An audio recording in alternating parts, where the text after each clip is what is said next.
Volume 2. Book 5, Chapter 6, Applying for Graduation. Book 5, The God's Word, Blood Violet, Chapter 6, Applying for Graduation. Within the Huadeli Hotel. Linley, George, Yale, and Reynolds were all casually seated at a long table, which was covered with over 10 exquisitely prepared dishes. Next to the dishes were fruit wine, liquor, and more. Right now, the four brothers were drinking wine while casually chatting about recent events. Linley, last year, you should have attended the end-of-the-year testing ceremony before going to the mountain range of magical beasts. Last year, during the examination, Dixie showed that he had also reached the 6th rank. But you didn't attend at all. Some people are saying that you are inferior to Dixie. Damn.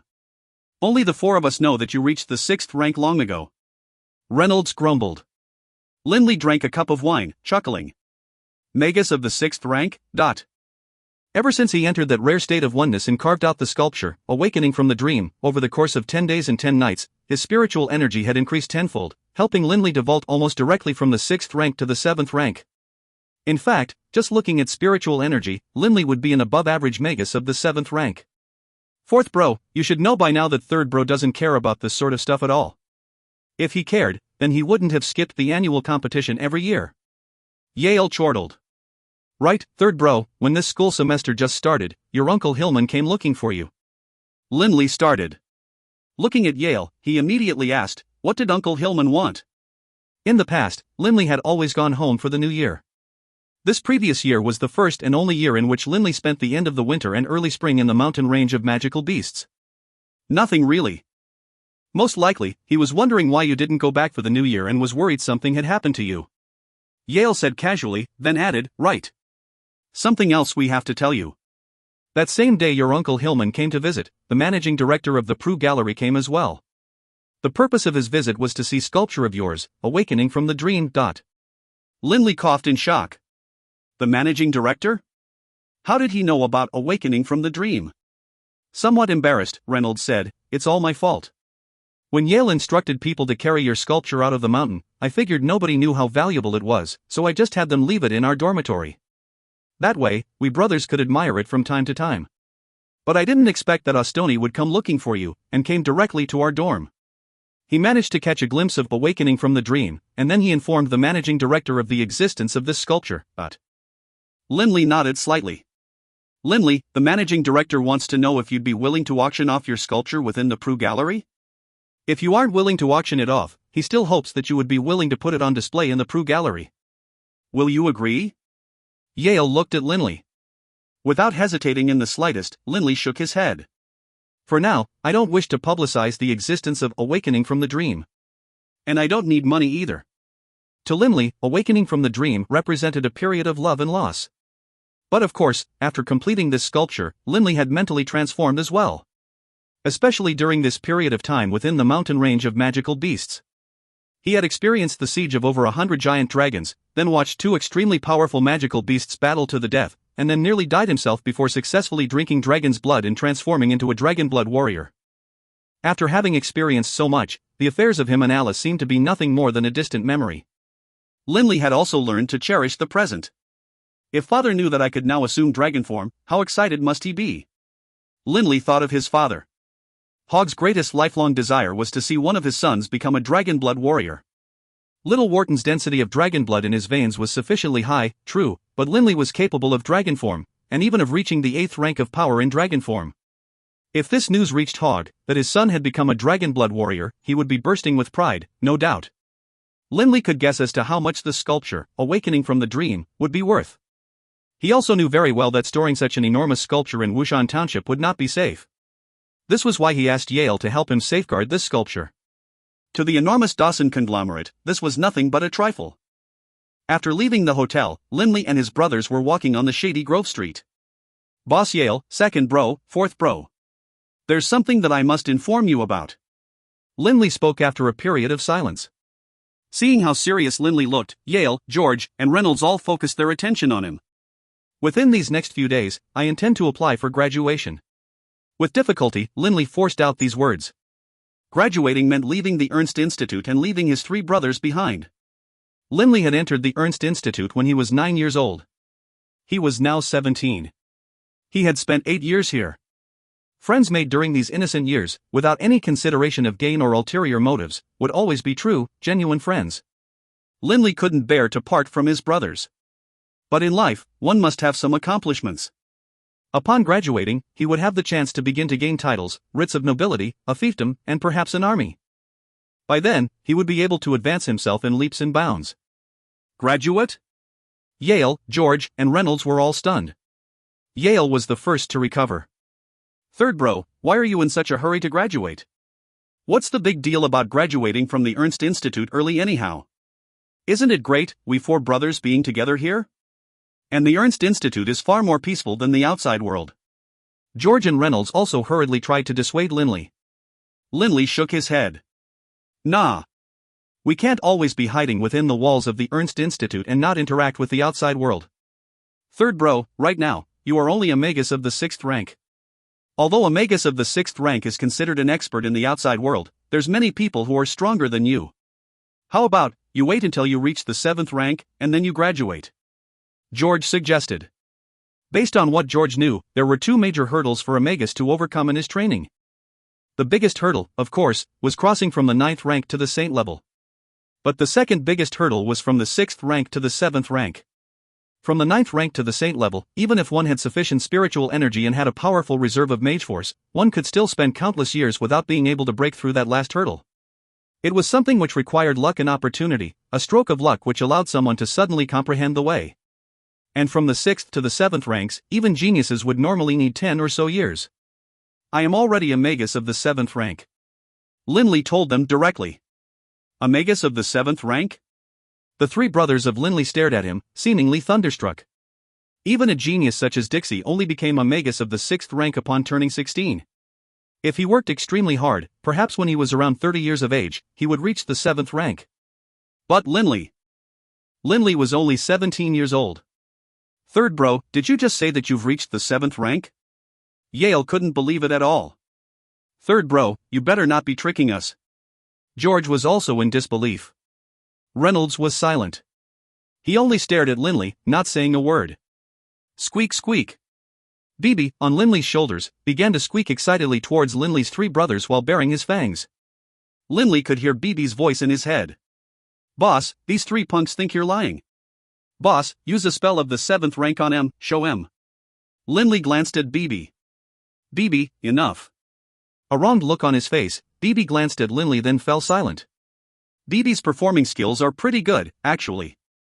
Linley secretly laughed, and then he looked at his 3 close friends. Boss Yale. You 3 don't believe me.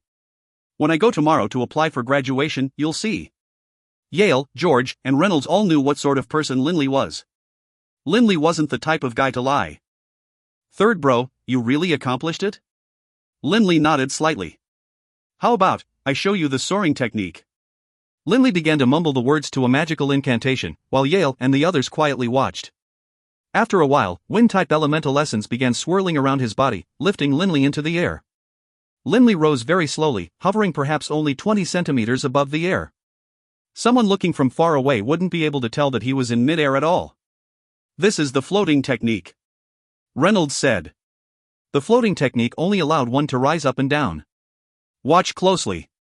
Linley suddenly shot up into the air at an incline. Upon reaching the height of several tens of meters, he suddenly dropped down at high speed again. But once he reached the height of 20 centimeters, he once more came to a halt, maintaining a hovering height. After maintaining this state for a few moments, Linley landed. The soaring technique? Yale and the others were truly astonished. Although this demonstration of Linley's was seemingly simple, it also showed one thing very clearly.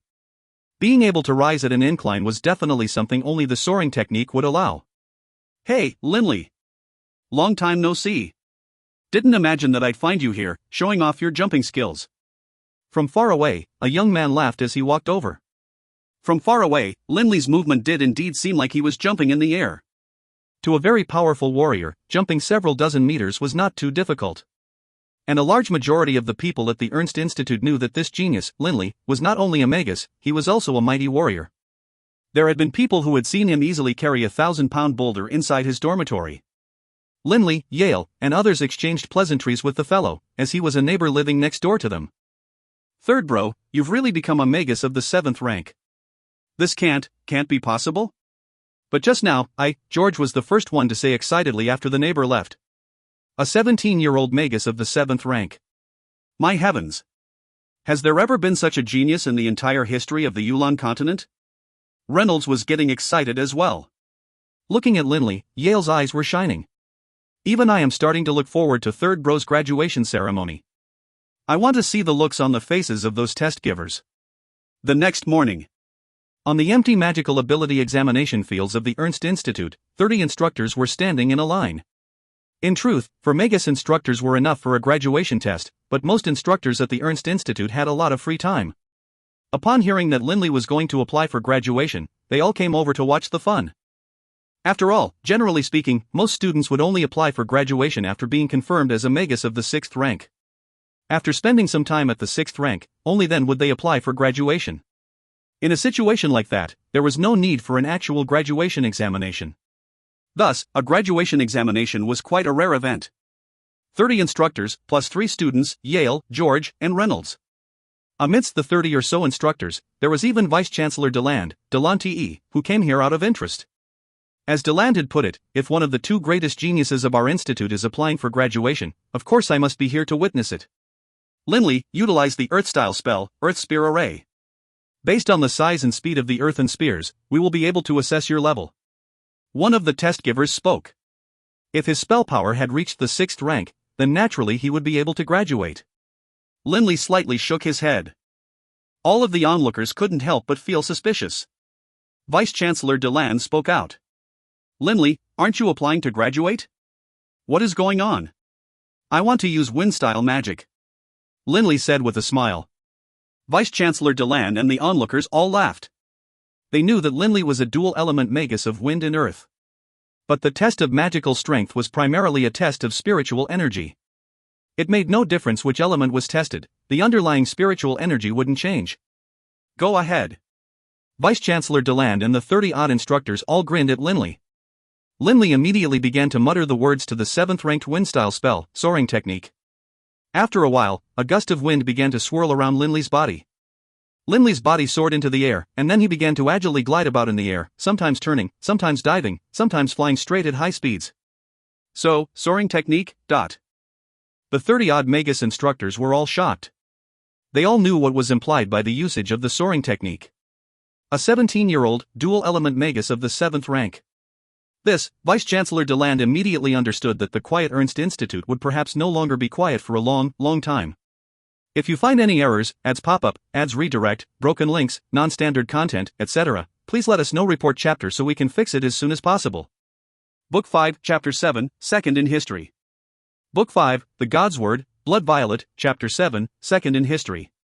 A dual-element Magus of the 7th rank, compared to the Yulan continent as a whole, could only be considered someone who had just stepped into the field of the powerful figures. But if you added the words 17-year-old in front of the words dual-element Magus of the 7th rank, the effect was totally different. The Radiant Church probably wouldn't care too much about a dual-element Magus of the 7th rank. After all, there were plenty of powerful figures in the Yulan continent. However, a 17-year-old dual-element Magus of the 7th rank? Leaving the Radiant Church aside for now, perhaps each and every major power on the Yulan continent would be jealous to possess this. Genius. Genius. Vice-Chancellor Deland, a Magus of the 8th rank, was extremely excited. All of the watching Magus instructors were in shock as well. All of them understood exactly what a 17-year-old dual-element Magus of the 7th rank represented. This was a miracle. At the very least, it was the Ernst Institute's miracle. Ha. Yale, George, and Reynolds all started to snicker. They had all been anticipating the expressions on the faces of these magi. And it was as priceless as they had hoped. In terms of power, Vice-Chancellor Deland couldn't even rank amongst the top 3 here at the Ernst Institute, but he had significant amounts of experience. He quickly was able to tamp down his excitement, and was the first to walk to Linley's side. Linley, do you know what being a 17-year-old dual-element Magus of the 7th rank represents? Does he have to ask? At this time, Doring Cowart flew out of the ring, delightedly stroking his long, white beard. How could the pupil of Doring Cowart, not be outstanding? All of the teachers currently present were quite far from the saint level. Naturally, none of them were able to detect the presence of Doring Cowart's spirit. 17 years, Deland sighed with praise.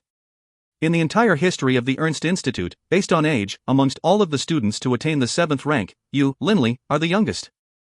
The previous record holder, a genius who attained the 7th rank at age 19, went on to become a saint-level Grand Magus. A silver-haired elder next to him spoke out. Let's not discuss the Ernst Institute for now.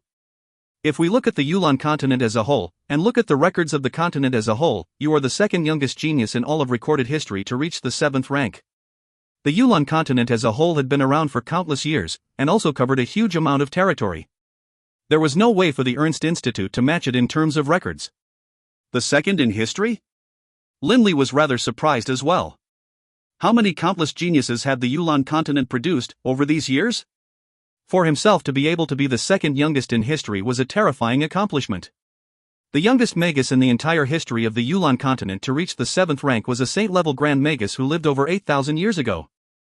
He became a Magus of the 7th rank when he was 16 years old. The previous second youngest, who has just become the third youngest, became a Magus of the 7th rank when he turned 18. In the end, he topped out at the 9th rank. This was because afterwards, he suffered a huge setback, and his personality changed. We can put it like this: aside from you, of those top 10 young geniuses who reached the 7th rank earliest, 6 of them became saint-level Grand Magi, while the other 4 became Arch-Magi of the 9th rank. Generally speaking, a Magus of the 7th rank was given the title of Senior Magus. A Magus of the 8th rank would be respectfully titled Master Magus. A Magus of the 9th rank would be honored with the title of Arch-Magus. And a saint-level Magus could be venerated as a Grand Magus. Put another way, based on your talent, becoming a Magus of the 9th rank is going to be virtually no problem at all. All you need is time. But if you continue to strive hard, you have the great potential to become a saint-level Grand Magus. After all, you are the second youngest Magus of the 7th rank in all of history. That silver-haired elder looked at Linley solemnly. Linley had some degree of eagerness towards eventually becoming a saint-level Magus, but that eagerness wasn't too excessive. This was because Linley knew very well that it was even harder for a Magus to advance in power than it was for a warrior. True, warriors and Magi both needed spiritual energy. But they had different requirements as to how much spiritual energy was needed. Magi didn't train their bodies, focusing exclusively on spiritual energy. The vast majority of their time was spent building up their spiritual energy, because spiritual energy impacted their ability to gather mage force, as well as to direct and control elemental essences. A mighty Magus also needed a terrifying amount of spiritual energy. But warriors were different. To a warrior, the most important thing was still their body. Spiritual energy and battle chi were both secondary. Only once they had a powerful body would they be able to contain lots of battle chi. Spiritual energy was only used to more finely control the usage of that battle chi. If you compared a Magus of the 7th rank and a warrior of the 7th rank, the difference in spiritual energy could be as much as 10 times more for the Magus. Even if in the future, I reached the level of saint-level Grand Magus, I surely would have taken a tremendous amount of time. By contrast, based on my inherent talent as a Dragonblood warrior, I will reach the saint level at a much faster pace. Linley knew very well his clan's history. Dragonblood warriors usually only needed a few scant decades to reach the saint level of power. What's more, a Dragonblood warrior who had reached the saint level in power was extremely formidable.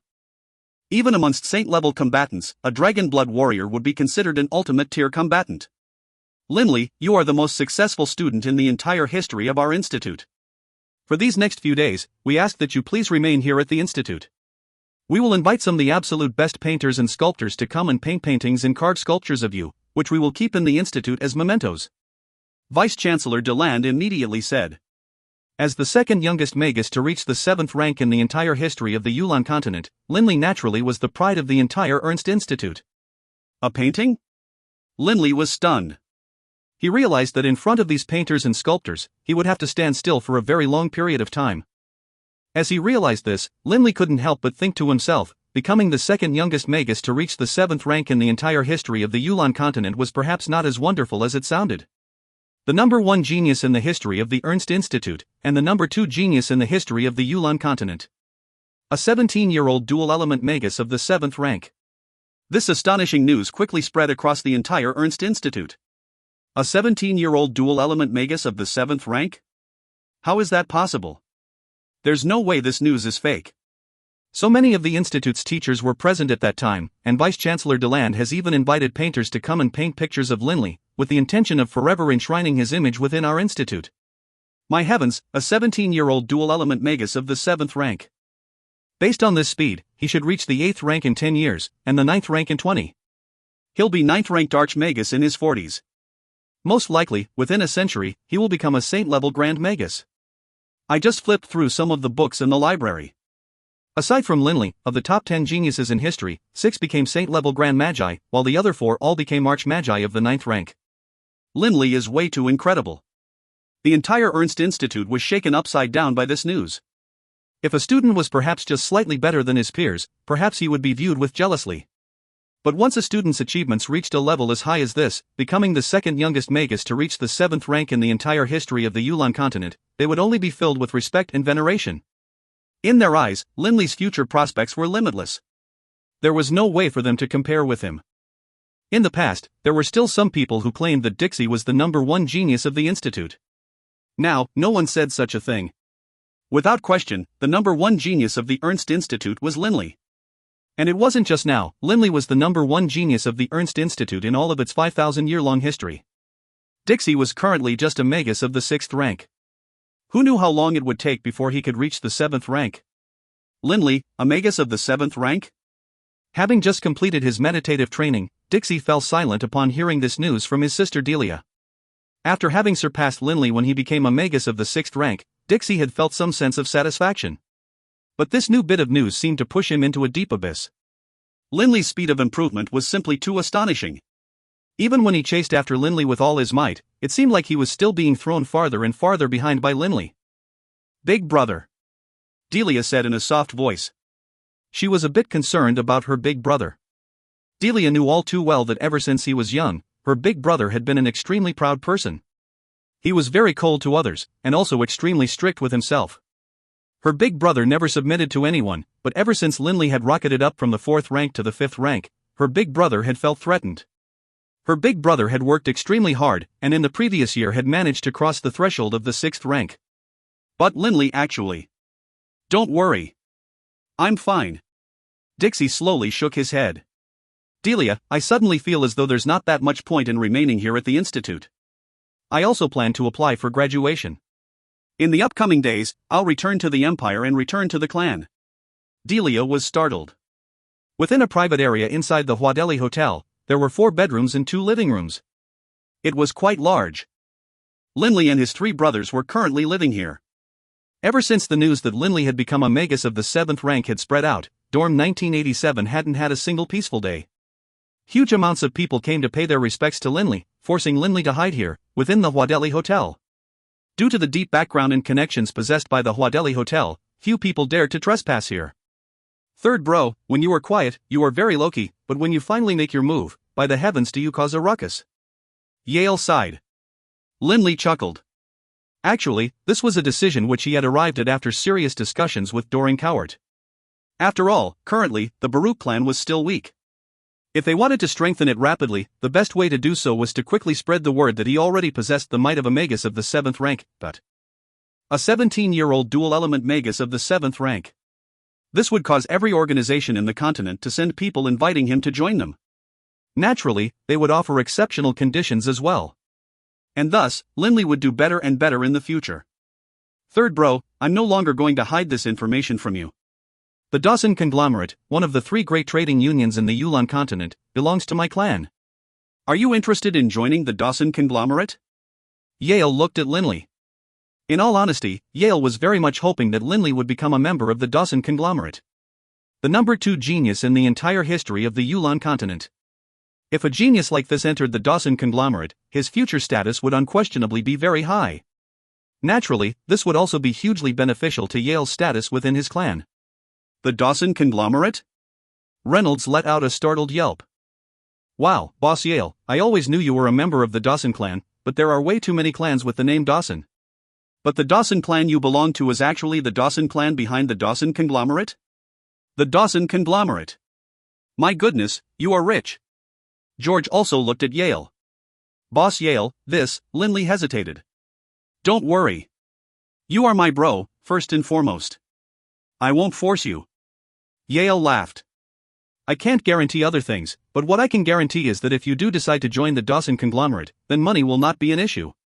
At the very least, we can provide you with 100 million gold coins. 100 million gold coins? Linley, George, and Reynolds were all flabbergasted.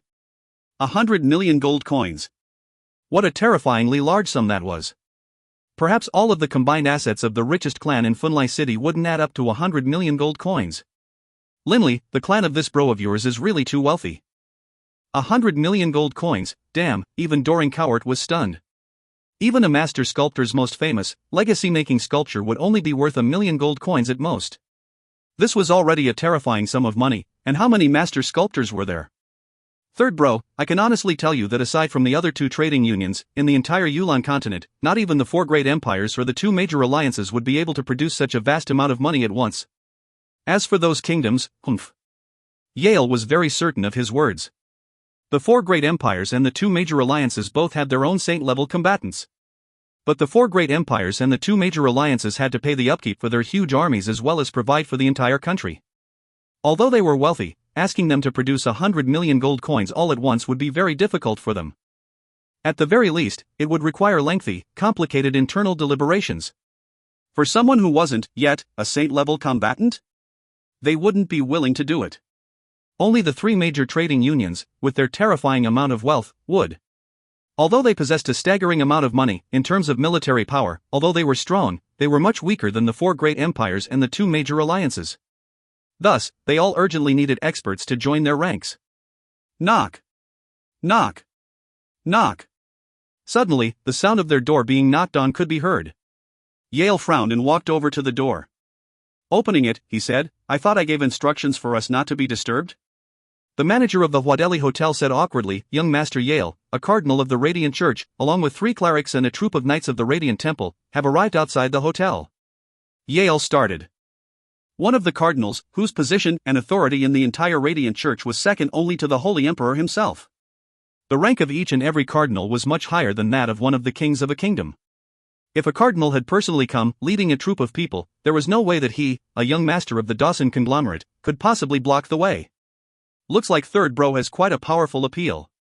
If you find any errors, ads pop up, ads redirect, broken links, non-standard content, etc., please let us know. Report chapter so we can fix it as soon as possible. Book 5, Chapter 8, The Upper Classes of the Yulan Continent. Book 5, The God's Word, Blood Violet, Chapter 8, The Upper Classes of the Yulan Continent. Within the formal reception area for the Huadelhi Hotel, 2 7th-rank knights of the Radiant Temple were standing on each side of the main hallway, while Linley and the other 3 entered the formal reception area from another entrance. Their footsteps on the smooth marble floor, so polished that it could serve as a mirror, produced clear, ringing sounds. When Linley, Yale, and the others stepped into the reception area, the 7 people already inside the reception area turned to look at them. A cardinal, 3 vicars, and 3 knights of the Radiant Temple.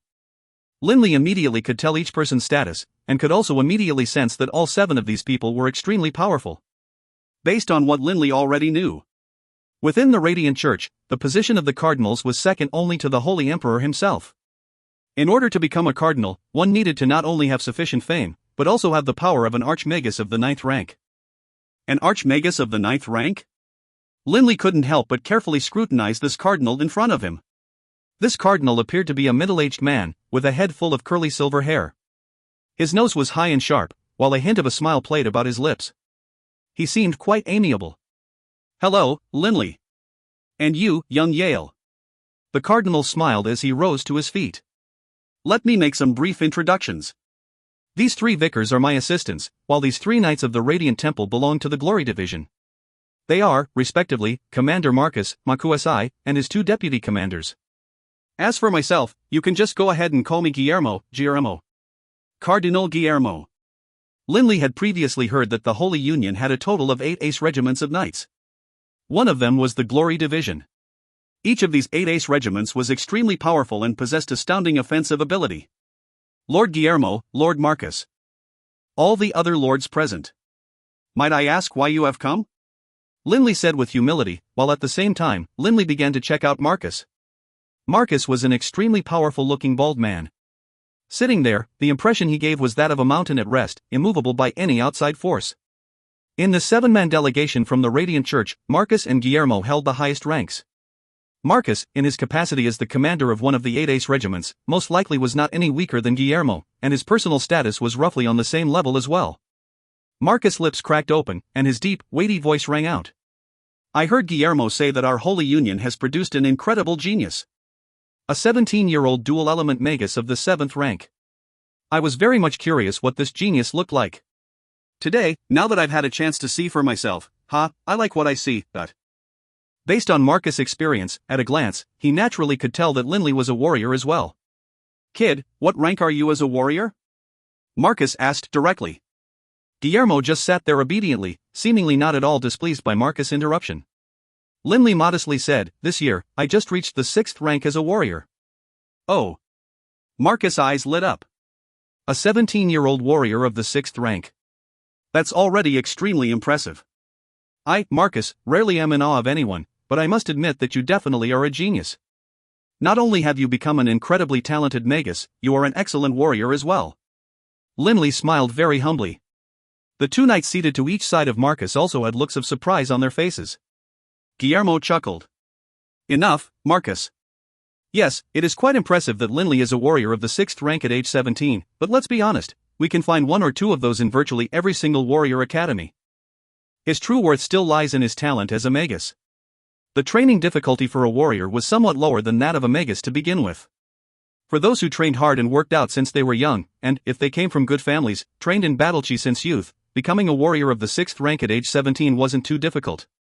Linley, as a member of our Holy Union who possesses such astounding abilities, you make me, a cardinal of the Radiant Temple, feel extremely proud. I want to ask you, have you given any consideration to joining the Holy Union? I think, based on your natural ability, if you join us, I can guarantee that you will immediately receive the rank of Vicar of the Radiant Temple. In the future, becoming a cardinal should not be a problem. Guillermo put his offer directly on the table. The number 2 super genius in all of history. There should be a better than 90% chance that Linley would end up becoming a saint-level Grand Magus.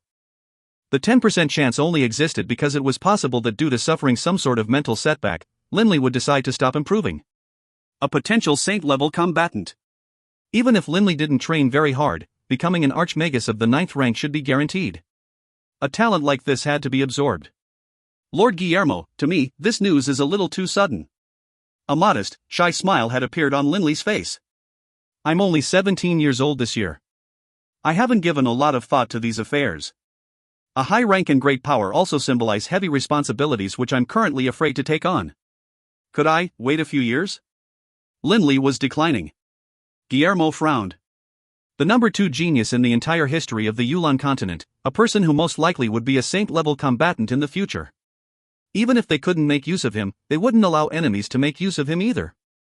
Linley, I know that you are young, but you are a member of the Holy Union, and you are a genius. As a genius, you should get used to and accept the fact that your dazzling brilliance will bring you burdens, rather than try and decline them. Guillermo reproved him kindly. In addition, you can become a vicar under my direct authority. I can guarantee that you will have the freedom to do whatever you please. As long as you do not act against the interests of the Radiant Temple, I definitely will not interfere with your freedom of action. Is this acceptable to you? In addition, you can also join any single kingdom belonging to the Holy Union, and we can even guarantee that you will receive a dukedom. Guillermo, it must be said, was acting in a very sincere manner. Linley was silent for a while. Guillermo's 3 assistant vicars were beginning to frown, but Guillermo continued to smile, watching Linley with a gaze filled with hope. This gaze alone made it very hard to refuse him. Next to Linley, Yale, Reynolds, and George were all silent. At a point in time like this, even Yale didn't dare to make a noise. This was a cardinal of the Radiant Church.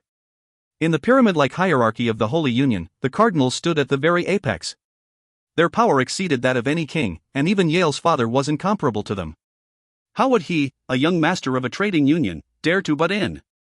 Linley was thinking non-stop, while Doring Coward had begun advising Linley as soon as they had entered this room. The 4 great empires and the 2 major alliances were constantly struggling for advantage in very fierce, cruel ways. If I cannot have it, I cannot allow my enemies to have it either. This was a fairly common point of view. Lord Guillermo. Linley finally spoke. Guillermo's eyes lit up. Smiling, he said to Linley, "You've decided?" Linley nodded. Lord Guillermo, I've grown up in the kingdom of Finlay since I was a child, so naturally, I am a member of the Holy Union. I can guarantee that as long as the Holy Union doesn't turn its back on me, I definitely will not betray the Holy Union either. I definitely will not join any foreign power, no matter who they are. What do you mean to say? Guillermo looked questioningly at Linley. Linley continued, what I mean to say is, right now, I don't want to make a decision in a hurry. Please allow me to discuss this matter with my father, and then I'll tell you my choice. What I can guarantee is, I definitely will not join with the Four Great Empires, or the Dark Alliance. Smiling, Guillermo nodded slightly. Right. Such an important decision must be discussed with your father. I'll wait for your reply. As he spoke, Guillermo rose to his feet. The three vicars by his side, as well as Marcus and his two deputy commanders, also stood up. Since we've come to an agreement, then I won't disturb you any further. The Radiant Temple's sincerity is true and genuine, and so is our patience. I only hope that you, Linley, won't end up making me wait 10 or 20 years for your decision. Ha! As he spoke, Guillermo began to laugh. Linley and the other three stood up as well, watching Guillermo and the others leave. Only after the delegation from the Radiant Temple had departed did Linley and his brothers finally calm down. Phew! I was scared to death just now. I didn't even dare to breathe out loud. Reynolds let out a long sigh. George nodded as well. Although that cardinal behaved in a very friendly fashion towards us, I still felt that my heart couldn't settle down. Yale began to laugh.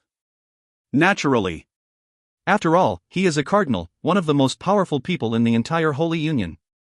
Hey, third bro, what are you thinking? The Radiant Church isn't easy to fend off. After all, we are in the territory of the Holy Union and are under their control. No rush, no rush. Linley laughed. When you see the power of others, you also need to see your own strengths. Although I can't compare to them, as long as I don't throw in with those 5 other groups, the Radiant Church won't move against me. After all, I did say I was going to discuss it with my father. As long as I don't go meet with my father right away, then I can drag this out a while longer, right? As he spoke, he looked at Yale. Yale, I want to ask a favor of you. Speak. Yale looked at Linley. Linley said in a low voice, this is somewhat humiliating to say. One of the ancestral heirlooms of the Baruch clan, the weapon of our very first clan leader, the Warblade Slaughterer, should be in the hands of one of the larger noble clans of the Kingdom of Finlay. I hope that you can help me investigate who is currently in possession of the Warblade Slaughterer. An ancestral heirloom? This absolutely must be found. Third bro, do you want me to directly acquire it for you? Yale immediately said. Linley laughed. Boss Yale, if you can help me locate it, that would be more than enough. What's more, right now, money is not a problem for me. By nature, Linley hated owing others.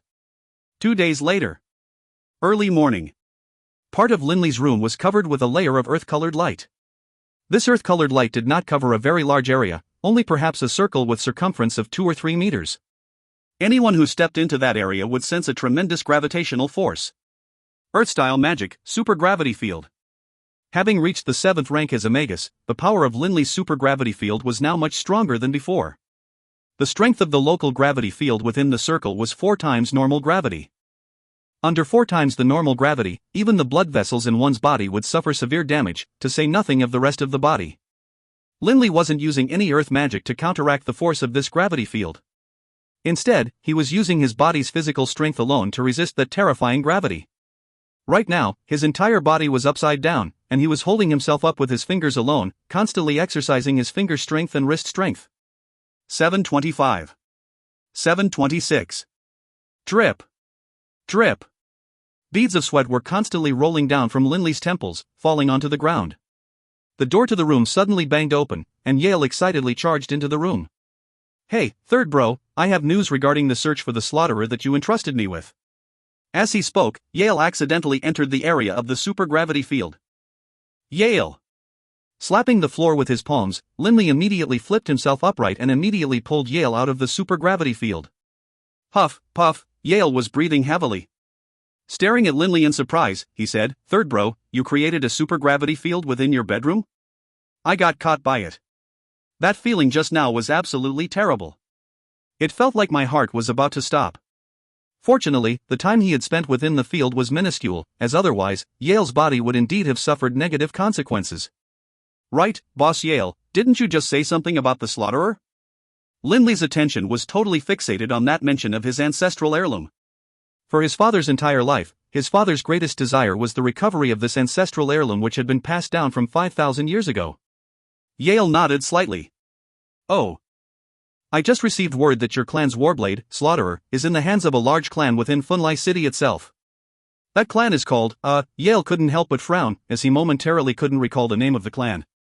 Hey, third bro, Boss Yale, that Director Maya came in person again. Reynolds' voice called out from beyond the doorway. If you find any errors, ads pop-up, ads redirect, broken links, non-standard content, etc., please let us know. Report chapter so we can fix it as soon as possible. Book 5, Chapter 9, Abduction. Book 5, The God's Word, Blood Violet, Chapter 9, Abduction. Within the living room. My deepest apologies, Director Maya, Linley said humbly, but for now, I really do not wish to put this sculpture on auction, nor do I wish to display it. But I can guarantee that if in the future I do desire to auction it off, or to put it on exhibit, I will beseech the Prue Gallery to assist me. Leaning on his cane, Director Maya smiled at Linley. Oh, that's fine. This time, asking you to consider displaying your sculpture in our gallery was only a secondary purpose.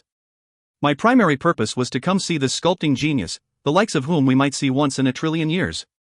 Just at this time, the manager of the hotel came over. This manager humbly smiled towards Director Maya, then turned to Linley and Yale. Young Master Yale, Young Master Linley, representatives from the Rhine Empire are outside the hotel. They wish to meet with Young Master Linley. Ha ha. Laughing, Director Maya stood up.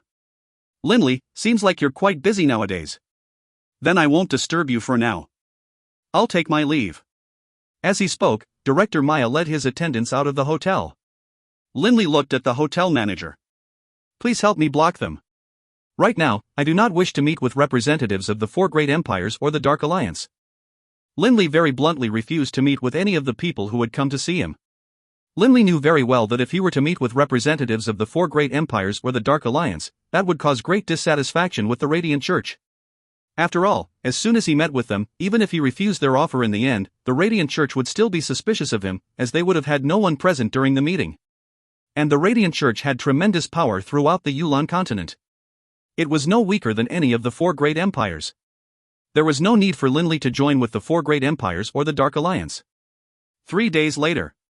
Within a carriage headed towards Funlai City were Linley and Yale, while Reynolds and George remained at the Institute. Third bro. You are wise indeed. These past 2 or 3 days, representatives from the Dark Alliance and the four great empires constantly tried to meet with you. Yale laughed. The people who had come to meet with Linley were all people with some authority and influence within their respective organizations, albeit they were based in the Holy Union. None of those people, however, were major figures. After all, the news of a 17-year-old dual-element magus of the 7th rank would take a fairly long period of time before making its way to the four great empires and the Dark Alliance. This was because the distance was simply too far. All of those people who attempted to meet with Linley had made the decision to contact him on their own authority. Unfortunately, all of them were stopped at the door by Linley's directive. Yale, that family which collected the ancestral heirloom of my clan, that Lucas clan, if I try to get back the Slaughterer from them, is it really going to be that difficult? Linley was heading off to Funlai City for the express purpose of taking care of this affair. Yale nodded. Right. At first, I was so eager to share the news that I didn't look any deeper into this clan. But now, it appears this Lucas clan is quite extraordinary. Linley nodded slightly. A clan which had purchased his own clan's ancestral heirloom hundreds of years ago clearly was not a recently established minor clan. The Lucas clan is also a fairly ancient clan, with about 1,000 years of history. In the entire kingdom of Funlai, their wealth can only be considered middling, but in terms of influence amongst the nobility, they are quite powerful. Most importantly of all, the clan leader of the Lucas clan is an extremely obstinate old man, and a serious hoarder. That ancestral heirloom of your clan was the personal weapon of the very first Dragonblood warrior. Although it's been over 1,000 years since a Dragonblood warrior has appeared, this weapon is still something quite special. And what's more, that weapon of your clan is worth at least a few 100,000 gold coins. But even if you had the money, based on the obstinate nature of the clan leader of the Lucas clan, you most likely will still find it hard to acquire it. Yale sighed as he spoke. Some people couldn't be moved by money alone. Linley, if my second uncle lends a hand and utilizes the connections that our Dawson conglomerate has, giving that old geezer some pressure, then the level of difficulty would drop significantly. Yale suggested. Linley knew that Yale spoke out of good intentions, but Linley truly did not wish for anyone else to assist in this matter. Let me try first. If I absolutely cannot convince him, then I'll ask you, Boss Yale, to help out. Linley laughed. Suddenly, Linley felt a shudder next to him. And then, BB's tiny form popped out from the side, staring sleepily at Linley and Yale. At the same time, BB mentally said to Linley, "Boss, this carriage is so slow. I've slept for a good while now, but we still aren't at Finlay City yet." Hugging BB, Linley said, "All right, that's enough. After a while, we'll be there." Suddenly, a miserable scream. The carriage came to a sudden halt. Seated with the carriage, Linley and Yale both felt the carriage suddenly shake. The look on Yale's face changed. "Not good. We would like to invite young masters Linley and Yale to step out."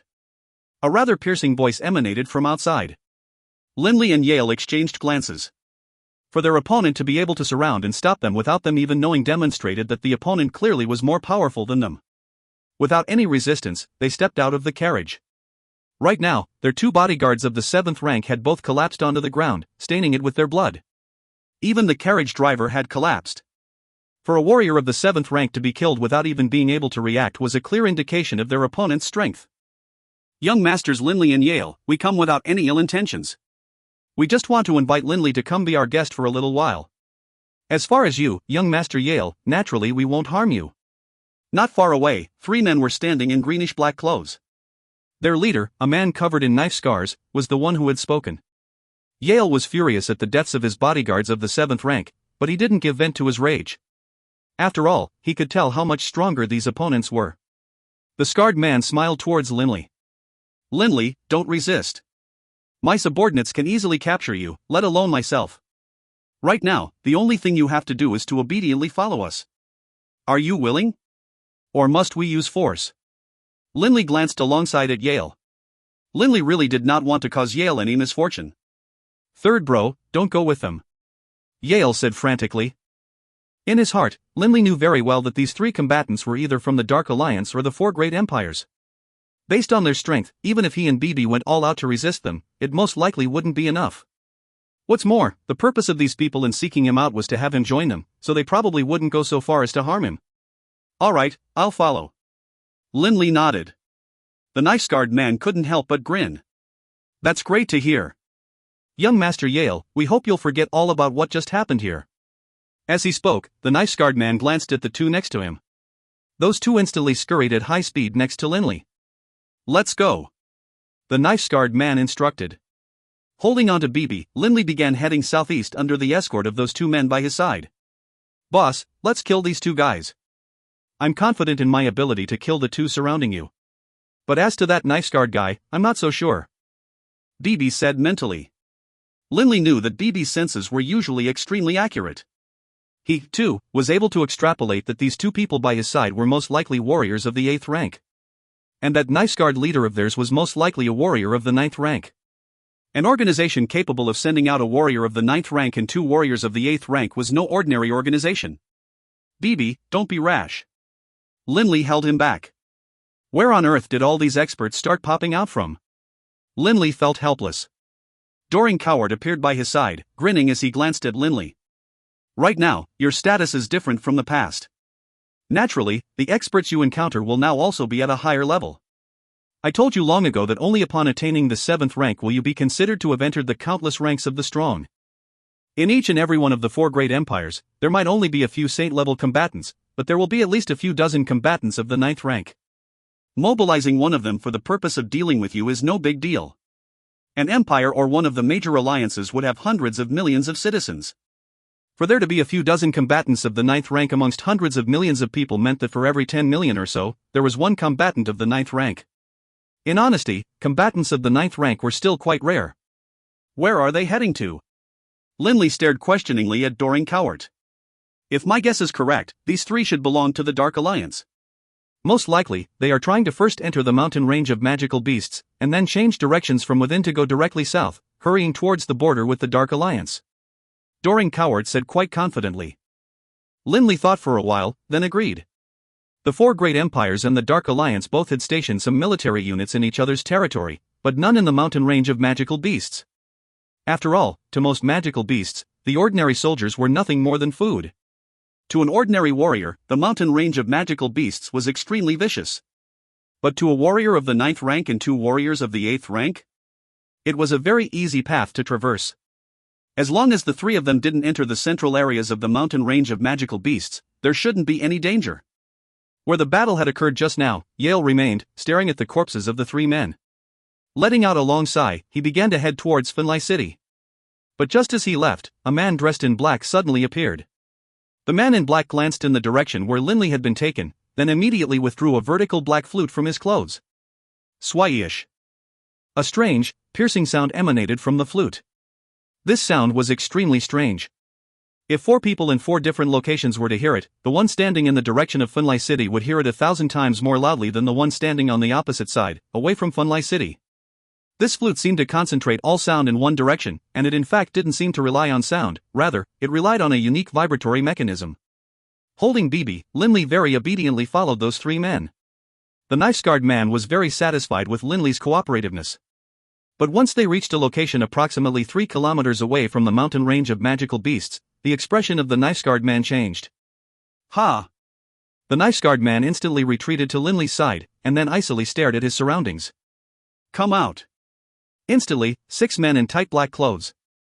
The knife-scarred man didn't seem to care too much about these 6 men, as his gaze was fixed upon the distance, where an old man dressed in black and an old man dressed in burlap slowly were making their way over.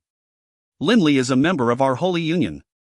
You, adjudicator of the Dark Alliance, dare to seize a member of the Holy Union? Aren't you disrespecting the Radiant Church just a little too much? That old man dressed in black said icily. The knife-scarred man chuckled.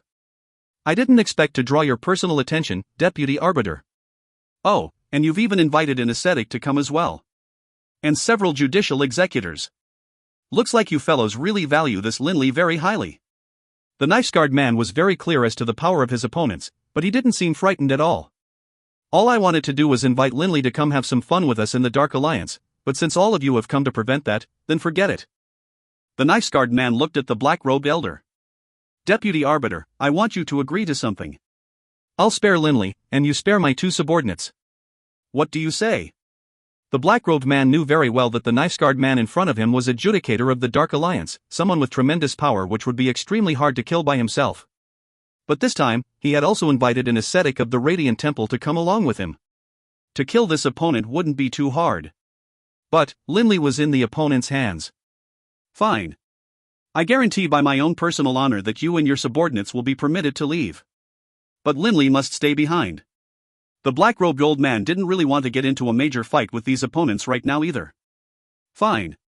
We'll go. The knife-scarred man immediately turned to leave, while at the same time saying warmly to Linley, Linley, if you have some free time and the opportunity, you can come visit us at the Dark Alliance whenever you wish. Ha, our Dark Alliance will always welcome you. After finishing these words, the knife-scarred man and his subordinates suddenly moved at high speed, transforming into 3 human-shaped blurs as they vanished. If you find any errors, ads pop up, ads redirect, broken links, non-standard content, etc., please let us know. Report chapter so we can fix it as soon as possible. Book 5, Chapter 10, Status. Book 5, The God's Word, Blood Violet, Chapter 10, Status. Linley turned to look at his group of saviors. That leader, the black-robed elder, and the ascetic by his side were both exceedingly strong. Otherwise, that judicator of the Dark Alliance wouldn't have fled without even fighting. The black-robed elder seemed to emanate a chilling aura. Deputy Arbiter? After all these years, it seems like the Radiant Church hasn't changed its internal structure. This Deputy Arbiter should belong to the Ecclesiastical Tribunal. Doring Cowart's voice rang out in Linley's mind. Comparatively speaking, that ascetic fellow is more formidable. Ascetic? Linley couldn't help but turn his gaze towards the ascetic. Wearing clothes made from rough hemp, that barefooted, long-haired old man emanated a simple, ancient aura. When this ascetic looked at Linley, Linley seemed to sense the warmth of the spring breeze. Truly powerful. Linley thought to himself. Looking at Linley, a rare smile appeared on the face of the black-robed elder. Linley, why don't you come back with us to the Holy Capital? When you reach the Holy Capital, those organizations will not dare to bother you. Finlay City, the Holy Capital of the Holy Union. The Radiant Church was based in Finlay City. Both in the open as well as in the shadows, it possessed tremendous latent power. Neither the Dark Alliance nor the 4 great empires would dare to cause trouble in the Holy Capital. East Finlay City. Within a manor on Greenleaf Road, Linley and Yale were seated in the living room discussing the issue of the Warblade Slaughterer. Third bro, I've already sent some people to make inquiries. That clan leader of the Lucas clan is totally unwilling to sell the Slaughterer. Per his words, his clan doesn't lack for money. Yale frowned. I think it might be better if you personally went and paid a visit. But of course, first he would have to be made aware of your status. The second greatest genius magus in the history of the Yulan continent, someone who had a high chance of becoming a future saint-level Grand Magus, was someone whom perhaps even the clan leader of the Lucas clan, no matter how obdurate, would have to give some face to. Then tonight, I'll pay a visit to this leader of the Lucas clan. Linley viewed the Warblade Slaughterer as something which absolutely had to be claimed. How could the ancestral treasure of the clan continue to remain outside the clan? What's more, recovering it was the long-standing desire of both his father and his ancestors. The words which his father had said to him when Linley had first left his home and headed to the Ernst Institute still rang out in Linley's mind. Linley! Remember the centuries-long desire of generations of the Baruch clan. Remember the shame of the Baruch clan. After you graduate, you will at least be a magus of the 6th rank. As long as you work hard, becoming a magus of the 7th rank won't be too hard. What's more, you are a dual-element magus. A dual-element magus of the 7th rank is definitely going to be a major figure in the Kingdom of Finlai. In the future, you will definitely have the potential of recovering our ancestral heirloom. If you do not recover it, even in death, I will not forgive you. Even in death, I will not forgive you. His father's words hammered at Linley's consciousness. Linley did not dare to forget these words. As long as he had the ability to do so, he would recover the Warblade Slaughterer, no matter the cost. This wasn't just for the sake of the clan. It was also for his father's sake. No matter what, I have to reclaim it. Linley's mind was set.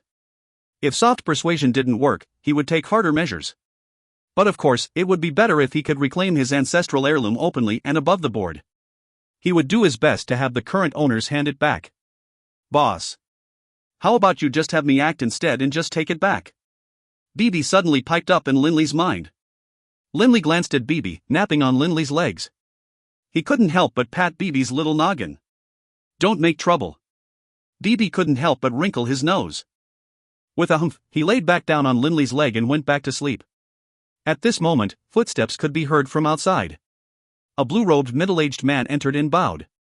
Young Master Yale, a minister of Finlai Kingdom, Lord Calvin, Culliwan, is outside. He wishes to meet with young Master Linley. Calvin? Who's that? Yale frowned. Yale generally didn't bother with meeting an ordinary kingdom's minister. Young Master Yale, recently, haven't you been focused on the Lucas clan? This Calvin is a member of the Lucas clan as well. The blue-robed man chuckled. The current leader of the Lucas clan is, in fact, his uncle. Yale's eyes lit up. Quick, let him in. Third bro, it seems as though your chances of recovering your clan's ancestral heirloom just went up. Yale chuckled at Linley. In his heart, Linley was feeling rather pleased as well. Linley was looking towards the door as well. A short moment later, a golden-haired man stepped inside the room, smiling. Upon seeing Linley and Yale, he immediately bowed courteously. Calvin pays his respects to young masters Linley and Yale. Calvin, why have you come to meet with my bro? Yale asked bluntly. Calvin didn't mind in the slightest. Smiling, he said, the purpose of my visit was to serve as the representative of His Majesty. Young Master Linley, have you given any consideration to serving as a court magus for the Kingdom of Finlai? His Majesty would also be willing to infeth you with the title of Marquis in the territory to match. Linley laughed. He still remembered the conditions offered by that cardinal of the Radiant Church. He could choose to serve in any kingdom of the Holy Union, and even receive a dukedom. He didn't have to have any responsibilities, just to enjoy life. Calvin, I must say, when I was at the Ernst Institute, a cardinal of the Radiant Church personally came to invite my bro to join the Radiant Church, and the conditions he offered were much higher as well. Yale smirked. Calvin chuckled and continued, conditions can always be negotiated.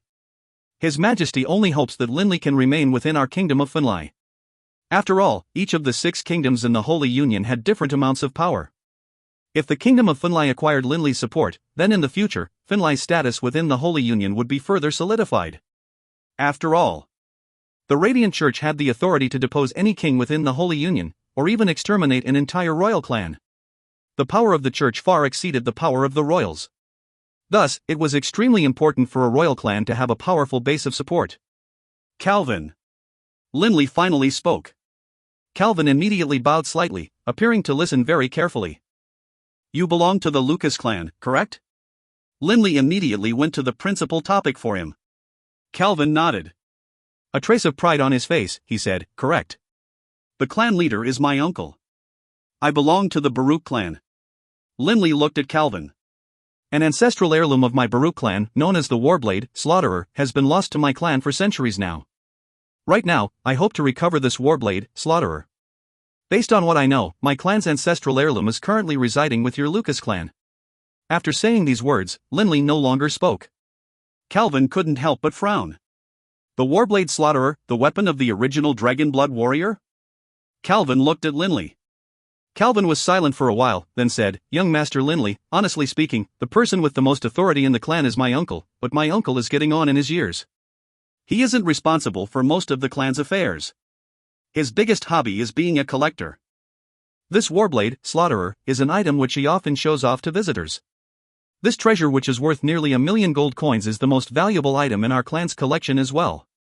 It would be fair to say my uncle values this item as much as his life. To have him give it up, this will be difficult. Linley frowned. The Warblade Slaughterer had originally been sold for only 180,000 gold coins. Although due to inflation, the value of gold centuries ago was much more than it was now, at most the selling price would be equivalent to nearly 400,000 today. But Calvin had just claimed the value was nearly 1,000,000 gold coins. From the looks of it, that disgrace to the family who sold the Warblade had sold it far too cheaply. Calvin. This Warblade, Slaughterer, is after all the ancestral heirloom of my clan, passed down over 5,000 years. You can imagine the importance my clan places upon it. To outsiders, it might merely be a collectible item, but to my clan, the loss of this heirloom is a humiliation. Linley's face was dark and forbidding as he spoke. I absolutely must wipe the stain off of our clan's honor. In order to recover this Warblade, Slaughterer, I am willing to pay any price. Do you understand what I am saying? Linley stared at Calvin. Calvin sensed that things were heading in a very wrong direction. He, too, had heard of the history of the Baruch clan. After all, his clan had several items related to the Baruch clan. To a clan which had once dominated the entire Yulan continent, the importance of their ancestral heirloom could be imagined. In the past, the Baruch clan was too weak and could be ignored with impunity. But now, this Linley had appeared out of nowhere. Forget about the future Linley, even the present Linley would not find it too difficult to deal with their clan. If Linley said just a few words to the Radiant Church, suggesting that he wanted to recover the Slaughterer to cleanse this humiliating stain on his clan, most likely the Lucas family would have to obediently hand it over. But once the Radiant Church got involved in this matter, things would get more complicated for everyone involved. I understand your meaning, young Master Linley. Calvin was growing a bit nervous. Smiling, Linley looked at Calvin. I hope the Lucas clan can understand the difficult position I am in. As a descendant of the clan, I have no choice here. Calvin, why don't you go back and have a chat with your uncle first? Tonight, I will personally pay a visit to your clan. Our Lucas clan will gladly welcome young Master Linley's arrival. Calvin was already beginning to mentally map out the way by which he would persuade this obstinate uncle of his. Watching Calvin depart, Linley felt a slight sense of superiority. Although he hadn't taken up any official position, just based on his fame, with a few words, he was able to unsettle a kingdom's minister's mind. This was all due to his status, and his status came from his personal power. That very night, the welcoming room of the Lucas clan was extremely tastefully adorned, and the 10 people within it were, without a doubt, 10 extremely important people within the kingdom of Funlai. The lowest ranked amongst them was a count. And the reason all of them were here was to meet with Linley. Linley, the newest star of the kingdom of Funlai. Although Linley was only 17, and although Linley had not received a writ of nobility, not even the dukes of the kingdom dared to treat him lightly. After all, no matter how high their stations were, they were only capable of displaying their power within the kingdom of Funlai. But Linley? This was a person who was highly valued by the 4 great empires and the 2 major alliances. Perhaps a few decades from now, Linley would become a cardinal of the Radiant Church, with a status higher than even their king. It was best for them to build good relations with Linley while he was still of comparatively low rank. And building good relations with Linley was naturally an important matter. Amongst those 10 or so people, only the clan leader of the Lucas clan, Marquis Jebs, Jebu, felt rather uncomfortable. He was already getting on in years, and didn't have any other hobbies. The thing which he loved the most was that weapon of the first Dragonblood warrior. It was his pride and joy. But, the descendants of this weapons clan had come to retrieve their treasure. Mr. Linley, please enter. Mr. Yale, please enter. The voices of the attendants outside could be heard.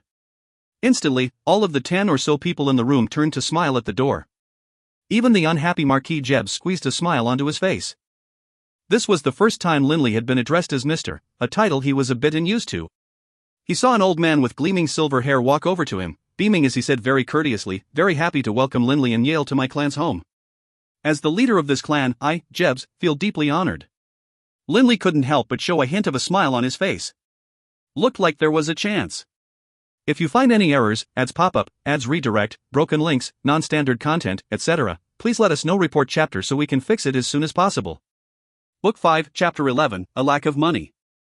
Book 5, The God's Word, Blood Violet, Chapter 11, A Lack of Money. Within the audience hall of the Lucas clan, the room was dazzlingly lit, and beautiful serving girls brought out tray after tray of delicacies. Everybody was toasting each other and chatting quite amicably. Since he was young, Linley had received strict instruction from his father, and so he knew how to comport himself. On the surface, he was engaged in idle conversation with the nobles, but in his heart, he was still rather impatient with it all. "Duke Bonalt, Bonna, by your leave." Linley bid a farewell to this Duke Bonalt in front of him, then headed directly to the Lucas clan's leader, Marquis Jebs. Seeing Linley walk in his direction, he knew that he could no longer avoid the topic of the Warblade, Slaughterer. Linley and Marquis Jebs both took seats at a table in the corner of the audience hall. "Marquis Jebs, I expect your nephew has already informed you as to why I came here today," Linley said courteously. Marquis Jebs sighed. "Linley, I'm already an old geezer. I really can't bear to part with my collector's items. Marquis Jebs, my Baruch clan has over 5,000 years of history, and I have always been proud of the fact that I am a descendant of the Baruchs. But for the ancestral heirloom of our clan, the Warblade Slaughterer, to be lost to us, is a humiliation. Marquis Jebs, I can openly assure you that for centuries now, our clan has labored to recover the Warblade Slaughterer. One of the main reasons why I trained so hard since my youth was out of my desire to recover our ancestral heirloom." Although Linley's voice was very calm, the absolute resolve in his voice was unmistakable. I understand. Marquis Jebs, with a major effort, produced a smile. Of course the Baruch clan would want their ancestral heirloom back. Marquis Jebs also understood that if he was dead set on refusing to return the Warblade Slaughterer, then his Lucas clan would truly draw the ire of this 17-year-old young man. Marquis Jebs was fully aware of how much influence this young man now possessed. Even putting aside the Radiant Church for now, the Dawson conglomerate alone could easily devastate his family. "Linley, the Warblade Slaughterer is an extremely valuable treasure. In the past, someone offered me 1,000,000 gold coins to buy it from me, but I couldn't bear to part from it." Marquis Jebs turned to the subject of money. "Our Lucas clan is an ancient one, but to be frank, we actually don't have a huge amount of money." Linley understood this point quite well. Based on what Yale said, the Lucas family was a very old one, with a great deal of influence within Funlai City. But in terms of financial resources, they were far and away less wealthy than, say, the level of Kalen's Debs clan. To force a not-so-wealthy clan to suddenly hand over a treasure worth 1,000,000 gold coins as a gift wasn't too realistic. "So he wants money for it?" Linley relaxed. "If it was just a matter of money, things wouldn't be too difficult. Marquis Jebs, in the past, your clan spent good, solid gold in order to acquire this Warblade, Slaughterer. Naturally, I too must give you a figure that would satisfy you. But of course, I do hope that Marquis Jebs won't try to take a huge lion's bite out of me." Linley chortled as he spoke. A hint of a smile was revealed on the face of Marquis Jebs. No matter what, eventually he would have to hand over the Warblade Slaughterer. At the very least, though, he had to get some gold for it. "Linley, since you have acted so sincerely towards my Lucas clan, then my Lucas clan also has to give you face. Although this Warblade Slaughterer is worth around 1,000,000 gold coins, as long as you can offer us 600,000 gold coins, then you can take the Slaughterer away with you," Marquis Jebs said forthrightly. 600,000 gold coins? Compared with the actual value of the Warblade, Slaughterer, this really was not a high price. But right now, Linley had only managed to procure around 200,000 gold coins from his work as a sculptor. This trip to the mountain range of magical beasts, he did indeed obtain a large amount of magicite cores. But the value of these cores was only around 100,000 gold coins or so. He didn't have enough money. The most valuable thing Linley possessed was blue heart grass and the magicite core of the saint-level violet tattooed bear. Linley had over 100 clumps of blue heart grass left, and each clump was worth several tens of thousands of gold coins. But of course, the price of the saint-level magicite core was incomparably more valuable. A saint-level magicite core was an invaluable, priceless treasure, worth far more than the magicite core of a magical beast of the 9th rank. In the past, according to what the books Linley had read said, the standard valuation of a magical beast of the 9th rank's magicite core was around 5 million gold coins. In reality, these days the price would nearly reach 10 million gold coins. But as far as a saint-level magicite core went, perhaps even if one tried to offer 100 million gold coins, it still wouldn't be enough. A priceless treasure. Naturally, Linley was not willing to simply sell off the saint-level magicite core. At the same time, the blue heart grass was going to be very important to the future of his clan. Every single clump was to be cherished. The sculpture, awakening from the dream. Linley's mind suddenly drifted to the stone sculpture, awakening from the dream. Linley felt very torn about it, and in fact usually didn't even want to look at it.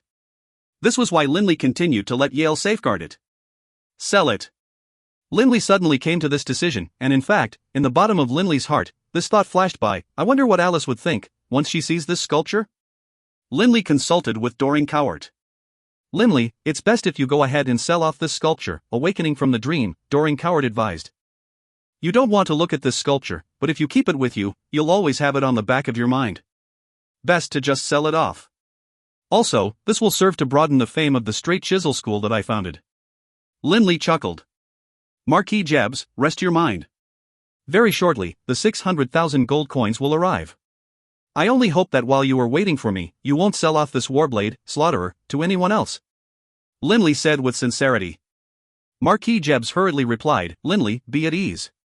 Even if someone else offered me 2 million gold coins, I still wouldn't sell it. Indeed, if it weren't for Linley's particular status, how could Marquis Jebs bear to part with it? Within the office of Manager Ostoni at the Prue Gallery. What? You are willing to auction off that sculpture? Ostoni's eyes were wide with amazement and wild joy. Linley nodded slightly. By his side, Yale cast a helpless look at Linley. Yale had grown up alongside Linley, and so he understood Linley's temperament very well. Linley was a person who cared deeply about friends, and was extremely loyal to them. But at the same time, Linley hated owing others. This time, Yale was preparing to loan Linley a few 100,000 gold coins. But as Linley put it, I don't want to see this sculpture, awakening from the dream, anymore. Best that I sell it. Yale secretly thought to himself that if this sculpture was auctioned off, Linley's fame would be broadcast far and wide, which would also improve Linley's status. This was a good thing. Thus, Yale didn't try to force Linley to accept his money. Wonderful. Wonderful. Ostoni was extremely excited. Linley, don't worry one bit. For this sculpture of yours, our gallery won't collect so much as a single gold coin in transaction fees. I need to auction this sculpture off within the next 7 days. Linley directly stated his requirements. Ostoni said confidently, be at ease. Starting tomorrow, our Prue Gallery will arrange for a 5-day major exhibition event, as well as spread the news of this sculpture, awakening from the dream, to every single wealthy clan. On the 7th day, we will begin the auction. Linley nodded. Boss Yale, let's go. After formally handing the sculpture over to the Prue Gallery, Linley could feel something missing in his heart, but at the same time, Linley also felt as though his mind was a bit more relaxed now. Within the main hall of the Prue Gallery, Count Juno still visited the Prue Gallery virtually every morning. First, he would admire the sculptures in the main hall, before progressing to the Hall of the Experts and the Hall of the Masters. But this morning, once Count Juno stepped into the main hall, he discovered. Hey, why are there so many people congregating over there at the Hall of the Masters? Count Juno felt a bit puzzled. The Hall of the Masters always had just those few sculptures that everyone had seen before. After being on display for so long, the number of viewers had become rather low. Unless, of course, a new work had been produced by a master sculptor. Only then would the Hall of the Masters be a bit more lively. Can it be that a new work has been produced by a master? Excited, Count Juno also headed directly to the Hall of the Masters. Currently, it was 8 in the morning. Logically speaking, there shouldn't be many people at the Prue Gallery. But there were already several dozen people squeezed into the Hall of the Masters. What's more, all of these people were staring in astonishment at a sculpture placed dead center in the Hall of the Masters. What's more, this exhibit had 18 powerfully built guards standing around it. So popular? I wonder which master has produced a new work. Count Juno forced his way to the front to take a closer look. Count Juno's eyes immediately widened, and his gaze locked onto the sculpture in front of him. For an instant, Count Juno thought that he was looking at 5 living persons. A person madly in love, an adorable person, a shy person, a mesmerizingly beautiful person, and an icy, heartless person. Count Juno remained in that half-drunken stupor for a long moment before awakening. What a godly sculpture! The work of a grandmaster. Count Juno's mind instantly became agitated. Based on Count Juno's 100+ years of appraising art, he naturally could sense how spiritually stirring this sculpture was, but upon taking a closer look, Count Juno's eyes began to shine. This sculpting style, isn't it that of that genius magus of the Ernst Institute, Linley? Just from the sculpting style alone, Count Juno could tell who had carved this sculpture. Count Juno was very familiar with Linley, because the first time Linley had placed 3 sculptures for sale in the Prue Gallery, he had been the one to purchase them. And then, when Linley's artworks began appearing in the Hall of the Experts, the price of each sculpture had reached 6,000 gold coins. The genius of the Ernst Institute, who was only 17 years old. On that business transaction alone, Count Juno had turned a profit of over 10,000 gold coins. Naturally, Count Juno would pay tremendous attention to Linley. It really is him. Count Juno saw the 2 characters for Linley written on the lower corner of the statue. And on the placard next to the sculpture, there was an explanation of who Linley was. The sculptor of this sculpture is named Linley. This year, he is 17 years old, a graduate of the Ernst Institute, and a 17-year-old dual-element magus of the 7th rank. In this day and age, he is, without a doubt, the #1 genius magus in the entire Yulan continent, and even if we look at the history of the Yulan continent as a whole, he is still the #2 genius magus in all of history. But Linley isn't just a genius magus. In the field of sculpting, he also has made amazing accomplishments. Although only 17, this sculpture of his, Awakening from the Dream, already carries the grandeur and the spirit of a grandmaster-level sculpture, especially considering the fact that this sculpture is so huge. Naturally, its value is all the more priceless. When you factor in the reality that this 17-year-old sculptor is also an ultimate genius magus, the value of this sculpture is simply unimaginable. Our Prue Gallery has the privilege to be authorized by Linley to exhibit this sculpture for 5 days. On April 21st, after the exhibition has completed, the Prue Gallery will carry out the auction. Seeing this introduction, Count Juno understood. The various nobles, magnates, and royals will all be moved and intrigued. Count Juno knew very well that this sort of sculpture definitely wasn't something which a person of his level could hope to purchase. A 17-year-old dual-element magus of the 7th rank? Upon rereading this part of the introduction, Count Juno couldn't help but sigh in amazement as well. At the same time, Count Juno's admiration of this Linley deepened. A person who was able to achieve such accomplishments in 2 different fields was definitely worthy of admiration. This sculpture should on roughly the same level as the sculptures of grandmaster sculptors. Adding the fact that it is huge, and the status of the sculptor, a 17-year-old who was the #2 genius magus in the entire history of the Yulan continent, the price is going to be sky high. Count Juno made a mental prediction. April 21st. Count Juno was already beginning to anticipate this day. As time passed, the people coming to visit this Hall of the Masters grew more and more in number. Many of the extremely wealthy families in the holy capital began to receive word of this as well. Within Ostoni's office. Please inform His Majesty, King Wilder, that I don't have the authority to make this decision. If His Majesty really would like to purchase this sculpture, we would like to invite him to attend on the 21st. Ostoni sent off the royal herald from a king. When that herald left, Ostoni's face sank. What a joke! He actually dared to offer just 1,000,000 gold pieces to directly buy this sculpture? In his dreams. Just yesterday, His Royal Majesty, King Clade of the Kingdom of Funlai, offered 3,000,000 gold coins. After being on exhibition for just 3 days, over 10 important personages had made offers to directly buy the sculpture. On the 21st, I'm afraid that we really are going to see a sky-high price. Ostoni secretly mused. If you find any errors, ads pop-up, ads redirect, broken links, non-standard content, etc., please let us know. Report chapter so we can fix it as soon as possible. Book 5, Chapter 12, Rage. Book 5, The God's Word, Blood Violet, Chapter 12, Rage.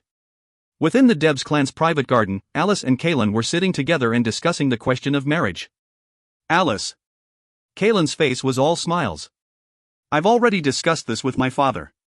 Our engagement ceremony will be on June 18th, and our actual wedding ceremony will be on January 1st of the next year.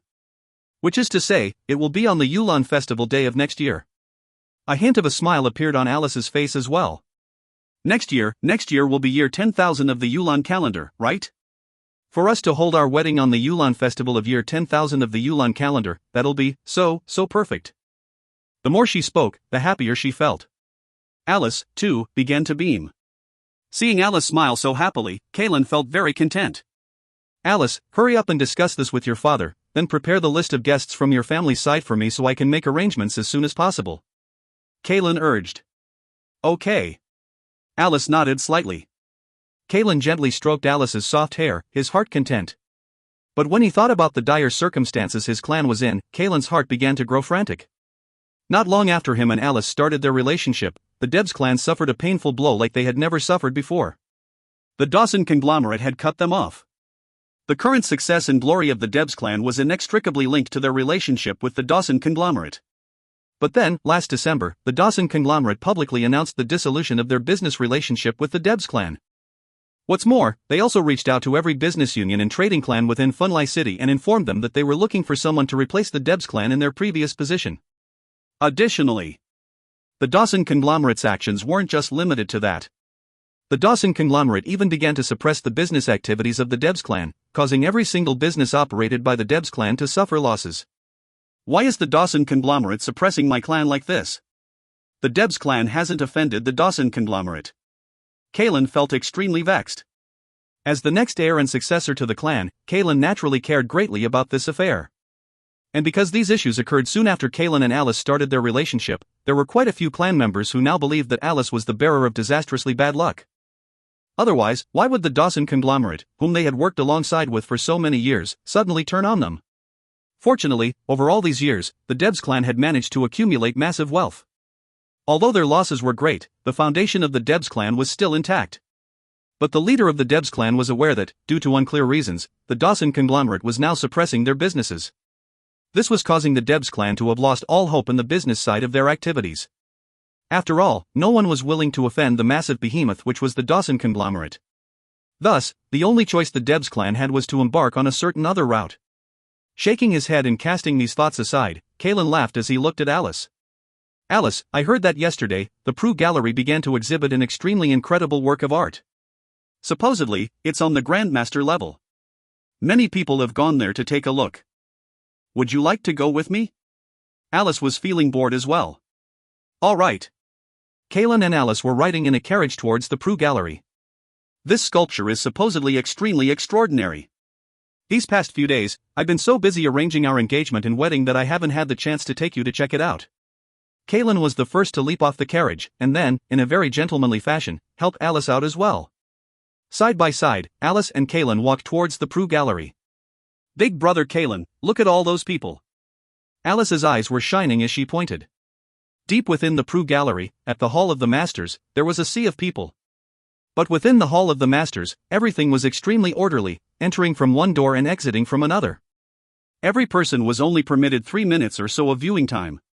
After 3 minutes, the people currently in the Hall of the Masters were forced to leave. If they wanted to view it again. Fine. Go back and wait in line again. What a long line. Kaylin felt somewhat amazed as well.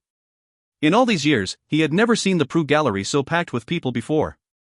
Kaylin and Alice both obediently got in line and waited for nearly 20 minutes. Only then was it their group's turn to go and enter the Hall of the Masters. In one large group, they were ushered into the Hall of the Masters. Immediately, all of them headed towards the front. Curious, Kaylin and Alice naturally rushed to the front as well. But that moment when Alice first spotted the sculpture, she froze as though she had been struck by lightning. Standing there, she stared stupidly at that enormous sculpture. Those 5 beautifully, immaculately carved female figures, each of them carrying a unique aura of their own. Others were absorbed in contemplating the meanings hidden within this awakening from the dream. But when Alice saw this giant sculpture, her mind couldn't help but begin to replay memories of every single event she had previously experienced with Linley. The first time, just as she was despairing, Linley had descended like a god from the heavens. On the balcony, the two of them hiding in the corners and chatting an entire night away. One scene after another played in her mind. Alice was totally dumbstruck. She really had no idea that this famous Grandmaster-level sculpture, awakening from the dream, had her as the subject. Linley, Alice's current emotions were extremely complicated. She stared at the introductory text on the side. The sculptor of this sculpture is named Linley. This year, he is 17 years old, a graduate of the Ernst Institute, and a 17-year-old dual-element magus of the 7th rank. In this day and age, he is, without a doubt, the #1 genius magus in the entire Yulan continent, and even if we look at the history of the Yulan continent as a whole, he is still the number 2 genius magus in all of history. But Linley isn't just a genius magus. In the field of sculpting, he also has made amazing accomplishments. Although only 17, this sculpture of his, Awakening from the Dream. Seeing those lines of words, Alice was dumbfounded yet again. It's Linley. It's Linley. Alice stared at the placard unbelievingly. A dual element magus of the 7th rank? He's already a magus of the 7th rank? But just last year, he was just a magus of the 5th rank. Alice had no idea that before they had broken up, Linley had become a magus of the 6th rank. Only, Linley had never been given the chance to let her know. Awakening from the Dream. This sculpture is called Awakening from the Dream. Staring at the 5 female figures in the sculpture, especially that last one with the slight aura of heartlessness, Alice suddenly understood the true reason why Linley had given this sculpture the name, Awakening from the Dream. The dreamer has awakened? Alice felt that her mind was a total mess. As the first man she had ever truly cared for, in the bottom of Alice's heart, there was always a special place reserved for Linley. But when she discovered that Linley had given this sculpture the name, Awakening from the Dream, she suddenly felt as though something had disappeared from her heart. That sort of feeling was very difficult to bear. Alice suddenly noticed that by her side, Kaelin's fists were knotted, and an extremely unpleasant look was on his face. His veins were bulging out, and his face was terrifyingly grim. His eyes flashed with dark light as he stared a deathly gaze at this sculpture. Big brother Kaelin. Worried, Alice called to him. But Kaelin paid her no mind. Linley, you go too far. Kaelin was filled with boundless, fiery rage. In the past, Kaelin was rather well disposed towards Linley. But in the depths of his heart, Kaelin somewhat looked down on Linley. As far as Kaelin was concerned, no matter how hard Linley worked, he could never be able to match Kaelin's clan. After all, his clan was hitched to the enormous war machine that was the Dawson conglomerate. But in what, just 5 months? His Debs clan had been abandoned by the Dawson conglomerate. And Linley? Out of nowhere, he became a 17-year-old dual-element magus of the 7th rank. What's more, he was acclaimed as the number 1 genius magus of this age. Even in the long history of the Yulan continent, there was only one person slightly better than Linley. A 17-year-old dual-element magus of the 7th rank, and a sculptor approaching the level of the Grandmasters. Kaelin suddenly felt enormous pressure. This person was simply too incredible. But shortly after, Kaelin only felt boundless fury. Because the inspiration for this sculpture was his fiancée. Hey, take a look. Isn't this girl really similar to the woman in this sculpture? A voice suddenly rang out within the Hall of the Masters, and instantly, over 10 heads turned to stare at Alice. The hall suddenly became a hotbed of commotion and discussion. Linley's sculpting abilities were simply too amazing. He had totally captured Alice's grace and charm in this sculpture. From their very first glance at Alice, those viewers had the feeling that the girl in front of them and the female carved into Awakening from the Dream were incredibly similar.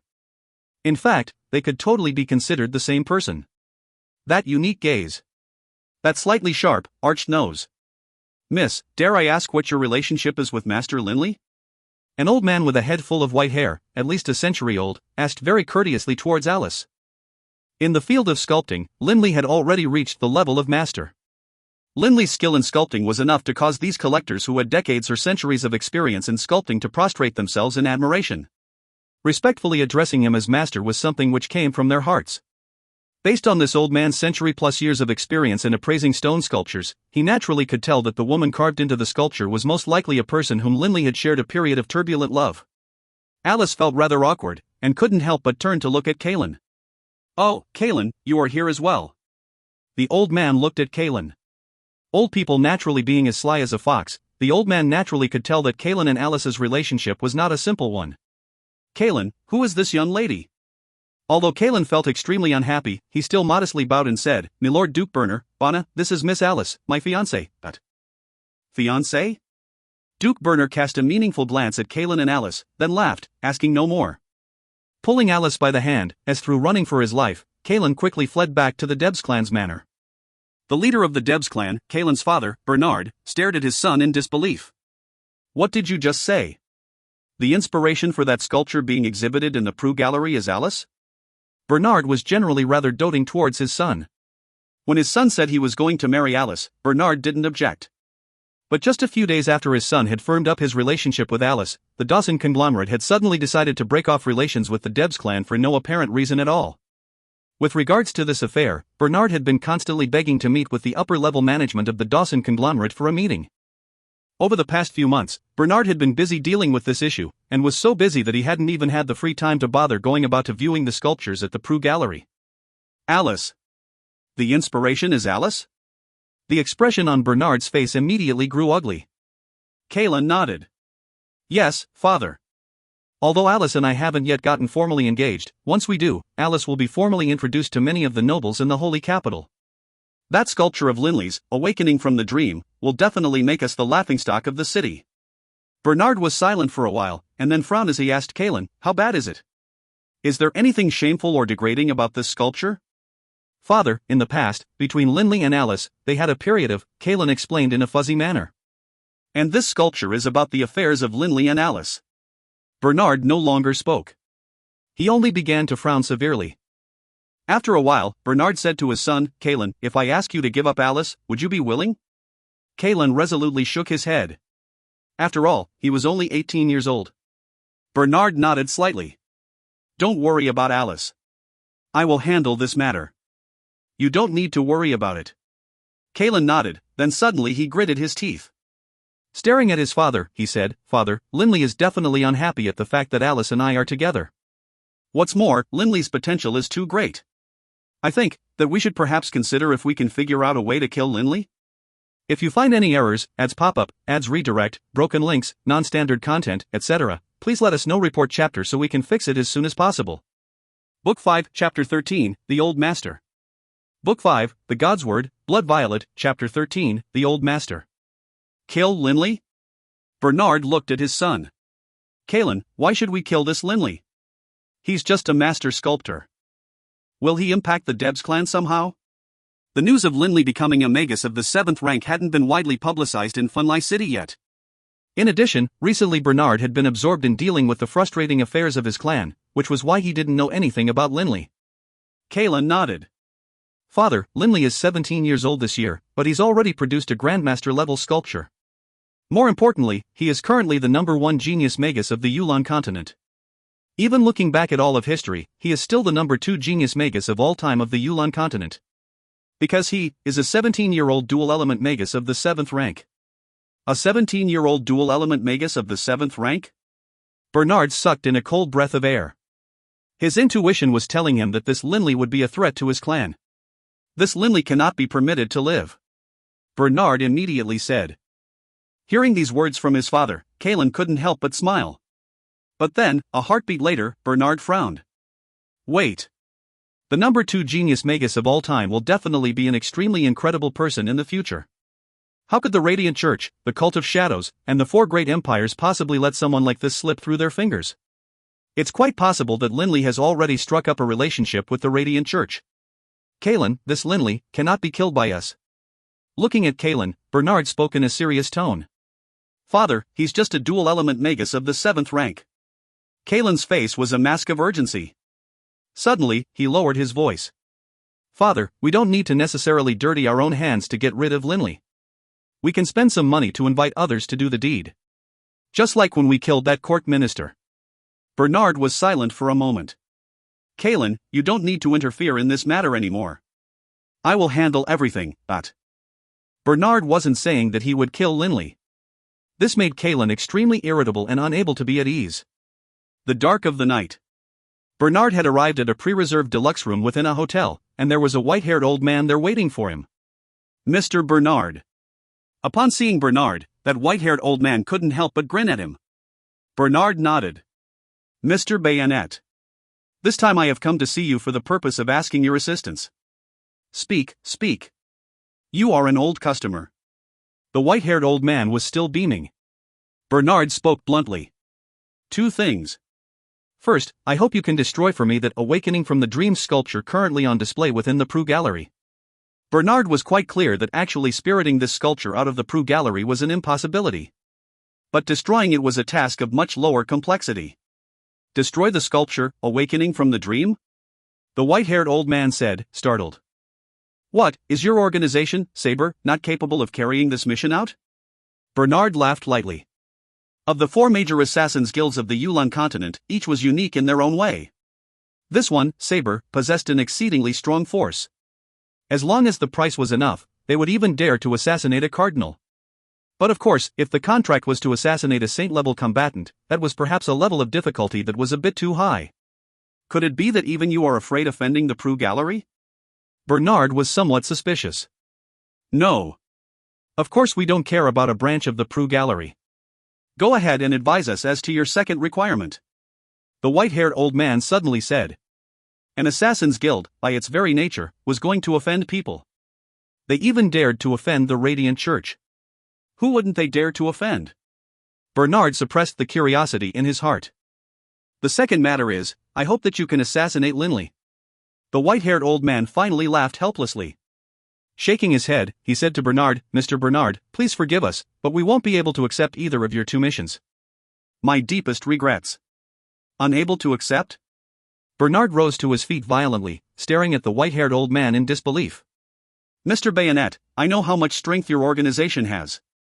Since when did you become unwilling to dare to accept a small mission such as this?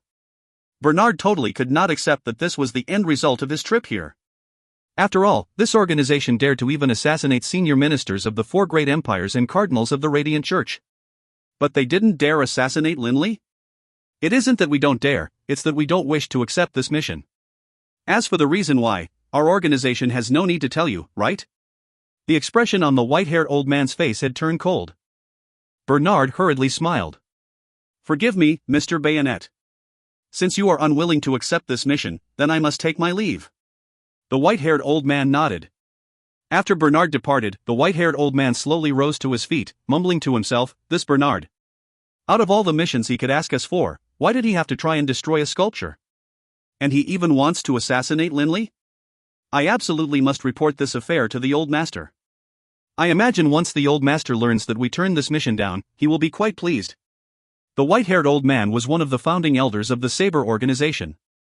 However, precisely because he was too old, he didn't carry out any missions anymore. Most of his time, he spent his life enjoying everything this megacity, Finlay City, had to offer. On occasion, he would receive visitors from some of the wealthier nobles. But as for the old master he was referring to, within the Saber organization, the old master was a person of legend. Even when the guild leader of Saber met the old master, he would very respectfully hail him as old master. In the entirety of this organization, there was perhaps no one who was more senior than this old master. Within the Preux Gallery. The fourth day of the exhibition of the sculpture, Awakening from the Dream. In the middle of the Hall of the Masters, something quite bizarre was happening. Based on the usual rules of the Preux Gallery, each visitor to the Hall of the Masters should only be allowed 3 minutes of viewing time per visit before leaving to allow someone else to come in. If they wanted to view the sculpture again, they would have to get in line again. But within the Hall of the Masters, one particular guest had already been there for nearly 2 hours. This was totally against the rules. This guest appeared to be 30 or 40 years old. He wore a loose-fitting long robe, and his arms were hidden by the sleeves of the robes and crossed over his chest. That long, black robe was casually loosened, and he appeared to be very much absorbed in viewing the sculpture, Awakening from the Dream. And right now, the several extremely powerful-looking guards standing in front of Awakening from the Dream were all discussing this black-haired man in a low voice. What sort of relationship does this man have with Mr. Rostoni? We were actually instructed not to shoo him away. For him to be here for such a long period of time in the Hall of the Masters is against the rules. Don't worry about it. Let's just quietly protect the statue. What are you afraid of? The gallery has set up a magical defensive formation around the sculpture. It is totally impossible for someone to attempt to steal it, especially given how large it is. Who can possibly steal such a large sculpture out from under our eyes? The guards were all in a relatively relaxed mood. After all, stealing this huge sculpture would be an extremely hard task, while damaging it was of no benefit to anybody. Who would do such a thing? Wow, what an excellent sculpture. It really has flavor. The 30 to 40-year-old man knitted his brows as he carefully inspected the sculpture, Awakening from the Dream. And then, he glanced once more at the introduction. A 17-year-old kid. I really anticipate his future progress. Time passed. One group of people after another entered the Hall of the Masters. But this man continued to stand in that one spot, carefully viewing and enjoying the sight of this sculpture, Awakening from the Dream. What smoothly flowing lines and marks, so clean without any sign of hesitation. A slightly enchanted look was on this man's face. How absolutely mesmerizing. And this girl. Her unique characteristics were completely drawn out by the sculptor, to the point of being more attractive than a real person. Within the hall, groups of visitors continued to arrive and depart. Many of the visitors were lining up multiple times and viewing the sculpture multiple times. A Grandmaster level sculpture such as this, to those genuine aficionados of sculpture, was something they could admire for an entire day without feeling bored. Time's up. Next group. The employee of the Prue Gallery called out loudly. Instantly, a large group of people began heading for the exit immediately, while the next group of people began to come in. But just at this disorderly moment. Boom! Boom! Boom! Several explosive sounds could be heard, and suddenly, the Hall of the Masters was covered with a layer of thick fog. The previous guests totally began to run wild, screaming in fear or cursing angrily. The air was filled with noise. At this time, the guards charged with protecting the sculpture also grew nervous. Not good. Seeing this spectacle, the guards knew that something was happening. Goddamn. The man dressed in a loose robe frowned, cursing in an annoyed manner. His previously drowsy eyes cleared and scanned forwards. At this time, 4 blurs suddenly charged towards that sculpture, awakening from the dream. When these 4 blurs made their charge, the guards had already drawn their weapons, while at the same time, many experts of the Prue Gallery hidden around the area came charging forward as well. If the sculpture currently on display within the Prue Gallery was destroyed, then this would be an unmitigated disaster. Whoosh! One of the 4 blurs, a white blur, moved in an extremely bizarre manner. Like a piece of white paper, he floated about, easily dodging past the attempted blockade by the guards. At the same time, he stretched out with his black dagger, aiming a stab at the sculpture. Based on his attack power, with this stab, the entire sculpture would be shattered. Thud! Awakening from the dream suddenly glowed. The dagger landed on the glow surrounding the sculpture, but did not damage it. Light guard? The white blur muttered. The dagger in his hand suddenly flushed with a layer of blood-red color, and he stabbed at the sculpture with it once more. Instantly, a clear ringing sound could be heard as the light guard spell was totally shattered. Not good. The 4 guards were getting desperate. Even the protective magic set up by a lightstyle magus of the 7th rank had been so easily broken. And, because the situation was too chaotic, many of the gallery's experts were not able to reach or block in time. But these guards next to the sculpture were being blocked in turn by the other 3 blurs. That man in a loose-fitting robe who hadn't moved this entire time, suddenly radiated a fierce look from his previously drowsy-looking eyes. Swish! A very soft noise could be heard, while at the same time, the white-colored blur suddenly twitched. Then, with a rip sound, he suddenly split into 2 pieces, and fresh blood spurted out from his bifurcated body. Even the 3 people entangling the bodyguards suddenly split into 2 pieces. All of them were as dead can be. Shortly afterwards, the Prue Gallery returned to normal, while that man in a loose robe slowly departed from the Prue Gallery. Outside the Prue Gallery, there was a carriage waiting for him, and another person as well. It was the person whom Kaelin's father, Bernard, had addressed as Mr. Bayonet. Upon seeing this 30 or 40-year-old man come towards him, the elder immediately said in a voice of respect, "Old master. You did a good job this time." The 30 or 40-year-old man laughed as he praised. But then, he said in an unhappy voice, "I didn't expect that the Blood Rose organization would sink to such depths. Could it be that they don't know what a huge sin it is to attempt to destroy such a precious work of art?" The Blood Rose organization, like the Saber organization, was one of the 4 primary assassins' guilds. "Old master, where should head to, today?" That Mr. Bayonet asked. The man thought for a while, then said, "It's been a year or 2 since I visited the Jade Water Paradise. In the past, I've always had those girls come out to my place instead. This time, I shall visit the Jade Water Paradise in person. Only when I spend some time with young ladies will I, as well, feel young at heart." Ha! He began to laugh loudly. "Yes, old master," the white-haired old man said courteously. In Mr. Bayonet's heart, he actually was always curious about one thing: how old, exactly, this middle-aged man was. This was because, amongst all the assassins produced by the Saber organization, he himself was in the final group of assassins to be personally trained by the old master himself. As for the very first group of assassins trained by the old master, either they had all been killed, or they had died of old age. "What are you thinking about? Move it!" From within the carriage came the sound of the man's voice. Mr. Bayonet immediately began to drive the carriage forward, heading towards the Jade Water Paradise. If you find any errors, ads pop-up, ads redirect, broken links, non-standard content, etc., please let us know. Report chapter so we can fix it as soon as possible. Book 5, Chapter 14, The Auction. Book 5, The God's Word, Blood Violet, Chapter 14, The Auction. Within the private reading room of Bernard, leader of the Debs clan. What? You failed? Bernard stared at the woman in the red robes. Even if you failed, why can't you continue making further attempts? Since when did the Blood Rose organization give up so easily? Bernard was extremely dissatisfied. When he went to ask for the help of the Saber organization, he was refused. He successfully enlisted the services of Blood Rose, but Blood Rose was only willing to agree to destroy the sculpture, awakening from the dream. As for killing Linley, the price they demanded was far too high, as high as the price for an assassination of a cardinal. Such an astronomical price, the Debs clan was unable to pay. Per the words of Blood Rose, assassinating Linley would cause them to simultaneously offend both the Radiant Church as well as the Dawson conglomerate. What's more, nowadays, Linley was a master sculptor. A master sculptor held an exalted societal status, and many people with rank and power esteemed master sculptors. Killing Linley meant killing a master sculptor, which would generate a degree of hatred towards Blood Rose amongst those sculpture aficionados. This was why the cost they demanded to assassinate Linley was actually on par with the cost to assassinate a cardinal. We are no longer willing to accept this assignment. We are willing to return the compensation you gave us. The red-robed woman said, her face cold. Can you tell me the reason why? Bernard had no idea what was going on. The destruction of a sculpture shouldn't be too difficult. How could they give up after failing just a single time? If we tell you the reason, then we will no longer return the fees you provided to us. Do you agree? The red-robed woman said calmly. An assassination organization was also a type of information broker. They were willing to sell information as well. Done. As the leader of the Debs clan, Bernard could be magnanimous. That red-robed woman said softly, I can tell you this.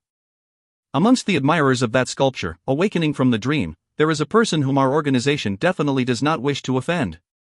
And this person is not someone whom your Debs clan is able to offend either. All right. My report is complete. With a smile, the red-robed woman immediately departed. Bernard was incredibly angry. This red-robed woman wasn't even willing to disclose the identity of this person Blood Rose didn't wish to offend. But Bernard understood one thing, someone capable of causing trepidation for Blood Rose was definitely an incredible person. A report on such a person would definitely also be incredibly expensive. Year 9999 of the Yulan calendar, April 21st. Within the dedicated auction hall at the Prue Gallery. This auction hall was split into 3 levels. The first level had ordinary seats, while the second level had standalone booths which only major nobles and extremely wealthy people were qualified to enter. The price to enter those booths was terrifyingly high. As for the third level, it was just a single, extremely large hall, also decorated very lavishly. At this moment, the hundreds of seats in the first level were beginning to get filled up, despite the fact that the price of each seat here was 100 gold coins. As for the 10 or so private booths on the second level, based on the locations of the seats, the prices varied from 1,000 to 10,000 gold coins. But the third level? That wasn't open to the public at all. The fame of this sculpture, awakening from the dream, was extremely resounding now. Many of the people currently in the auction hall were some of the wealthiest, most powerful noble families in the Yulan continent. But precisely because there were only so few seats while there were so many nobles present, these standard seats, which supposedly cost 100 gold coins each, were being sold by scalpers outside for a ridiculous sum of money. The Debs clan, as a local clan, had a special relationship with the Prue Gallery, and were able to acquire seats in the private booth with the poorest positioning. In truth, aside from the Debs clan, all of the others who were present in the second-level booths belonged to extremely famous and wealthy clans throughout the Yulan continent. They were far more powerful than the Debs clan, for example, the Dawson clan of the Dawson conglomerate. Even they were only on the second level. But of course, the representatives of the Dawson clan here were not members in the direct line of descent and succession. Alice, walk on the inside. This time, 6 people had come from the Debs clan. Alice was walking between Kaylin and Kaylin's mother, and was even wearing a hat that was pressed down on her head. Very quickly, the 6 of them reached the second level. Within this second level were the greatest clans of the Yulan continent. Upon seeing who was in the second-level hallway, Bernard, leader of the Debs clan, immediately began to modestly greet everyone present. Here, the Debs clan meant absolutely nothing. It was like the evaluation Yale had once given them in private, they were a minor clan. Right. In the eyes of these clans whose influence spanned the entire Yulan continent, if a clan's area of influence was limited to a single kingdom, then that clan was nothing more than a minor clan. The 6 people from the Debs clan entered their booth. There will come a day when my Debs clan will be like those clans. No, we will be even stronger. Kalen said to himself. For the Debs clan, during this trip, failure was not an option. No matter what, it was better to have this sculpture located within their own manor, rather than the manor of an outsider. After all, in June, Kalen would be having his engagement ceremony with Alice, and by then, many people would know that Alice was becoming a member of the Debs clan. But even though failure was not an option, in reality, their financial ability to succeed was a major issue as well. Big brother Kalen. Alice took a seat next to Kalen. In a place like this, surrounded by hugely powerful clans, Alice, too, felt rather constrained and pressured. After all, in this place, even the Debs clan counted for little, much less a minor noble like Alice and her clan. Don't worry. Inside this booth, the people below won't be able to see you at all. That Linley really has gone too far. He actually, whenever Kalen thought of that sculpture, awakening from the dream, he would burst with rage. Anyone with some understanding of sculpture would be able to guess that Linley and Alice had a romantic history together. After all, if they hadn't shared a period of true love, how could Linley have produced such a godly work of art? If Kalen were to really marry Alice, there would most likely be many people who would secretly speculate about what the relationship between Alice and Linley was like. For someone of Kalen's social status, how could he bear such embarrassment? The third level of the auction hall. Inside, there were only 4 people. The Prue Gallery's managing director Maya, Ostoni, Linley, and Yale. Director Maya, which one is Linley? A loud, exuberant laugh boomed out.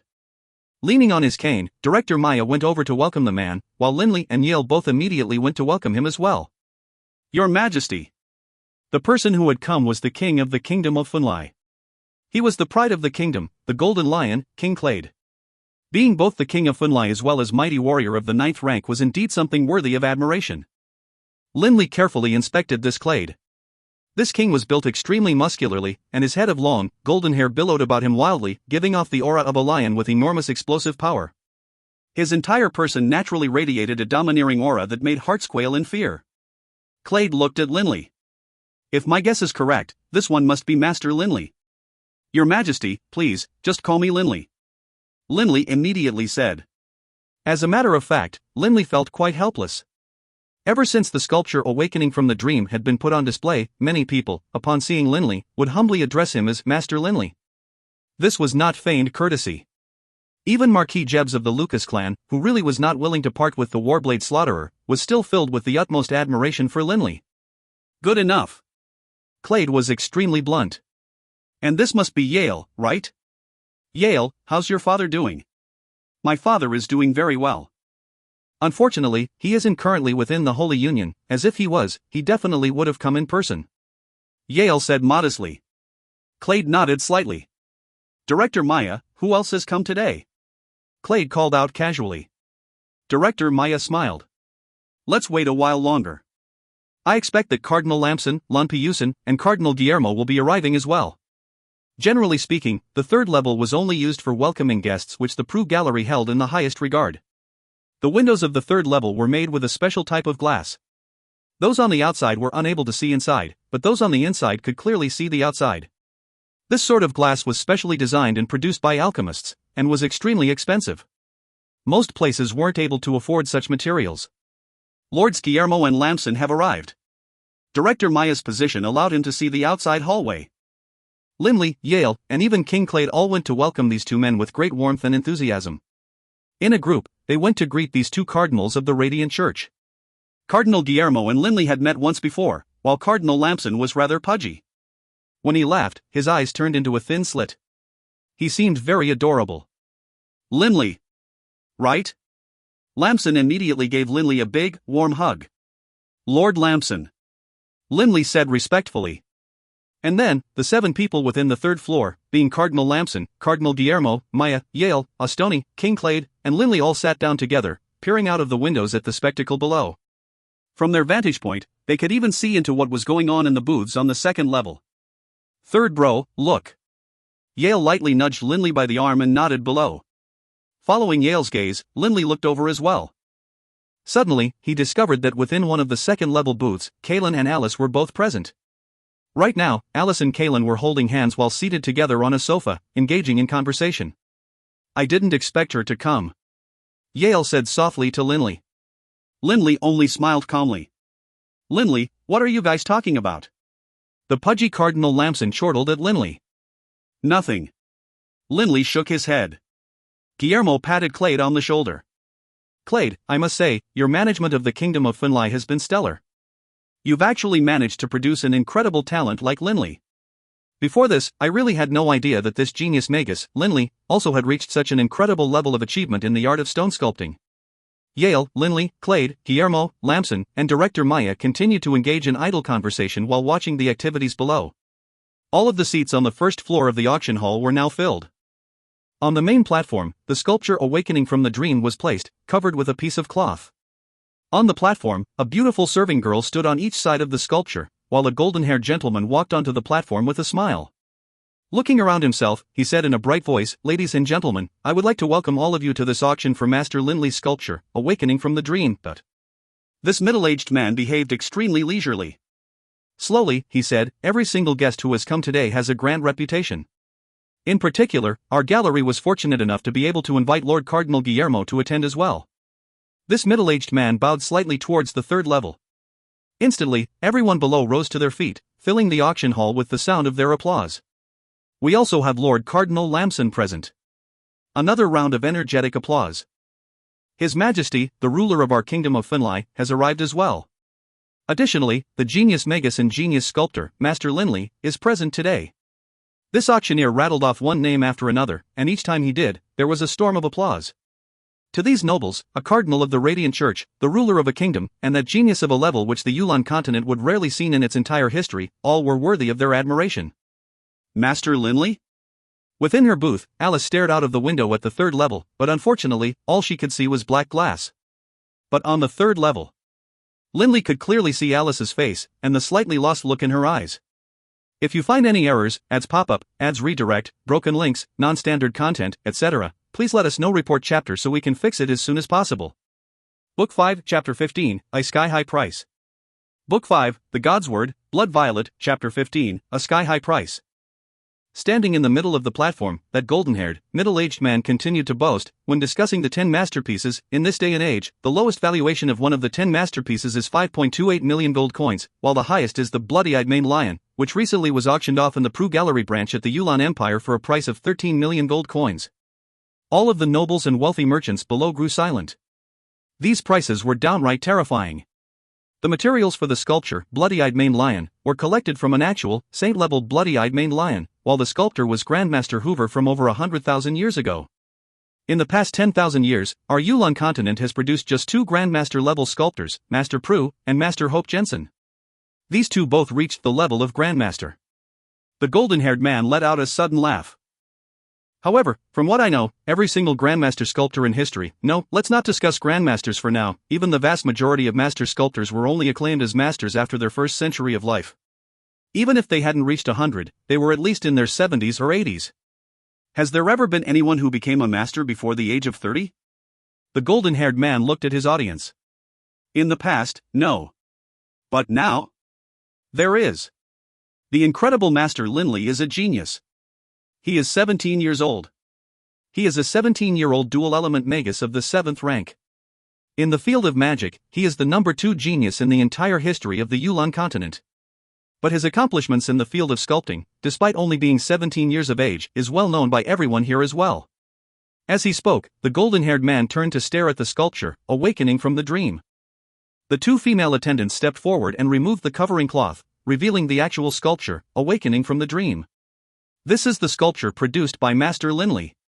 Based on the investigation performed by our gallery, this sculpture was completed last December, during the days of that huge blizzard.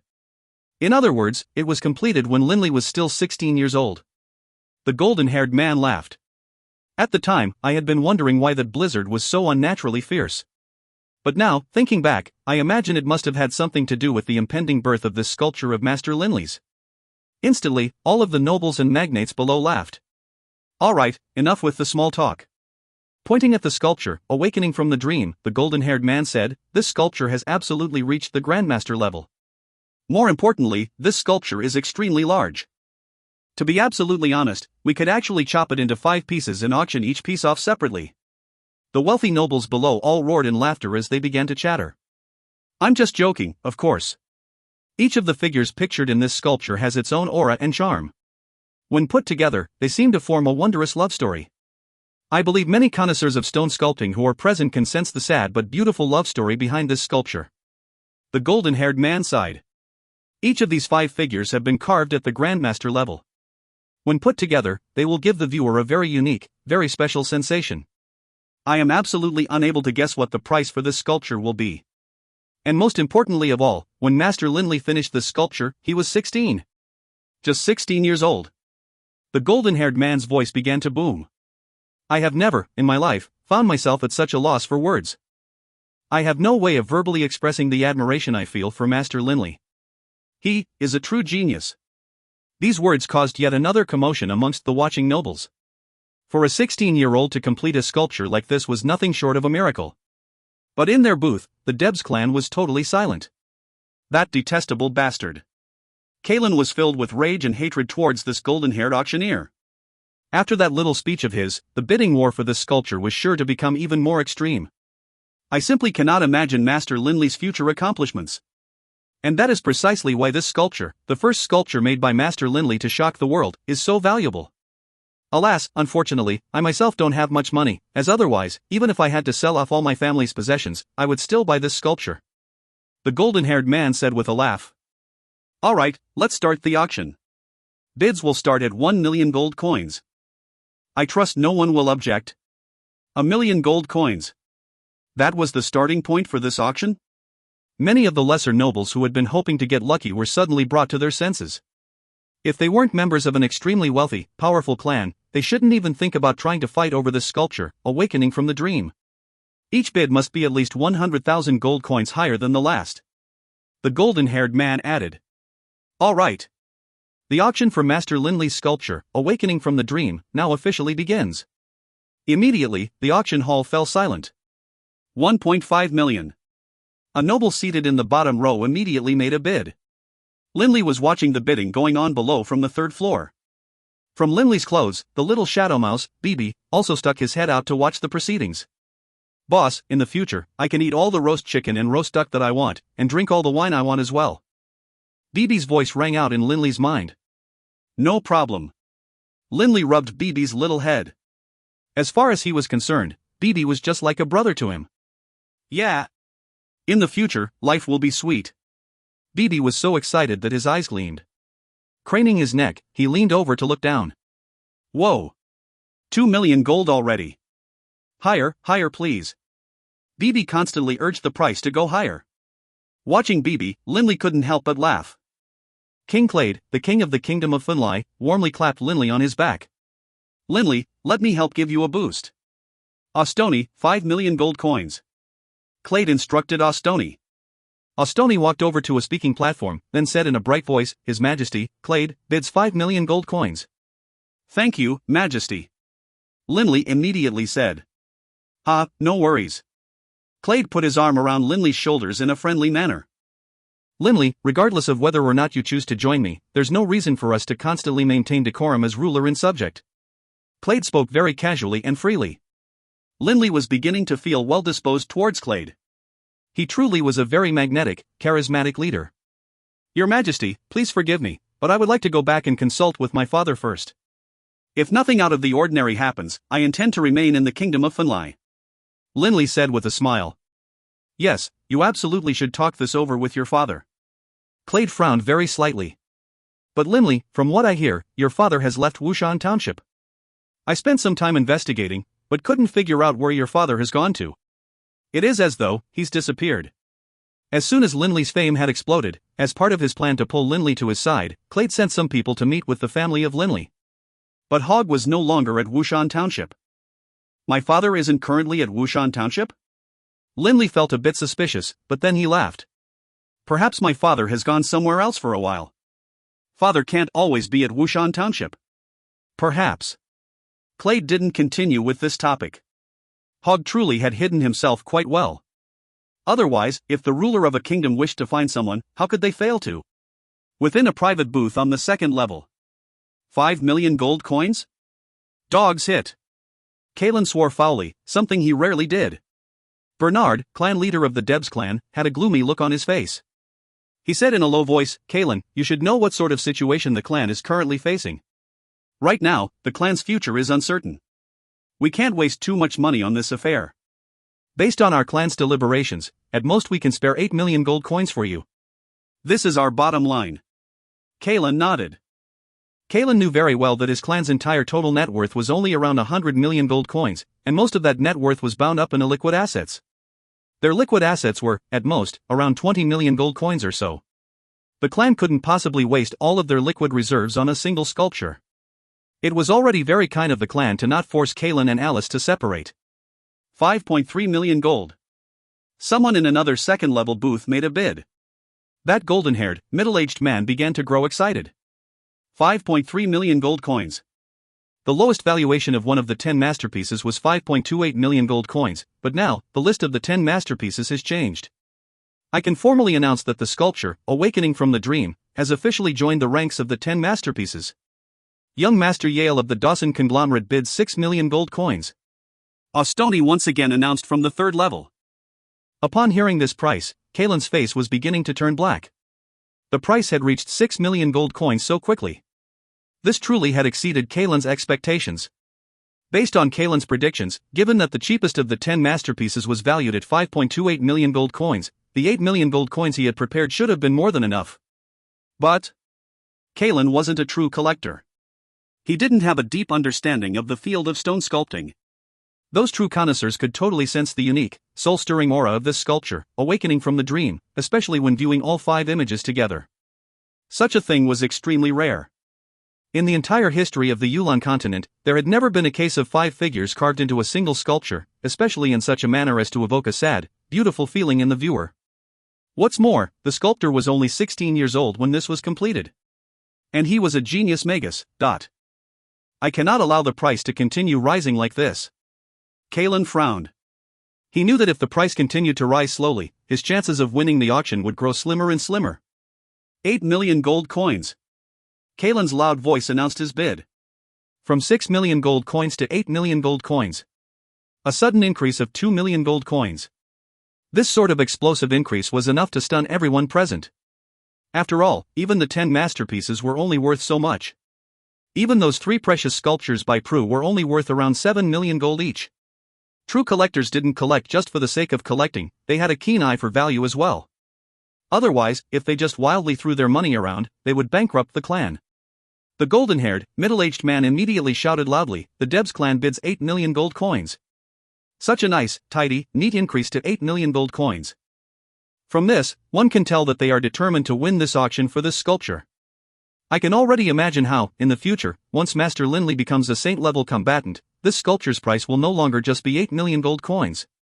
Most likely, by then, it will be worth 16 million gold coins. This golden-haired man's promotion ability was really very fierce. But none of those who were present were fools.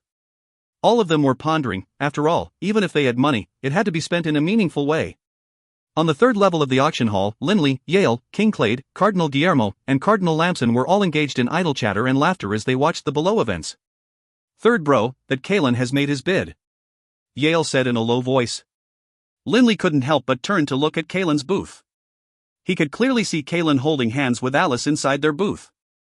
Judging from Kalen's expression, he was very agitated. Third bro, let me give him a bit of pressure. No matter what, we can't allow your sculpture to fall into his hands. Yale said in a soft voice. No need. Linley slowly shook his head. Linley was staring directly at Alice. Sitting there in the booth, Alice looked like a pitiable little girl who had suffered some sort of mistreatment. All of the other members of the Debs clan were looking at Alice with a hint of dissatisfaction in their eyes. After all, their clan was spending an enormous amount of money for Alice's sake. If they really want it, let them have it. Linley said emotionlessly. Sitting next to him, Guillermo and Lamson exchanged glances, then chuckled. Within the private booth, all the members of the Debs clan were feeling very nervous. But of course, Alice and Kalen were the most nervous of all. Relax, Alice. 8 million gold coins is already an extremely high price. It won't get any higher. Kalen comforted Alice, but who was going to console him?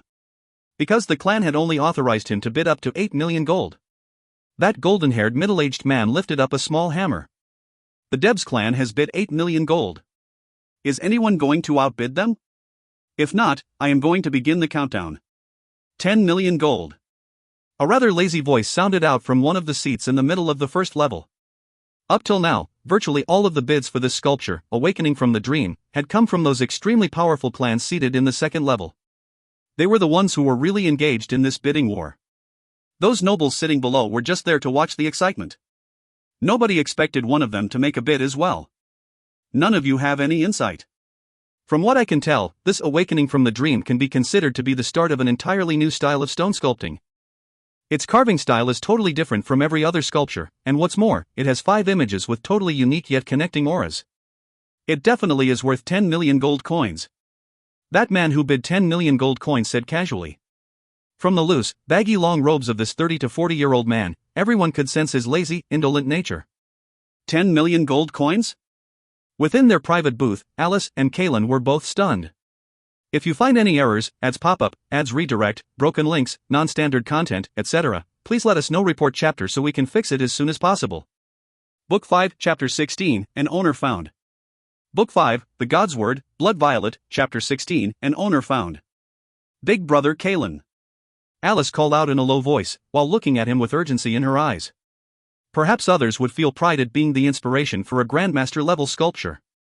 But this Awakening from the Dream of Linley's was different. Anyone who had ever spent any time analyzing sculptures would easily be able to tell from the aura given off by those 5 figures that there was a romantic history between Linley and Alice. If Alice had just married into a small clan, that wouldn't be as much of an issue. But she was marrying into the clan of Kaylin Debs. Kaylin was the future successor to the leadership of the Debs clan, and the Debs clan was one of the top 3 clans of the entire kingdom of Finlay. Calm down, calm down. Kaylin comfortingly held Alice's hand. But Alice could feel that Kaylin's hand was covered in sweat. Father, Kaylin turned towards his father, Bernard, then looked at his mother. His parents both doted on him exceedingly, which was why they were willing to spend 8 million gold coins on Kaylin's behalf. After all, even to the Debs clan, 8 million gold coins was an exceedingly large sum. Kaylin, don't even think about it. The clan can't possibly hand over 10 million gold coins just for the sake of your fiancé. Bernard said, his face extremely solemn. Kaylin was stunned. Even Alice turned her head to look at Bernard, her eyes filled with worry and a hint of supplication. We'll act in accordance with our previous discussion. Bernard totally ignored Alice's silent appeal as he coldly pronounced his judgment. Kaylin froze for a long moment, while by his side, Alice tightly clutched his hands, staring into Kaylin's eyes. Alice fully understood what Bernard meant by his words just now. Alice was extremely unwilling to accept this result. Kaylin glanced at Alice. He let out a helpless sigh, then slightly shook his head. Big brother Kaylin, I'm not willing, Alice said in a small voice. Kaylin clasped Alice's hands. He gently shook his head again. There's no other way. Alice, I am the heir to our clan. I have to put the considerations of the clan first. I hope you are willing to sacrifice a little bit for me as well. I promise you that my heart towards you will never waver. Alice fell silent. The heir to the clan. These 5 simple words guaranteed that every single action of Kaylin's would reflect upon the honor and glory of the Debs clan. Although Bernard loved and doted on his son very much, no matter what, he could not permit Alice to become Kaylin's principal wife. That's right. There was no way she could become the principal wife. In other words, any children which Alice bore Kaylin in the future would not be able to become an heir, or be considered to be direct line of descent. In truth, ever since the Awakening from the Dream had been viewed by many people, the elders of the Debs clan had been constantly urging Kaylin to give up Alice. Even if Kaylin insisted on marrying her, they didn't wish for Alice to become his principal wife. But Kaylin had remained steadfast. In the end, Bernard, the doting father, compromised. He decided that if they were able to purchase this Awakening from the Dream, then this matter would more or less be at an end. But from the looks of it, Big brother Kaylin. Alice looked at Kaylin, her eyes turning moist. At the same time, she turned to look at the other members of the Debs clan. But at this moment, neither Kaylin, nor Bernard, nor Kaylin's mother, paid Alice any mind. At that moment, Alice felt her heart grow cold. She suddenly thought back to everything she had experienced with Linley, how Linley had protected her and unstintingly cherished her. In the past, she had always taken Linley's constant yielding to her for granted, but at this moment, how she longed for that feeling. Raising her head, her gaze passed through the glass window to stare at the 3rd level. But all she could see was the black glass. 10 million gold. 10 million gold. Is anyone willing to bid higher? That golden-haired man was calling out from the platform. The man dressed in the loose robes casually glanced around. And then, he directly addressed that golden-haired auctioneer. Hey, stop wasting time. Hurry up and start counting. The nobles nearby all began to laugh. How could an auctioneer possibly obey the commands of one of the bidders below? Based on their understanding of this golden-haired auctioneer, they knew him to be someone who would constantly escalate the bidding wars until the price reached an extremely high level. But upon hearing the words of the man in the loose robes, the auctioneer seemed to have been hypnotized. Very naturally, he said, "Okay, then I'll start counting. 3, 2. 10.1 million gold coins. An ancient-sounding voice rang out from one of the second-level private booths. Everyone's attention turned towards that booth. Even that man dressed in the loose robes turned to stare at that booth in astonishment. In that second-level booth, aside from the Debs clan, every single clan present was one of the major, world-spanning clans of the Yulan continent. The wealth of those clans was far higher than that of the Debs clan. Whoa, so there's someone here who appreciates value after all. But raising it by just 100,000 is a bit too stingy. 10.3 million gold coins. The man in the loose robes said casually, grinning. Linley and the others on the third level all noticed the man in the loose robes now, but from their current angle, they could only see the man from the side, and were unable to see his face clearly. HRM? Cardinal Guillermo and Cardinal Lamson of the Radiant Church both suddenly rose to their feet. Frowns on their face, they walked to the opposite end of the glass, carefully looking down at the loosely attired man below. Just at that moment, the loosely robed man seemed to have discovered the presence of the two cardinals, as he raised his head upwards and glanced towards them. Him? The faces of the two cardinals suddenly turned bone white. Guillermo and Lamson exchanged glances, then they both shook their heads.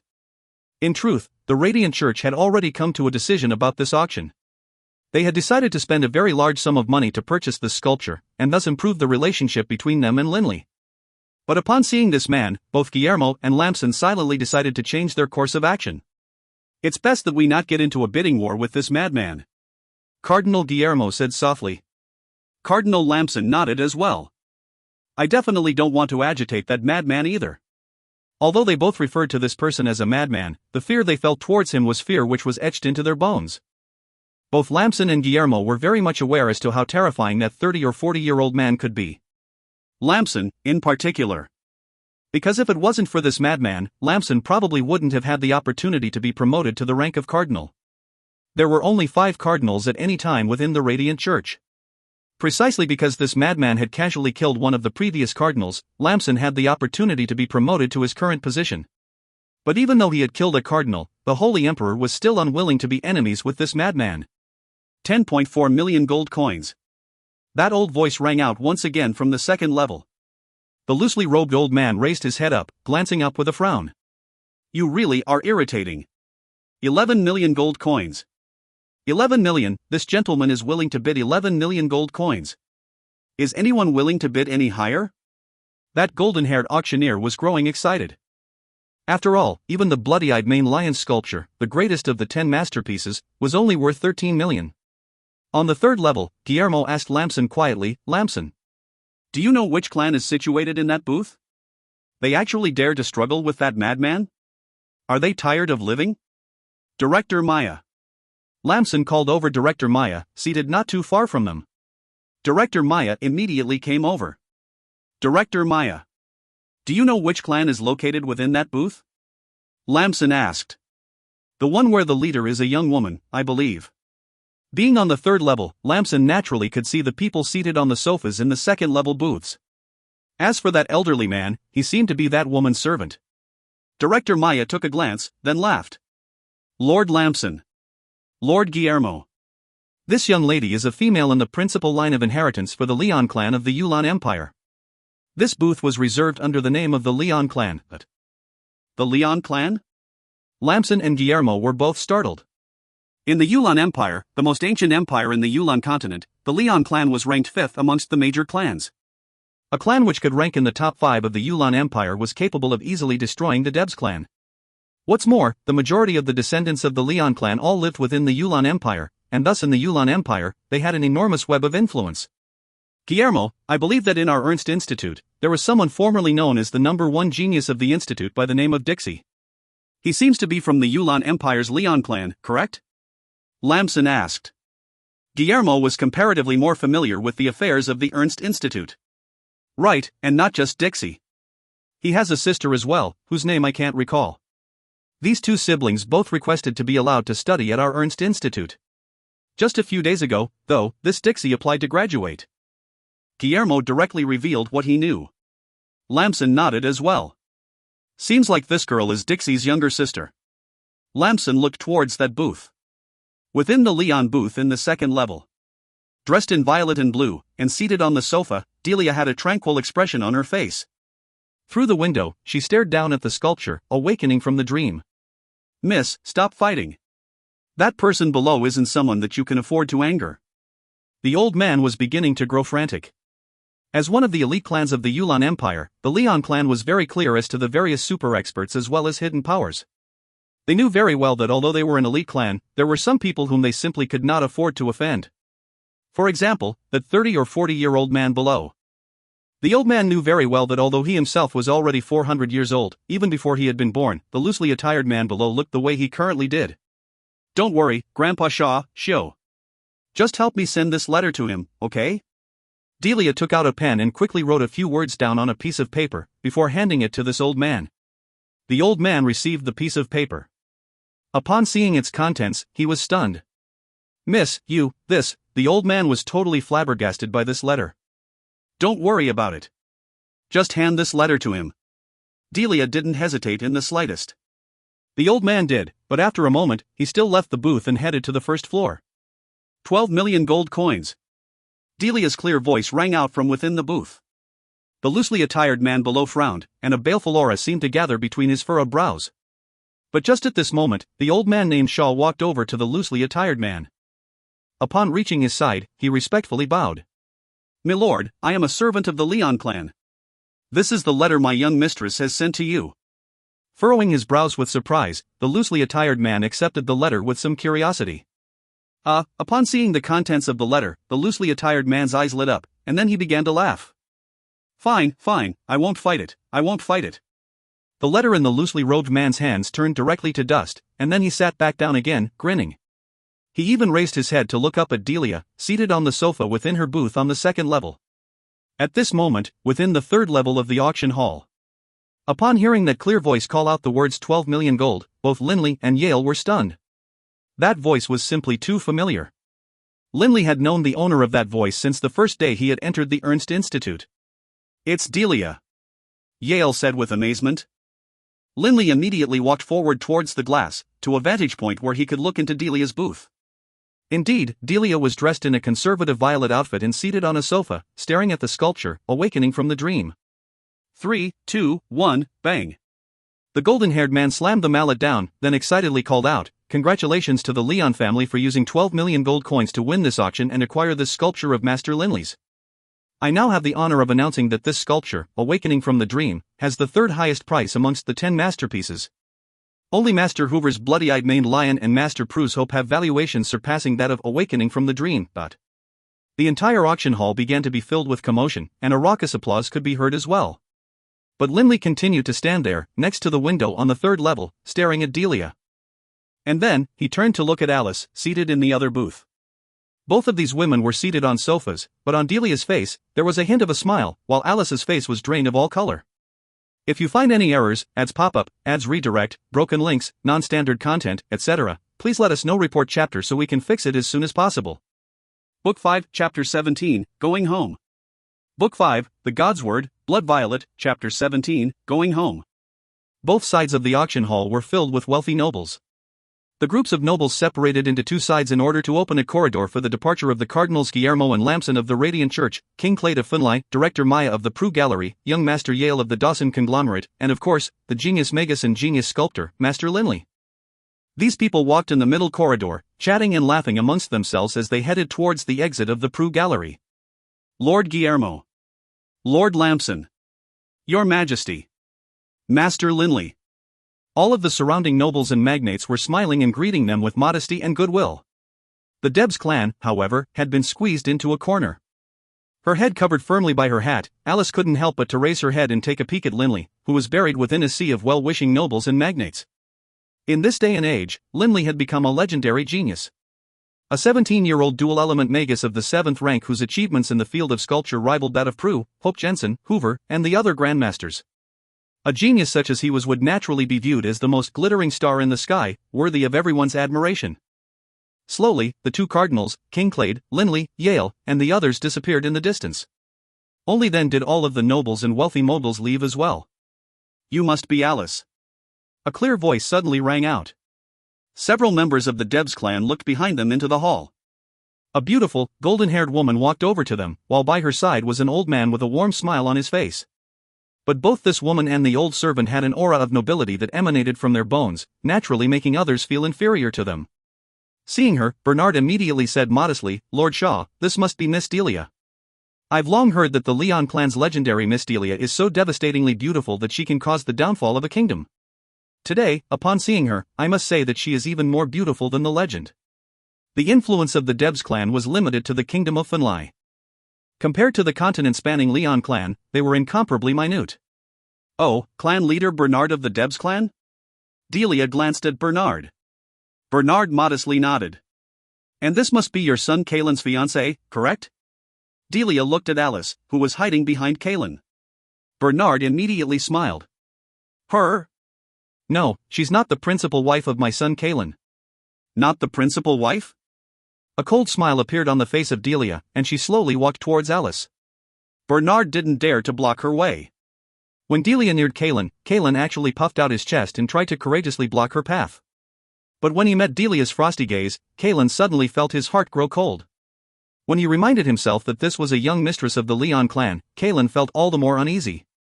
Right now, the relationship between the Debs clan and the Dawson conglomerate was already terrible. If they offended the Leon clan as well, it would be simply too easy for the Leon clan to deal with the Debs clan. Alice. Delia stared into Alice's eyes. Alice raised her head, forcing herself to match Delia's gaze, doing her best to calm her beating heart. But Delia only laughed. In a soft voice, she said, "Alice, I really don't know why Linley fell for you." Alice's face grew pale, but she replied, "That's none of your business." None of my business? Delia let out a calm chuckle. Right. It's none of my business. But I really feel pity for you. You actually gave up Linley, but the result of that was? You aren't even going to be a principal wife within this Debs clan. I imagine you feel regret, but unfortunately, you'll never have that chance again. Because a person like you will never, ever have the chance to interact with Linley again. In the future, you two will belong in different worlds. Do you understand? Delia totally ignored the ugly look on Kaelin's face, and she turned directly to look at Bernard. Forgive me for disturbing you, Delia said extremely courteously. Bernard immediately bowed modestly. Miss Delia, by your leave. That old man by Delia's side cast a look at Kaelin, who still had that ugly look on his face. With a cold sneer, he followed Delia out. But Bernard continued to watch them leave with a courteous smile on his face. Only after Delia and her servant had left did he turn, fixing Alice and Kaelin with a deadly glare. Absolutely disgraceful. Bernard viciously snapped at them.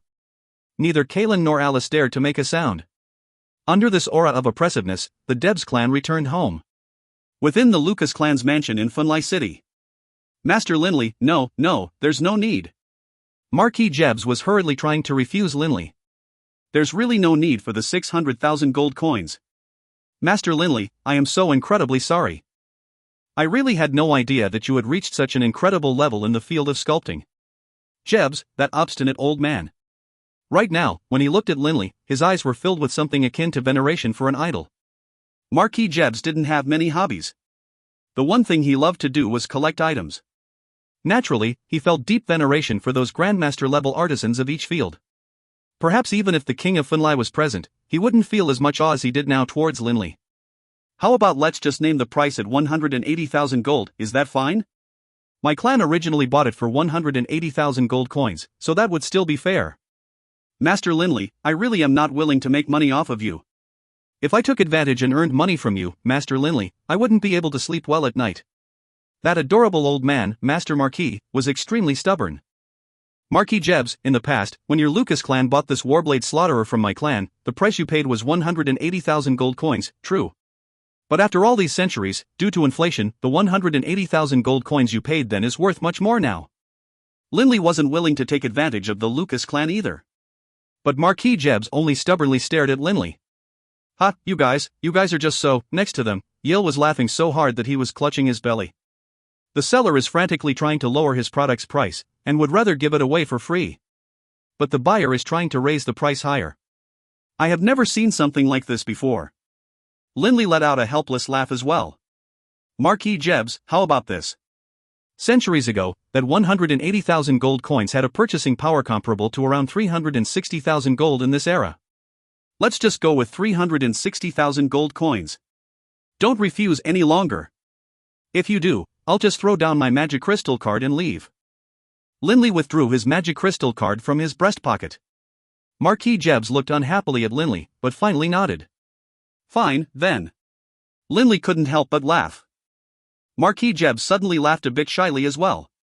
"Master Linley, I have a small favor to ask, if I might?" "Go ahead."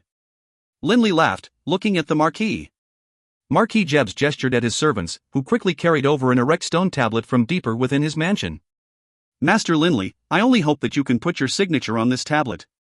If you do, I will treasure this forever." Marquis Jebs looked at Linley with hopeful eyes. Linley chuckled, then withdrew his straight chisel from his breast pocket. With a casual flick of the wrist, the chisel began to fly about in a blur as stone dust began to fall off from that stone tablet. In the time it took to take 3 breaths, Linley was finished and withdrew his chisel. Gently blowing air on the tablet, all of the remaining dust flew away from it, revealing a name artistically written, as though it were a flying dragon or a dancing phoenix. Linley. Staring at that word, Marquis Jebs' eyes were shining. What an elegant carving technique, and what beautiful letters. This word is far more valuable than 360,000 gold coins. Hearing this, Linley didn't know whether to laugh or to cry. On the road from Funlai City to Wushan Township, the path was lined with redwood trees on either side. Riding a large stallion, Linley was galloping forward with a huge case on his back. This case was several hundred pounds heavy. Fortunately, this stallion was a particularly fine one that had been provided by the Dawson conglomerate. Normal horses wouldn't be able to move quickly when carrying such a burden. Behind Linley, a troop of over 100 knights was following him. This troop had been gifted to Linley by the Radiant Church via Cardinal Lamson and Cardinal Guillermo. What the Radiant Church claimed was that Linley's safety was of paramount importance to them, which could be seen from the recent abduction attempt. The weakest member of this troop was a warrior of the 5th rank. It belonged to one of the ace regiments of the Knights of the Radiant Temple. Over 100 war horses galloped behind, kicking up a cloud of dust. From far away, the image of Wushan Township drew closer and closer to Linley's sight. In his mind, he couldn't help but think back to the events of his youth, such as the training he had undergone in the training grounds, as well as that terrifying sight of the Velocidragon. In the past, in Linley's eyes, a Velocidragon was the symbol of utter invincibility. But now, to Linley, a Velocidragon was no longer much of anything. Rumble, rumble, dot. The earth shook as this troop of elite knights and war horses continued on their way. The shudders could be felt from far away. What a mighty troop! While walking in the middle of Wushan Township, Hillman couldn't help but turn and stare. The sound of the hoof steps was orderly, fast and forceful, striking fear into Hillman's heart. Even when he was in the army, he had never encountered such a high-quality force of knights. The lowest of the knights present was a warrior of the 5th rank. How could a troop belonging to one of the ace regiments of the Radiant Church be of low quality? The sound of their war horses galloping alone could strike fear into many. Who is that? Hillman instantly saw that there was a person riding ahead of the troop. Linley. The expression on Hillman's face changed, and he quickly ran at high speed towards the Baruch clan manor. After entering the bounds of Wushan Township proper, Linley instructed his troop of knights to lower their speeds. Linley, only, continued to move at a relatively fast speed towards his clan's manor. Seeing from afar that vine-wrapped, scarred wall, Linley thought back to one event after another of his youth. The Baruch clan, my roots, my foundation. Carrying the warblade, Slaughterer, on his back, Linley's heart was filled with pride. Linley could still clearly remember, the first time he had left for the Ernst Institute, what his father had said to him. Linley believed that he would never, ever forget these words from his father. Linley, remember the centuries-long desire of generations of Baruch elders. Remember the shame of the Baruch clan. After graduating, you will at least be a magus of the 6th rank. As long as you train hard, becoming a magus of the 7th rank shouldn't be too hard. In the future, you will definitely have the ability to regain our clan's ancestral heirloom. If you fail to do so, even in death, I will not forgive you, but... Even in death, I will not forgive you. That voice reverberated in Linley's mind. But this time, feeling the weight of the slaughterer on his back, Linley only felt a surge of pride. Father, I'm coming back. Father, I have brought back our warblade, Slaughterer. Linley flew off his horse's back and directly charged into his clan's courtyard. Father! Linley shouted loudly. I'm back. I brought the warblade Slaughterer back. Linley was filled with joy and excitement. The elders of his clan had labored for centuries. His father had pined for it his entire life. And now, he had finally fulfilled his father's desire. The warblade, Slaughterer? A voice rang out. Linley turned and looked behind him. It was Hillman. Uncle Hillman, where's father? Quick, have him come out.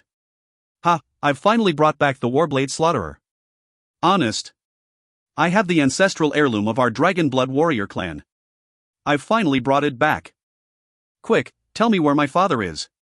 Once my father finds out, he will be so ecstatic. Tonight, we are absolutely going to get drunk. Uncle Hillman, don't worry, tonight, I'm not going to shirk my duty. I'll definitely get drunk with you. If we aren't drunk, we won't stop. Linley was so excited, he continued to babble without stopping. He even removed the case from his back, holding it in his arms as he stared at Uncle Hillman. But there was no hint of joy in Hillman's face. In fact, there was a hint of misery. Uncle Hillman? Linley began to frown. Staring at Uncle Hillman, he said, Uncle Hillman, where is my father? Looking at Linley, Hillman forced out a smile. Linley, you've brought back the warblade, Slaughterer? If your father knew, he definitely would be ecstatic. Definitely. Where is my father? Your father. He passed away 3 months ago. Hillman took a deep breath, then finally, slowly said these words. As he did, his eyes turned moist. Linley suddenly felt as though countless thunderbolts had went off by his ears. His brain went blank. Clang! The case in Linley's hands fell heavily to the ground. The lid to the case flew open, revealing a giant warblade which emanated a killing aura and was tinted with a slight, bloody red color. That cold, killing aura and that bloody aura filled the entire hall in an instant. Dead? Linley stared disbelievingly at Hillman. Hillman nodded slightly. Suddenly, Linley laughed. Ha, Uncle Hillman, you must be lying to me. Ha, I've brought back the warblade Slaughterer. Look, Uncle Hillman, I've brought back the warblade Slaughterer. How could my father be dead? He is going to view this warblade first. With one hand, Linley reached out and picked up the warblade Slaughterer. Instantly, that bloody aura filled even Hillman's heart with trepidation. Uncle Hillman, look. I brought back the Slaughterer. And I have to tell my father that I am now capable of transforming into a Dragonblood warrior. Scales began forming around Linley's hands, and in a short while, Linley's hands transformed into draconic claws. Grabbing onto Hillman's shoulders with his 2 draconic claws, Linley stared into Hillman's eyes. Uncle Hillman, look, I can already transform into a Dragonblood warrior. I've brought home the warblade Slaughterer to our clan. It's true. Where is father? My father. I am going to show the warblade Slaughterer to him. I haven't yet had the chance to tell him that I can become a Dragonblood warrior. Those draconic claws gripped Hillman by the shoulders, but the owner of those claws, Linley, stared beseechingly into Hillman's eyes. Uncle Hillman, I'm begging you, tell me, where is my father? Like a poor, lost orphan child, Linley stared at Hillman, his eyes begging. Like a drowning man clutching at a stalk of grass, Linley clutched at Hillman. Hillman gently shook his head. Linley, your father, is dead. Linley laughed. Laughed so desolately. No, no way. I have to show him the warblade Slaughterer. I have to tell him that I can transform into a Dragonblood warrior. And tonight, I'm going to drink wine with him. As he spoke, tears began to cover Linley's face. Staring at Linley, Hillman couldn't help but lower his face, and then 2 rivers of tears began to flow down his own face. Impossible. Impossible. Gripping onto Hillman fiercely with his 2 claws, Linley stared a deathly stare at Hillman. His eyes even took on that same, icy, dark golden color of the armored razorback WYRM. The entire hall was suddenly filled with a baleful aura that was even more terrifying than the one emitted by the warblade Slaughterer. A low, hoarse growl emitted from Linley's throat. Tell me, where is my father? If you find any errors, ads pop up, ads redirect, broken links, non-standard content, etc., please let us know. Report chapter so we can fix it as soon as possible. Book 6 Chapter 1, The Dusty Affairs of the Past. Book 6, The Road to Revenge, Chapter 1, The Dusty Affairs of the Past. Hillman was being gripped so tightly by Linley's claws that his clothes were torn open. Scarlet blood slowly leaked out, staining his clothes red. But Hillman didn't notice in the slightest. Staring at Linley, Hillman said in a downcast voice, "Linley, calm down first. Tell me." Linley was staring at Hillman. Hillman said solemnly, "The troop of knights following you is about to arrive. For now, let's not allow others to know about the affairs of your clan. Come with me first." Hillman shook his shoulders loose of Linley's claws, then grabbed Linley's scaled arms and with the intention of pulling him to the ancestral halls, only to find that he was unable to budge Linley. "Linley!" Hillman turned his head, a spark of anger in his eyes. "Uncle Hillman, I know how to act, but..." Linley's face was deeply sunken, but he took a deep breath, retracting the scales on his arms into his body, returning to normal. Just as he once more returned the slaughterer to his case and held it, Linley could hear the sounds of hoofsteps outside drawing near. The troops of knights of the Radiant Temple had finally arrived. Linley turned, glancing at them coldly, but paid them no mind. He said directly to Hillman, "Uncle Hillman, lead the way." "All right." Seeing that Linley was able to calm down, Hillman felt a little bit better. He immediately led Linley into the ancestral hall's direction. Linley's face remained sunken. At this moment, aside from Linley himself, perhaps nobody knew that beneath that calm expression, there lay hidden an incredibly deep, painful wound. Neither the Shadow Mouse BB nor Doring Cowart made a sound. They were connected to Linley's soul. Naturally, they could feel the unimaginable grief and pain which Linley was currently suffering. The wind rose, catching up and hurling into the air countless leaves which had been lying on the unimaginably ancient stone-tiled grounds. Kriawak. Hillman pushed open the door to the ancestral hall, then turned to look back at Linley. Holding the Warblade Slaughterer, Linley stepped inside, his face calm. But his gaze was fixed upon those rows of spirit tablets placed in the middle of the ancestral hall. With Linley's current vision, he could clearly read the words on the newest spirit tablet, located at the front. There were only 2 words on the front. Hog Baruch. Linley felt his mind growing dizzy, as though he were having a hallucination. But he still stood there, unmoving. And then, still carrying the slaughterer, Linley stepped forward to the stone platform in front of the spirit tablets, placing the slaughterer on top of the platform. Linley looked at the spirit tablet, a peaceful smile appearing on his face. In a soft voice, Linley said, "Father. I'm back, Dot. I know that all your life, your greatest desire was that we recover our ancestral heirloom, as well as regain the bygone splendor of our clan, the Dragonblood warrior clan." Linley spoke very carefully, as though he were afraid to startle someone. His voice was so gentle, so careful. Linley stared at the spirit tablet. "I didn't disappoint you. I have already brought back to the Baruch clan, to the Dragonblood warrior clan, our ancestral heirloom, the Warblade Slaughterer. Now, I have already brought back the Slaughterer. And very soon, I will restore our Dragonblood warrior clan to glory. I will make sure the entire Yulan continent knows of the splendor of our Dragonblood warrior clan, and will make sure everyone in the Yulan continent knows your name. All of this, I will accomplish. I so swear." Suddenly, a fiendish look appeared on Linley's face. "But of course, before I do all of these things, I will avenge you." There was no question at all in his mind. His father, Baruch, had been killed by someone.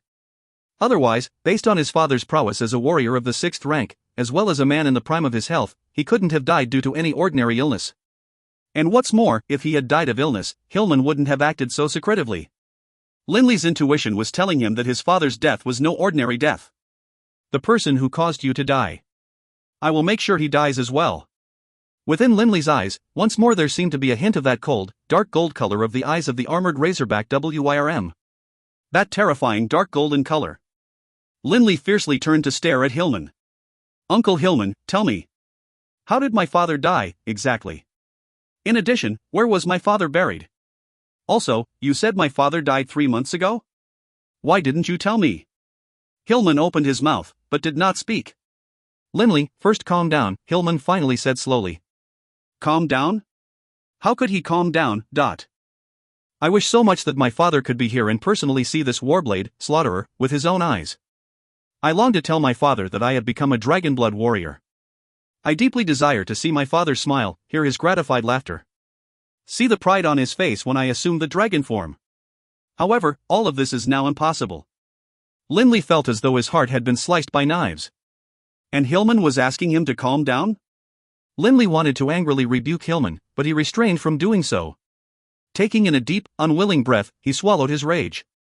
Staring at Hillman, Linley said, "Uncle Hillman, tell me everything which happened." "I want to know everything. Your father died 3 months ago.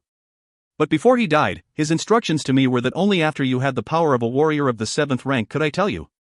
Otherwise, I cannot tell you the circumstances surrounding his death," Hillman said solemnly. "A warrior of the 7th rank?" "Yes." Hillman nodded slightly. "This was the reason why I went to the institute to look for you, but didn't inform you of your father's death or why he died. Your father's dying wishes were that I was not to allow you to know of his death, so that you could calmly focus on your studies." Hillman looked at Linley. "Linley, it isn't that I'm not willing to tell you. It's that this was your father's dying wish. I cannot go against it." "Only if you are able to become a warrior of the 7th rank, would I be willing to tell you everything?" Linley understood. "A warrior of the 7th rank?" Linley withdrew a leather-wrapped book from his clothes and handed it to Hillman. "This is?" Hillman looked at it with surprise. "A magus proof of rank." Linley's face was calm. "Every single magus, from the day he began to be evaluated, would be issued a certificate with his proof of rank. Each time he advanced a rank, there would be a record of it." Hillman opened the book and saw that under the Wind-style and Earth-style entries, there were 7 stars. 7th rank, a 7th rank dual-element magus? Hillman was stunned. He stared disbelievingly at Linley. How old was Linley? Only 17. What did a 17-year-old dual-element magus of the 7th rank represent? Hillman wasn't too clear on the specifics, but he knew that in the entire kingdom of Funlai, the most powerful magus present was a magus of the 8th rank. But that was an old man, well over 100 years old. Hillman remembered how, when he joined the army, there was a magus of the 7th rank who had arrived at the same time. He remembered the glory, the pomp of it all. But now, little Linley, whom he had watched growing up, had become in the blink of an eye a dual-element magus of the 7th rank. This is real? Hillman asked an extremely stupid question. Hillman knew very well that this certificate of rank definitely couldn't be fake. "Uncle Hillman. Now you can tell me what happened, right?" Linley stared at Hillman. Hillman nodded, then headed for the private room behind the ancestral hall. A few moments later, he came out. Walking over to Linley, he withdrew an envelope from his clothes. Presenting it to Linley, he softly said, "This was left behind by your father, right before he died. Once you read it, you will understand." His hands trembling, Linley reached out and accepted the envelope. There weren't any words on the envelope. He opened the envelope and withdrew the letter. The letter had 2 full pages of content. "Linley, by the time you actually read this letter, I most likely would have died a long, long time ago. Towards you and Wharton, my heart is filled with boundless remorse, but there is no way for me to do right by you two any longer. I only hope that you two will be able to live for a long period of time in peace, which is why I have instructed your uncle Hillman to only provide this letter to you when you have become a warrior of the 7th rank." When he read this, Linley's heart felt sour. Let me live for a long period of time in peace? I imagine that father never had expected me to become a magus of the 7th rank so quickly. After all, based on the normal rate of progression, from the 6th rank to the 7th rank would take a considerable amount of time. Linley, within my heart, I have held a secret for many years. Your mother did not actually die when giving birth to Wharton. These words from his father caused Linley's heart to shudder. Ever since he was a child, Linley had known that his mother had died when giving birth to Wharton.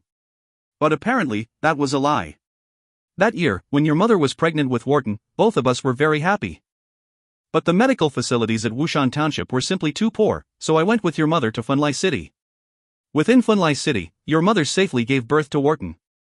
Little Wharton was very adorable, and both of us were overjoyed. Shortly after he was born, filled with joy, your mother and I took young Wharton to the Radiant Temple to pray for Wharton to be blessed. That day, both your mother and I were extremely happy. Afterwards, we left the Radiant Temple and stayed overnight at a hotel in Funlai City. That night, a group of mysterious people came to the hotel and forcibly abducted your mother. Totally outnumbered, I was only able to protect young Wharton, but I did see that on the arm of one of the assailants, there was a red, spider-like birthmark. As he read this, Linley himself felt as though he had been transported back to that night, 10 years ago. Under the combined attack of many assailants, unable to ward them all off, his father had only been able to protect Wharton, and could only watch powerlessly, unable to save his beloved wife. I know that this group of people was definitely not an ordinary group of people. The weakest of them was a warrior of the 4th rank, while the strongest was even stronger than me. Fortunately, their target was only your mother, as otherwise I would have died long ago. Someone capable of mobilizing a squad such as this definitely would be a major figure in Funlai City. I didn't dare to go public on this affair. I took little Wharton back home and told everyone else that your mother died in childbirth. Only your Uncle Hillman and housekeeper Harry know this secret. Seeing this, Linley's mind was filled with questions. Within that gang of people, the strongest was even stronger than his father, but they didn't care about his father, only about abducting his mother. But why was his mother worth their time to abduct? I couldn't let you know about this. During these past 10 or so years, I have always buried this secret deep in my heart. I didn't dare tell anyone, and I couldn't even go by myself to investigate your mother's whereabouts, or to find out if she was alive or dead, or who that group of people was. I didn't dare. His father's words caused Linley's heart to feel so much pain that it clenched. I am the successor to the leadership of the clan of the Dragonblood warriors. At the very least, I had to raise you until you were grown. I cannot allow the Baruch lineage to come to an end in my hands. Year after year, I could only secretly endure, but every night, I found it difficult to fall asleep. The question of whether your mother was alive or dead constantly tormented me. I have endured 11 years. Linley, you have made me incredibly proud. First, you became a student at the #1 Magus Institute in the Yulan continent. And then, you became one of the top geniuses there, at the Ernst Institute. I am filled with confidence towards you. What's more, even little Wharton's density of Dragonblood in his veins has reached the requisite level. I am extremely proud. For both of my sons to be so outstanding, I feel that I have done right by the ancestors of the Baruch clan. But despite all of this, I still did not dare to investigate your mother's whereabouts, because Wharton still needed a large amount of gold to sustain his costly studies. And so I have endured for 11 years. But when you came back from the mountain range of magical beasts and gave me that large sack of magicite crystals, I knew, finally, I could give up everything and go investigate whether your mother is alive or not. Although your mother has not come back in the past 11 years, and there is a probably 80% to 90% chance that she is dead, I am unwilling to give up. Even if I die, I will avenge her. Seeing this, Linley's hands began to tremble again. Linley understood now. In the past, because he had to support the burden of Wharton's tuition, his father didn't dare to risk his life in investigating his mother's whereabouts. But when he, Linley, had brought back that sack of magicite crystals worth 80,000 gold coins, his father no longer had any burdens left. Finally able to go investigating, I altered my appearance and put on a disguise as I snuck into Funlai City. I began investigating what happened that year. But too much time had passed. Knowing that one of the assailants had a red spider birthmark on his upper arm, I spent an entire year searching. Finally, I found that man with the red spider birthmark. Following up on this clue, I continued to investigate. Slowly, I found out who it was that had stood behind this group of assailants. This group of assailants were directed by a member of the current royal clan of the Kingdom of Funlai. And that person is none other than the younger brother of the King of Funlai, Duke Patterson, Bodison. If you find any errors, ads pop up, ads redirect, broken links, non-standard content, etc., please let us know. Report chapter so we can fix it as soon as possible. Book 6, Chapter 2, The Decision. Book 6, The Road to Revenge, Chapter 2, The Decision. In the Yulan continent, only an emperor of an empire had the authority to give his siblings the title of prince. The status of a prince of an empire was roughly equivalent to that of a king in one of the kingdoms. At most, a king could confer the title of duke upon his siblings. That was the limit. The Grand Dukes ruling over the duchies were in fact nothing more than dukes as well. Empire. Kingdom. Duchy. The ranks progressively went down at each level. Duke Patterson? The younger brother of the King of Funlai? Linley knew very well that the Bullen clan, the royal clan of the Kingdom of Funlai, was an extremely powerful clan. Both of the Bullen brothers were extremely powerful warriors. King Clade was known as the Pride of Funlai, precisely because he was also a warrior of the 9th rank. As for Patterson, although he couldn't match up to his older brother, he too was a warrior of the 7th rank. At the very least, he was considered a powerful person. Duke Patterson? Linley's heart was filled with a hint of a killing intent. Linley continued to read. Disguising myself as a servant, I snuck my way into Duke Patterson's manor. After experiencing countless dangers and using a few special methods, I was able to kidnap the leader of that mysterious group, a warrior of the 7th rank. After I used some special interrogation methods, he finally confessed that his actions were done at the direction of Duke Patterson. But according to what this man said, after they kidnapped your mother Lena, she was sent away under Duke Patterson's orders via a different troop. Clearly, behind Duke Patterson as well, there was another figure controlling things. Before I was able to finish the interrogation, the disappearance of the warrior of the 7th rank aroused the suspicions of Duke Patterson. Although I had made preparations, over the course of killing several experts and fleeing from Funlai City, I was heavily wounded as well. I carefully snuck back home. Aside from your Uncle Hillman, I didn't let anyone else know. I knew that my injury was too severe, and that I wouldn't have too much time left. That's why I ended up leaving this letter for you. Linley, your father wasn't a good father. I've always been too cold and severe with you. I don't ask for your forgiveness, I only hope that you will be cool-headed. Now that you have the power of the 7th rank, most likely you will have the ability to do some investigating. But you must be careful, careful, careful. Neither I nor your mother Lena wish for you to die because of us. Linley, I'll be leaving now. As of now, you are the leader of our Baruch clan. I entrust the clan and everything in it to you. At this moment, how dearly do I desire to see the Warblade, Slaughterer, with my own eyes. But I know now that this was just a wild hope. Linley, work hard. The clan now depends on you and Little Wharton. In your father's life, the thing which he is the most proud of is you, and Little Wharton. 2 wonderful sons. On the signature, there was a bloodstain. Flames erupted from Linley's hands. Hiss, in the blink of an eye, this letter was burnt to ashes. Hillman, standing off to the side, looked at Linley. Linley had just burnt the last testament of his father to ashes. But Hillman wasn't angry, in fact, he secretly nodded in approval. Although this letter was a legacy, it also contained many secrets. If it fell into the wrong hands, it would be catastrophic. Linley turned his head to look at Hillman. Uncle Hillman. I want to entrust you with something.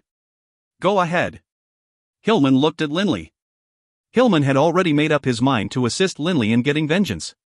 Linley stretched his arms out, picking up the Warblade Slaughterer, then turned to look at Hillman. Uncle Hillman, this Warblade, Slaughterer, is the ancestral heirloom of our Baruch clan. I hope that you can hand this Warblade, Slaughterer, to my little brother Wharton in the O'Brien Empire. I want you to personally deliver it. O'Brien Empire? Then here, Hillman was beginning to worry about Linley. Linley said seriously, Uncle Hillman, don't be worried. As a dual-element magus of the 7th rank, even the Radiant Church holds me in extremely high regard. Even King Clade, the ruler of Funlai, was extremely courteous to me. My safety is not something you need to be concerned about. Hillman was just a warrior. He didn't fully understand what being a 17-year-old dual-element magus of the 7th rank truly meant. In fact, he didn't even know that Linley was now a master sculptor approaching the level of Prue and Hope Jensen, with an extremely high status. If that's the case, then, Hillman frowned. After you hand this Warblade, Slaughterer, over to my younger brother, assist Grandpa Harry and stay by my younger brother's side. Everything here, I can and will handle by myself. Linley's voice was deep, and it carried a hint of frost. In the entire Holy Union, he was alone now. He had no family here anymore. What did he have to fear? Linley had already made up his mind to avenge his father, as well as find out what happened to his mother. Was his mother alive or dead? In the depths of his heart, Linley was still hoping that his mother was alive. Although the chances were beyond slim, Linley was not willing to give up. Stay in the O'Brien Empire? Hillman was quiet for a moment. After all, he had family here in Wushan Township.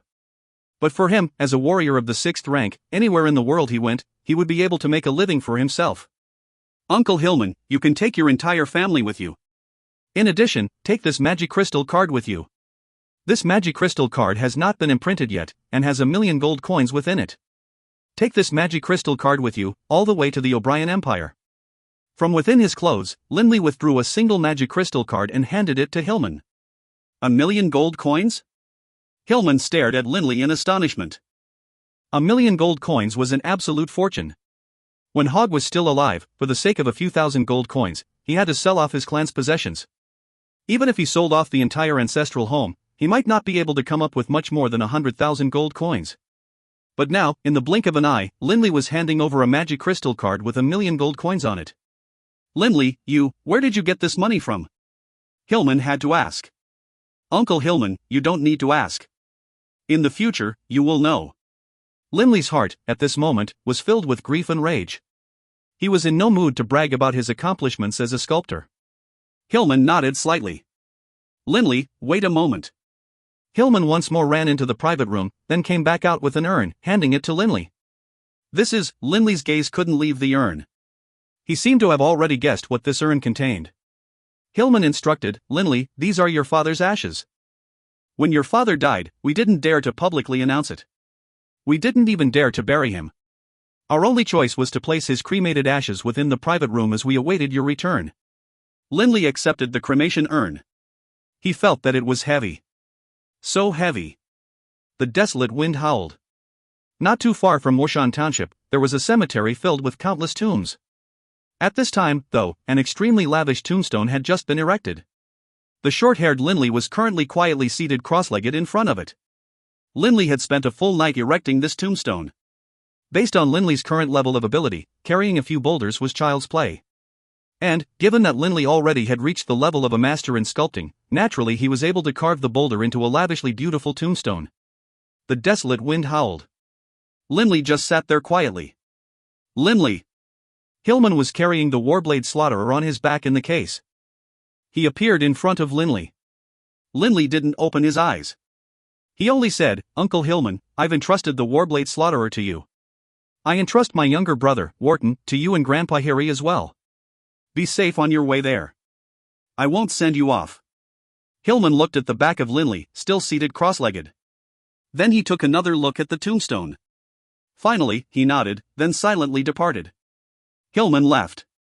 He had left, taking the Warblade Slaughterer with him. From this day forward, with the ancient ancestral manor of the Baruch clan, there was no one left aside from Linley and the servants. Suddenly, Linley opened his eyes. He stared at the tombstone. Father! I swear to you that I will make them pay a heavy price. Linley immediately turned and left. The shadow mouse, Bibi, still stood on Linley's shoulders, but he seemed to be afraid to make any noise at all. Lord Hogg has passed away? This is, a group of citizens of Wushan Township were currently in mourning for Hogg's passing. What a wonderful nobleman he was. How could he die like this? Who knows what the future of Wushan Township will be like, now? All these years, Lord Hogg has maintained such a low taxation rate. Sometimes, he would even have to pay out of pocket to the kingdom. Where will anyone possibly find another such wonderful noble? All of the citizens of Wushan Township remembered and were thankful for Hogg's benevolence. Currently, in front of the Baruch Manor, strips of white funeral cloths were hung. Linley was dressed in a set of mourning clothes as well. He was silently kneeling in front of the memorial spirit tablet set up in front of the main hall. The little shadow mouse, Bibi, was also kneeling next to Linley, not making a sound. It was as though he could feel the pain Linley was suffering. 7 days of ritual filial mourning. Despite the filial mourning being late. This was the first day of mourning. Master Linley, Lord Guillermo is currently waiting for you. The captain of that squad of Knights of the Radiant Church said softly by Linley's side. Linley turned his head, glancing at him coldly. The captain couldn't help but feel his heart shudder. 7 days of ritual filial mourning. Within these 7 days, I will not pay attention to anyone or anything. Linley said coldly, and then he fell silent again. The captain couldn't help but feel helpless. But he knew what Linley was feeling right now. His father had just died. For his son to observe the ritual filial mourning rites was heaven's law and earth's principle, a matter of course. The captain of the knights immediately left the main hall, then instructed his subordinates to head to Funlai City and report Linley's current situation to the Radiant Church. Young Master Linley, don't be too sad. The citizens of Wushan Township came through in a steady stream to kowtow in front of Hogg's memorial spirit tablet. All of them remembered the benevolence Hogg had shown when he was alive. Linley didn't speak. He only bowed in thanks to every single visiting citizen. This news quickly reached the Radiant Church, but Cardinal Lamson and Cardinal Guillermo weren't too shocked. Linley's father has passed away? Guillermo nodded slightly. No wonder back when Linley became a dual-element magus of the 7th rank, when I sent people to inquire about Linley's father, we weren't able to find anything. So he had already passed away. The Radiant Church had a total of 5 cardinals. Linley's matters were mostly handled by Cardinal Guillermo and Cardinal Lamson. Guillermo, let us quickly prepare some things, then go and pay our respects to Linley's father. Lamson suggested. Guillermo nodded as well. Actually, based on Hogg's own status, how could a cardinal of the Radiant Church go to pay their respects to him? But Hogg was Linley's father, after all, and Linley's future prospects were unlimited. He had already been designated as an important future cornerstone of the Radiant Church by the Church. All right. It's already dark now. Then, let's head off early in the morning, tomorrow. Once Hogg's death became openly known, due to the fact that the Kingdom of Finlay had already designated Linley as a highly important figure, the news of his death quickly reached the royal palace of Finlay. The speed by which they received this news was only slightly slower than the Radiant Church. Linley's father died? Clade nodded to himself as well. When Linley had become a dual-element magus of the 7th rank, he too had sent people to inquire about Linley's father, and he had in fact even told Linley that his father had gone missing. As it turned out, Linley's father really had passed away after all. Tomorrow morning, I'll go pay my respects. Clade reached the same decision. Aside from Clade, many of the most important people in Finlay City received this news from the royal palace. Many of them venerated Master Linley, while others wanted to make friends with him. Every single one of them decided to go early next morning to that little backwater, Wushan Township, to pay their respects to Linley's father. While all of this was going on, Linley remained within his ancestral home in Wushan Township, quietly observing the rites of mourning. If you find any errors, ads pop up, ads redirect, broken links, non-standard content, etc., please let us know. Report chapter so we can fix it as soon as possible. Book 6, Chapter 3, Assembling at the Township. Book 6, The Road to Revenge, Chapter 3, Assembling at the Township. Late at night. Linley's bedroom. The sound of muscles and bones rumbling could constantly be heard coming from Linley's body, while Linley's very skin was rising, then falling. Beads of sweat were pouring out of every single pore on Linley's body, but Linley's face was very calm and peaceful.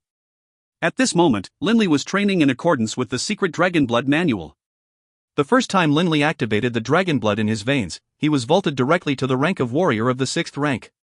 According to the records contained within the secret Dragonblood manual, the first time one trained is when one's Dragonblood would be at the highest density, which is why the improvement would be so fast.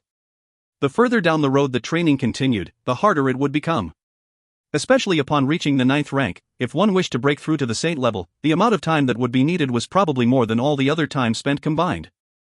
Right now, the Radiant Church highly values me. Given my status as a Master Sculptor, my personal status has dramatically increased. But my own personal power isn't enough yet. Although they are courteous to me, that is primarily because of my potential.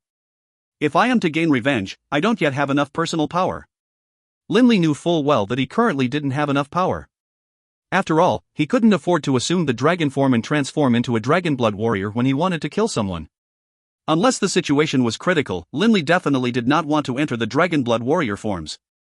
Because once it was discovered that he could transform into a Dragonblood warrior, it would become very dangerous for him. After all, the fame of the Dragonblood warriors was simply too great. Once a Dragonblood warrior entered the Saint level, he would definitely be a peak-tier Saint level combatant. Boss, you're working too hard. Lying on the bed, Bibi was watching Linley train.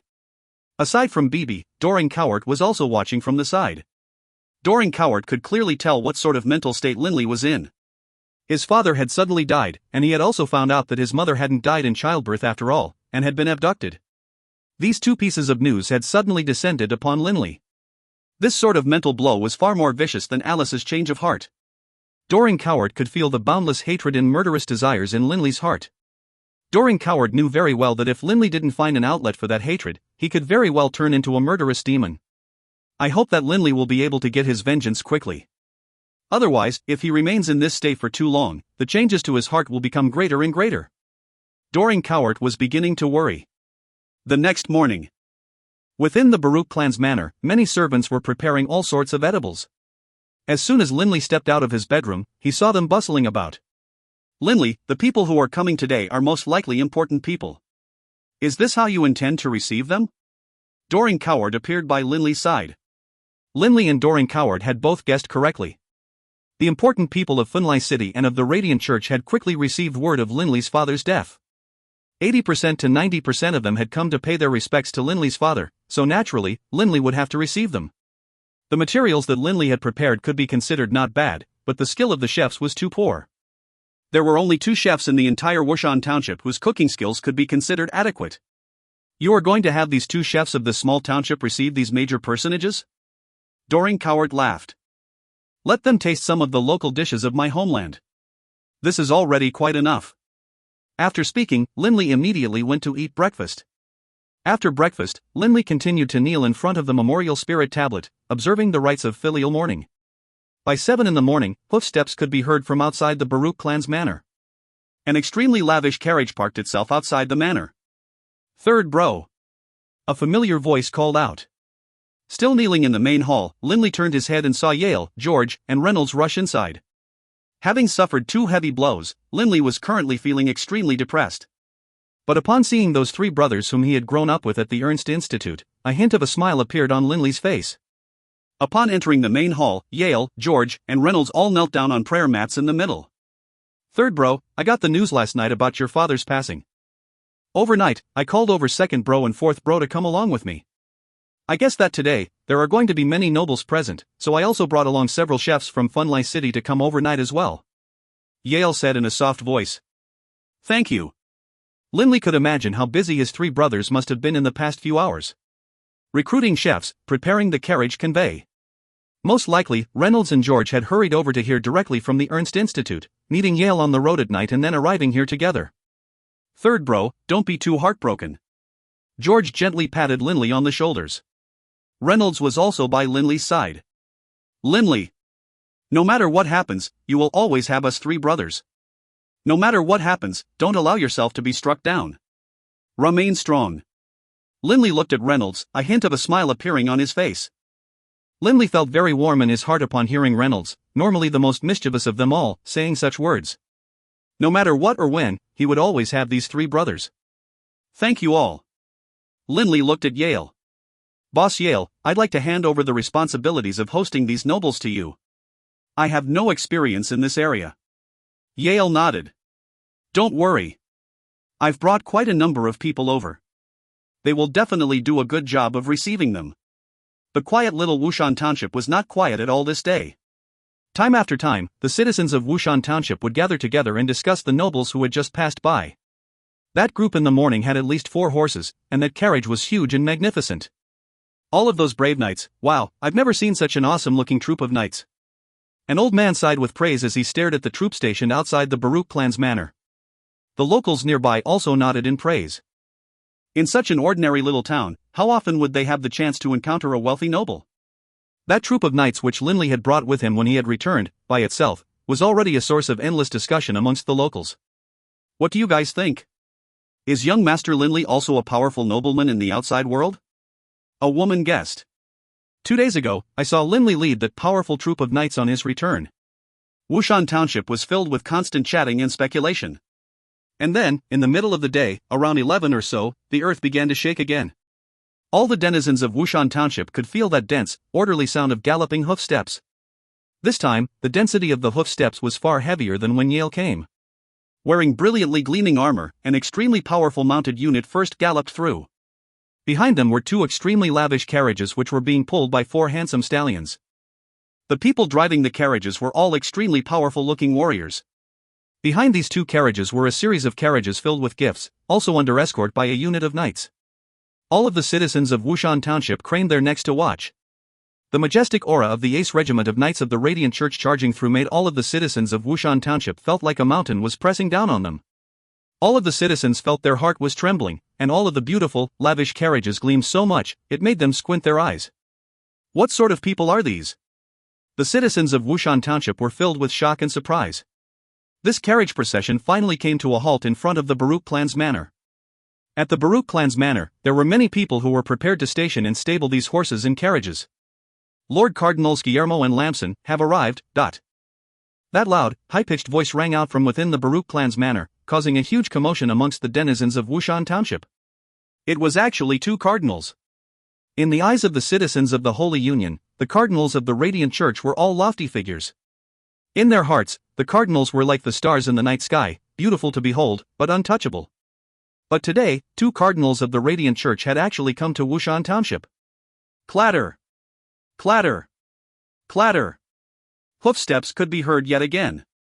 Shortly after the troop with the cardinals had entered the township, another very similar troop arrived as well, with carriages that seemed even more lavish, with beautiful female attendants and palace attendants with skin as white as any woman. The carriage was golden and extremely extravagant.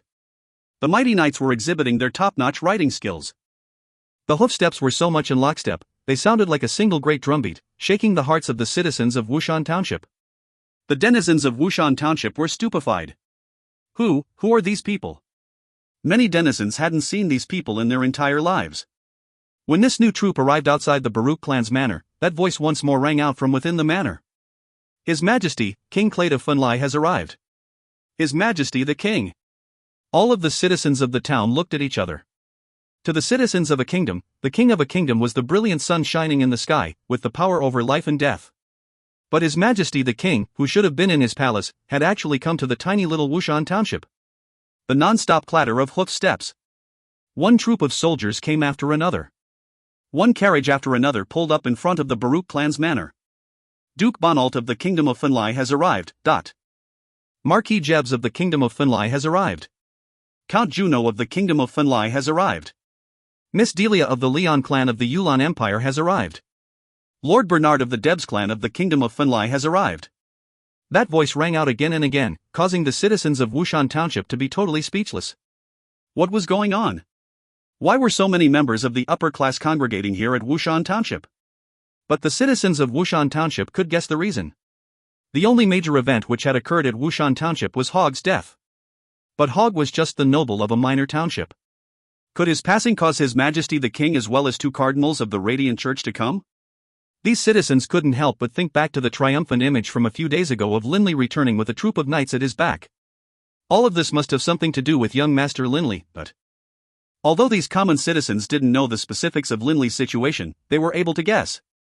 Within the Baruch clan's main hall, Linley was still kneeling on one side. The cardinals, the king, the dukes, the marquises, the counts, all either bowed or knelt down with sincerity, paying their respects. Although the likes of Cardinal Guillermo only bowed, without question, the only people they ever even bowed to were tremendously important figures.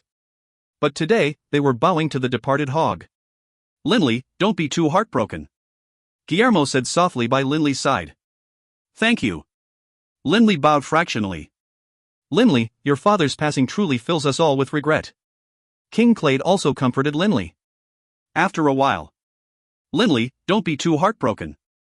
A clear voice. Raising his head, Linley saw that Delia, dressed in simple clothes, was there, her face filled with concern. Thank you.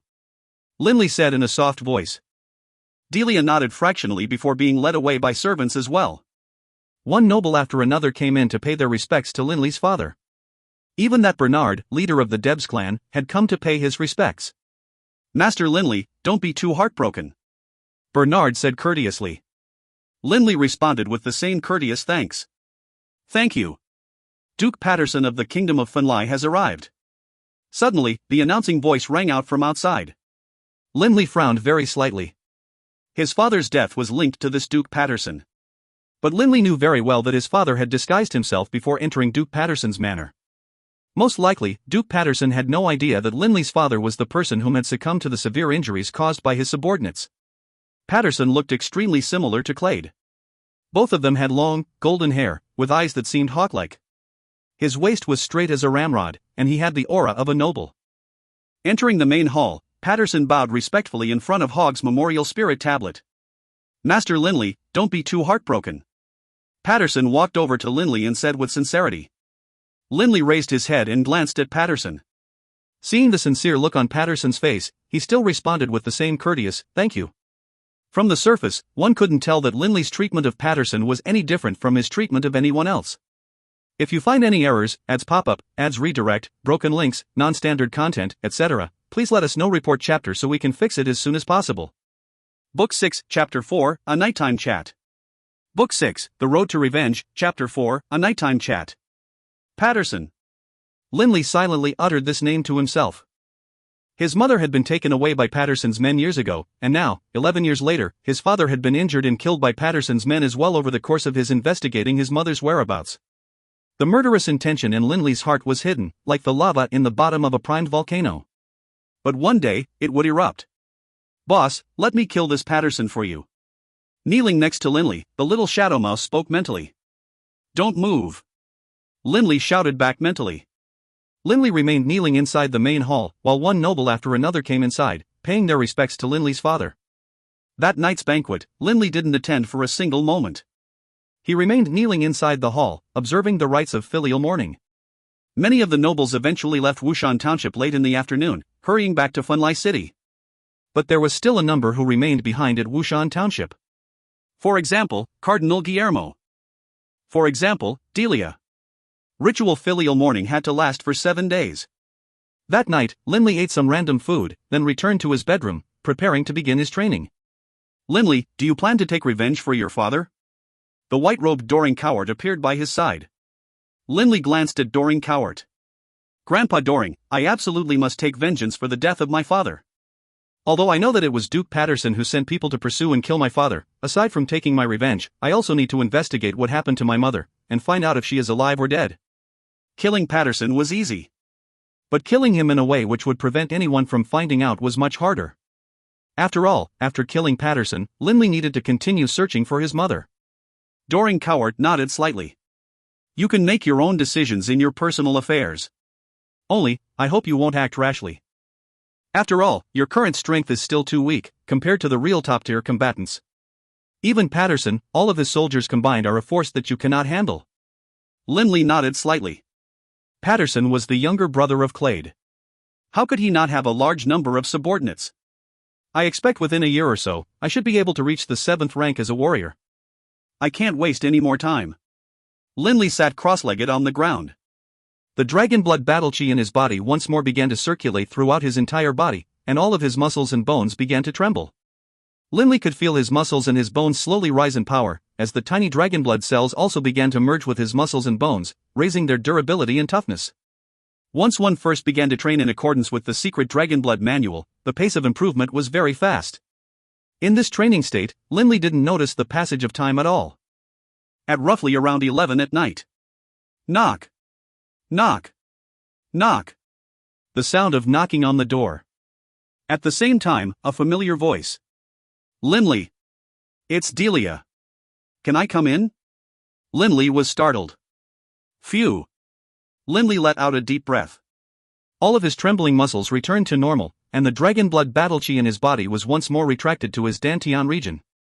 Linley looked towards the direction of the door. In his mind, he couldn't help but question, why did Delia come here to speak with me so late at night? As he wondered to himself, Linley verbally responded, come in. Pushing the door open, Delia stepped inside. Upon seeing Delia, Linley's eyes couldn't help but brighten. At this moment, Delia's golden hair was bound in a simple way. Those few tassels hanging down made her light purple dress seem all the more graceful. Linley had to admit, Delia was a very mesmerizing person. Especially given that she was in the primary line of descent for the Yulan Empire's Leon clan. Delia had an aura of nobleness which Alice couldn't match. Linley, are you okay? Delia asked in a gentle voice as she walked over to Linley's bed and sat down. She stared at Linley with concern. Linley couldn't help but feel warmth in his heart. Smiling, he said, I'm fine. Delia nodded. In Funlai City, I heard about your father's passing. I was a little worried. But, you really are as resilient as I've always felt you are. Thank you. Linley continued, Delia, is there something you wanted to discuss, this late at night? You idiot. Next to him, Doring Cowart was secretly cursing at Linley. A beautiful girl had come over this late at night to talk with you and comfort you. And you actually were asking her what she wanted? Delia laughed, slightly nervously. But then she regained her usual calmness. What, if I don't want something, I can't come over to chat with you? I've known you since our very first year together at the Ernst Institute. Since when did you decide to keep me at such a distance? No, that's not what I meant. Linley hurriedly said. Delia couldn't help but laugh in delight, but then she let out a long sigh. Linley, there really is something I want to talk to you about, which is why I came over so late at night. Go ahead. Linley couldn't help but begin mentally guessing at what Delia was going to say. Delia said helplessly, Linley, you should know that this is year 9999 of the Yulan calendar. In 8 more months, it will be year 10,000 of the Yulan calendar. The first day of each year, the entire Yulan continent celebrates the Yulan festival. You can imagine how important an event the celebration of the 10,000th Yulan festival will be. Linley nodded. But Linley didn't understand why Delia was saying these things. Although the entire Yulan continent holds the Yulan festival in high importance, our Yulan Empire holds it in even higher esteem. Delia continued. Linley understood why. After all, the first year of the Yulan calendar was the year when the Yulan Empire had unified the continent. The 10,000th Yulan festival would naturally be an extremely important day within the Yulan Empire. My clan has sent out an order. For this Yulan festival, I must return home. For this Yulan festival, our Yulan Empire will carry out an empire-wide celebration. Naturally, we main branch descendants of the Leon clan must return to participate. Delia looked at Linley. Linley, the Yulan Empire is very far away from the Holy Alliance. This round trip will most likely take 1 or 2 years. Tomorrow, I'll have to leave and return to my motherland. Linley understood Delia's meaning. In other words, within this next year or so, he probably wouldn't have a chance to meet with Delia again. Staring at Linley, Delia bit her lips, then suddenly said, "Linley, before I leave, can I hug you?" Hug?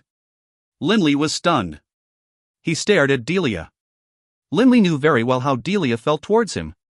But because the two of them interacted too often, ever since the first year they studied together at the Ernst Institute, in Linley's mind, Delia had become a close female confidant. And especially after that affair with Alice, Linley's heart had been frozen and locked. Seeing the look in Delia's eyes, Linley nodded. A smile appeared on Delia's face, and she immediately reached out with her arms, embracing Linley by the neck, then pulled herself firmly against Linley's body. Delia pressed her face gently against Linley's face as well. Linley seemed to be able to feel their mutual breaths. He could also smell the enchanting fragrance on Delia's body.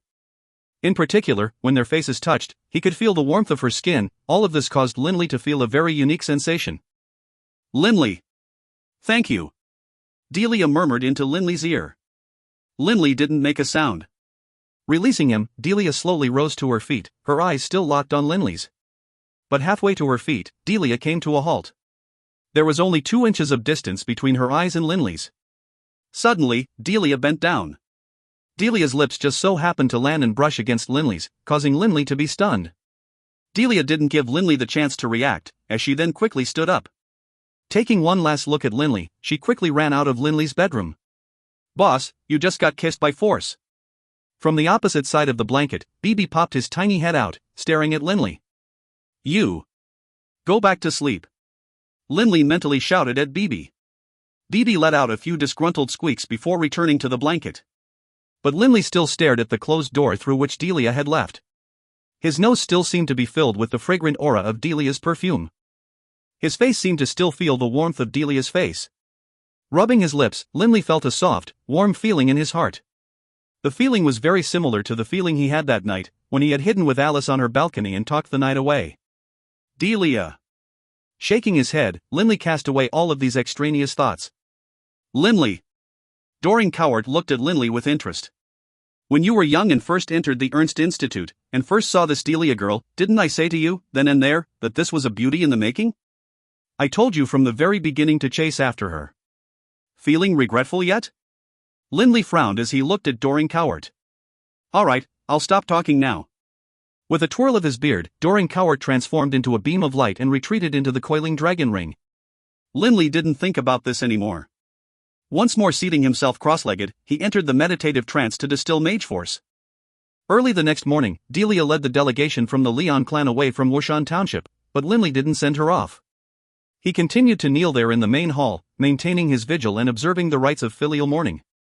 In the blink of an eye, the 7 days of filial mourning had passed. In the Wushan Township, aside from Linley's brothers, there were only 2 other major personages remaining, Cardinal Lamson and Cardinal Guillermo. As cardinals of the Radiant Church, Lamson and Guillermo didn't have anything they had to attend to. After all, most small matters could be handled by their subordinates, making their lives very relaxed. These few days, they spent their time sightseeing around Wushan Township, while occasionally going into Wushan itself. Morning. The citizens of Wushan Township were all watching on each side of the street. The delegation from the Radiant Church and from the Dawson conglomerate were beginning to depart. "Boss Yale, 2nd bro, 4th bro. There's something I need to go discuss with Lord Guillermo's party," Linley told his brothers, and then left the Dawson conglomerate's carriage, then entered the carriage of Lord Cardinal Guillermo. Lamson was in the carriage as well. The 2 cardinals and Linley shared the carriage amongst themselves. But this carriage had been specially designed for the cardinals of the Radiant Church. It was extremely spacious. There was enough space for all 3 of them to even lie down and sleep, if they so desired. "Linley, you've made up your mind?" Guillermo laughed as he looked at Linley. Previously, Linley had told Guillermo that he needed to discuss the matter of joining the Radiant Church with his father. But now, his father had passed away. Naturally, there was no one else for Linley to discuss this with. By now, he should have an answer for them. "Lord Guillermo, Lord Lamson. I am still young. I wish to temporarily assist His Majesty, King Clade." For now, I think it would be best that I not take up a formal position within the Radiant Church. If in the future, the Radiant Church has need of me, I can be enlisted into your service at any time," Linley said. Both Guillermo and Lamson laughed. Serve King Clade? Clade was the ruler of the Kingdom of Finlay, while the capital of Finlay was also the holy capital of the Holy Union. What's more, the ruler of Finlay was under the direct authority of the Radiant Church. For Linley to serve King Clade was the same thing as declaring his allegiance to the Radiant Church. Very good. Lamson was the first to begin laughing. Linley, this is an extremely wise decision. But neither Lamson nor Guillermo knew that the reason Linley had come to this decision was because he wanted to investigate his mother's whereabouts. Only through inserting himself into the national affairs of the Kingdom of Finlay would he have even more opportunities to deal with Duke Patterson in the future. Guillermo laughed as well. Then from this moment forward, you can be considered a member of our Radiant Church. Oh, right.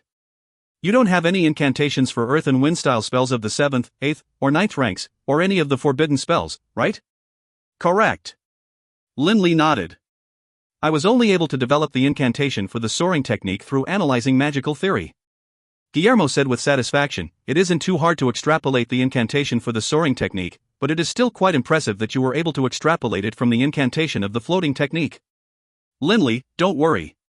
Once we return to the church, we will send people to deliver all the incantations for spells of the 7th rank and higher to you. If you find any errors, ads pop-up, ads redirect, broken links, non-standard content, etc., please let us know. Report chapter so we can fix it as soon as possible. Book 6, Chapter 5, Writ of Nobility. Book 6, The Road to Revenge, Chapter 5, Writ of Nobility. The Ernst Institute did not make public high-level magical incantations of the 7th rank or higher. If you wanted to learn these higher rank spells, you would have to decide to join a faction. Thank you, Lord Guillermo, Lord Lamson, Linley said thankfully.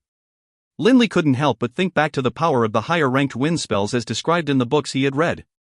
The higher ranked the spell, the more terrifying its offensive potential, especially in the wind style. Its offensive spells, in fact, could be considered the number one amongst all styles. For example, the Forbidden Level Dimensional Edge spell, or the 9th rank spell Void Extermination spell. Linley, how about this? When we return to Funlai City, I will send someone to inform Clade of your decision. Clade will, in short order, confer a writ of nobility upon you, and grant you a manor as well. Guillermo laughed. Linley nodded. Linley. The nearby Lamson patted Linley on the shoulders. You don't need to worry about any official matters for now. The only thing you need to do is train hard. I very much want to see our Radiant Church have yet another saint-level combatant in our midst within 50 years. 50 years? Linley was confident that within 50 years, he could become a saint-level Dragonblood warrior. But as for becoming a saint-level Grand Magus in 50 years, the difficulty was too great. Work hard. Guillermo also patted Linley on his shoulders in a friendly way. As the resplendent carriages made their way through the village roads, the nearby trees and lakes soon receded into the distance. In front and behind the carriages, there were rows of knights. Under this resplendent escort, they reached Funlai City by lunchtime. Funlai City. Within the Debs clan's manor. Alice, can you forgive me? Kaelin was holding Alice's hands, staring into her eyes. A look of helplessness was on Alice's face. She gently nodded. What else could she do? Rolling, Llewellyn, is about to arrive. Alice said softly. I'm about to go back. Despite everything, as of right now, Alice and Kaelin still were not formally man and wife. Even if they got engaged, they still would not yet be husband and wife. Only after the formal ceremony would they become husband and wife. Before the wedding, Alice still had to observe the proprieties. Every day, she would go back to her own home. Rolling? Kaelin couldn't help but frown upon hearing this name. Rolling was Kaelin's principal wife. Because of the fame of the sculpture, awakening from the dream, that female figure who was the inspiration for the sculpture had also been deeply imprinted into everyone's mind. Once Kaelin formally announced his engagement, many people would be able to recognize Alice as that inspiration. In a very short period of time, the Debs family had already selected a principal wife for Kaelin. Kaelin. A happy voice rang out. A golden-haired girl, her hair in pleats, ran over to them happily. This girl looked extremely pure and innocent, yet still possessed the aura of nobility. Especially those large, liquid eyes, they made her seem all the more adorable. Rolling. You came. Kaelin forced a smile on his face. Kaelin had to admit that Rolling was a very adorable girl. perhaps nobody would refuse to be together with Rowling. Only, in Kaelin's heart, the one he truly loved really was Alice. "Where's Uncle Bernard?" Rowling swept the area with her big eyes. "Father went out to handle some affairs. I expect he'll be back soon," Kaelin replied. Kaelin knew exactly where his father had gone and what he was doing. Thanks to the pressure of the Dawson conglomerate, the businesses of the Debs clan in the city of Finlay had reached the point of collapse. Every day, they were losing money. If they continued suffering such losses, they might be able to hold out for another year or half-year, but as time went on, even their deep pockets would eventually run dry. What's more, the clan couldn't just sit there and do nothing. After all, many of the other clans in Finlay City were eyeing them covetously and circling around them. Thus, his father, Bernard, had made a very dangerous decision. To engage in the illicit mining and smuggling of water jade. Water jade was a type of extremely valuable gemstone. Generally, it was inlaid on top of magistaffs, and was very beneficial to water-style magi. In the Kingdom of Finlay, there was a fairly large amount of water jade deposits, and the Kingdom of Finlay had generated an astonishing amount of wealth through water jade mining. Because water jade was so precious, naturally there were many people who tried to engage in water jade smuggling. But His Majesty, King Clade, bitterly detested the smuggling of water jade. Every single merchant whom had been discovered to be smuggling water jade, King Clade had ordered to be put to death. But because the profit margin for the smuggling of water jade was simply too enormous, perhaps 500% to 600%, there were still always merchants who were willing to brave this risk. In the past, there was no need for the Debs clan to take such a dangerous route. But now, things were different. Since all normal business paths had been sealed off by the Dawson conglomerate, the only choice for the Debs clan was to smuggle. There shouldn't be any problems, Kaelin said to himself. The business partner which father has selected is the Minister of Finance for the Kingdom of Finlay, the younger brother of His Majesty, Duke Patterson. With him as our partner, the chance of there being any problems should be fairly low. Patterson was the Minister of Finance for the entire Kingdom of Finlay. Clade naturally had selected the person he himself trusted the most to assume the weighty responsibility of being in charge of managing the finances of the entire kingdom. "Uncle Bernard is back," Rowling's bright voice sounded out. Kaelin raised his head. Bernard, his face covered with smiles, walked through the door. Seeing Rowling, he laughed.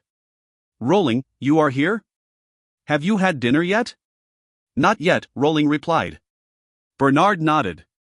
"Tonight, stay here and have dinner with your big brother Kaelin." "Oh, right, there's something I need to discuss with your big brother Kaelin." "Why don't you and Alice have a nice chat?" "Later, I'll have your big brother Kaelin spend some time with you." As he spoke, Bernard flicked a glance at Kaelin. Kaelin obediently followed by Bernard's side as the two entered a private room. Closing the stone door, they lit the lamps. "Father, what is it?" Kaelin asked hurriedly. A hint of satisfaction was on Bernard's face. "I've already completed my discussions with Duke Patterson. He's already agreed. But we will have to split the profits on this endeavor, 50-50. 50-50? Kaelin stared. "Father, this Duke Patterson is too greedy. Our clan is carrying out the actual smuggling work and spending all of the upfront costs. We are even paying for the horses out of pocket. All he's doing is arranging some safe smuggling routes for us." It wasn't that Kaelin didn't understand the importance of these smuggling routes. But for this project, the Debs clan truly had invested a massive amount of money, while Duke Patterson didn't have to spend a single coin. All he had to do was to use some of his official powers, and he would earn a huge amount of money. 50-50 is within our range of acceptability. Bernard laughed calmly. Duke Patterson isn't just providing us with safe smuggling routes. More importantly, he's betraying his country and betraying his elder brother. If King Clade found out, even though Duke Patterson is his own younger brother, he most likely wouldn't be merciful to him. Kaelin nodded slightly. Their partner was a duke and the Minister of Finance. With him taking on such enormous risks for the sake of arranging a safe smuggling route for their clan, it was fair that he claimed half of the profits. Bernard and Kaelin exited the secret room and returned to the living room. Alice and Rowling were currently engaged in conversation. "Oh, right. Kaelin. I just heard from Patterson that in 3 more days, His Majesty will personally confer a rank of nobility upon Linley in the royal palace." Bernard instructed, "Prepare a gift for me. In a few days, I will give it to Linley." Kaelin nodded. Alice, who was chatting with Rowling not too far away, couldn't help but turn her head and glance at them. "Big brother Linley is being conferred a rank of nobility?" Alice murmured to herself. "Within the royal palace of Finlay City." Dozens of important ministers were lined up in orderly fashion in the court, while King Clade was sitting up high, overlooking at everyone below. Everyone. Today, I have something important to announce. The smile on Clade's face was radiant, and he spoke in a bright voice. The major ministers who had received the news in advance all knew what King Clade was going to say. Clade glanced at an attendant by his side. Instantly, the attendant shouted in a loud voice, "Linley Baruch, enter the palace." His voice echoed in the palace. Shortly afterwards, Linley, dressed in black and gold magus robes, entered the palace. All of the nobles and ministers in the palace turned to look at him. "I pay my respects to His Majesty." Linley bowed as he spoke. Clade looked at Linley, and a smile appeared on his face like a flower blooming. "Linley, for you to be willing to labor on behalf of our kingdom is something I am extremely gratified about. I now confer upon you the title of Prime Court Magus, and also bequeath upon you the rank of Marquis." Does anyone have an objection? Clade swept the court with his gaze. All the nobles and ministers stared enviously at Linley, but none of them voiced any objections. "Your servant thanks you, Majesty." Actually, per what Cardinal Guillermo of the Radiant Church had originally said, the Radiant Church could let Linley instantly become a duke. But Linley had felt this would be too amazing and draw too much attention to himself, especially given that he previously never had a rank of nobility. If he rose in rank too fast, that wouldn't necessarily be a good thing. That's why they decided to go a step lower and confer the rank of Marquis. Linley, as the Prime Court Magus and as a Marquis, naturally you can no longer reside as a mere guest of the Dawson conglomerate. I have already arranged for an extremely peaceful, secluded estate to be granted to you. It is on the Greenleaf Road, not too far from the palace," Clade said with a smile to Linley. Linley immediately once more thanked the king for his generosity. In reality, Clade had already discussed the question of conferring rank and land to Linley with Linley. Today, they were simply openly announcing it in court. Upon leaving the palace, Linley engaged in some idle conversation with the other ministers. The highest level of power in the Kingdom of Finlay was mostly occupied by the Minister of War, the Left Premier, the Right Premier, the Inspector General, and other people on the similar plane. These people virtually governed the entirety of affairs in the Kingdom of Finlay. Most of these people had the rank of Marquis. Even the lowest ranked amongst them, the Inspector General, was a Marquis. On Greenleaf Road, Linley was seated within his carriage, closing his eyes while quietly training. "Lord Linley, we're here." The servant's voice rang out from outside the carriage. Linley opened his eyes, then pushed the curtain to his carriage open. Bibi directly leapt from the carriage seat onto Linley's shoulders. "Wow, what a big estate!" Bibi's eyes were gleaming as he stared at the mansion. Linley was also carefully inspecting the estate which the ruler of Finlay had gifted him. This estate took up a vast expanse of land, and the main gate alone was over 10 meters wide. Through the open gate, Linley could see there were many male servants, female servants, and also many knights of the Radiant Temple. "Not bad." Linley nodded as he entered. "Milord." Seeing the gatekeeper bow respectfully, instantly all of the male and female servants in the courtyard suddenly stopped whatever it was they were doing and bowed respectfully towards Linley. It was important for them to give Linley a good first impression. These servants all knew how incredible their new master was. "Master Linley, congratulations, congratulations." Suddenly, a very familiar voice rang out from not far away. Linley turned his head. "Mr. Bernard." The person who had come was the leader of the Debs clan, Bernard Debs. Bernard smiled at Linley. "Master Linley, what a coincidence. My clan's manor is also on Greenleaf Road. We're only one house over. In the future, it will be quite easy for us to visit each other." "Oh." Thinking back to when he had first rescued Alice and delivered her and Kaelin back to Finlay City, it did seem as though Kaelin's manor was not too far away. "But Master Linley, your manor is much larger than mine." "This manor of yours used to be where His Majesty himself lived," Bernard said admiringly. Linley also felt that this manor was astonishingly large, much larger than his ancestral mansion. To have such an enormous estate in Finlay City, where each inch of land was as valuable as an inch of gold, was not something which simply having money could accomplish. So it turned out this was the former residence of His Majesty, King Clade. No wonder it was so large. "Mr. Bernard, I have to head back now. In the future, we'll be able to chat quite often." Linley smiled modestly, then turned his head and walked towards his own manor. Right at this moment, at the gate to the Debs clan's manor, Kaelin, Rowling, and Alice were standing and watching from afar. If you find any errors, ads pop up, ads redirect, broken links, non-standard content, etc., please let us know. Report chapter so we can fix it as soon as possible. Book 6, Chapter 6, Tomes of Magic. Book 6, The Road to Revenge, Chapter 6, Tomes of Magic. In terms of both furnishings and layout, this estate was definitely first-rate. Linley was particularly fond of the hot springs garden. The hot springs garden within the estate was the place where His Majesty would engage in training when he lived here. Clade was a warrior of the 9th rank. In order to become such a mighty warrior, naturally he didn't rely solely on his personal ability. He also spent years of painstaking effort. The right half of the hot springs garden was covered of a large, grassy area, filled with all sorts of exercise equipment. On the left side of the hot springs garden, next to a man-made hill, was a hot springs pool. The hot springs within this pool came naturally from underground. After a day of wild training, spending some time relaxing in the hot springs pool definitely was a godly, wonderful feeling. Linley was currently bathing nude within the pool. The bubbling hot water rushed against his skin, making Linley feel so comfortable that his eyes began to close. "Boss, when are we going to kill that Patterson guy? Last night, during the dinner, I really wanted to kill him for you already." BB hopped out of the pool, all the fur on his body wet. "Don't be impatient." Exiting the hot springs, Linley changed into a clean set of training clothes, then walked over to the grassy area while beginning to mumble the words to a spell.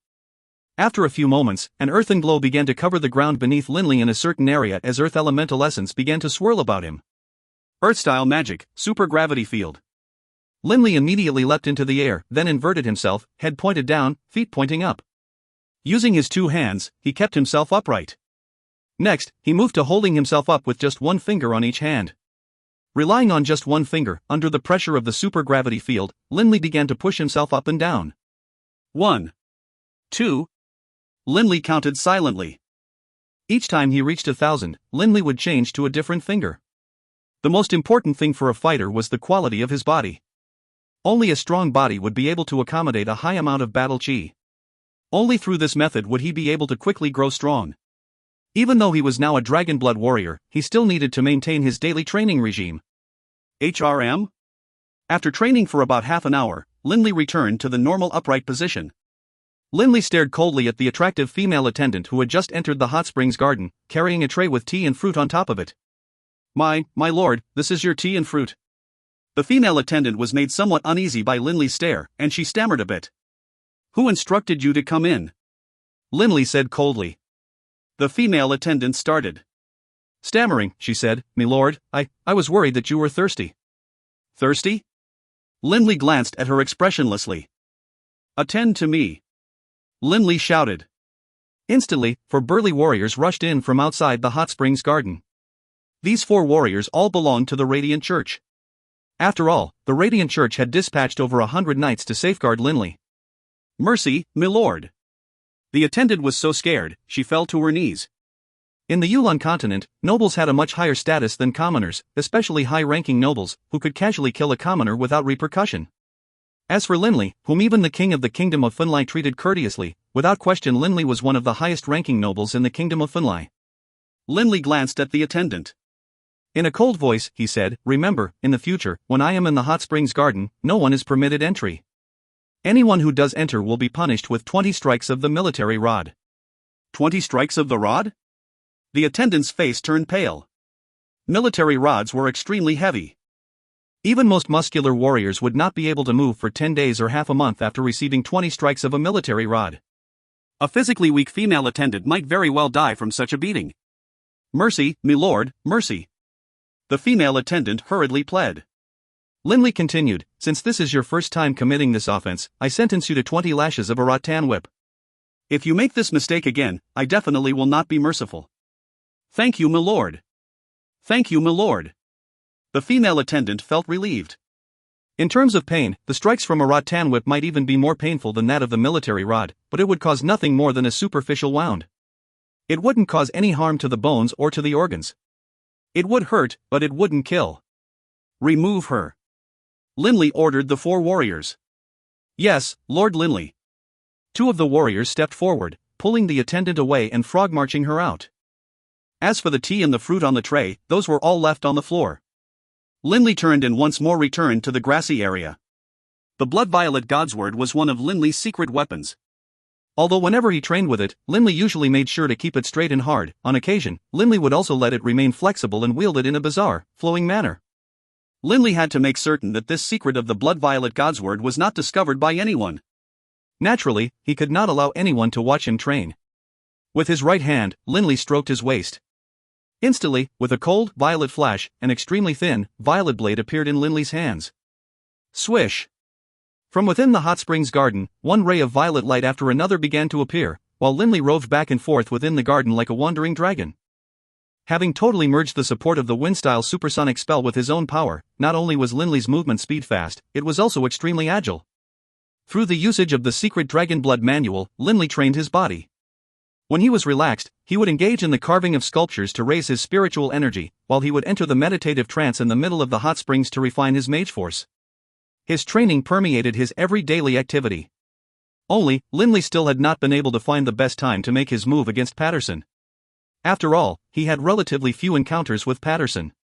If Linley went directly to Patterson's manor, or Patterson came to Linley's residence, once Linley killed Patterson, within perhaps just half a day, King Clade would know what had happened.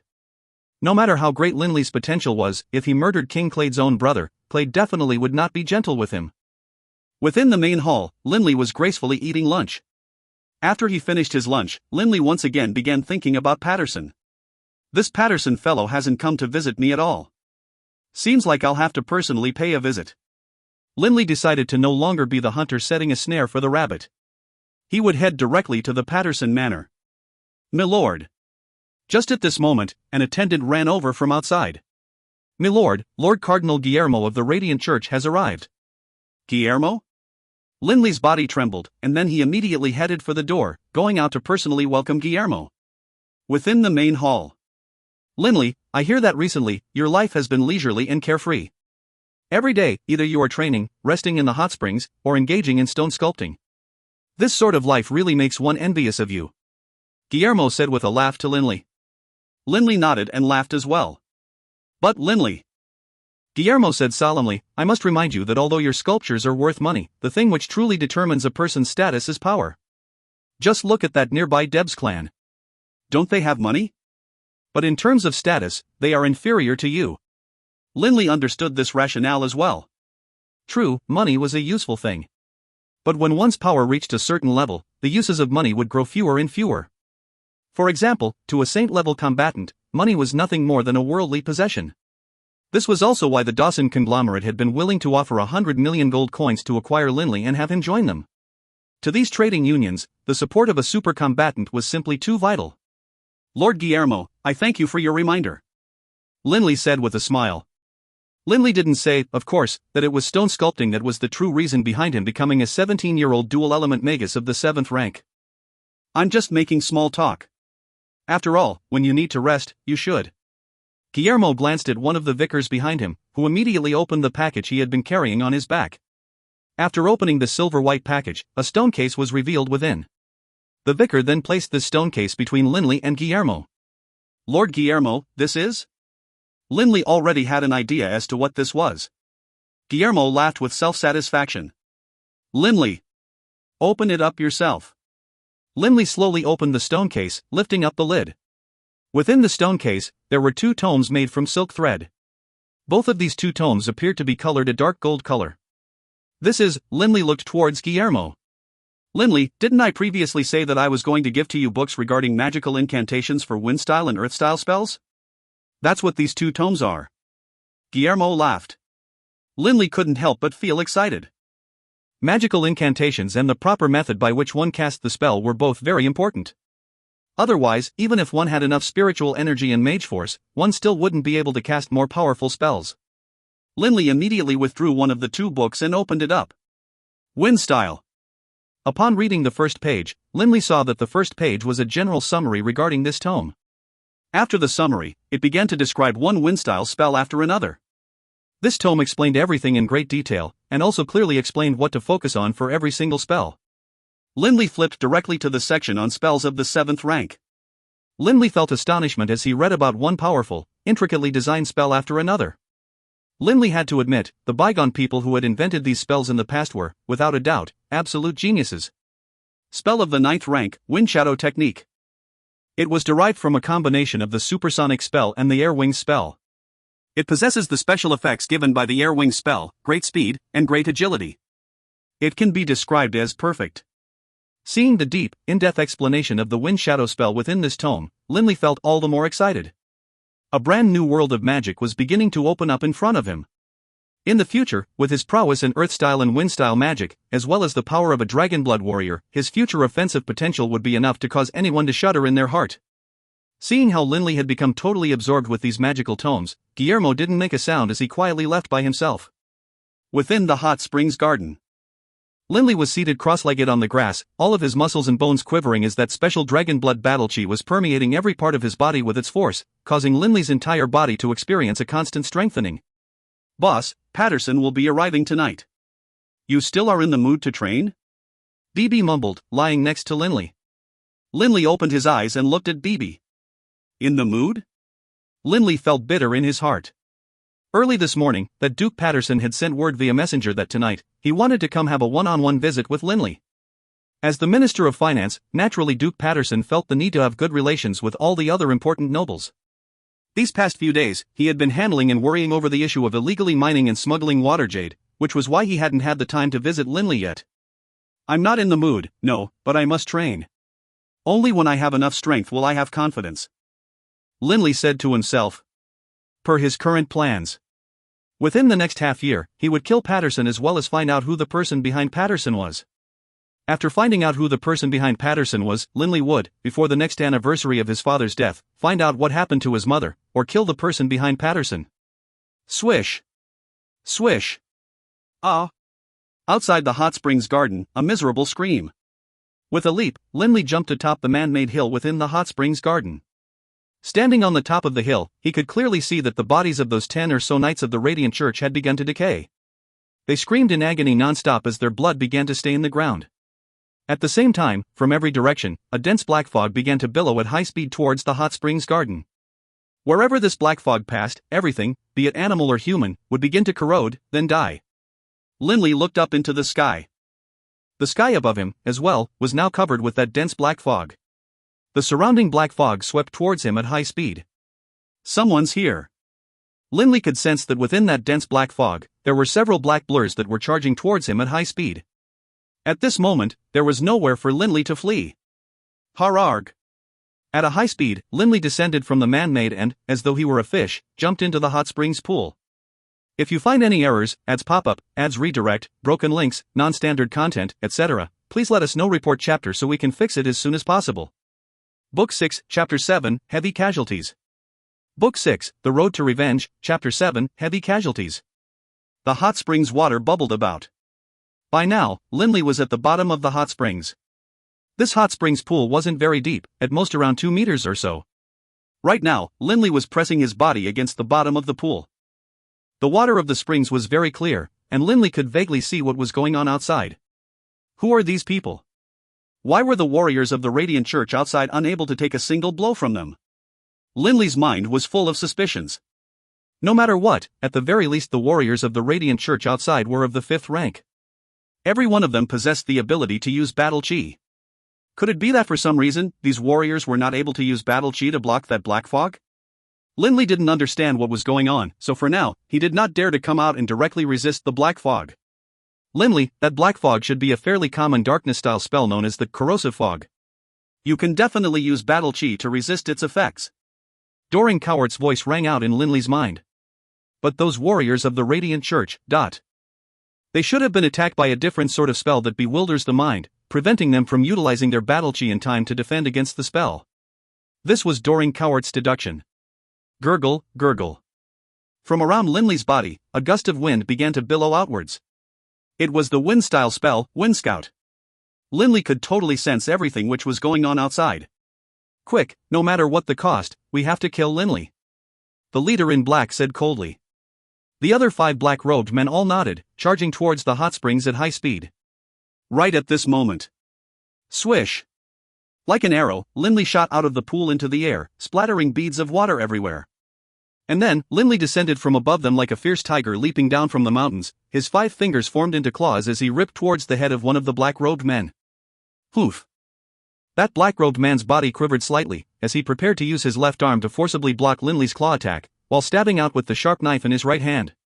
A hint of a vicious smile appeared on Linley's face. Suddenly, a bluish-black Dragonblood battle chi covered the right arm of Linley, which was attacking with a claw hand. The layer of Dragonblood battle chi was very thin. Given its thinness and the fact that the surrounding area was full of the dark corrosive fog, it wasn't very visible at all. Most importantly, sharp claws suddenly appeared from where Linley's fingernails had been. She-irk. Linley's right hand easily pierced through the black-robed man's shoulder blade. At the same time, Linley once again used force on his right hand, giving it a fierce twist. Crack!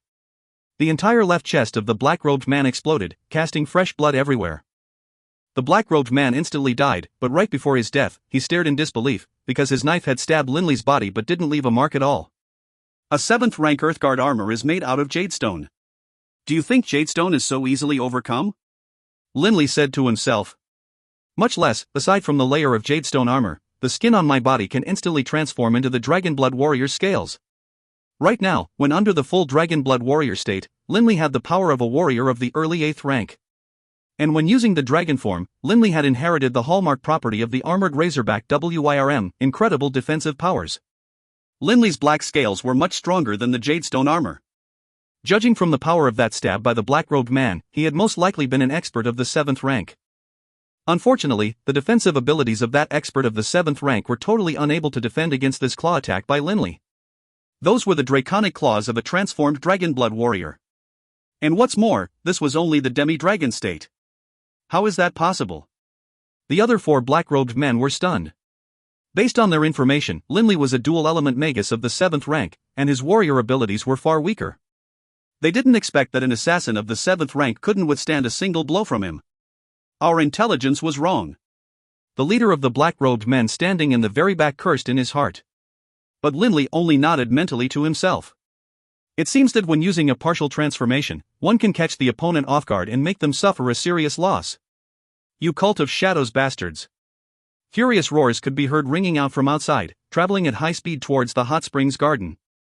Linley understood that another group of the Knights of the Radiant Church charged with his protection had arrived. Only 10 or so people had been killed just now, while his total guard numbered over 100. The expression on the face of the leader of the black-robed men changed. No matter the cost, kill Linley! The black-robed leader shouted. And then he led the 4 remaining black-robed men to surround and attack Linley. The black knives in their hands gleamed with a dark aura, as they seemed to have infused every last bit of their power into the knives in their hands. An attack which they were willing to give up their own lives to make. Warriors of the 7th rank, right? Seeing the group attack of these black-robed men, Linley didn't dodge or hide at all. With his right hand, Linley gently touched his waist. Suddenly, a cold, fierce, brilliant violet light flashed. At the same time, Linley retreated at high speed towards the back. Of the 5 people attacking Linley, 4 remained at their original spots, while the 5th, the leader, hurriedly retreated at high speed. Shurk! The stomachs of those 4 black-robed men were sliced open. Their stomach and intestines fell to the ground, and blood sprayed everywhere. Fast. And sharp. The leader of the black-robed men stared in astonishment at Linley. A single sword stroke killing 4 warriors of the 7th rank. This example was really too terrifying. Linley knew very well how sharp this Blood Violet Godsword was, but just based on Blood Violet's natural sharpness alone, it might be difficult to penetrate the defense of a magical beast of the 7th rank. Similarly, if a warrior of the 7th rank was to use battle chi to protect his body, at the very most, Linley would only be able to heavily injure them, not kill them.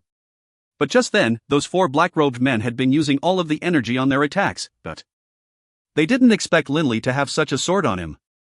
If I want to enhance the power of Blood Violet, I would have to activate it via my Dragonblood battle chi. But if I use the Dragonblood battle chi, the speed of Blood Violet will be slower than if I used my Wind-style Mage Force to activate it. At this moment, Linley was pondering the pros and cons of each. Just then, it was true that Linley had used a single strike to kill the 4 of them. What he relied on was his astonishing speed, and attack so fast that his opponents weren't able to respond to it. But just relying on speed and the sharpness of his sword would generally only be enough to kill a warrior of the 6th rank, or to heavily wound a warrior of the 7th rank. Only if the warrior of the 7th rank were to act like these 4 assassins and concentrate all of their battle chi on their attack, not caring about their lives and sparing nothing for defense, would he be able to kill them. But the leader didn't suffer much of an injury. Linley looked at the leader of the black-robed men. This black-robed man's power should most likely have exceeded the 7th rank. Using Wind-style Mage Force on Blood Violet could make Blood Violet move faster and make its movements more smooth. but it couldn't raise the attacking power. But if he were to use Dragonblood Battle Chi on Blood Violet, he could increase the attack power but wouldn't be able to increase his attack speed. You pieces of trash! Angry roars erupted from right outside the hot springs garden. Clearly, these knights of the Radiant Church had just seen the corpses of their companions and were all furious now. Linley, you are even more formidable than we thought you were. But unfortunately, you have sided with the Radiant Church. Thus, the black-robed leader seemed to pay no attention at all to those who were outside, as he spoke in a soft voice to Linley. The black-robed leader's voice seemed to carry a certain unique timbre to it. At first, Linley didn't notice anything, but by the time the black-robed man was halfway through his words, Linley could feel his mind grow a bit blurry and his focus waver. You must die. The black knife of the black-robed man arrived almost instantly at Linley's chest. Linley! Doran Cowart's mental roar echoed in Linley's mind, instantly bringing Linley back to his senses. Crunch! The black-robed leader stared at his waist in astonishment. His waist had suddenly been bitten almost in half. His exposed muscles were still trembling, and blood was pouring out in a torrent. The black-robed man could clearly feel that his entire body had lost all strength. His life force was quickly draining away. This Shadow Mouse. The black-robed leader stared stupidly at the black Shadow Mouse by Linley's side. A black Shadow Mouse should at most be a magical beast of the 3rd or 4th ranks. To this black-robed leader, as a warrior of the 8th rank, a black Shadow Mouse shouldn't be able to injure him at all. This was why the black-robed leader hadn't paid any attention to it. But just then, that little black Shadow Mouse had flown over, quickly transformed his jaws into a larger size, then taken a vicious, giant bite out of his waist. Humph. Let's see you be cocky now. You should consider it an honor to have died by the hands of Bibi. Bibi stood near the corpse of the black-robed leader, his little head raised proudly. Linley couldn't help but laugh. Bibi was a freak of nature that could even withstand the dying final blow of an armored razorback WIRM. Bibi was capable of even biting and breaking the tough, massive plated scales of a Velocidragon of the 8th rank. In terms of both offense and defense, Bibi was now extremely powerful. The only weakness was, his size was too small. Even if Bibi was able to bite those giant magical beasts, Bibi might not be able to totally chew through their thick massive scales or skin at one bite. Bastard! Those angrily howling knights of the Radiant Church charged to Linley's side. Just as they prepared to do battle with their opponents, they saw the ground littered with corpses. "Milord, are you all right?" The leader of the knights immediately asked. Right now, Linley's appearance was very frightening. Both his face and his body were covered with blood. "I'm fine. I only suffered some light wounds," Linley said. "You dispose of the corpses. I'll go take a rest."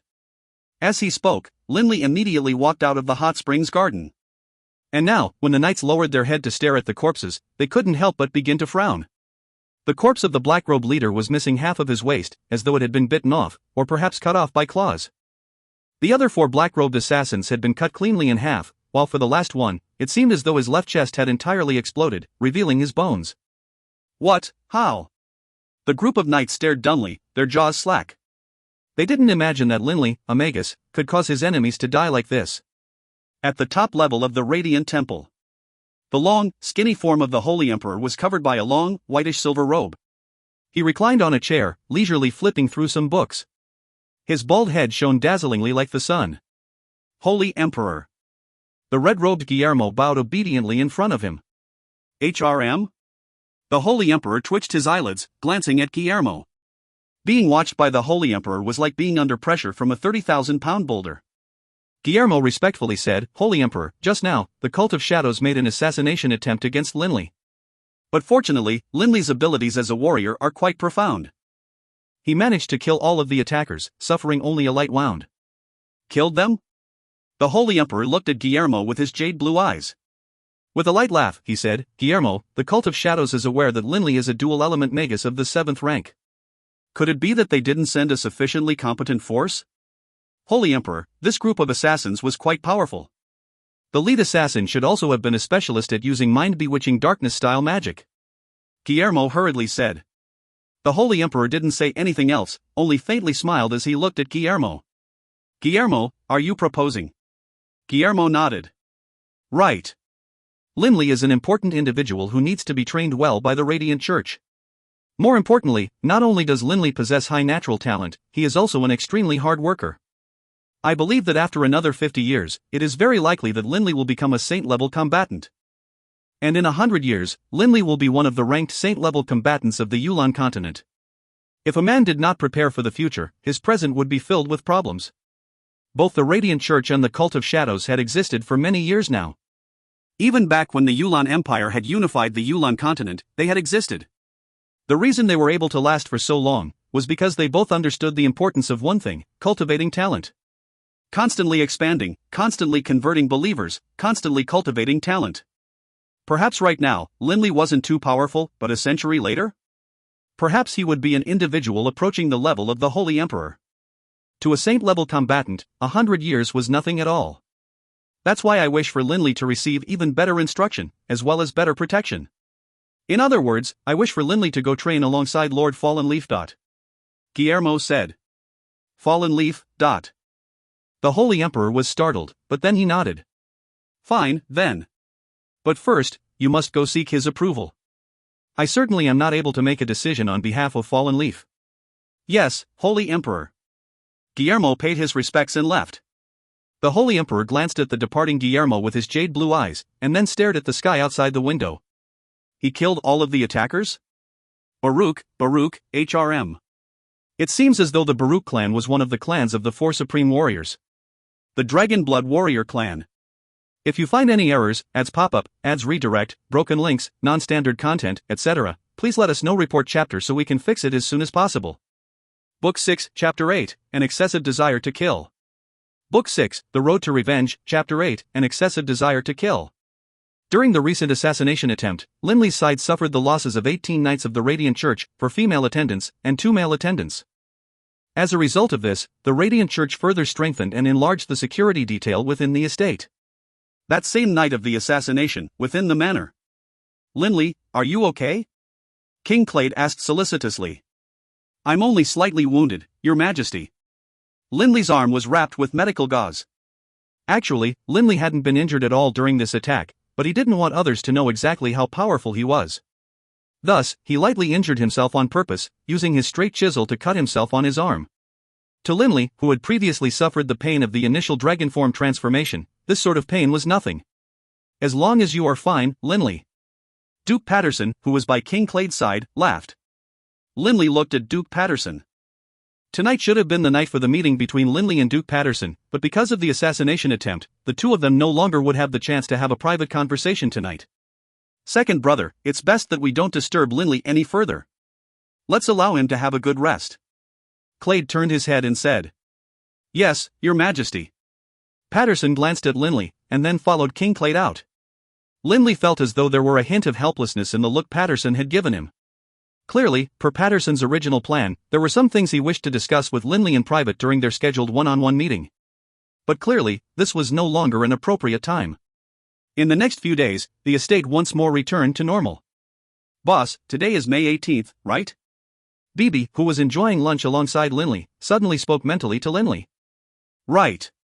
What is it? Linley looked at Bibi. Bibi wrinkled his little nose. Quirking his mouth, he mentally said, Boss, have you forgotten? That Bernard fellow, the leader of the Debs clan, told us that June 18th would be the date of his son's engagement ceremony. He invited you to attend as well. It's now May 18th. You only have a month left. Engagement? Linley was startled. A month from now, Alice and Kalen would be getting engaged. That's none of my business. Linley quickly returned to his usual calm demeanor, lowering his head and continuing to eat. Bibi's beady little eyes rolled around 3 times, and then he used his tiny little paws to rub at his chin. A look of suspicion on his face, he said, could it be that I, Bibi, am mistaken? Shouldn't be the case. I'm so awesome, after all. My judgment is excellent. In his heart, the boss certainly cares about this affair. If it were me, Bibi, I would smash that little Kalen's skull in with a single paw. Lord Linley. One of the Guardian Knights entered the main hall. Lord Linley. Cardinal Guillermo has come. Guillermo? Linley hesitated for just one moment, then he immediately put down his utensils and went to the door. In the entire hierarchy of the Radiant Church, the person whom Linley was most familiar with and had the best relationship with was probably Cardinal Guillermo. When someone treated Linley as courteously as Guillermo did, Linley naturally wouldn't act in a high, arrogant manner, as though he thought himself better. "Linley, there's something I must tell you." Upon seeing Linley, Guillermo began to chuckle with joy as he spoke. Linley looked at Guillermo questioningly. "What is it?" Beaming, Guillermo said, "Linley, are you aware that within our Radiant Church, we have a special group of people known as ascetics?" "Yes, I am." Linley nodded. Previously, when he had been kidnapped by those experts from the Cult of Shadows, it was the deputy arbiter of the ecclesiastical tribunal as well as an ascetic and several executors who had scared the opponents away. Only then had he been able to return to the city of Funlai.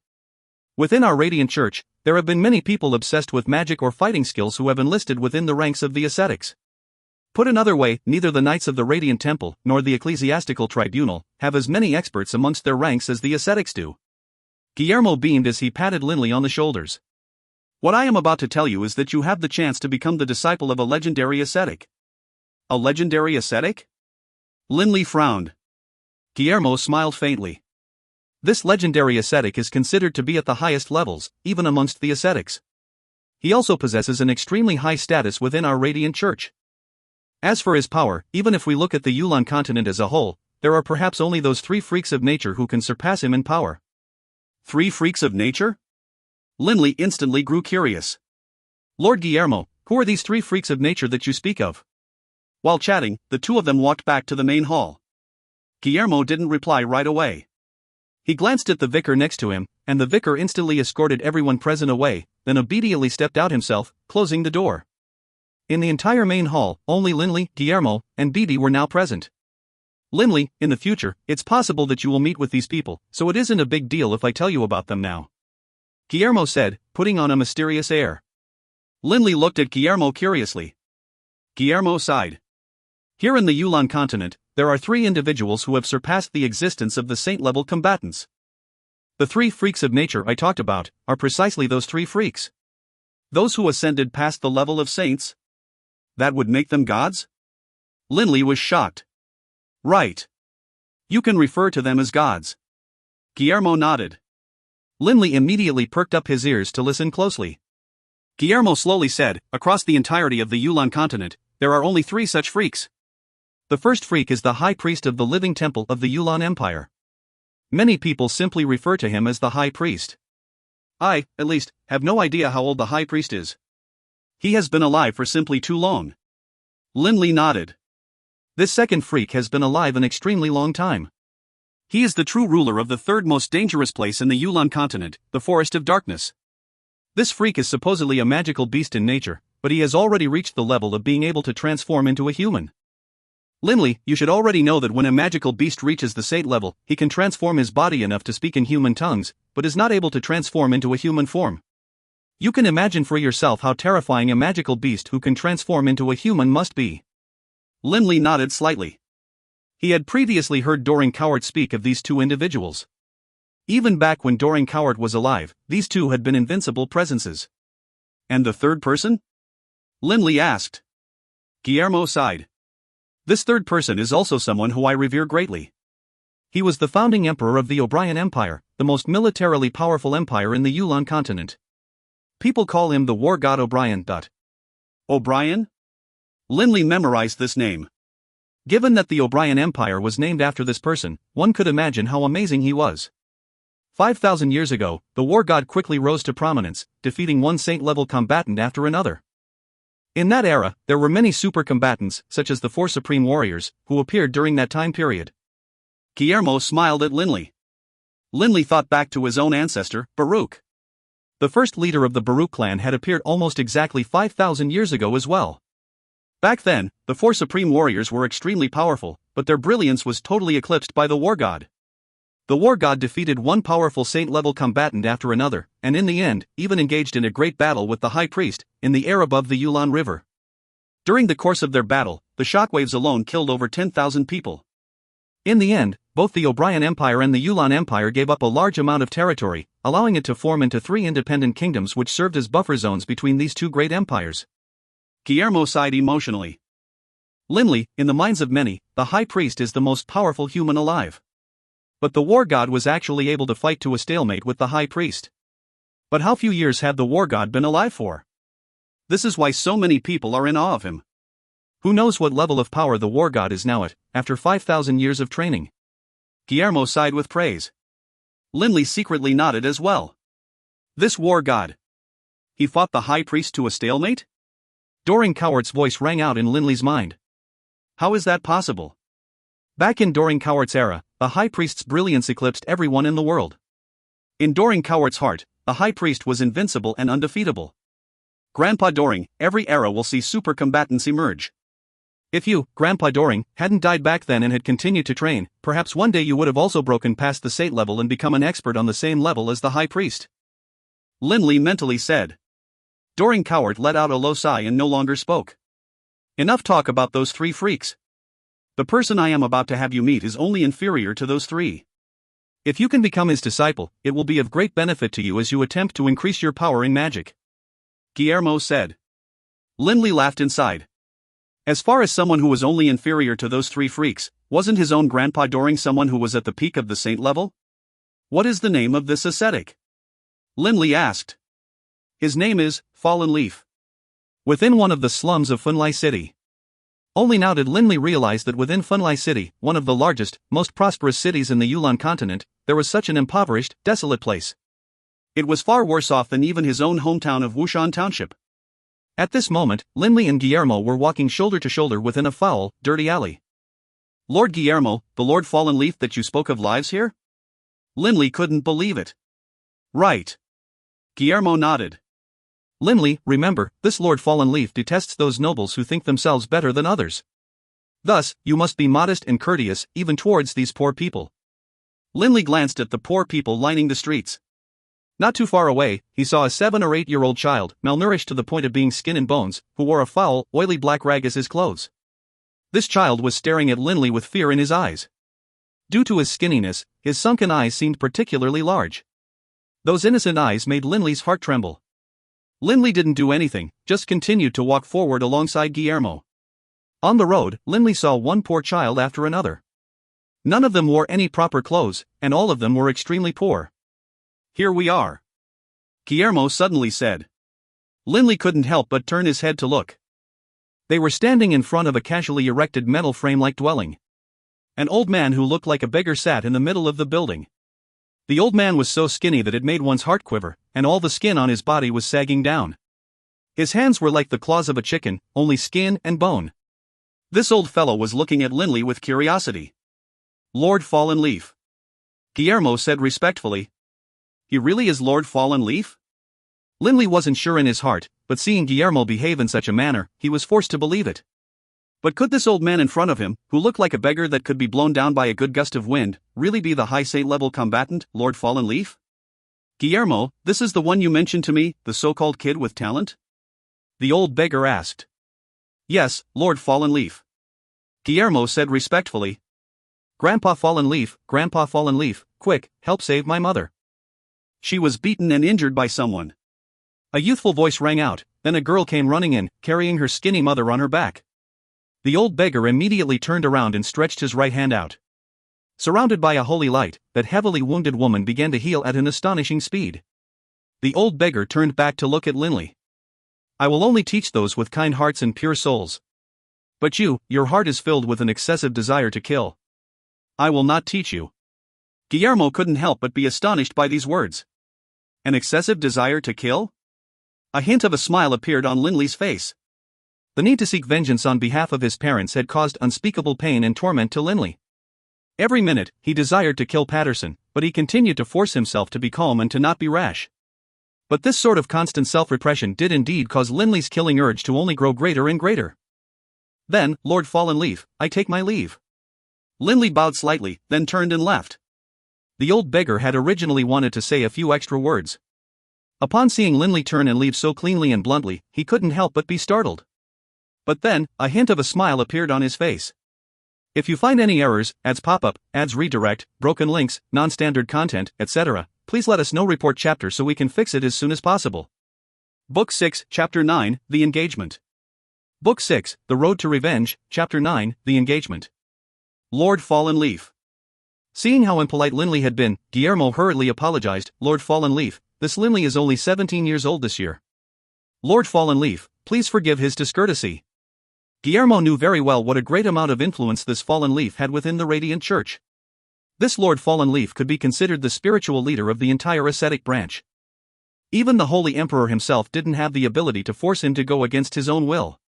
Using his skinny, chicken claw-like right hand, Fallen Leaf stroked his straggly beard. With curiosity, he watched Linley's departing back. Discourtesy? No. He wasn't exactly discourteous. It can only be said that this kid acts very firmly and unwaveringly. Guillermo was startled. He didn't expect that this Lord Fallen Leaf, who initially had a poor impression of Linley, would now praise him. Guillermo. Fallen Leaf looked at Guillermo. Lord Fallen Leaf, I await your instructions. Guillermo said respectfully. Smiling, Fallen Leaf said, this Linley's heart is filled with murderous intent, and he is firm and unwavering. I think a person like him will never hesitate in his actions, whether it be in killing or in anything else. A person like this is very much suited to be the sharp sword of the Radiant Church. Guillermo understood what Fallen Leaf meant. Although the Radiant Church urged people to follow their better natures, towards the followers of other religions, the Radiant Church was ruthless and merciless. Naturally, this would require ruthless and merciless people. This was why the ecclesiastical tribunal of the church was originally formed. Perhaps in the future, this kid, Linley, will become the new praetor of the ecclesiastical tribunal. Fallen Leaf said softly. Guillermo couldn't help but turn to look at Linley's departing back. Become the praetor of the ecclesiastical tribunal? Guillermo knew very well that the praetor of the ecclesiastical tribunal could be considered the second highest ranking person within the Radiant Church. In fact, from some standpoints, it could be considered that the position of the praetor of the ecclesiastical tribunal was on par with that of the Holy Emperor. The Holy Emperor was, on the surface, the leader of the Radiant Church who wielded the most power. But the praetor of the ecclesiastical tribunal was the dark underside of the Radiant Church, the leader of the most powerful military force within the church. Lord Fallen Leaf, are you willing to guide him? Guillermo suddenly asked. But Fallen Leaf still shook his head. Why? Guillermo was confused. Since Fallen Leaf appreciated Linley, why wasn't he willing to train him? Fallen Leaf shook his head. My training methods are not suited for him. My way requires a pure heart, and is suited for someone whose heart faces the light. But as for him, the path he walks is the path of slaughter. Guillermo nodded. Guillermo, there's no need for you to find another master for him. A truly powerful person will rely on himself to find a path most suitable for himself. The teachings of others are, after all, based on their own ways. Fallen Leaf looked at Guillermo. You are an archmagus of the 9th rank. Why, then, have I never instructed you? It's precisely because of this reason. Even if I tell you about what I have comprehended in my insights, you still will not succeed, because only after countless personal experiences will your soul transform, allowing you to comprehend deeper levels of mysteries. Only then will you succeed. Remember. Rely on yourself. Fallen Leaf smiled. Guillermo nodded. He hadn't yet entered the saint level, so there was no way for him to comprehend what the difference between the saint level and the 9th rank was. Although at times, he wondered if Fallen Leaf was intentionally withholding valuable guidance from him, upon seeing Fallen Leaf's sincere gaze and hearing his sincere voice, he believed him. Perhaps I really do have to rely on myself. Guillermo had been held at the 9th rank as a magus for a long time, now. He deeply desired to make a breakthrough. After all, between the 9th rank and the saint level, the difference between the two was like that of the heavens and the earth. Within Linley's manor. The Hot Springs Garden. Next to the Hot Springs pool, Linley was quietly seated in the meditative trance. Shudder, shudder. Linley's entire body was constantly emitting strange noises, as his bones and muscles continuously shuddered. Beads of sweat constantly flowed down his body. Training in accordance with the secret Dragonblood manual was 10 times more effective than using ordinary battle-chi training methods. But this was only natural. After all, the requirements for one to be able to use the secret Dragonblood manual were also extremely intense. Why is training for humans so difficult? You even require all sorts of secret manuals that require different body types. Lying next to Linley, Bibi's little head turned to look at Linley, his mind full of questions. He was a magical beast, and his training was very simple. He would directly absorb darkness-style elemental essence from the outside world, drawing it into his body and into his magicite core. There weren't any secrets. It was just a very natural absorption process. Linley continued to live this sort of quiet life, spending most of his time each day in training. Using several high-quality training methods at the same time, he pushed his body's capacity for punishment to the maximum. In the blink of an eye, over 10 days passed. Whoosh! Wielding the blood-violet Godsword in his hands, Linley tested out one attack after another. Which angle allowed the sword to strike out the fastest? How to control the vibrations of blood-violet to reduce the hindrance of the natural air friction, and to make his sword move faster. Time and time again, he painstakingly trained in striking with his sword. Each time Linley made his move, a brilliant violent flash would appear. The speed of these blows was enough to make one's heart quail. But Linley was still not satisfied. He constantly pursued improvement, perfection. Using his understanding of wind elemental essence, which was granted to him by his wind magic, he trained hard to make blood-violet move even quicker and more fluidly. "My lord!" A voice called out from outside the hot springs garden. Linley paused. With a movement of his hand, the blood-violet Godsword in his hand disappeared. Nobody could notice that this blood-violet sword had wrapped around Linley's waist now. Even if a normal person paid attention to his belt, they would only think it to be a purple belt. "Enter." Only now did Linley speak. Instantly, a beautiful maid came running in at high speed. A look of worship on her face, she looked at Linley, and then immediately lowered her head and said respectfully, "My lord, the Debs clan has sent someone over with an invitation card." As she spoke, she offered the invitation card to Linley. Linley looked at the invitation card. The invitation card was red in color, while the trimmings were golden. The words "invitation card" were written on top in bright, bold characters. Invitation card? Linley accepted the invitation card, and then opened it. Indeed, the contents of the card were exactly what he had thought it would be. On June 18th, Kaelin, Rowling, and Alice will carry out their engagement ceremony. Who is this Rowling? Staring at the invitation card, Linley frowned. "You can leave now," Linley said calmly. "Yes, me lord," the attendant said respectfully, then she departed from the hot springs garden. "Boss, is that Debs clan arranging the engagement ceremony for Alice?" DB leapt onto Linley's shoulders, then stretched his little head out to peer at the card. Rowling? Who is Rowling?" DB looked at Linley suspiciously. Doring Cowart also appeared next to Linley. Seeing the invitation letter, a hint of a smile appeared on his face. "Grandpa Doring." Linley turned to look at Doring Cowart. "Are you wondering who Rowling is?" Doring Cowart really was someone who had only gotten craftier with age. He instantly understood. It's simple. Your sculpture, awakening from the dream, made many people familiar with Alice's appearance.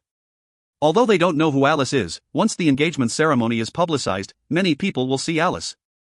By then, they will definitely recognize her as being the mold for your creation of Awakening from the Dream. The love story contained within your sculpture is clearly visible to anyone who has ever analyzed stone sculpting. And precisely for this reason, the Debs clan definitely is not willing to allow Alice to become Kaelin's principal wife. This Rowling is most likely going to be Kaelin's principal wife. Linley was stunned. Alice wasn't going to be Kaelin's principal wife? In the Yulon continent, the principal wife held a high status in the household, while the secondary wives held a much lower status. Because of me? Instantly, Linley's emotions grew complicated. Because of his sculpture, Alice could no longer be Kaelin's principal wife. "Linley, do you intend to go to this engagement ceremony?" Doring Cowart asked. "Yes. Of course." Linley's eyes hardened, and then he laughed. "Bernard has invited me several times now. This time, he specially sent over an invitation card. How could I refuse?" Linley stared up at the blue sky, where wisps of silk-like clouds were floating about. Long ago, he had sat on the grass alongside Alice and stared up at this sort of blue sky. June 18th. According to the priests of the Radiant Church, this was an extremely propitious day. Thus, the Debs clan chose to hold the engagement ceremony on this day. This day, the front of the Debs clan's manor was jam-packed with carriages and people. Major nobles, wealthy magnates, beautiful noble women, dazzling young noble ladies, handsome noble youths. Today, it could be said that the Debs clan's manor had more nobles present than any other place in Funlai City. Lord Marquis Linley has arrived. The voice of the receiver for the Debs clan shot up 2 octaves as Linley, dressed in a black gentleman's outfit, strode into the main hall of the Debs clan. Virtually all of the nobles within the main hall stopped their conversations and turned to look at Linley. Linley glanced around the room, a slight smile on his lips. Linley's demeanor was totally in keeping with the magnificent presence of the upper nobility. "Lord Linley, welcome." Bernard, who was previously chatting with some other guests, quickly walked towards Linley's direction.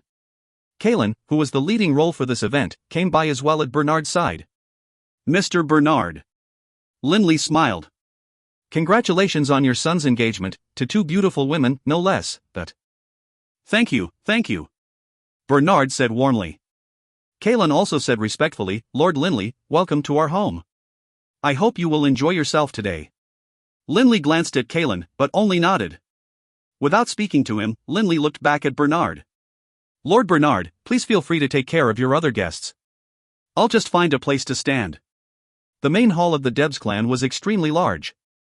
Hundreds of nobles and magnates were within it, but they didn't feel the slightest bit crowded. The rich noble women and the rich young noble ladies were all attired beautifully, strutting through the crowd like proud peacocks. Especially after Linley arrived.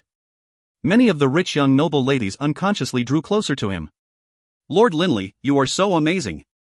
I trained in stone sculpting for 3 years now, but I'm not even able to sculpt a basic shape yet.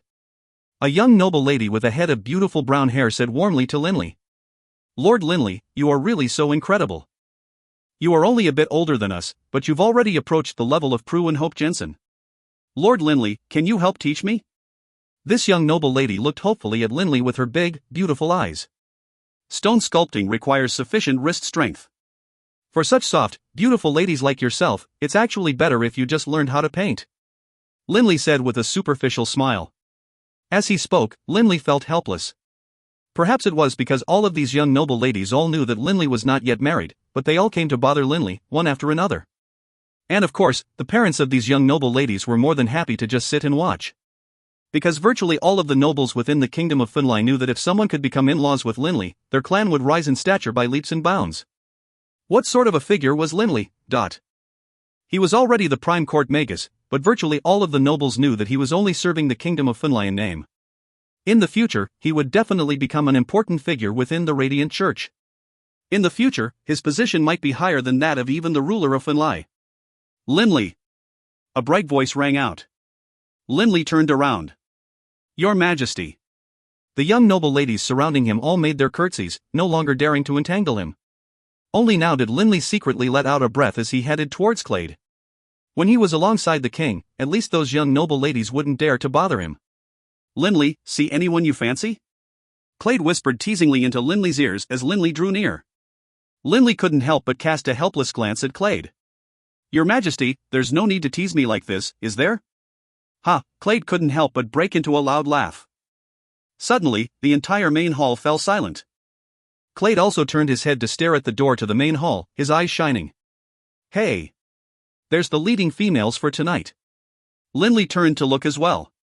Kaelin was holding a beautiful woman's hand on each side. Both of these women were wearing beautiful full dresses, while the beautiful adornments in their golden hair shimmered brightly. One was rolling. The other was Alice. Alice. Linley's gaze rested for a moment on Alice.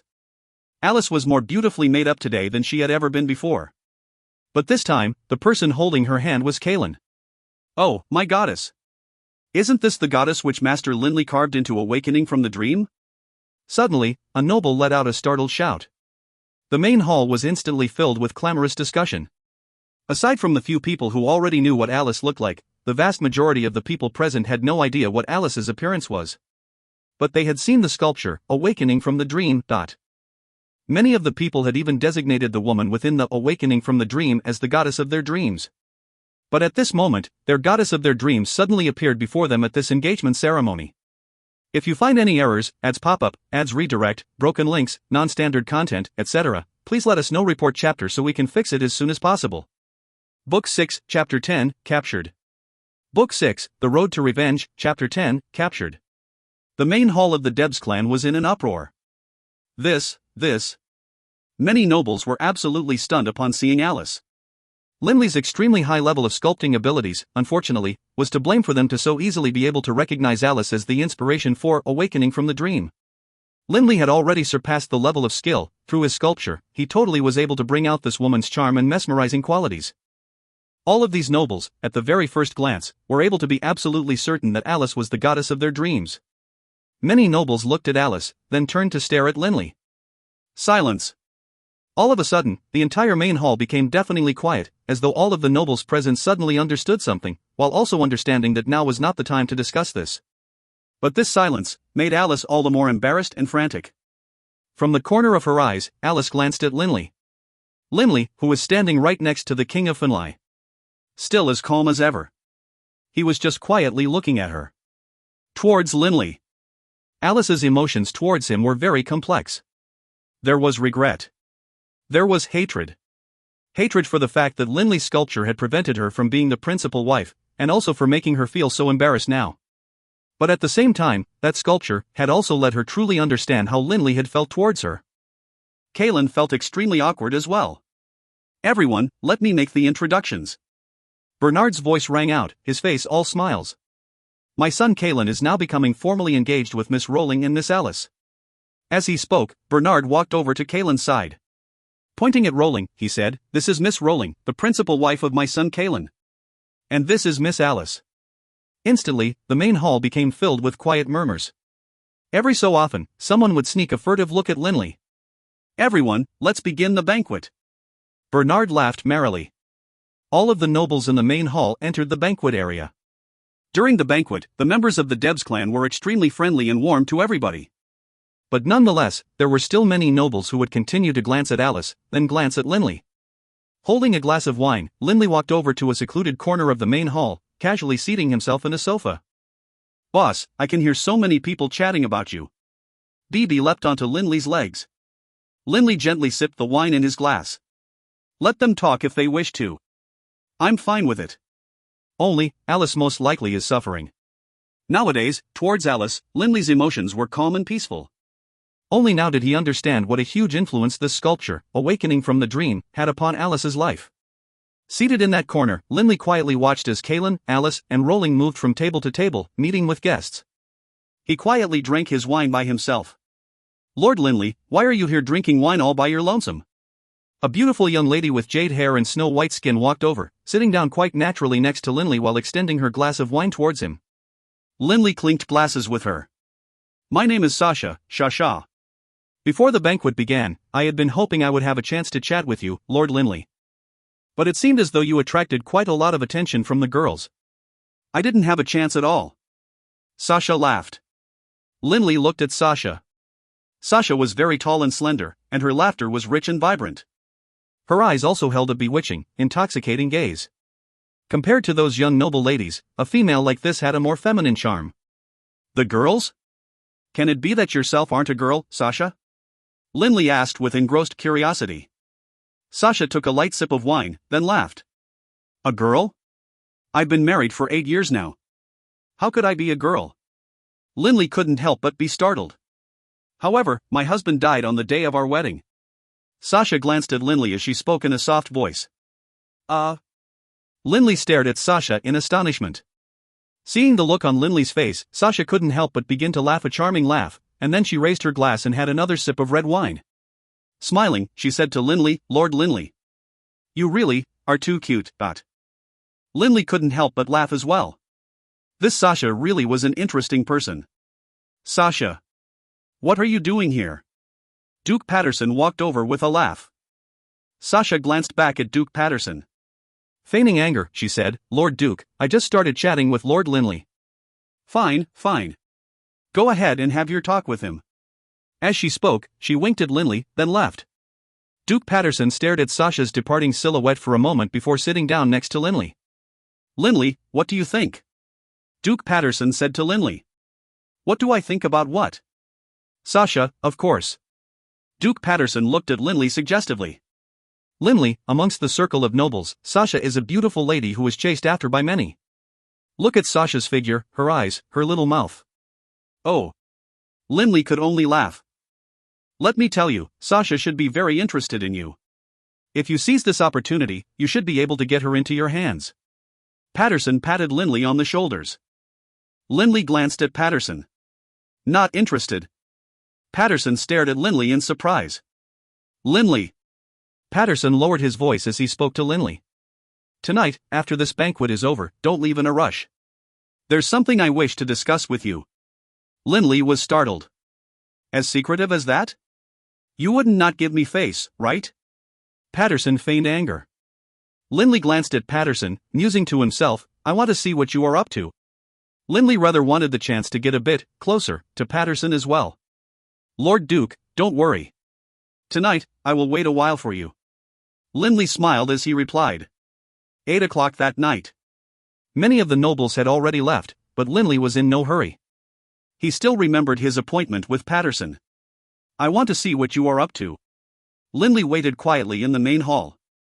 Linley, I'll leave now, Clade said to Linley as he left. The people in the main hall grew fewer and fewer. Getting rather impatient, Linley left the main hall, stepping onto the outside balcony to enjoy the cool night wind. Right at this moment, a manservant quietly walked up to him. Lord Linley. The Lord Duke is inviting you for a walk, the manservant said quietly. As secretive as this? Linley was a bit surprised. Lead the way. On the surface, Linley looked calm. Bibi remained curled up inside Linley's robes. The manservant led Linley to a very dark, secluded alley. Judging from the appearance of the road, this was a place where people rarely came. Where are we going? Linley said in a low voice. The manservant said respectfully, Lord Linley, this is in accordance with the Lord Duke's instructions. No one is to see you, Lord Linley. Oh? Linley furrowed his brows. But Linley wasn't afraid. He continued to follow the servant forward, as the two of them made their way through the dark, secluded alley, then passed through a small copse of trees. A secret door was opened, and they arrived at a small building. So the Debs clan has a place as secretive as this, Linley said to himself. Unless someone was capable of flight, it would be quite difficult indeed to spot this hidden little building. The manservant led Linley directly into the main hall. Lord Duke, Lord Linley is here, the manservant called out respectfully as they reached the main hall's doorway. Haha, Linley is here? Dressed in a long black robe, Duke Patterson stepped out of the main hall. Seeing Linley, a gleam of excitement appeared in Duke Patterson's hawk-like eyes, and he hurriedly walked over. Linley, come in, quick. The manservant respectfully said, Lord Duke, I'll be leaving then. Yes, you can go, Patterson said casually. The manservant respectfully bowed and turned to leave. But then, the smiling Duke Patterson suddenly shot out his right arm at high speed, viciously piercing through the manservant like a knife, from his back to his chest. Ah! The manservant disbelievingly turned his head and stared at Duke Patterson. He totally couldn't understand why the powerful Duke Patterson would stoop to killing someone like him. Unfortunately, with his heart totally shattered, in just a few seconds, the light fled from his eyes. Lord Duke, the meaning of this is. Linley, off to the side, still managed to maintain his calm. Duke Patterson was a warrior of the 7th rank. For him to kill a manservant who was at most a warrior of the 1st or 2nd rank was indeed very easy. From within his clothes, Duke Patterson drew out a handkerchief, using it to wipe off the blood from his hand. And then, he casually tossed it on the ground. Linley. It's nothing. I just didn't want anyone to know that you and I met, Duke Patterson chortled. Linley looked suspiciously at Duke Patterson. You don't want anyone to know? Duke Patterson nodded confidently. Don't worry at all. This secret meeting place was arranged by Bernard per my instructions. Bernard only knows that I'll use this place, but he doesn't know who I meet with. The only servant who knows that we have met is dead now.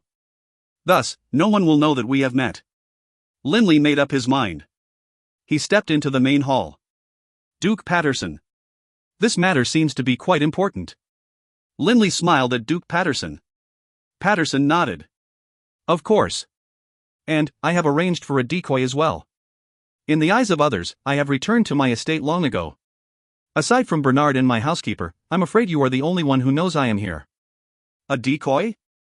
Duke Patterson, what exactly do you intend to do, for you to meet with me here so secretively? Linley asked with some curiosity. Duke Patterson looked around the area, then closed the door to the main hall.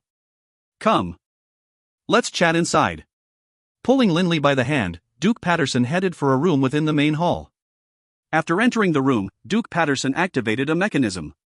With a grinding sound, the stone wall began to move, revealing a stone passageway. So within this secret little building, there was a secret underground room as well. Linley.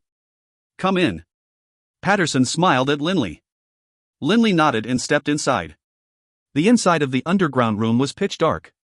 Patterson lit 3 candles, then turned to smile at Linley. There's nothing for it. Neither my Duke's manor nor your own manor is suitable. There are too many spies in both places. It's not safe. Duke Patterson let out a long breath. Linley also knew that his manor was under constant surveillance from the Radiant Church as well as Clade. Because this manor was gifted to him by Clade. The servants belonged to Clade as well. It was quite normal for the place to be filled with Clade's spies. At the same time, his guard corps belonged to the Radiant Church. Frankly speaking, Linley's actions within his manor was under the constant, watchful eye of these two parties. Duke Patterson. Today, the topic of our conversation seems to be quite important. Go ahead, tell me what this is all about. Linley smiled. Patterson withdrew a magic crystal card from his clothes. Linley. There are 10 million gold coins in this card. 10 million gold coins? Linley waited for Patterson's explanation. Patterson said helplessly, Linley, I'll tell you the truth. After my elder brother tasked me with the position of Minister of Finance for the kingdom, I have used my authority to accumulate wealth for myself. Up until now, my activities have been hidden perfectly, but this time, the smuggling activity I engaged in with another clan was simply too large-scale. Based on what my sources tell me, my elder brother may have already found out. Patterson still held to his, as he did not reveal that the clan in question was the Debs clan. The smuggling was on too large a scale? But does this have anything to do with me? Linley laughed as he looked at Patterson. Patterson hurriedly said, Of course this has something to do with you. Although I am King Clade's younger brother, I know very well that when he makes his move, he never shows any mercy at all. I must find a path of retreat. After all, over the course of all these years, I have done too many things. Once this affair comes to light, many other affairs will be dug up as well. Thus, I want you to speak on my behalf with young Master Yale of the Dawson conglomerate. I know that you are good friends with Yale. A hint of a smile appeared on Patterson's face. Yale? Linley began to understand Patterson's intentions. Patterson said helplessly, In the future, when these events come to pass, there are not many local powers capable of rescuing me from Funlai City. But the Dawson conglomerate is definitely one of them. The kingdom of Funlai does not dare to offend the Dawson conglomerate. At the same time, the Radiant Church will not go to loggerheads against the Dawson conglomerate for the sake of a minor corruption scandal.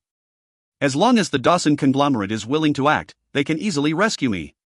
However, I spoke with the Dawson conglomerate, and they were not willing to offend King Clade on my behalf. Patterson looked hopefully at Linley. Linley, Yale is the son of the chairman of the Dawson conglomerate. His words are extremely influential. What's more, the Dawson conglomerate values you quite highly as well. As long as you are willing to help me, there definitely won't be any problems. Duke Patterson begged. If you don't help me, I most likely am going to die. I beg of you, please help. No one will know that you and I have spoken. As long as you are willing to save me, these 10 million gold coins are yours, Linley. I beg you. Patterson's words were very sincere. His eyes were filled with hope. Linley laughed. No one will know? Linley's smile was incandescent. Right. No one will know. Patterson hurriedly nodded. A look of joy had already appeared in his eyes. Suddenly, Linley's body began to transform at a high speed. Black draconic scales began to come out of his body, while a single black horn sprouted out of his forehead. His two hands transformed into draconic claws. His pupils also transformed from their original color to the dark, golden color of the armored razorback WYRM. Duke Patterson's face changed. Knowing that something was wrong, he hurriedly roused his own battle chi, and all of the muscles of his body began to tighten. Whoosh! Linley's iron whip-like tail slashed through the air with a terrifying howl. Given Duke Patterson's reaction time and speed, he was unable to avoid it, and it landed a vicious blow on his body. Whack, dot. Patterson, warrior of the 7th rank, was sent flying. Blood splattered everywhere. But then in the next instant, that whip-like tail wrapped around Patterson. The sounds of bones clattering could be heard as Patterson's entire body was bound tightly, preventing him from moving in the slightest. Patterson struggled as much as he could, but his arms were unable to break free from his bonds. Linley controlled his draconic tail to pull Patterson towards himself. Linley was now under full dragon form. His cold, merciless, dark golden eyes stared death directly into Patterson's eyes. A hint of a cruel smile played about the corners of Linley's lips. You say, no one will know? Ha ha. That's just perfect. I've waited so very long for this opportunity. Patterson had been absolutely scared stupid by this sudden development. If you find any errors, ads pop up, ads redirect, broken links, non-standard content, etc. Please let us know. Report chapter so we can fix it as soon as possible. Book 6, Chapter 11, The Man Behind the Curtain. Book 6, The Road to Revenge, Chapter 11, The Man Behind the Curtain. His entire body was covered in black scales, while sharp black spikes jutted out from his elbows and his knees. His entire back was lined with a row of sharp spikes coming from his spine. And his eyes had turned a dark golden color. Just seeing that cold, dark, golden set of eyes staring at him was enough to terrify Duke Patterson. Who are you? Duke Patterson was so terrified that his face was ashen white. His mouth flapped for a long while before he managed to say these words. What was this monstrosity in front of him? Who am I? Linley's cold gaze was fixed on Patterson. Squeak, squeak. The sounds of bones chattering emanated from throughout Patterson's body, as Linley continued to apply force through his iron whip-like tail and constricting Patterson. No matter how hard Patterson struggled, he couldn't budge at all. Pain began to spread from his arms to the rest of his body. You are from another plane? Patterson's eyes were filled with terror. From what he could tell, based on Linley's current appearance, only a different species from another plane could do what Linley had just done. Linley, I beg you, spare me, spare my life. I definitely will keep your secret, definitely. Transfixed by Linley's dark golden gaze, Patterson had totally lost his equanimity. Spare your life? A hint of a cold smile appeared on Linley's face. That's not impossible. I want to ask you something. Around 12 or 13 years ago, did you send some people out to kidnap a woman? Patterson was startled. He immediately frantically tried to recollect the affairs of 12 or 13 years past, but 12 or 13 years was an extremely long period of time. Most importantly. Linley, no, Lord Linley, I can't remember. Patterson said frantically. That was a long time ago, and I often would have women I took a fancy to captured and brought to my mansion. I don't know exactly which one you are talking about. That murderous intent in Linley's heart began to grow. This Patterson actually often abducted women? From Linley's face, Patterson had no idea as to the transformation that was currently occurring in Linley's heart. Having completely undergone the dragon form, Linley appeared totally cold and emotionless, terrifying, sinister. A woman who had just given birth not long beforehand, who had just finished a pilgrimage to the Radiant Temple, and then returned to her hotel. Linley still stared icily at Patterson. His voice didn't rise at all. Hearing Linley say these things, Patterson's entire body went stiff. And then he stared at Linley in astonishment. You remember now? Linley said coldly. Of course Patterson remembered now. Throughout all these years, he had only abducted women who had just given birth on 2 occasions. His memories of these affairs was quite keen. Especially that one time, 13 years ago. That time, the person whom had instructed him to act had severely warned him to maintain secrecy. I really can't remember. Patterson said, terrified. Lord Linley, I beg you, spare me. I really don't know. You must be mistaken. Linley's dark golden eyes flashed. You want to die? Linley's voice grew even colder. Ah! Patterson screamed in terror as Linley's tail increased the pressure around him. This greater pressure was causing all of the bones in Patterson's body to moan in protest. Clatter! Clatter! The sound of bones nearly cracking was enough to make one's heart shudder. But Linley still only stared coldly at Patterson.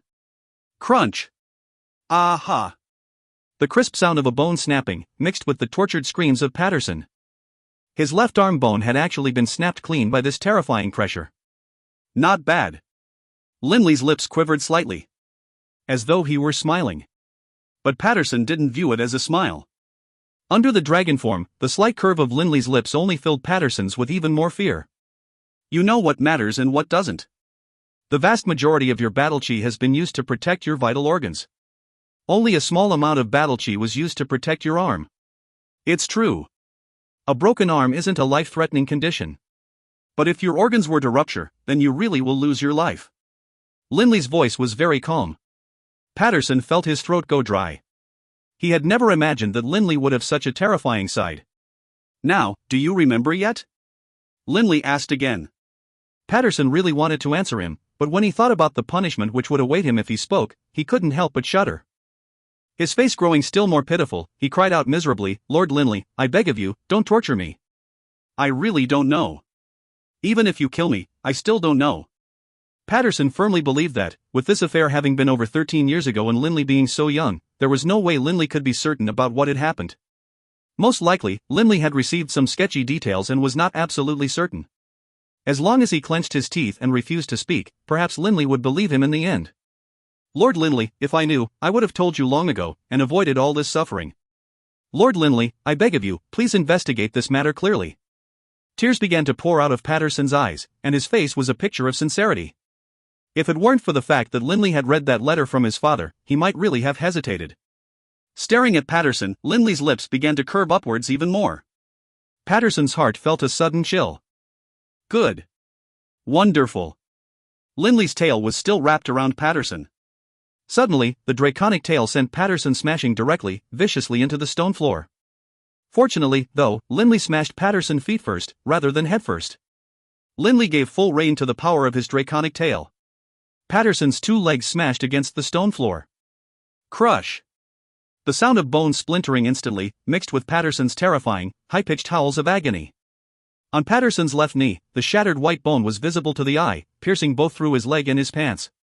His right leg, even worse off, simply lay limply on the ground, while blood stained his pants around the ankles in particular. Ah! Ah! Ah! Patterson was screaming non-stop. This level of pain was killing him.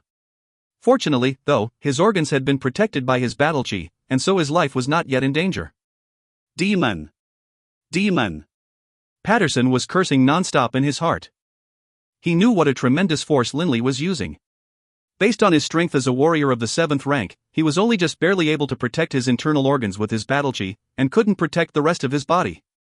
Patterson didn't want to die. Crippled legs? Not a problem. With enough money, he definitely could invite an archmagus of the 9th rank of the Radiant Church to use the Song of Life on him.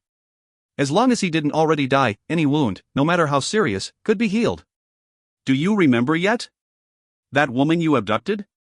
Linley's voice was still very calm, not rising in the slightest. But the terror in Patterson's heart was growing. I remember. I remember. Beads of sweat were flowing down Patterson's face. Not from pain. From fear.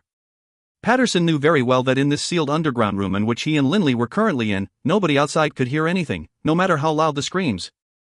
Perhaps someone directly outside, leaning against the stone door, could just barely hear something. But who would be outside of this secret little room, pressing their ears against the stone door? No matter how loud he screamed, no one would know. If you said so earlier, wouldn't you have suffered less? Linley's dark golden eyes stared peacefully at Patterson. Speak, then. Explain what happened to me. Patterson hurriedly nodded. Lord Linley, that year, that woman was extremely beautiful. I was bewitched, and hatched an evil plot to abduct that woman and bring her back to my place. I wanted that woman to sleep with me, but she was too headstrong. She committed suicide by ramming her head against the stone wall. Stuttering as he spoke, Patterson looked at Linley. In Patterson's opinion, there were very few people who knew what had really happened to that woman. Linley shouldn't have had any clue. You continue to lie. Linley finally grew angry. Those dark golden eyes seemed to slowly turn red. Using his draconic tail, Linley brought Patterson directly before him. Linley all but pressed his face directly against Patterson's, coldly staring into his eyes. Pressed against Linley, seeing Linley's black scales and the black horn on his forehead, Patterson grew even more terrified. I'm not lying. I'm not lying. Patterson hurriedly said. Linley's hands, already transformed into claws by the dragon form, suddenly delivered a mighty slap to Patterson's face. Thwack! 5 pieces of flesh were ripped from Patterson's face, and blood began to flow out in a steady stream. Fortunately, Linley wasn't trying to kill him. Otherwise, he would have crushed Patterson's brain to a pulp with this blow. Patterson was in so much pain that his voice changed. Linley stared coldly at Patterson. Patterson, listen closely. I already know very much about what had happened, which is why it's best for you not to lie to me. Otherwise, the torment you will suffer definitely will not be limited to just this. Let me tell you this. The woman that you abducted was my mother. Mother? Patterson was stunned, even forgetting his pain for the moment.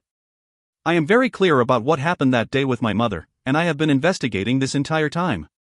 Thus, it's best if you tell me everything about what happened to my mother. Otherwise, you will definitely die. Linley's voice grew even more freezing. Actually, no matter what Patterson said, he was still definitely going to die. Because Linley's father had been pursued and heavily injured by Patterson's men, and had died as a result. Patterson didn't yet know that the person he had sent people out to hunt and kill was Linley's father. If he had known, perhaps Patterson would be reacting in a totally different way. Tell me. Who did you give my mother to? Linley stared at Patterson. You knew? Patterson's face turned pale. Linley actually knew that he had given the woman away to someone else? Tell me his name, but you'd best not lie to me. If I discover that you have lied to me, I will make your life worse than death. Linley's voice was very calm again, not rising in the slightest. Patterson hesitated for a moment. There's no use for me to tell you. You can't kill him, Patterson said in a low voice. Can't kill him? Linley stared coldly at Patterson. Patterson, listen to me. All you have to do is tell me who that person is. As for whether or not I can kill him, that's none of your concern. Do you think you know what my real level of ability is? Hearing these words, Patterson secretly agreed. The Linley in front of him was too terrifying. The power he had previously displayed had already made others believe he was an absolute genius. But apparently, Linley's real power was far greater than that of a warrior of the 7th rank. In front of Linley, he didn't have the slightest ability to resist. Patterson began to furiously calculate in his mind. Linley didn't rush him, only fixing Patterson with his dark golden gaze. After pondering a long time, Patterson gritted his teeth and looked at Linley. Linley, I'll tell you who he is, but you have to guarantee that you definitely won't let anyone know that I was the one who told you. And, you have to promise you won't kill me. Linley's face was still as cold as ever. Fine. I guarantee that I will not tell anyone that you were the one to tell me. And, I guarantee I will not kill you. Only now did Patterson secretly let out his breath. About 12 years ago, on one occasion, we members of the royal clan of Funlai went to pay a visit to the Radiant Temple. Within the Radiant Temple, we saw your mother. Afterwards, I sent people to abduct your mother. Patterson immediately said, but that wasn't actually my own intent. I was obeying the orders of another. Who? Linley asked. Patterson glanced at Linley. He slowly said, the orders came from my elder brother, the current ruler of the kingdom of Funlai, King Clade. Clade? Linley was startled. The pride of the kingdom of Funlai, the golden lion, Clade? The warrior of the 9th rank, Clade? Yes. It was Clade, Patterson said with certainty. But I know that Clade valued your mother highly. He even told me that no matter what, I couldn't let this information out, as if I did, I would definitely die. Linley looked at Patterson. He should be telling the truth. Doran Cowart's voice rang out in Linley's mind. I can sense the vibrations of his soul. Linley made up his mind. Patterson looked beseechingly at Linley. Linley, can you spare my life? I guarantee that I definitely won't say a single word about what happened today to anyone. Patterson's eyes were filled with hope. Fine. I'll keep my promise. Linley's draconic tail loosened. Patterson's body dropped to the floor. A look of wild joy appeared on Patterson's face, and he looked at Linley with eyes filled with gratitude. Right at this moment, a black blur flashed by. Crunch! The little shadow mouse, BB, bit Patterson's neck. Patterson stared with terror at BB. He had just escaped from death's door, but now, he could already seem to feel the call of the netherworld. Patterson could tell that the little shadow mouse was the one which was always on Linley's shoulders. Disbelievingly, Patterson stared at Linley. I said I wouldn't kill you. But I never said my magical beast wouldn't kill you. Linley looked coldly at Patterson, whose throat was spurting out blood. Let me tell you something else as well. Several months ago, there was a man who snuck into your duke's mansion. Afterwards, you sent people after him to kill him. And that man was my father. If you find any errors, ads pop up, ads redirect, broken links, non-standard content, etc., please let us know. Report chapter so we can fix it as soon as possible. Book 6, Chapter 12, The Investigation. Book 6, The Road to Revenge, Chapter 12, The Investigation. Just before his death, Patterson finally understood. He had, after all, participated in Linley's father's funeral. He knew that Linley's father was already dead. The funny thing was, just now, he had been hoping that he could leave with his life. But now, he completely understood why Linley had done what he had done.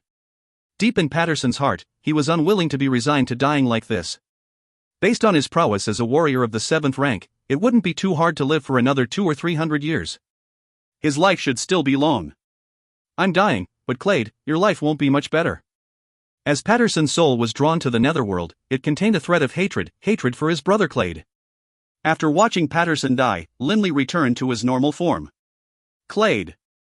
So the man behind this event was Clade. Linley frowned deeply. Clade himself was a combatant of the 9th rank. Even if Linley was in full dragon form, he would be at most an early 8th rank combatant. Clade was on a totally different level compared to him. Even if Linley were to ambush him, he simply could not harm a warrior of the 9th rank. The gap between them was too great. And Clade had tremendous power at his disposal as well.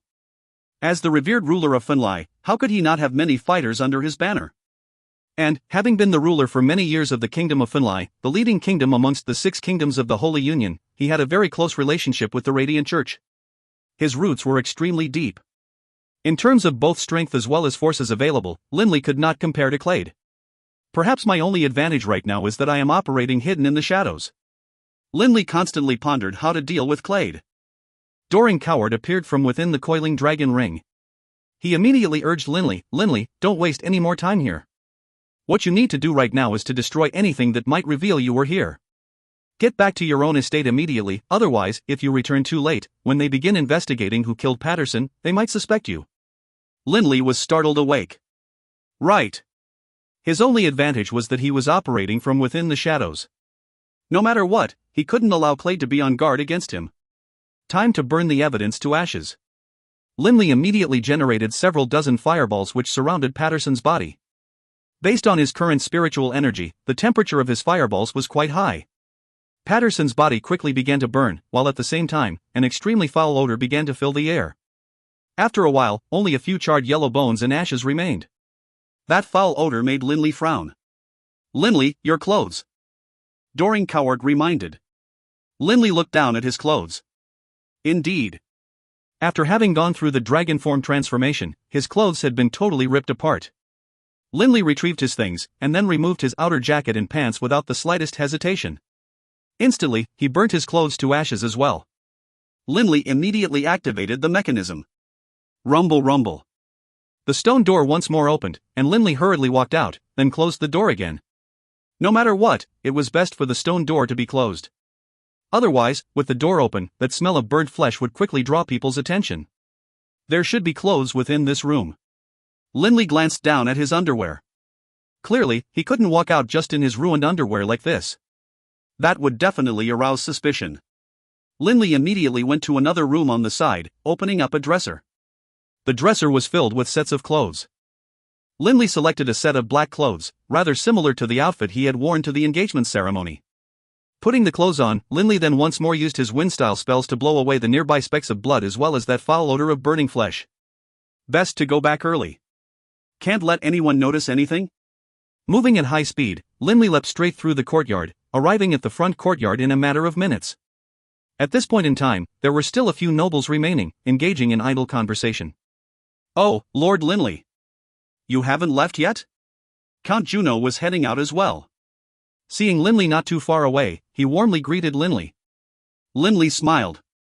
Right. Just then, my stomach felt a bit queasy, so I went to the privy. Count Juno walked out shoulder to shoulder with Linley. Lord Linley, I must say that I am a big fan of your sculptures. I was the one who bought your very first 3 sculptures that you exhibited at the main hall of the Prue Gallery. Count Juno said proudly to Linley. The thing which Count Juno was proudest was most likely the fact that he had been the one to purchase the first 3 sculptures which Linley had put on display. Those 3 sculptures of Linley's, just judging from the outside, was perhaps only worth 6 or 7,000 gold coins. However, Linley's status was now very different. He was the master sculptor who had carved Awakening from the Dream. In terms of status, he wasn't too much off from the levels of Prue and Hope Jensen. How could the price of the very first 3 sculptures a person such like this exhibited be low?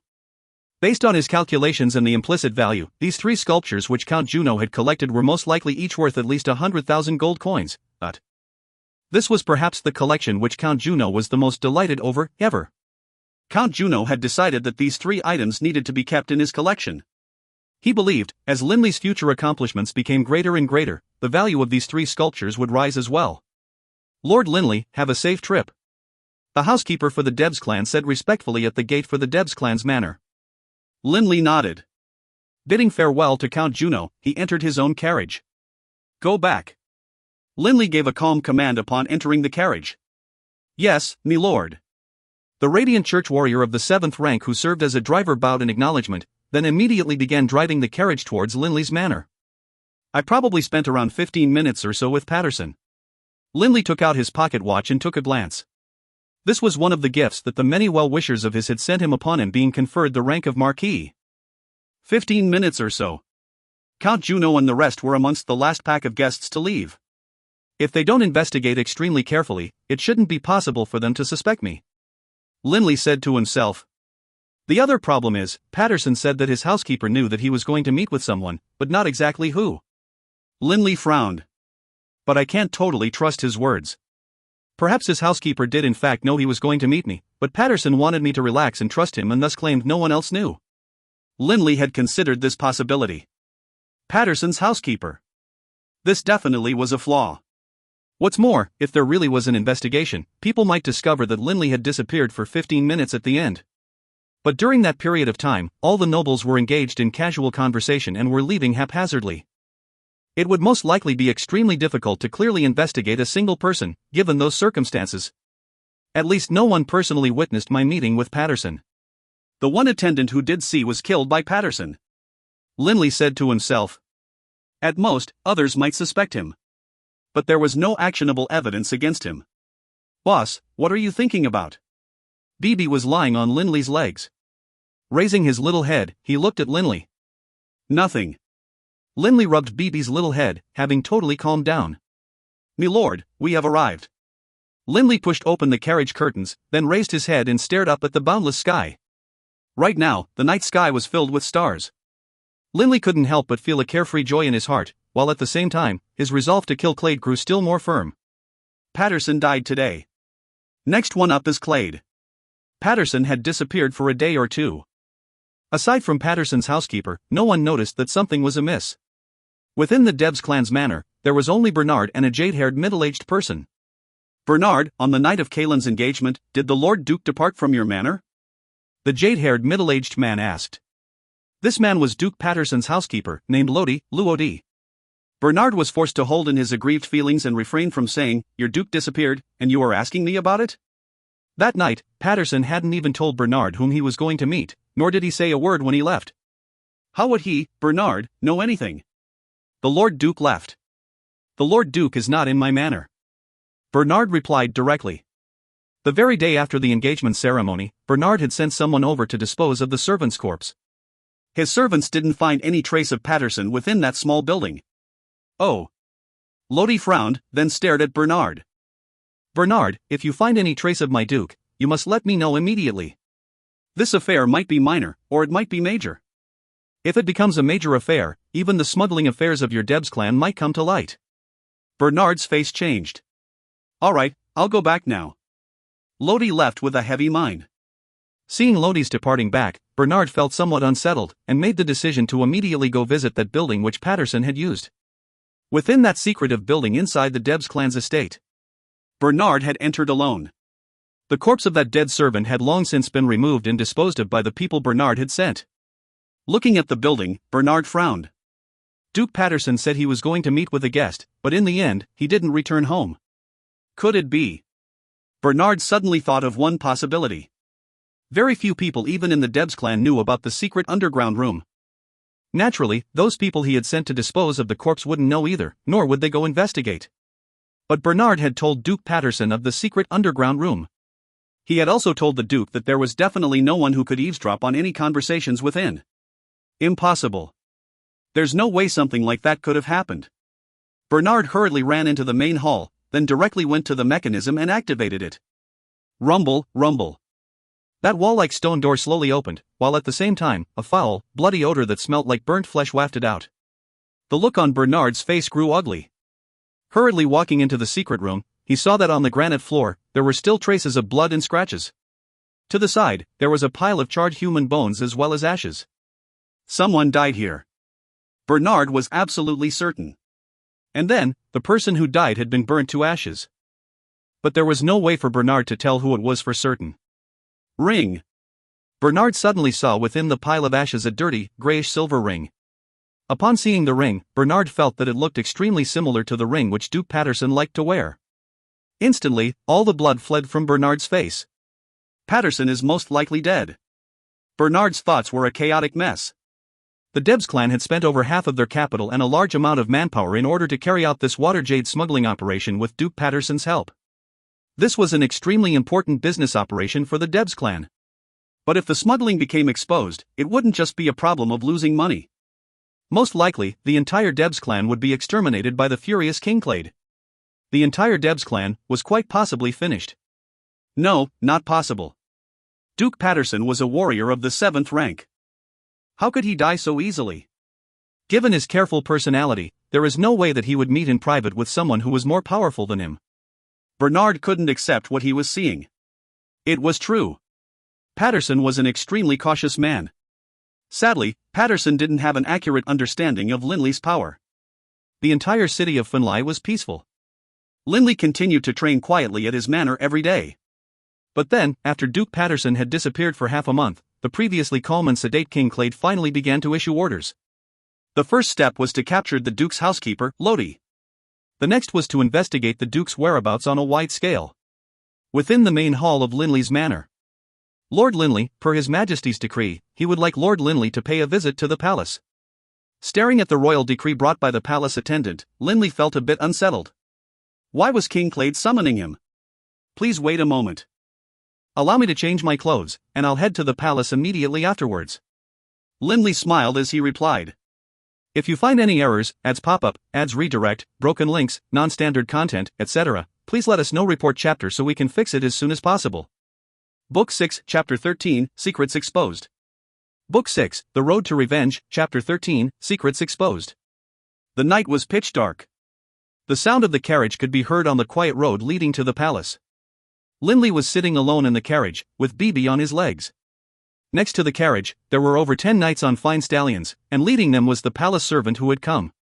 Within the carriage, Linley was frowning as he considered. It's quite late already. But King Clade suddenly summoned me to his palace. What is this about? As the saying goes, only those who were blameless would always be relaxed. Linley had just killed Patterson, and now he was very much aware that in the past, it was Clade who had instructed Patterson to send people to abduct his mother. In other words, there was a deep enmity between him and Clade. Naturally, Linley was very careful around Clade. I heard 2 days ago, Clade seized the housekeeper of the Duke's manor, and has begun a wide-scale investigation of Patterson's affairs. Patterson said that he hadn't told anyone about his meeting with me. But can I trust those words? Linley felt uncertain. Perhaps that housekeeper already knew about Patterson and Linley's meeting. If that Duke's housekeeper informed King Clade of the meeting, then naturally, Linley would be at the precipice of danger. Linley, don't worry. Doring Coward's voice rang out in Linley's mind, reassuring him. Linley, even if that Duke Patterson told his housekeeper that he was meeting with you, you would still be fine. Fine? Linley looked questioningly at Doring Coward. Doring Coward nodded confidently. Naturally. Even if Clade guessed that you killed Patterson, he still won't openly address it. Because, Clade doesn't know the reason why you killed Patterson. Doring Coward's face was filled with confidence. Linley was startled. Even if Clade didn't know why he killed Patterson, he still would know Linley was the killer, right? It's simple. Judging from the conversation you had with Patterson in that underground room, his relationship with Clade wasn't very good. While he was the Minister of Finance, Patterson engaged in widespread corruption. In his heart, Clade probably didn't feel much affection for Patterson. What's more, Clade doesn't know that there is enmity between the two of you. Thus, he won't act against you without cause. Because if he wishes to punish you, or to kill you, he would have to first get permission from the Radiant Church. His eyes gleaming, Doring Coward looked at Linley. HRMPH, can that Clade really be considered a king? The Radiant Church has the authority to depose him from his rule. But you are someone whom the Radiant Church values highly. Would he dare to casually act against you? Doring Coward consoled Linley. Linley nodded. He understood this logic. However, Linley truly did not wish for Clade to be on his guard against him. If Clade became wary of Linley, how would Linley investigate his mother's whereabouts or take revenge on behalf of his mother? Open the door. It's me. The palace attendant shouted in a shrill voice. Hearing this, Linley immediately knew that they had already reached the palace gates. Like a giant beast, the gates squatted there, hulking. In just a half-hour's time, countless carriages had entered and left the palace. One of those carriages was Linley's. Another belonged to Bernard. And still others were carrying other nobles. Within the business discussion hall of the palace. Aside from the 2 guards standing at the door to the hall, everyone else present in the hall were nobles of high rank. In total, there were 8 people present. These were Bernard, leader of the Debs clan. The Prime Court Magus, Linley. The Left Premier, Duke Bonalt. The Inspector General, Hampton, Han Pu Dun. Linley, you came. Bernard greeted him warmly. All of the nobles already present instantly greeted him as well. Seeing all of these nobles, Linley couldn't help but suddenly feel calm. It seemed that he had not been specially summoned after all. "Milords, I wonder if any of you know why His Majesty has summoned us?" Linley immediately asked. Duke Bonalt, as the Left Premier, knew a great deal of information. Most likely, this summons is related to the disappearance of Duke Patterson. Duke Bonalt replied with a warm laugh. Bernard, off to the side, immediately asked, "Lord Duke, what does Duke Patterson's disappearance have to do with me? I don't have any important responsibilities at court. Today, His Majesty isn't summoning his entire court, merely investigating a matter. Otherwise, why would I be here, but not the right premier, and only a single Inspector General?" Duke Bonalt saw things quite clearly. Bernard nodded. But Bernard still felt very uneasy. Ever since Patterson had disappeared, Bernard had been filled with unease. He feared that the involvement between his Debs clan and Duke Patterson in the Waterjade smuggling operation would be brought to light. If this affair was revealed, then the Debs clan would really be finished. "His Majesty has arrived." Suddenly, the shrill voice of the palace attendant sounded out. From a side door to the hall, Clade walked in, heading directly for a seat in front and sitting down, 2 palace attendants respectfully at his side. "All hail His Majesty." All of the nobles present bowed enchanted. Clade glanced at the nobles. He calmly nodded, then said, "It's quite late at night already. I originally didn't wish to disturb all of you, but this issue regarding the disappearance of my second brother, Patterson, is too important. I was forced to summon all of you to come here. Might I ask, Your Majesty, what Duke Patterson's disappearance has to do with your summons for us?" Linley immediately asked. Of the 8 people present before Clade, perhaps only Linley would dare to speak to him in such a manner. Because while everyone else present was subordinate to Clade, in reality, Linley was the subordinate of the Radiant Church, and was only a servant of the Kingdom of Funlay in name. "Linley, I just wish to clearly investigate this affair." Clade smiled, and then said in a loud voice, "Bring out the Duke's housekeeper, Lodi." "Lodi?" "The Duke's housekeeper, Dot." Both Linley and the Deb clan's leader Bernard felt their hearts start to pound. The entire meeting hall was silent.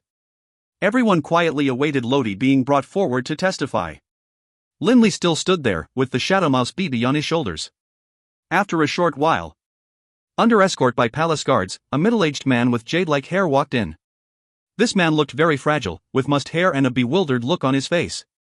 Bernard recognized this man at a single glance. This man in front of him was indeed Lodi, the housekeeper for Duke Patterson. "Lodi, explain everything in detail." Clade shouted towards Lodi. Lodi clearly had already explained once to Clade already. This explanation clearly was for the benefit of Linley and the others.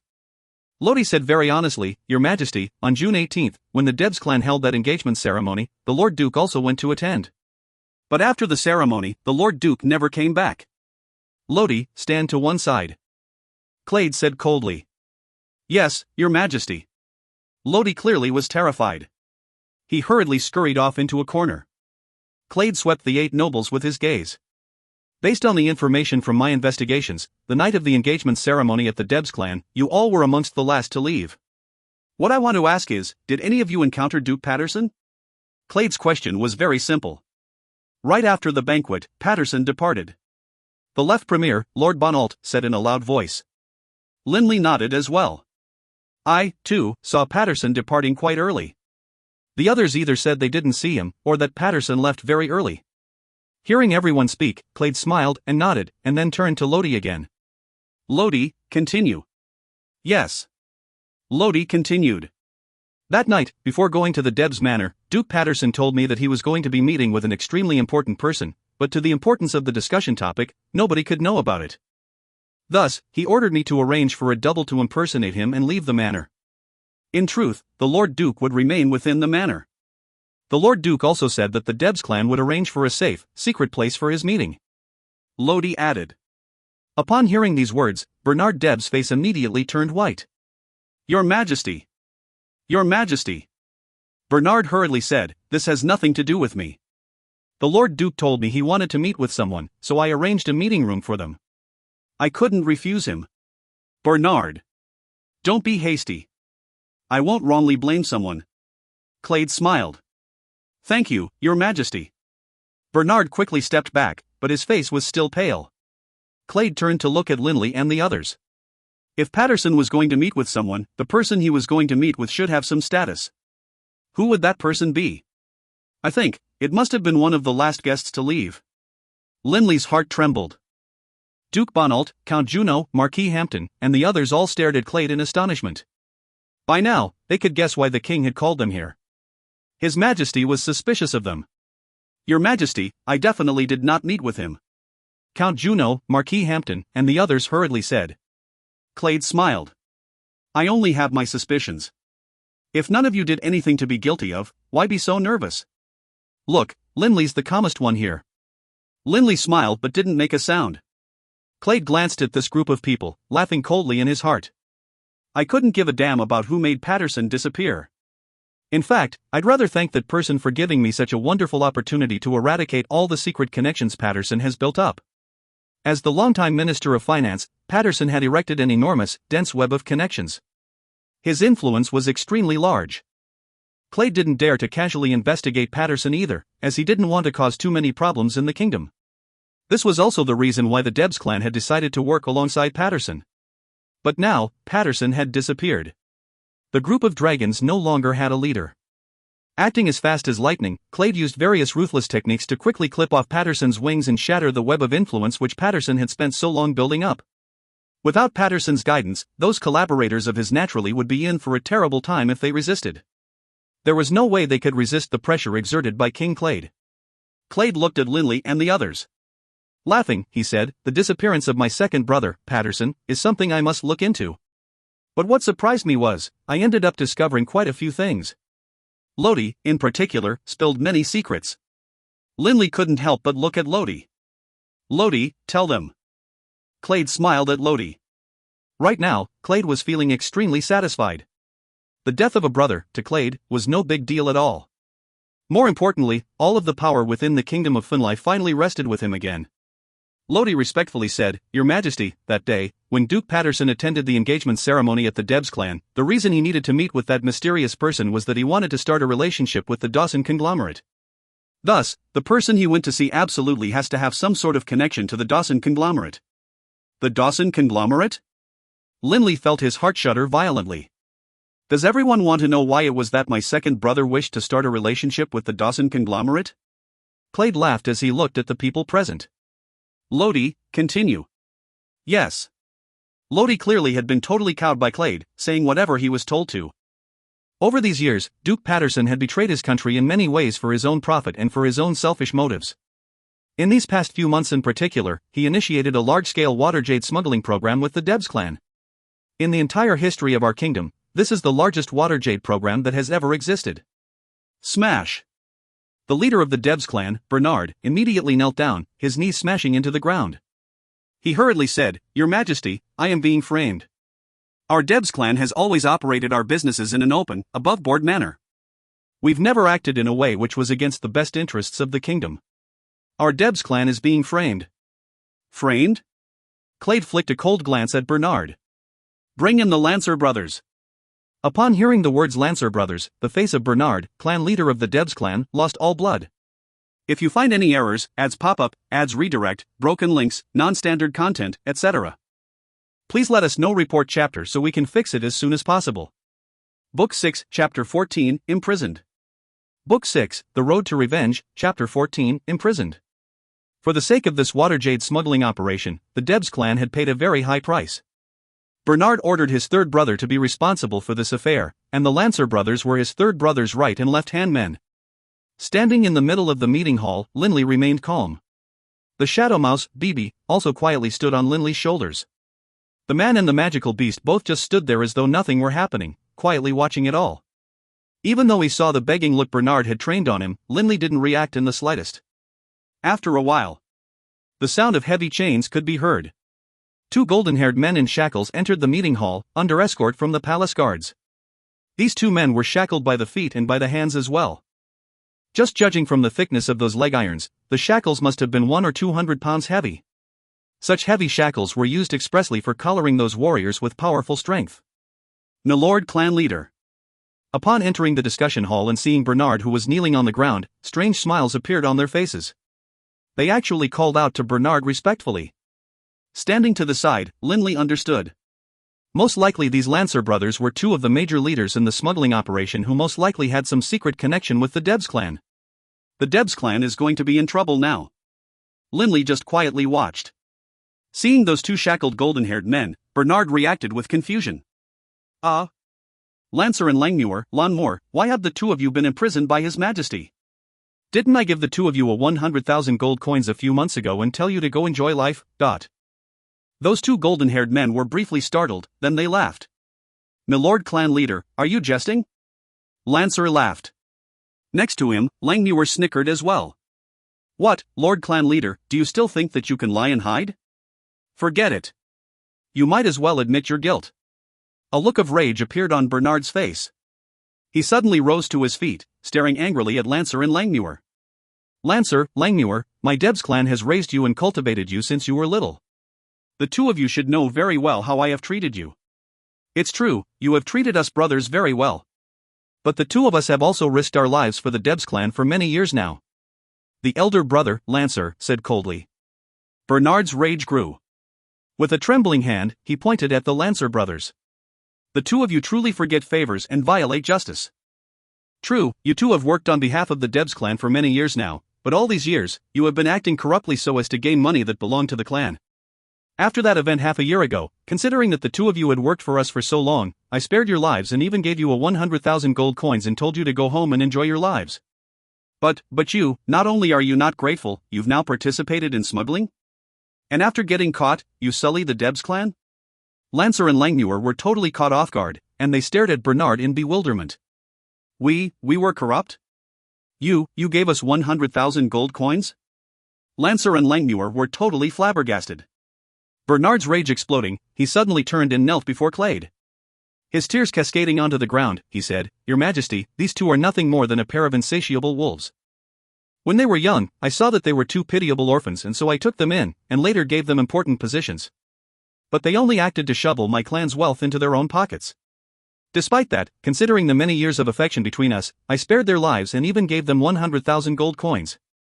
This can be considered to be extremely benevolent and merciful of me.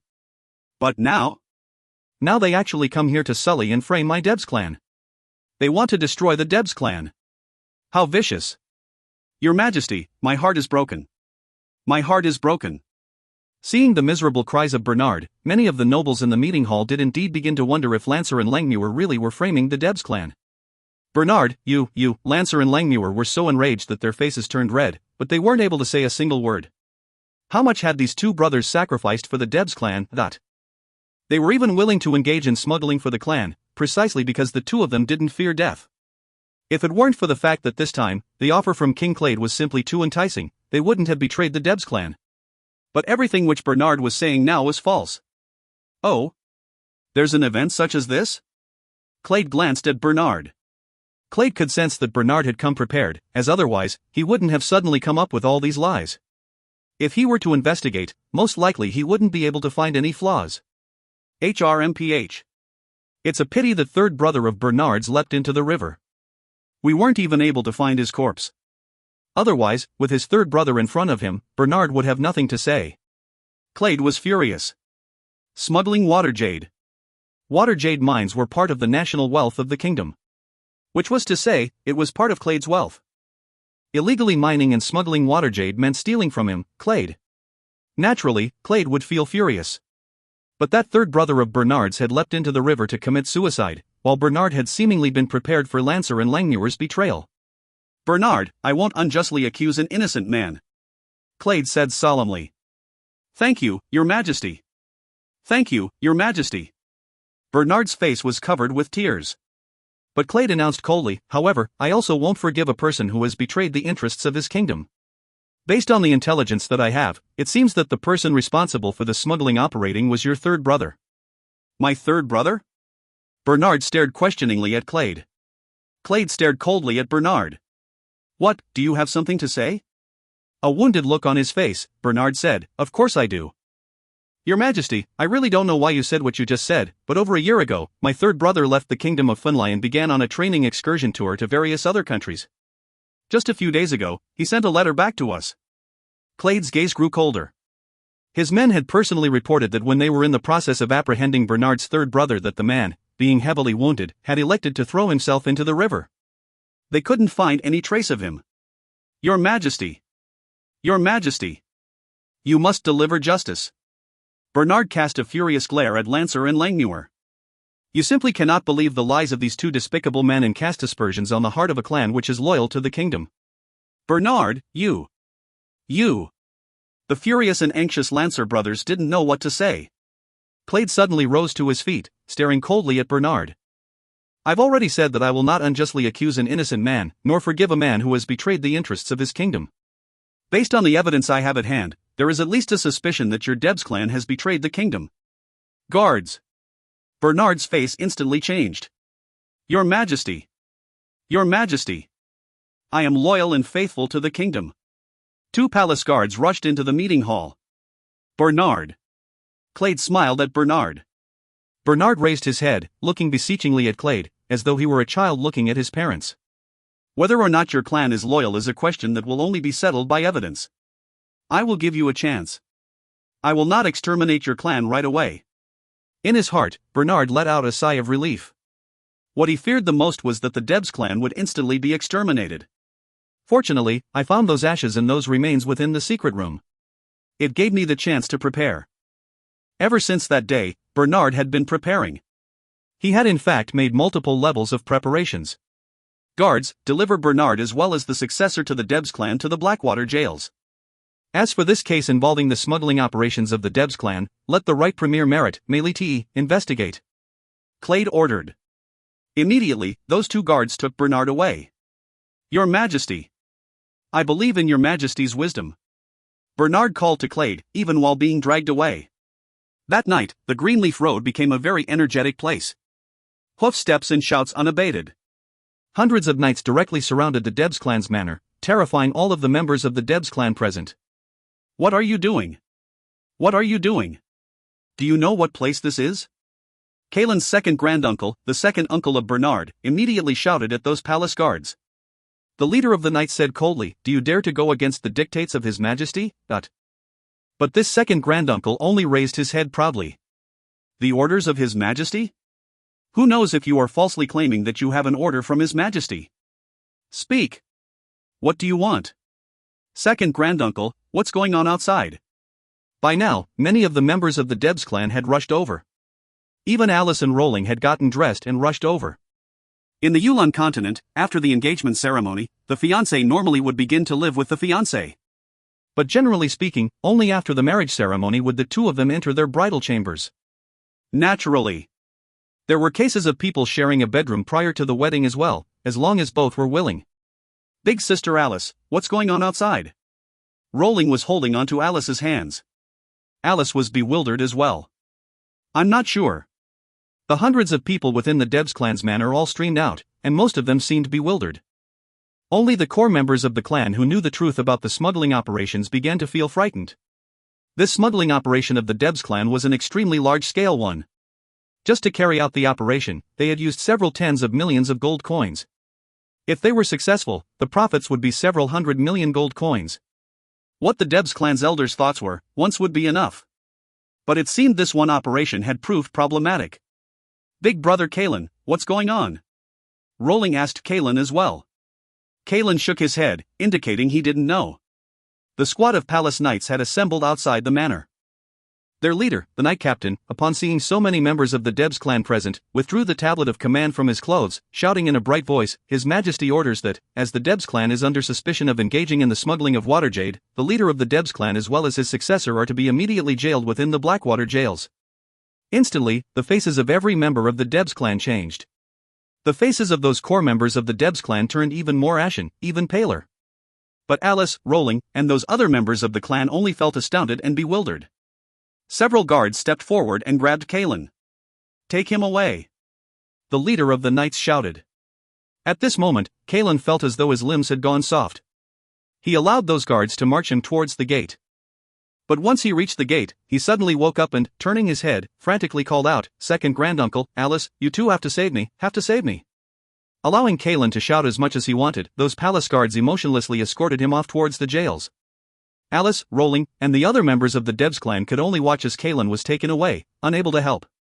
Their clan was powerful, true, but how could they resist against the king? By the next morning, the news that the Debs clan was suspected of having engaged in water jade smuggling had spread across the entire noble circle of Funlai City. Many of the nobles of Funlai were paying special attention to this matter. What's more, this case was being personally handled by the right premier of the Kingdom of Funlai, Duke Merritt. Within Duke Merritt's manor, Lord Duke Merritt was already over 70 years old, but as a fairly powerful warrior, he looked as though he were only in his middle years. His short golden hair was slick and gleamed. Right now, Duke Merritt was seated on a chair. He casually flicked a glance at his visitor from the Debs clan, the second granduncle of Kalen, Nimitz, and Imi. "Lord Merritt, our clan has definitely been unjustly accused. I hope, Lord, that you will be just to our clan." As he spoke, Nimitz pulled out a book from his side. "Lord Merritt, I know that you love to collect holy scripts. This holy script was issued by the Radiant Church over 3,000 years ago. It's a rather rare one." "Oh, a holy script?" Merritt casually accepted it, but while flipping through it, Merritt suddenly noticed that stuck within the pages, there was a flat card. A flat card produced by the Golden Bank of the Four Empires. A magic crystal card. A hint of a smile appeared on Merritt's face. Nimitz was carefully observing Merritt's reactions. Merritt closed the holy script, putting it to the side, then smiled. "Nimitz, you should know that aside from holy scripts, I'm also a big fan of sculptures. A while ago, when I saw that awakening from the dream, I liked it very much. During your clan's engagement ceremony, I saw that Alice. Oh, she looks so very similar to that person in the sculpture. I wonder if it would be possible for me to have a private chat with Alice. If you find any errors, ads pop up, ads redirect, broken links, non-standard content, etc., please let us know. Report chapter so we can fix it as soon as possible." Book 6, Chapter 15, To Be Wronged. Book 6, The Road to Revenge, Chapter 15, To Be Wronged. Have a private chat with Alice? Whether or not the Debs clan had engaged in the smuggling of water jade, what use would a private chat with Alice be to make that determination? Clearly, this Merritt had other designs. Nimitz was a person with significant worldly experience. Naturally, he knew exactly what was going on. Nimitz's eyes narrowed as he stared at Merritt. But Merritt only casually reclined on his chair, even closing his eyes as he relaxed himself. He didn't even look at Nimitz. Merritt's attitude spoke for itself. "If you want your family's grievance to be washed clean, then have Alice come talk to me about it." Nimitz was quiet for a moment, then laughed. "So Lord Merritt is a fan of Master Linley's awakening from the dream. It is understandable if you want to have a chat with Alice. Fine, I'll go back and speak with her." Upon hearing these words, Merritt opened his eyes, smiling at Nimitz. "Ha, then Nimitz, you can go back now.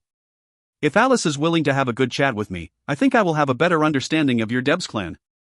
Nimitz immediately stood up, bowing modestly. "Then Lord Merritt, I take my leave. I entrust the affairs of our Debs clan with you." Merritt nodded slightly. Nimitz immediately departed, leaving behind Duke Merritt, alone in that living room. Toying with his wine cup, Merritt mumbled in a low voice, "My goddess, Alice." There was a look of satisfaction and anticipation on his face.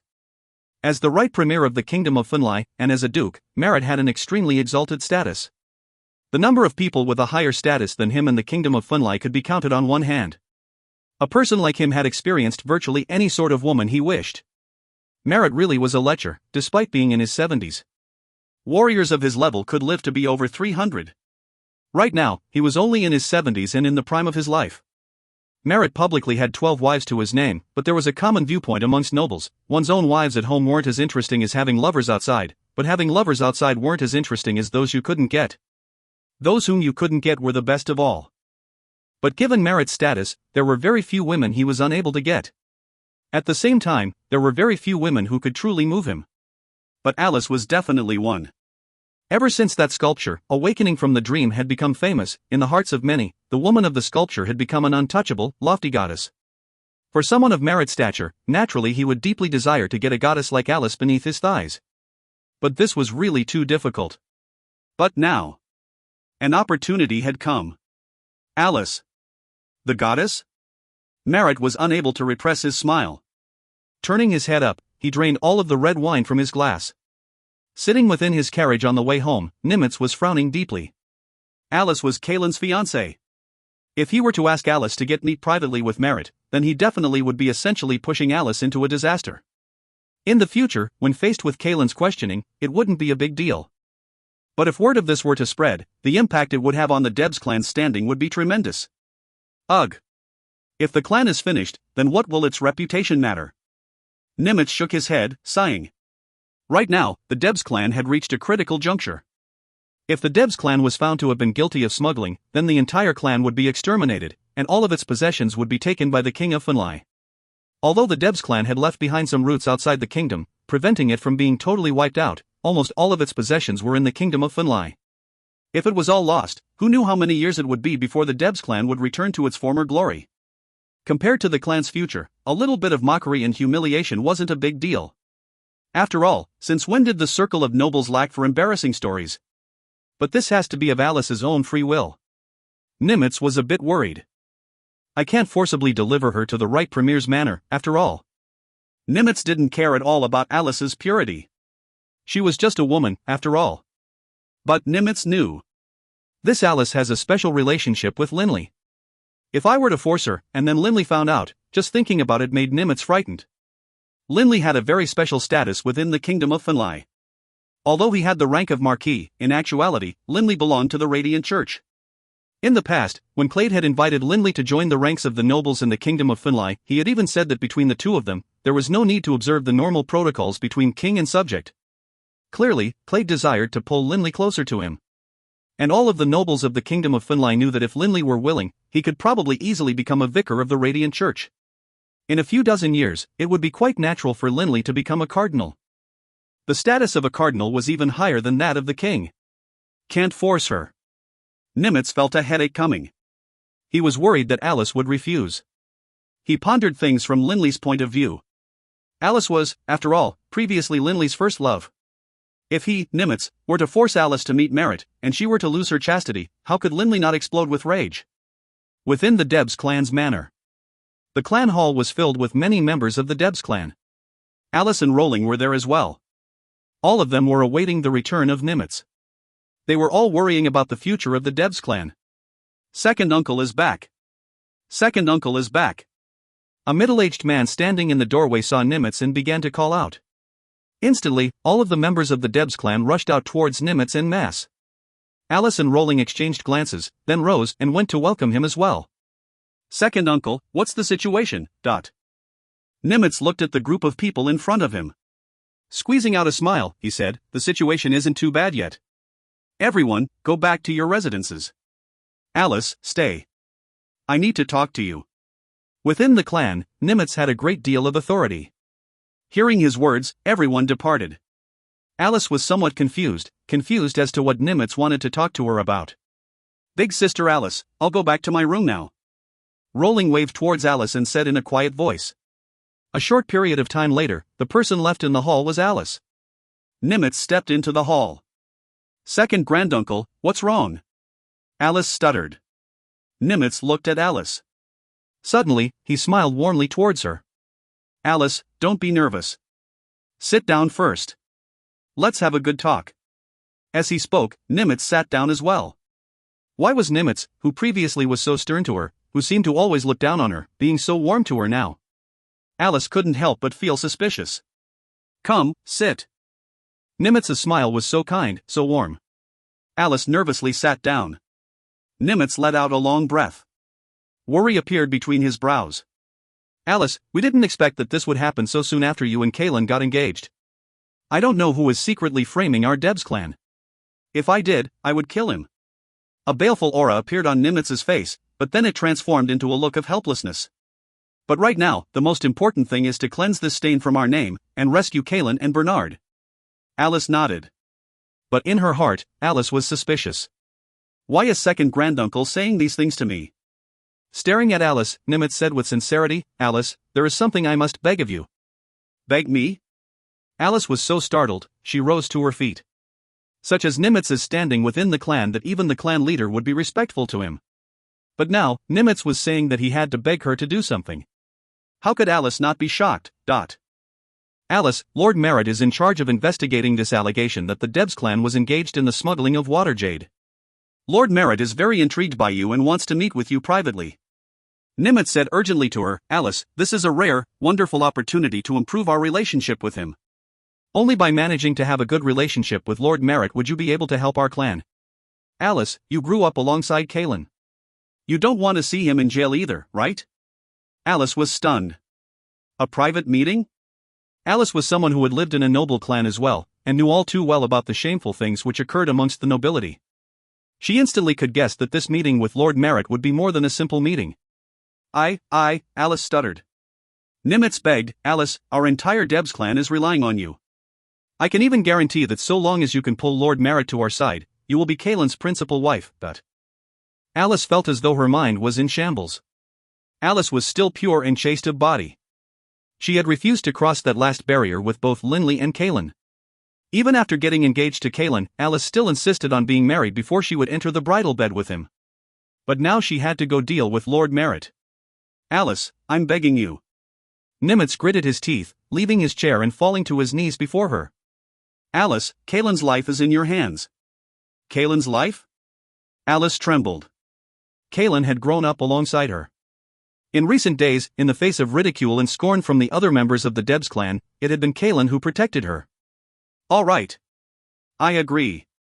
Alice gritted her teeth. A look of surprised joy appeared on Nimitz's face, then he hurriedly said, Wonderful. How about this? Tomorrow at dusk, I'll arrange for you to be brought to Lord Merritt's manor. But right now, Alice's face was extremely pale. She didn't respond at all.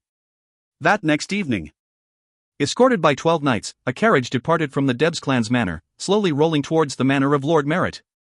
Within the carriage was only one person. Alice. Alice quietly sat within the carriage, chewing on her lips. Her nervous hands were tightly gripping her dress. The carriage continued to roll forward. Quite soon, it arrived at the main gate to Lord Merritt's manor. Miss Alice, we're here. The voice of the carriage driver rang out from outside. Hearing his words, Alice's heart trembled. Her right hand drifted down to her waist. The firmness of the steel dagger by her side helped to slightly calm her mind down. Taking a deep breath, Alice pushed open the carriage to the door and stepped out. Within the welcoming hall of Lord Merritt's manor. Wearing a jacket on top and a skirt beneath, Alice was dressed relatively conservatively. Step by step, Alice managed to enter the hall relatively calmly. Alice looked around her, but saw nobody there within the hall. HRM? Alice couldn't help but frown. Just at this moment, a female attendant ran over. Respectfully, she said, Miss Alice, the Lord Duke is in his study and would like to invite you there as well. His study? Alice shuddered slightly. But under the urging gaze of the attendant, Alice still began to walk forwards with her. The study was in a very quiet, secluded area. There were very few people here. Arriving at the door to the study, Alice saw a seemingly middle-aged, golden-haired man standing in front of a study desk, staring at some papers. This is Merritt? Seeing Merritt, Alice's first impression was that this was a very fierce person. Even when he sat down at his desk, his back was ramrod straight and his eyes were sharp. Lord Duke, Miss Alice has arrived. That female attendant said respectfully. Only now did Merritt raise his head. Seeing Alice, he excitedly rose to his feet. Miss Alice, you came? I've waited for quite a long time. Come, Miss Alice, please sit. As he spoke, he left his seat and walked towards Alice. Alice stepped into the study. Alice looked around her. Towards the right side of the study, there were many bookshelves, covered with countless books. On the left side of the study, there was a bed. Often, when I'm reading or taking care of government affairs, I'll get tired and will rest there. Duke Merritt said with a smile. At the same time, he walked towards the study door and shut it. Seeing the door to the study shut, leaving behind only her and Merritt in the room, Alice grew nervous. Lord Merritt, it's better if we leave the door to the study open. I'm not accustomed to dark environments. Alice hurriedly said. If you find any errors, ads pop up, ads redirect, broken links, non-standard content, etc., please let us know. Report chapter so we can fix it as soon as possible. Book 6, Chapter 16, Limits. Book 6, The Road to Revenge, Chapter 16, Limits. As he closed the door to the study, Merritt heard Alice's words. He couldn't help but turn to Alice with a smile. Miss Alice, we're going to discuss the affairs of the Debs clan. We can't discuss those openly and publicly, can we? If His Majesty were to find out, then I would be in serious trouble. You should know that I'm taking on serious risks on behalf of your Debs clan. Best we leave the door closed. Alice was stunned. In terms of wordplay, how could Alice match this Lord Merritt, who had engaged in the highest levels of court intrigue for so long? Smiling, Merritt walked past her. In front of the bookshelf, there were 2 chairs around a round table. Merritt would often chat with some of his friends here. Merritt first sat down, then looked at Alice. Alice, you should sit. Thank you, Lord Merritt. Alice secretly let out a sigh of relief, then sat down on the opposite chair. The thing which made Alice the most nervous in this study was that bed. Please wait a moment. Smiling, Merritt rose to his feet, then pulled out a bottle of red wine and 2 wine cups. He poured himself and Alice a cup of wine each. Alice, this is the Blue Rain red wine from the Yulan Empire, a 60-year-old vintage. The flavor isn't bad. Have a taste. Merritt smiled as he raised his glass to her. Alice was somewhat afraid that some sort of knockout drug had been mixed into the wine. But, under Merritt's gaze, Alice was forced to raise her own glass as well. Only, she just barely touched the wine with her lips. Merritt didn't force her. Changing the topic, he said, Alice, you and Kaelin have already become engaged. I expect you know quite a bit about the affairs of the Debs clan. Did you know they were engaged in smuggling? No, I didn't. I think Kaelin wouldn't engage in smuggling. Alice hurriedly said. Lord Merritt, the Debs clan is quite powerful. I think they wouldn't engage in this smuggling business. With a smile that wasn't a smile, Merritt looked at Alice. Hard to say. Ah. Merritt seemed to have seen something, and all of a sudden, he moved next to Alice, so close that his face was mere centimeters away from Alice's face. Startled, Alice hurriedly retreated. Don't move. Merritt's shouted carried a hint of a command. Born from long years of being accustomed to power, Merritt's commanding voice froze Alice in her tracks, as ill at ease as she was. Merritt carefully inspected Alice's hair, then looked down at Alice. Upon lowering his head, his face was now only a few centimeters away from Alice's. This made Alice hurriedly bend her head away from him. Seeing this, Merritt laughed, then returned to his original seat. He let out a helpless sigh. Just then, I saw a single white hair on your head, but after you moved, I couldn't see it anymore. A strand of white hair? In her heart, Alice began to grow irritated. She lived together with Rolling now, and every morning, when they were bored, they would comb each other's hair. Often, she would find some white hairs on Rolling's head. But Rolling often expressed envy towards Alice, as she could never find white hair on Alice's head. Rolling couldn't find any white hair despite combing Alice's hair every day. How could Merritt have found any? But Alice didn't dare to say this. Alice, you are still young. Don't be too upset. If you are upset, you'll age faster, and thus have white hair. Merritt said solicitously. Alice only quietly listened to him as he spoke. Merritt nudged his chair in Alice's direction, then fixed his gaze upon Alice. Alice, you are quite beautiful, you know. Your charm and aura of refinement is really quite mesmerizing to behold. Alice couldn't help but feel shy and nervous. Merritt leaned forward slightly, staring intensely at Alice. Alice. Those wives of mine, all they care about are superficial things like money and glory. They seem so vulgar, so low. But you are totally different. Truly, you are, you know. The very first time I saw you, I was stunned. I very much regret that I ended up marrying women such as them. Merritt suddenly reached out and held Alice's hand. Alice's eyes suddenly widened. Merritt continued to look at Alice. Alice, if I were to tell you that I love you from the bottom of my heart, that I am smitten with you, would you believe me? Alice hurriedly stood up, but Merritt maintained his tight grip on her hand. Lord Merritt, Lord Merritt. I'm the fiancé of Kaelin. Alice struggled, and only after 3 attempts was she able to break free from Merritt's grip. Merritt looked at Alice with a smile. As you say, you are only a fiancé, which means you aren't married yet. You totally can marry another. As for Kaelin, what does a kid like him know about having fun? As he spoke, Merritt once more moved nearer to Alice, while Alice continued to move back. But in her nervousness, Alice didn't notice in the slightest that Merritt was pressuring her into the direction of the bed. Alice. I really have fallen for you. I swear. Merritt stared soulfully at Alice. Merritt wasn't lying. Over the course of admiring the sculpture awakening from the dream, and then upon seeing Alice herself, he really did fall for Alice. But this sort of falling for was only a desire to possess. Lord Merritt! Alice was growing frantic. Suddenly, Alice's back legs collided with the bed. Knocked off balance, Alice fell backwards onto the mattress. A hint of a smile appeared on Merritt's face. He immediately threw himself on top of Alice, all but pressing his body against hers. Alice, my goddess, please satisfy the desires of this mortal who has been mesmerized by you. If you satisfy my desires, I'll satisfy yours as well and clear the unjust stains from the Debs clan. Clear the stains of the Debs clan. Staring at Merritt, who was right on top of her, Alice couldn't help but suddenly think back to a night she had been with Linley at a small hotel. The two of them had entangled themselves lustfully, but at the very end, she had stopped Linley. How could she give up her chastity to this man in front of her? My goddess, come to me. Merritt's voice was very soft, as though he was trying to hypnotize her. No. No. Alice suddenly pulled the dagger from her waist and thrust it at Merritt. At the same time, the stones on the floor flew at Merritt. Alice was an Earth-style magus, after all. But Merritt himself was a powerful warrior. His reflexes were very fast, and he quickly dodged to one side while at the same time slapping the dagger out of Alice's hand. Alice instantly dodged towards the other side, running for the door. But with a flicker of his body, Merritt appeared between her and the door. With a smile that was not a smile on his face, he looked at Alice. Alice! Do you still want to resist? Based on your prowess as a magus and that little knife, you want to resist me? Lord Merritt, let me leave. By now, Alice was firm in her resolve. You no longer wish to save the Debs clan? You don't wish to save your fiancé, Kaelin? Merritt asked. Alice's eyes were determined.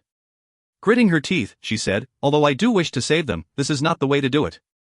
You beast. Beast? The expression on Merritt's face changed. He coldly said, originally, I wanted for the mood to be a bit more romantic, but since you refuse to cooperate, then I'll show you what a beast really looks like. Alice's face turned pale. Merritt! Don't go too far. Frightened, Alice quickly retreated, grabbing the chair next to her and smashing it at Merritt. With a single fist, Merritt easily broke the chair apart. Don't resist. This place is my manor, Merritt said with a soft laugh. Watching Merritt draw step by step closer to her, Alice gritted her teeth and said wildly, Merritt! You'd best not forget that I once was Linley's woman. These words halted Merritt in his tracks, stunning him. Alice really did not want to say these words. She knew that her actions of the past had wounded Linley very deeply, and she didn't want to have anything more to do with him. But at this point in time, she could think of no other way. Linley? Standing there without moving, Merritt frowned. Biting her lips, Alice stared at Merritt. Merritt, I can pretend that nothing at all happened today. But if you go too far, then don't blame me when I also go all out afterwards. I trust you know how influential Linley is now. Merritt looked at Alice. He really had been enchanted by Alice, but Merritt knew very well that Linley's relationship with Alice was very special. Just from looking at that sculpture, awakening from the dream, one could tell how deep Linley's affection for Alice had been. Linley's feelings towards Alice really were in the realm of true love. If Linley were to find out, Merritt's head began to hurt. Linley. Very hard to deal with. The current Linley already possessed incredible influence. Although he, Merritt, was powerful, in the end he was only the right premier of a single kingdom. To the Radiant Church, perhaps deposing one of the rulers of a kingdom was something it would do only after serious consideration, but they wouldn't even think twice before dealing with the right premier of a kingdom. All Linley had to do was to ask the Radiant Church for their assistance. Dealing with him, a right premier, wouldn't be a problem. But in the future, Linley would only be more formidable. This was one of the reasons why not a single member of the nobles of the Kingdom of Finlay had dared to plot against Linley or make attempts against Linley's life, which was why, in front of Linley, they all behaved so courteously. Alas, Merritt let out a long sigh. Alice, I really, truly, have fallen for you from the depths of my heart, so much so that I lost my sense of rationality. Merritt smiled apologetically at Alice. I apologize. I've come back to my senses now. Since you aren't willing or able to have feelings for me, of course I cannot force myself on. Lord Merritt, I'll take my leave, then. Alice quickly scurried to the door, opened it, then rushed out. Seeing Alice depart, the apologetic look dropped from Merritt's face, and his gaze grew vicious and cold. With a cold sneer, he spat out the word, bitch. By the time Alice had returned to the Debs clan manor, it was now totally dark. Right now, all of the members of the Debs clan were in the middle of the main hall, eating dinner. Only, the atmosphere wasn't very good. The clan could be exterminated at any time, after all. Alice. You returned? Rowling suddenly saw Alice running inside. Nimitz and the others all stood up as well. As fast as that? Nimitz frowned. Alice had come back far too early, much earlier than he had expected. Alice, eat dinner with us. Rowling immediately called to her. On the walkway past the main hall, Alice glanced at the people inside and said apologetically, "I'm not feeling well. I'll go back to my room and rest first." Alice's voice was very low and hoarse. Rowling felt that Alice wasn't acting normally. "Let me go see how Alice is doing." Rowling smiled at everyone, then left the hall, leaving behind Nimitz, who was frowning with suspicion. Alice and Rowling, in their room. Upon entering the room, Alice had immediately thrown herself into her bed. She could no longer hold back her tears, which poured out. Her heart was filled with wrongs and injustices. What did I do wrong? Lord, why must you punish me so? Alice was howling with rage in her heart. I never asked for much, only that I could have a simple, peaceful life. I want my parents to have a peaceful life, for myself to have a peaceful life. Why must you punish me so? Alice's heart was filled with misery. True, the Debs clan perhaps was going to be finished. But what did that have to do with her? Why did they have to send her to deal with Merit? Why did she have to be forced to the point where she had to shout out the words, "I once was Linley's woman"? How difficult had it been for her to force these words out? Alice truly hadn't wanted to say that. Big sister Alice, what happened? Rowling ran into the room. Seeing Alice sobbing to the point where there was a huge wet spot on the bed, Rowling grew frantic with worry. Rowling immediately went over and began to stroke Alice's back. Don't cry, don't cry. Whatever it is, you can tell me. Tell me. Alice immediately turned and threw herself into Rowling's arms, bawling even fiercely. It wasn't as bad without anyone there to comfort her, but now that someone had come, Alice felt all the more aggrieved and wronged. Rowling comforted Alice for more than half an hour before Alice finally became somewhat calmer. Big sister Alice, what exactly happened? Tell me. Rowling looked at Alice. Alice took a deep breath, then slowly explained the injustice that had been done to her. Little Rowling, you are also aware of the current situation with the Debs clan. Yesterday, second granduncle came and wanted to have a private chat with me. He wanted me to. The more she heard, the more fury Rowling felt. She was angry at Nimitz's behavior. She was angry for what Alice had suffered. And she felt rage towards that beast-like Merit's behavior.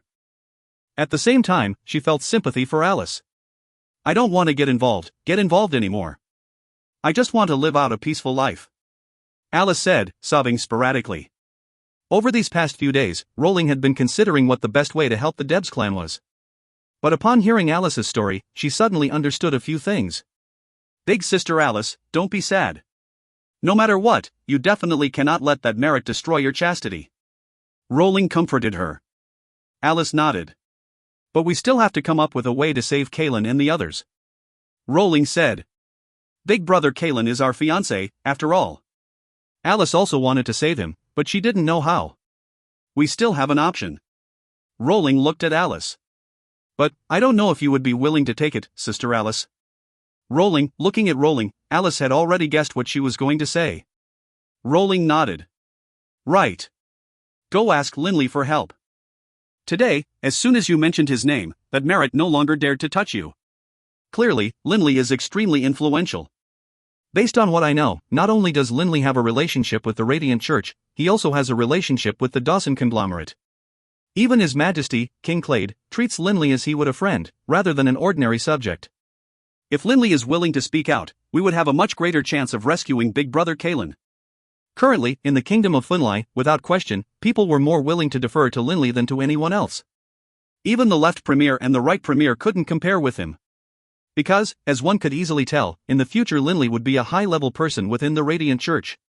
Even right now, he was viewed as an extremely important potential talent who needed to be cultivated and trained. For the sake of Linley, those two cardinals of the Radiant Church had even gone to Hogg's funeral and paid their respects to him. From this, one could easily see how important they viewed Linley as being. Big brother Linley? Alice's emotions were very mixed. In truth, in Alice's heart, she knew this was a possibility long ago, but she didn't want to confront it. She truly didn't wish to go beg Linley. She felt that she didn't have the face to see him again. She knew that she had wounded Linley too heavily. That moment when she had seen that sculpture, awakening from the dream, Alice understood how deeply Linley loved her. Or at least, how deeply he had once loved her. She was ashamed to meet him. Big Sister Alice, I understand your feelings. Rowling tightly gripped Alice by the hands. But, Big Sister Alice, Big Brother Kalen and his father are very likely to lose their lives. I beg you, please just suffer a bit on our behalf. At least Linley won't act the way that Merritt did. Alice's heart was filled with pain. No face? Is my self-respect more important, or are the lives of Big Brother Kalen and his father more important? Alice asked herself this question. She had no other choice. Big Sister Alice.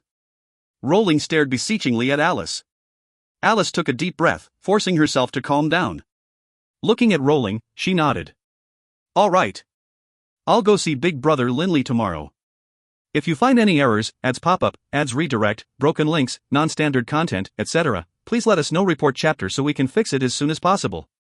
Book 6, Chapter 17, The Plea.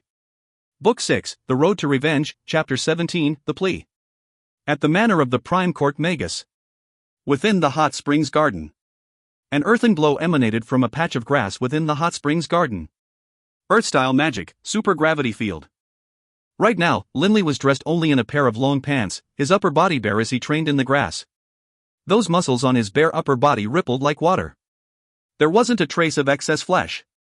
Right now, Linley's body, organs, veins, and arteries were all being forced to withstand a gravity 4 times stronger than normal. Fortunately, after becoming a Dragonblood warrior, Linley's body had reached new heights in power. Linley's legs were arched in a bow-drawing stance, and his 2 hands were raised parallel by his sides, each holding up a giant boulder. Each of these boulders weighed over 100 pounds. Under the quadruple gravity field, the 2 combined weighed nearly 1,000 pounds. His legs as taut as steel cables, Linley's body was as straight as a quill. His gaze, fixed in front of him, didn't waver either. One drop of sweat after another rolled down Linley's body, covering his entire body in sweat. But Linley persevered. Despite being designated the Prime Court Magus for the kingdom, Linley continued to train non-stop every day. His guards stood solemnly outside, alongside 2 female attendants who were ready to answer Linley's call at any moment. The door to the hot springs garden, however, was closed. Whenever Linley was training, no one was permitted to enter. Once, His Majesty King Clade, ruler of Finlay, had come to the manor. The palace attendant ignored the guards at the hot springs garden and charged in directly, instructing Linley to meet with His Majesty. Linley immediately issued an order for that attendant to receive 20 strikes of the military rod. That physically weak attendant ended up being beaten to death. But afterwards, King Clade didn't blame Linley in the slightest. On the contrary, he berated his subordinates, telling them that while at the hot springs garden, they absolutely must obey Linley's rules. Lord Linley always is so hardworking when he trains. He's spent an entire day in there. When he's not engaging in warrior training, he is engaging in magus training. I think the only time he ever rests is the time he spends in his stone sculpting. One female attendant said in a low voice. The other female attendant also nodded. I've never seen such a hard-working noble before. In the previous household I worked for, the instructor for the warriors himself only spent 4 hours a day training. The nearby guardian knights of the Radiant Church also felt a great deal of admiration for Linley. Most geniuses, after their initial glory, would begin to fall behind. Each year, the Radiant Church would train a good number of geniuses. However, not only were none of those geniuses as outstanding as Linley, once their status had risen, they would become totally distracted by the material pleasures of the world and fall behind. If Lord Linley continues like this, in all likelihood, he will be the youngest combatant of the 9th rank in history, and the youngest saint level in history as well. One of the Guardian Knights said softly. The other Guardian Knight also nodded. All of these people very much admired Linley's painstaking diligence in training. Only, Lord Linley is a bit too strict and severe. One of the female attendants said in an unhappy voice. In their hearts, Linley was handsome, young, had high standards for himself, and powerful. He had a future. A person like him could be considered to be all but perfect. Only, he was extremely severe towards others. Even when dealing with female servants like them, he didn't act with any gentleness or affection. What these people didn't know was that although Linley did engage in stone sculpting, he wasn't really resting. When he was stone sculpting, he was increasing his spiritual energy at the fastest rate possible. Linley's was increasing his power at every moment. Within the hot springs garden. Phew! An hour of warriors training had come to an end. Linley began to activate the Dragonblood battle chi in his body, and that tired, weary feeling disappeared. From a nearby box, Linley withdrew a straight chisel, then walked over to one of those two boulders he had dropped onto the grass. These were used by Linley when stone sculpting. Staring at these boulders and their internal lines and structure, Linley began to mentally design a sculpture. In the blink of an eye, a mental image of a warrior's face was formed. A hint of a smile on his face, the straight chisel in Linley's hand began to move. In a very rhythmic pattern, the straight chisel flew and chopped about, causing shattered bits of stone to fly everywhere. Linley knew exactly what he was doing, and so each chop was made with absolute confidence, and the strength he used was just right. What a wonderful feeling! Linley's spirit became submerged within the ebbs and vibrations of the surrounding earth elemental essence, allowing him to sense the lines and cracks of the stone. Linley's spirit also submerged into the surrounding wind elemental essence, allowing every single stroke of the knife to reach the peak of perfection in accuracy. Nature. Linley's soul had become one with nature, and like a benevolent mother, nature surrounded Linley's soul, allowing it to grow, to strengthen. Phew! Letting out a breath, Linley withdrew his straight chisel. After spending 2 hours, this giant boulder had been transformed into a rough outline. As for the fine details, Linley planned to finish those tomorrow. Every day, Linley set limits on how much time he could spend on his stone sculpting. He had to use the right complement of training regimes to achieve the maximum effect in terms of raising his power. Training started every day at 5 in the morning, while now, it was 8 o'clock. It was time for Linley to eat breakfast. Putting down his straight chisel, Linley stepped out of his pants and into the hot springs pool. Lying within the hot springs, feeling the hot springs water rush against his muscles, Linley closed his eyes comfortably, finally allowing himself some time to rest. Enter! Linley suddenly shouted. Those two female attendants who had been quietly standing outside the door this entire time immediately entered with 2 trays. Those round trays were covered with all sorts of delicacies and fruits. Lord Linley! Those 2 female attendants put the 2 round trays down on the nearby table, then respectfully awaited Linley's commands. While obediently standing to the side, those 2 female attendants couldn't help but sneak peeks at Linley. Linley's naked, muscular, reclining male body was indeed a source of fascination to them. You can go for now, Linley said calmly. Yes, me lord. The 2 female attendants immediately left respectfully. From start to finish, Linley had not glanced at them even once. Next, Linley stepped out of the pool, put on a set of clean underwear and clothes, then sat on a chair and began to eat breakfast. Swish! A black shadow rushed out from the faraway grassy fields. It was Bibi. Before this, when Linley was training in stone sculpting, Bibi was napping. Boss, it's time for breakfast, eh? Alright, this big piece of roast meat is mine. Bibi's eyes instantly were drawn to a particular large piece of roasted magical beast meat. Linley chuckled. Grandpa Doring, do we really have no method available to us to deal with that clade at present? Linley mentally said to Doring Cowart. Doring Cowart flew out of the coiling dragon ring. Seating himself on another chair, he smiled at Linley. Linley! Clade is a warrior of the 9th rank. The gap between the two of you is too vast. Even if you assume the complete dragon form, you are only a warrior of the early stage 8th rank. Oh, wait, now that you are currently a late stage warrior of the 6th rank, when you assume the dragon form, you can be considered to be a late stage warrior of the 8th rank. But nonetheless, you are far from being a match for Clade. Linley felt very unwilling to accept this. He knew, now, that the person who had instructed his mother to be abducted by Duke Patterson was King Clade. But right now, he had no chance of dealing with Clade at all. The only choice I have is to continue training hard. Linley unconsciously balled his fists, with the fork in his hands warping from his strength. In the early ranks, the extra boost provided by the dragon form transformation was especially large. As a warrior of the late stage 6th rank, based on his current training regime, in about half a year, there was hope for Linley to reach the 7th rank. Upon reaching the 7th rank of power, when using the dragon form, Linley would be able to step into the early stage 9th rank. Lord Linley! The voice of a female attendant could be heard from outside. Come in, Linley said calmly. Only now did the female attendant rush in. Respectfully, she said, Lord Linley, outside, there's a young lady named Alice who wishes to meet you. Alice? Linley's eyelids flickered. He looked at the female attendant. Bring her to the guest hall. I will be there shortly. Linley stood up as he spoke. Yes, Lord Linley. The female attendant didn't dare to tease Linley in the slightest. They all knew how legendarily severe Linley was with his subordinates. Alice was clutching a glass of water, seeming very ill at ease. For her to come beg Linley was asking a lot of her. But she had no other choice. Footsteps could be heard. Alice's entire body shook, and she immediately turned her head to look. Dressed in a loose, long robe, Linley smiled as he entered from an inner hall. Seeing Alice look at him, he immediately nodded and smiled back. Alice, long time no see. As he spoke, Linley sat down at the host's seat. Alice could clearly feel that Linley's attitude was now totally different from a year ago. A year ago, Linley was still very young and immature. But now, Linley carried himself with the unconscious noble grace and poise. Just from that faint smile, one could sense his grandeur, a grandeur which only came from someone being assured of his high status. Big brother Linley. Alice forced her voice to sound calm, but even despite that, her voice still trembled slightly. Would you like to eat some fruit? I remember that you love to eat olives. Linley glanced at one of his female attendants. A short time later, the female attendant returned with a plate of fruit. Thank you.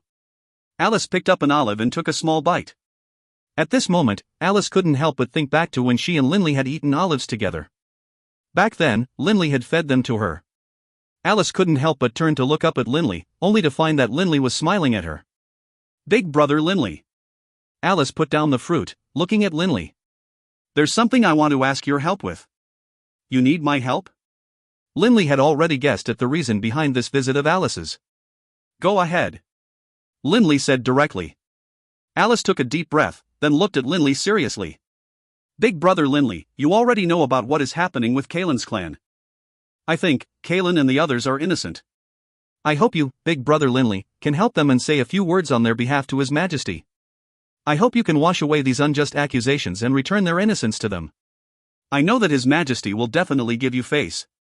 Linley couldn't help but laugh helplessly. Innocence? Others might not be aware, but how could he, who had killed Patterson, be unaware? When he had killed Patterson, Patterson had personally told him about this smuggling affair. There was an 80% to 90% chance that this was with regards to the Debs clan. Wash away these unjust accusations? Why do you believe they are innocent? Alice, how much do you really know about the Debs clan? Linley looked at Alice. Alice was startled. It had taken her a tremendous amount of courage to force out those words just now. But after Linley answered her with a question, she had a feeling that Linley wasn't going to help. She suddenly wanted to cry. She felt extremely miserable. Alice stood up. Curtsying towards Linley, she said, Big brother Linley, I'm sorry. I shouldn't have come here today. I know that in the past, I hurt you very deeply. For me to come now and ask you to help save the Debs clan is really excessive of me. It's okay if you don't help. I won't blame you. As Alice saw it, Linley and Kaelin were rivals in love. It was already very kind of Linley not to throw more stones in the drying well, to kick him when he was down. As he looked at Alice, Linley's heart was very calm. With regards to his failed relationship with his first love, Linley now regarded it only as a bygone dream. The current Linley had already experienced the battle in the Foggy Valley, the transformation into a Dragonblood warrior, and the death of his father. And now, he had embarked on a dark road of vengeance. On the road to vengeance, the thing which Linley had to do was to suppress himself, to be cruel, to be cold, to not slacken in the slightest. The current Linley was, mentally, far stronger than he had been a year ago, and far more mature as well. That young, naive Linley of a year ago couldn't compare at all to the current Linley. He also wasn't the Linley that Alice thought he was. After having experienced so much, he had matured. Linley had experienced far too much. Big brother Linley, I'll leave now. Alice immediately stood to leave, her tears at the precipice of coming out. Alice. Linley stood up as well, stretching his hand out and resting it against Alice's shoulders. Alice turned her head to stare at Linley in amazement. Linley was gazing at her. In a serious voice, he said, Alice, there's so much that you don't know. Whether or not the Debs clan is innocent isn't something that you can determine. However, since you made up your mind to come ask me for help, I won't just stand by and watch. But, whether or not I'll be able to succeed in saving them is another question. If you find any errors, ads pop up, ads redirect, broken links, non-standard content, etc., please let us know. Report chapter so we can fix it as soon as possible. Book 6, Chapter 18, The Visit. Book 6, The Road to Revenge, Chapter 18, The Visit. Alice felt her heart suddenly tremble. A warm feeling suddenly rushed into her heart, a sensation of thankfulness mixed with a boundless regret. Big brother Linley, thank you. Thank you. Alice couldn't help but repeat herself. Her tears were already beginning to shimmer in her eyes. The tears of excitement. Linley smiled. Go back. This afternoon, I'll pay a visit to His Majesty at his palace. Linley could feel that right now. His heart was very calm when he saw Alice. When seeing Alice, all he was seeing was a female friend whom he was on good terms with. Nothing more. All right. Thank you. Alice glanced at Linley one more time, then turned her head and left, her thoughts extremely complicated. Originally, Alice was afraid that because in the past, she had hurt Linley would feel hatred for Kaelin, which would cause Linley not to help save Kaelin. But Linley's reaction had been totally out of her expectations. Linley wasn't agitated at all. He was very calm. Watching Alice's departing back, Linley sat down. Grabbing a fruit, he began to casually eat it. At this time, Bibi popped out as well. Boss, you're gonna help that Alice? If it were me, I would have kicked her out long ago. Heck, it's enough that you didn't just slap her to death with one poem. Bibi said unhappily. Linley glanced at Bibi. Bibi, humans aren't magical beasts. At this time, Doring Coward flew out of the coiling dragon ring. Looking at Linley with an approving gaze, he said, Linley, you performed very well. I was a bit worried that you'd have a child's temper and shoo her away, throwing another stone into a drying well. A child's temper? Linley was startled. In Doring Coward's eyes, such behavior was indeed that of a child. That's right. Women, PSH. They are all over the place. Doring Coward chuckled. Linley was instantly speechless. He was very much not in favor of Doring Coward's viewpoint on women, which was rather similar to the viewpoints of Yale and Reynolds. All right, enough chat. I need to continue my training. Linley immediately rose and returned to the hot springs garden. As far as Linley was considered, Alice was nothing more than a side episode, incapable of affecting his mood. Right now, the only thing Linley cared about was avenging his father. His Majesty is in his study, laboring over affairs of state. Lord Linley, please come with me to the study. The palace attendant said respectfully. Linley nodded. Bibi standing on his shoulders, Linley followed the attendant towards the study. After a while, they finally arrived. Your Majesty! Lord Linley has arrived. The palace attendant called out loudly from outside the door to the study. Clade, who had been absorbed in reading some texts, raised his head. When his tiger-like gaze landed upon Linley, his eyes shone excitedly. Laughing loudly, he said, Linley, quick, come in. There's no need for the two of us to stand on so much ceremony. Yes, Your Majesty. Linley laughed faintly as he entered the study. Clade, in Linley's eyes, really was a bold, straightforward man, and was incredibly polite when interacting with Linley, never using his position as the king to try and bully him. If it wasn't for my father's death, Linley mused to himself, perhaps you and I would have become friends. But there will come a day where I must kill you. Right now, the only thing I am lacking is an opportunity. Linley had never hesitated in his determination to kill Clade. As soon as he had the opportunity, he would definitely kill him. Clade clinked wine cups with Linley in a toast, took a sip, then said, Linley. It is quite rare that you voluntarily come pay a visit to the palace. What business do you, my Prime Court Magus, have to discuss with me today? Linley chuckled. The Prime Court Magus actually had quite a few responsibilities, but Linley had never undertaken any of them. He allowed the other court magi to assume many of the responsibilities, and Clade had never given him any pressure. After all, Linley was only a servant of the kingdom of Finlay in name. All he was doing was showing that he, Linley, considered himself to be on Clade's side. It's true that I came here today to discuss something. Linley smiled as he looked at Clade. With the Debs clan under suspicion of smuggling water jade, Your Majesty ordered that Kaelin and Bernard be seized, right? That is so. Clade frowned as he looked at Linley. What, you've also come to speak on their behalf? Over this period of time, quite a few nobles had come to speak on behalf of the Debs clan. The reason they had done this was because the Debs clan had made use of their fortune. If you really want to save their clan, I can indeed give you face. Clade said forthrightly. The only thing Clade really wanted to do was to break the power structure that had been erected by his younger brother Patterson. As for the Debs clan, he was going to dispose of them just as a matter of course. He was totally willing to pardon the Debs clan in exchange for Linley now owing him a favor. After all, even if he were to pardon the Debs clan, he could also squeeze them for quite a hefty price in the process. No, Linley only shook his head. I haven't come to speak on their behalf. What? Clade looked curiously at Linley. Linley said casually, Your Majesty, the question of whether or not the Debs clan engaged in the smuggling of waterjade naturally has to be handled in a fair, above-board manner. Oh? Clade looked questioningly at Linley. Then Linley, the reason you came today was because...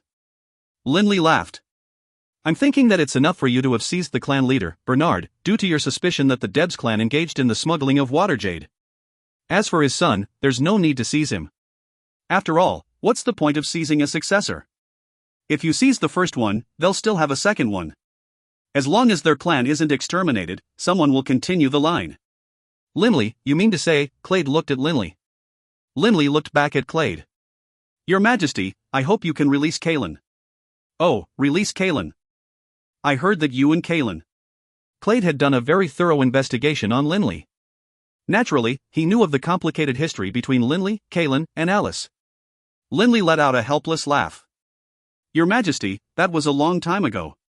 Clade reminded him, Linley, I must remind you that based on my investigations, this Kalen fellow is a very vicious, narrow-minded person who can hold a grudge. I know. Linley nodded slightly. Based on the few interactions he had with Kalen, Linley had already sensed that Kalen viewed him with hostility. And, Linley knew that during the 7-day exhibition of his sculpture, Awakening from the Dream, someone had desired to destroy it. Destroying a sculpture was an act which benefited nobody. Aside from Kalen, Linley couldn't think of anyone else who would want to destroy Awakening from the Dream. Then why do you help him? Clade continued. Your Majesty. Do you believe a narrow-minded man of limited vision such as him is someone I would be concerned about? Smiling, Linley looked at Clade. Clade blinked, then laughed as well. Right. In the past, it could be said that you and Kalen were old acquaintances. But now, not only does he not wish to befriend you, he even harbors enmity towards you. It is his father who continues to try and befriend you. Compared to his father, Kalen's vision really is very limited. Clade laughed loudly. Clade patted Linley on the shoulders. Don't worry. I'll instruct Merritt to handle this case fairly and to investigate everything thoroughly. The Debs clan definitely won't suffer any injustice. But if the Debs clan really was guilty of smuggling waterjade, I won't allow them to escape punishment either. Right. Handle the case fairly. Linley nodded. On the way back home in the carriage, Bibi was lying atop of Linley's thighs. Wow, boss, you are so evil. The leader of the Debs clan definitely engaged in smuggling. Later on, his clan will be finished. Even if Kalen is able to escape for now, in the future, he'll still be in terrible straits.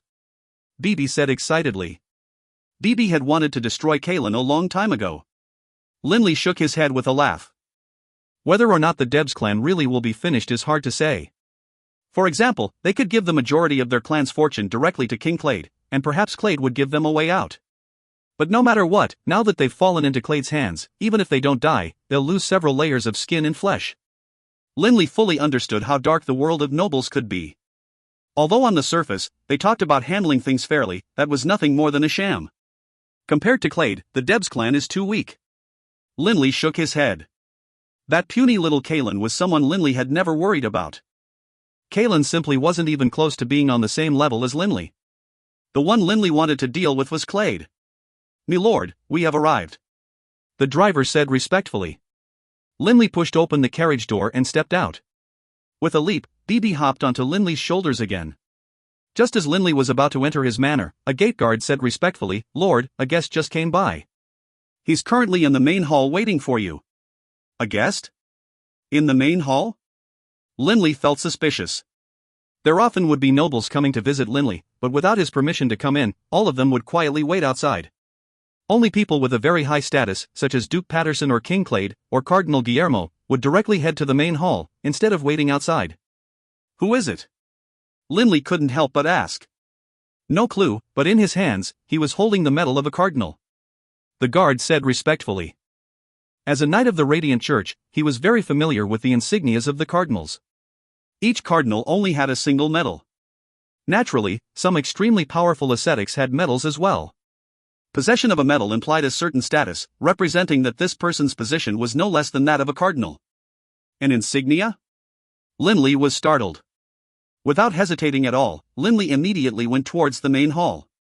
By the time Linley passed through the walkway and reached the main hall, he was shocked by who he saw. Within the main hall was a middle-aged, black-haired man wearing a long, loose robe. Judging from appearances, he was in his 30s or 40s. He gave off an indolent, lazy aura. When Linley saw this middle-aged man, that middle-aged man seemed to sense him as well. He immediately looked over towards Linley, a look of excitement in his eyes. "Master Linley, you came, . Master Linley?" Linley's mind was full of questions, but he quickly entered the main hall. "You are, oh, I remember now. You were that one who made the bid of 10 million gold coins." Linley remembered now. During the sculpture auction of Awakening from the Dream, this middle-aged man was the one who had bid 10 million. The middle-aged man nodded excitedly. "I didn't expect Master Linley to remember me.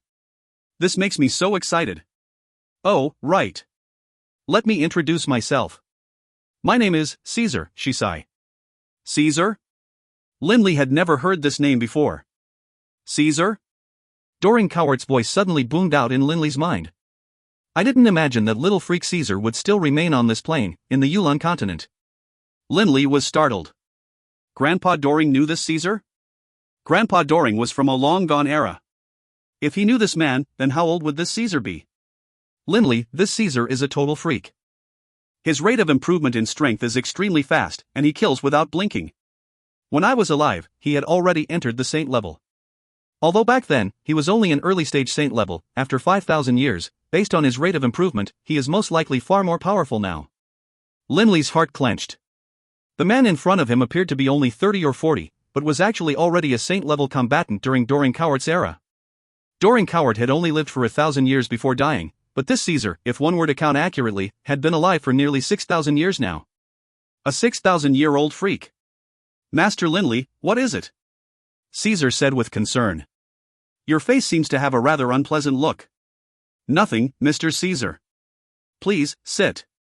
Linley forcibly calmed himself down, but whenever he thought of who this person in front of him was, he couldn't help but be stunned. A 6,000-year-old freak, a super combatant who had survived from the era of the Powan Empire until the modern era. He had already been a saint-level combatant back then. And now? "Master Linley, I am very much in awe of your sculpting skills. If it weren't for the fact that Delia, that little girl, begged me, that day I definitely would have bought your sculpture." Caesar pursed his lips as he spoke, but then his eyes lit up.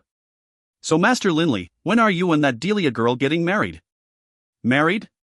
No matter how stunned Linley had been by Caesar, upon hearing these words, Linley's eyes bulged out of his sockets as he stared speechlessly at Caesar. If you find any errors, ads pop up, ads redirect, broken links, non-standard content, etc., please let us know. Report chapter so we can fix it as soon as possible.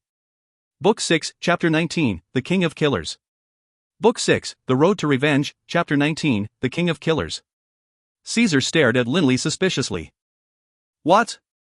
Can it be that the little girl of the Leon clan isn't your fiancée?" "Fiancée?" Linley mouthed the words. Seeing Linley's reaction, Caesar seemed to understand something.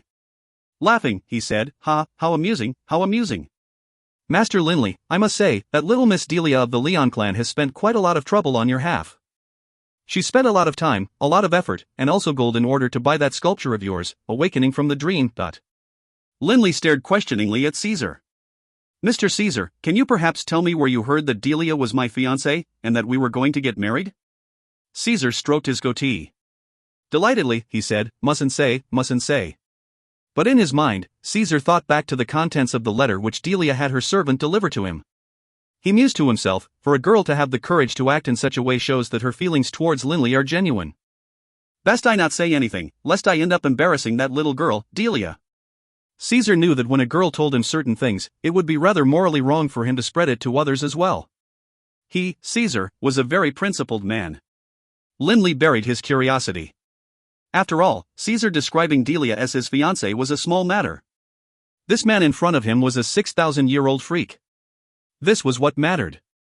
"Mr. Caesar, for you to be here with one of the medals of the Radiant Church, does that mean you have come to me on the business of the Radiant Church?"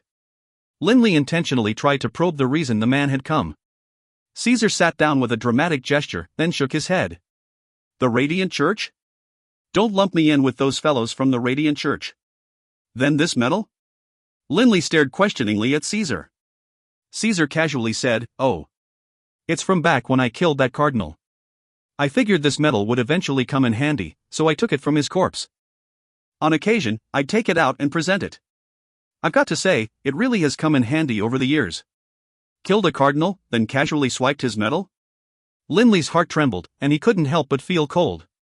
This Caesar in front of him really was an extremely forceful person. Doran Cowart's voice rang out in Linley's mind again. Linley, back when I was alive, Caesar had already entered the saint level. At that time, the Radiant Church wasn't too powerful. After 5,000 years, Caesar is definitely at an extremely terrifying level of power. The Radiant Church wouldn't offend him just because he killed a cardinal. After all, Caesar is a saint-level assassination specialist. A saint-level combatant such as him is far more dangerous than your ordinary saint-level combatant. What's more, an assassination specialist, upon reaching the peak of the saint level, is even more dangerous. After hearing Doran Cowart's words, Linley began to understand. In the past, when he was in the mountain range of magical beasts, he had encountered assassins as well. Linley knew very well that despite only being of the 6th rank as well, a specially trained assassin of the 6th rank could be far more dangerous than other combatants of the 6th rank. Because assassins specialized in ambush and in one-hit kills. When they killed someone, they acted with no scruples or honor at all. Most saint-level combatants, on the other hand, cared greatly about their personal honor and reputation. A peak-stage saint-level combatant who had no shame and who was an assassin possessed terrifying power.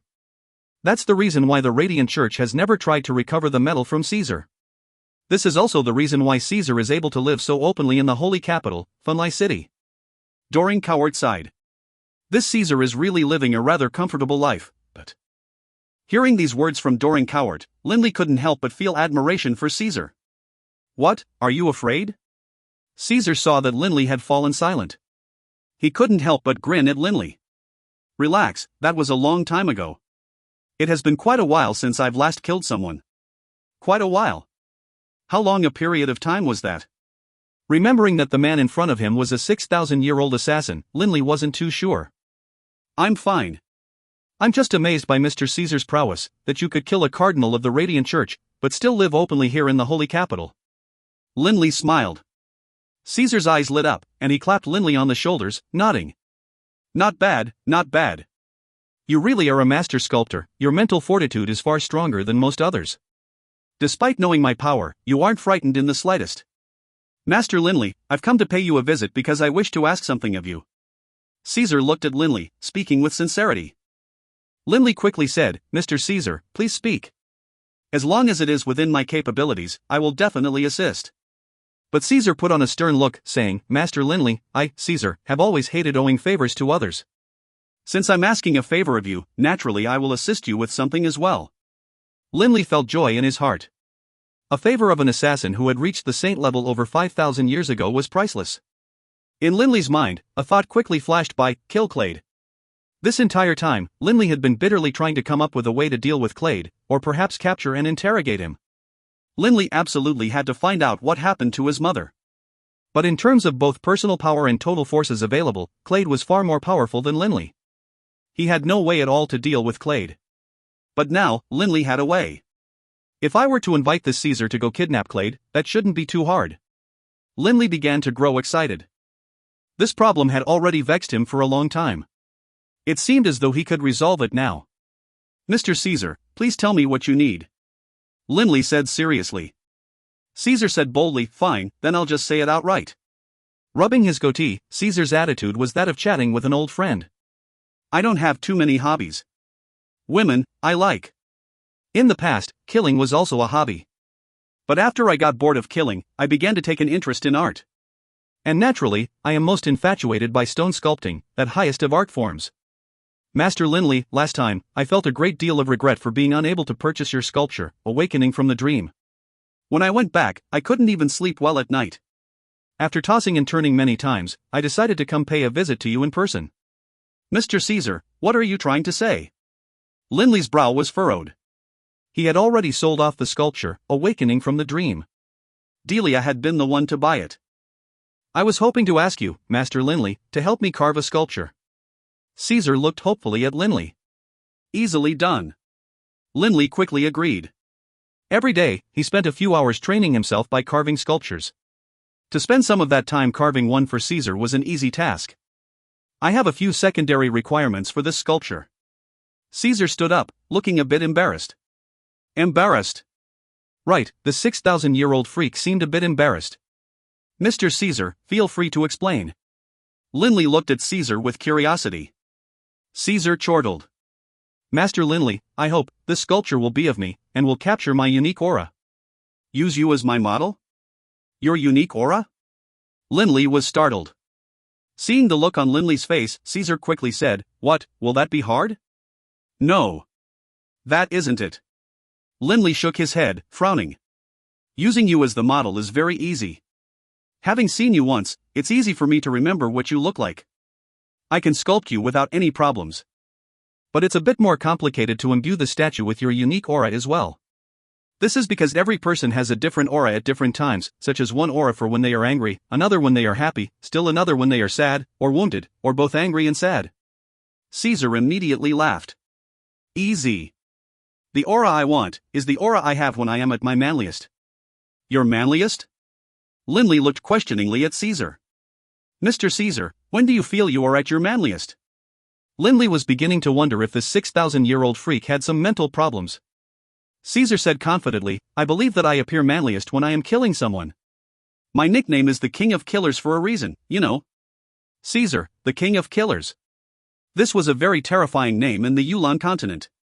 Neither the four great empires nor the two major alliances wished to offend this individual. Even the four major assassins' guilds, if they were forced to nominate the most outstanding person within their ranks, would without question select this person who had dominated the Yulan continent for over 5,000 years. Caesar, the King of Killers.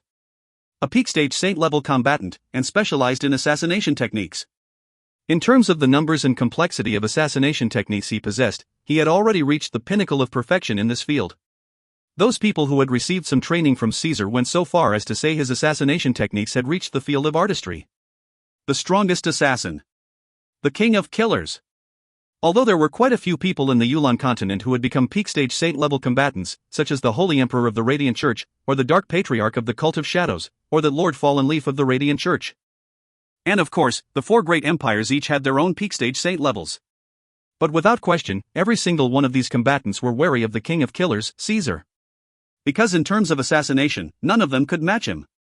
The power of the peak-stage saint-level King of Killers was simply too terrifying.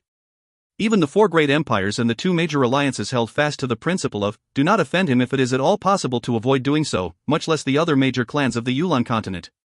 Originally, during the auction, Cardinal Lamson and Cardinal Guillermo had been prepared to bid an extremely high price so Linley would feel grateful towards them. But upon seeing Caesar make a bid, they were so scared they no longer dared to bid at all. Even that old servant of the Leon clan, Shah, had been terrified upon seeing Caesar, the King of Killers. Afterwards, only after Delia had wrote Caesar a letter and obtained his agreement did Delia dare to make another bid. From this, one could tell how truly formidable this King of Killers was. Despite him having a medal of a cardinal for so many years, the Radiant Church had never tried to regain it, and allowed Caesar to use it to deceive others as he pleased without a peep of protest. This was their show of goodwill towards Caesar. As for that cardinal he had killed, the only thing that could be said was that he died in vain. When killing someone, Linley shook his head. Mr. Caesar, I've never seen you kill anyone. How would I know what you are like when you kill someone? At present, Linley still knew very little regarding the names of the saint-level combatants of the Yulan continent. Even the world-famous King of Killers, Caesar, he had never heard of before. That's easy. I'll just show you right now what it looks like when I kill someone. Watch carefully. Caesar's attitude instantly changed. Wait. Linley hurriedly shouted out in alarm. Mr. Caesar, please don't kill anyone in my home. Who said I was going to kill someone? I'm just going to show off the way I look when I kill someone, that's all. Caesar glanced at Linley rather sourly. Linley laughed awkwardly. In his heart, he was filled with a great deal of trepidation towards this King of Killers, Caesar. When he heard Caesar say he was going to show how he looked upon killing someone, Linley was instantly frightened and wanted to stop him. Watch carefully. Pretend my target is that flower vase in front of us. Caesar said calmly. Caesar's previous attitude had totally changed. He became calm. In the blink of an eye, that lazy, indolent aura of Caesar's totally disappeared, and he became someone without a hint of an aura, without a hint of power, without a hint of emotion. Cold. Calm. Linley didn't see anything at all.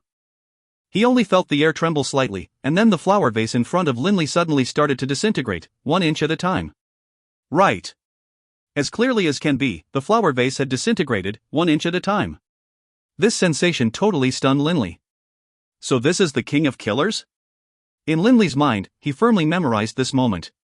When making his move, Caesar's expression hadn't changed in the slightest. At that moment, Caesar had seemed totally emotionless, and he had coldly stared at everything in the manor. It was as though in his eyes, all life was nothing more a blade of grass. Killing someone was nothing more than cutting a blade of grass. But Linley also had the feeling that, when Caesar had made his move, all of his attention had been focused on that flower vase. As though the entire universe had been reduced to the flower vase, and nothing else had existed. That strange, bizarre feeling made Linley want to vomit blood. Did you see it? Caesar once more became energetic and animated. Casually sitting down, he crossed his legs and looked up at Linley. What do you think? Do you agree that I look the manliest at that type of moment? I've relied on this technique to win the hearts of quite a few young ladies, you know. If you find any errors, ads pop up, ads redirect, broken links, non-standard content, etc., please let us know. Report chapter so we can fix it as soon as possible. Book 6, Chapter 20, A Poison. Book 6, The Road to Revenge, Chapter 20, Poison. Linley firmly etched this scene into his mind. Faced with Caesar's questions, Linley nodded. Very charismatic. I've already committed that scene to memory. However, I'm afraid it will be quite difficult for me to make a carving on the same level of awakening from the dream again. A masterpiece-level sculpture appearing in the world was a rare event indeed. In the past, Linley had been thoroughly heartbroken, and had poured all of his emotions into that carving, allowing himself to forget everything else in the world and attain that most mysterious of states. Only then was he able to complete such a sculpture. For him, in his current state, to attempt to carve another sculpture of that level was virtually impossible. As long as you, Master Linley, are the sculptor, I'll be satisfied. I don't ask that it be on the same level as awakening from the dream, only that it is on the same level as most master-level sculptures. Caesar said with a laugh. Linley nodded. If that was the case, Linley had total confidence in his abilities. Mr. Caesar, how about this? I will produce the sculpture you requested in about a month. What do you say? Actually, Linley only needed 3 days, but he wanted to give himself sufficient time. Caesar nodded. All right. 1 month is a very short period of time. I'm not in a hurry. I have all the time in the world. Ha ha. Master Linley, if you have anything you want me to help with, feel free to tell me. As long as I can accomplish it, I will definitely do it for you. Caesar said magnanimously. Linley couldn't help but feel rather nervous. With Patterson killed by him, the only target in Linley's mind now was Clade. To kill or to capture Clade wasn't something which Linley was currently capable of. But Caesar, the king of killers, definitely was capable. Mr. Caesar, if I were to ask you to capture one of the rulers of a kingdom belonging to the Holy Union, would you agree? Linley resisted the urge to be rash, and instead first sounded Caesar out. Caesar was startled. He stared questioningly at Linley. Capture a king? Linley nodded heavily. Yes. Caesar frowned. After a short pause, he looked at Linley. How about this? Let me ask you something first. If I were to help you capture this ruler, would you kill him? Most likely. Linley replied honestly. Lying to a king of killers would most likely be quite unwise. As for killing Clade, if his mother really had died in Clade's hands, how could Linley not seek vengeance? Linley had a dark premonition. There had been no trace of his mother for so many years. Most likely, she was dead, or perhaps imprisoned somewhere. No matter what the case, he would seek vengeance for his mother. Kill a king? Caesar looked at Linley. Linley looked back with hope in his eyes. In Caesar's heart, he understood that although in terms of status, a cardinal was somewhat more important than a king, the impact caused by the murder of a king would be greater than that caused by the murder of a cardinal. A dead cardinal could instantly be replaced by the Radiant Church. But the death of a king would cause countless battles and strife within a kingdom. At the same time, the Radiant Church would yet again be unhappy with him. This request of yours, forgive me for being unable to fulfill it. Caesar looked seriously at Linley. Linley, the impact caused by the murder of a king is too great. And, this entire time, the Radiant Church has treated me quite well. I don't wish to set the Radiant Church and my Saber organization up as enemies just for the sake of a sculpture. Behind Caesar, the king of killers, was the Saber organization, one of the 4 great assassins' guilds. Caesar knew what was important and what was not. A single sculpture wasn't worth allowing cracks to appear in the friendly relationship between himself and the Radiant Church. All these years, the Radiant Church had treated him with courtesy, something Caesar understood in his heart. He couldn't be a selfish wolf who repaid the Church's kindness by acting against one of their kings. Change your request, Caesar said apologetically. Linley suddenly felt powerless. Perhaps in terms of power, Caesar didn't care about Clade at all, but Clade's status had convinced Caesar to stay his hand. Linley forced himself to remain calm. Mr. Caesar, I would like to ask, do you have any method by which I, a magus of the 7th rank, can kill a combatant of the 9th rank? Linley asked. Caesar glanced at Linley. After a short silence, he said, I have quite a few assassination methods. But one which would allow a magus of the 7th rank to assassinate a combatant of the 9th rank? This is challenging. As he spoke, Caesar began to consider this question. In the mind of this king of killers who hadn't killed anyone in a long time, one assassination method after another began to speed through his mind. Linley didn't dare to disrupt Caesar's train of thought. He stood there quietly. Suddenly, Caesar turned to look at Linley. The combatant of the 9th rank, would this be a warrior or a magus? If this person is a magus, I have a method. Warrior, Linley immediately said. Dealing with a warrior and dealing with a magus required totally different methods. Hearing Linley explain that this was a warrior of the 9th rank, Caesar's head began to hurt. Linley could only wait there urgently. Oh, I have an idea. Caesar's eyes suddenly lit up, and he turned to Linley. A long time ago, I stumbled upon this method by accident. I didn't imagine that 800 years later, I'd still remember it. What method? Linley immediately grew excited. Heavens! This king of killers actually had a way for a magus of the 7th rank to kill a warrior of the 9th rank. The king of killers is full of assassination techniques. Indeed, he knows far more than I do in this field. Although, if I lived for 5,000 more years, perhaps I would still know more than him. Doring Coward's voice rang out in Linley's mind. Linley couldn't help but force a laugh. Grandpa Doring never liked admitting inferiority to anyone. The method is, Caesar smiled at Linley. Using poison. Using poison? Linley was startled. He thought it must have been some sort of good method, but a king's food was always tasted and tested. How could using poison be effective? Master Linley, don't underestimate the power of poison. The art of using poison is an extremely deep, subtle method of assassination. This world is filled with countless ingredients, which can be used to make countless types of poisons. Who in this world can dare say that he knows all of the poisons in the world? Or that he can detect any sort of poison? Linley couldn't help but nod. He agreed with this. For example, Doring Coward knew about using blue heartgrass to counteract the forceful effects of dragon's blood. This poison that I'm talking about was specially designed for use against warriors. As long as the warrior is not at the saint level, upon being affected by this poison, his strength will decrease by more than 90%. What's more, to this very day, there's been no antidote invented for this poison. Only by spending a year of time can one slowly use his battle chi to purge the poison from his system. Caesar clearly had a very clear memory regarding this poison. And this poison is both odorless and tasteless. There's no way to detect it at all. Only after having been poisoned would one realize that one had ingested it. Less than 10% of strength would remain? No way to test for it? Linley's eyes lit up. Clade was nothing more than a warrior of the 9th rank. Once he was impacted by this poison, based on Linley's current level of power, wouldn't he be able to easily trample Clade into the ground? Do you have this poison, Mr. Caesar? Linley quickly asked. Linley could guess that this poison was extremely rare and valuable. That was without question. A poison which was effective against all warriors short of the saint level, and which was odorless, tasteless, and undetectable, would of course rare and precious. If not, all the warriors in the world would be dead already. Master Linley, didn't you hear what I just said? This is something I recalled learning about 800 years ago. I just glanced at that recipe back then. After all, this poison was of no use or threat to me. Caesar frowned. I only know this poison was primarily formed from 8 major ingredients, but I don't recall the exact ingredients clearly. You don't remember? Linley was so frantic, he could kill someone. Caesar laughed towards Linley. Master Linley, don't worry. Although I'm not sure, the recipe for this poison was stored within my organization long ago. I can order some people to make a copy of it and bring it to me. However, the base of my Saber organization is in a place with very few people.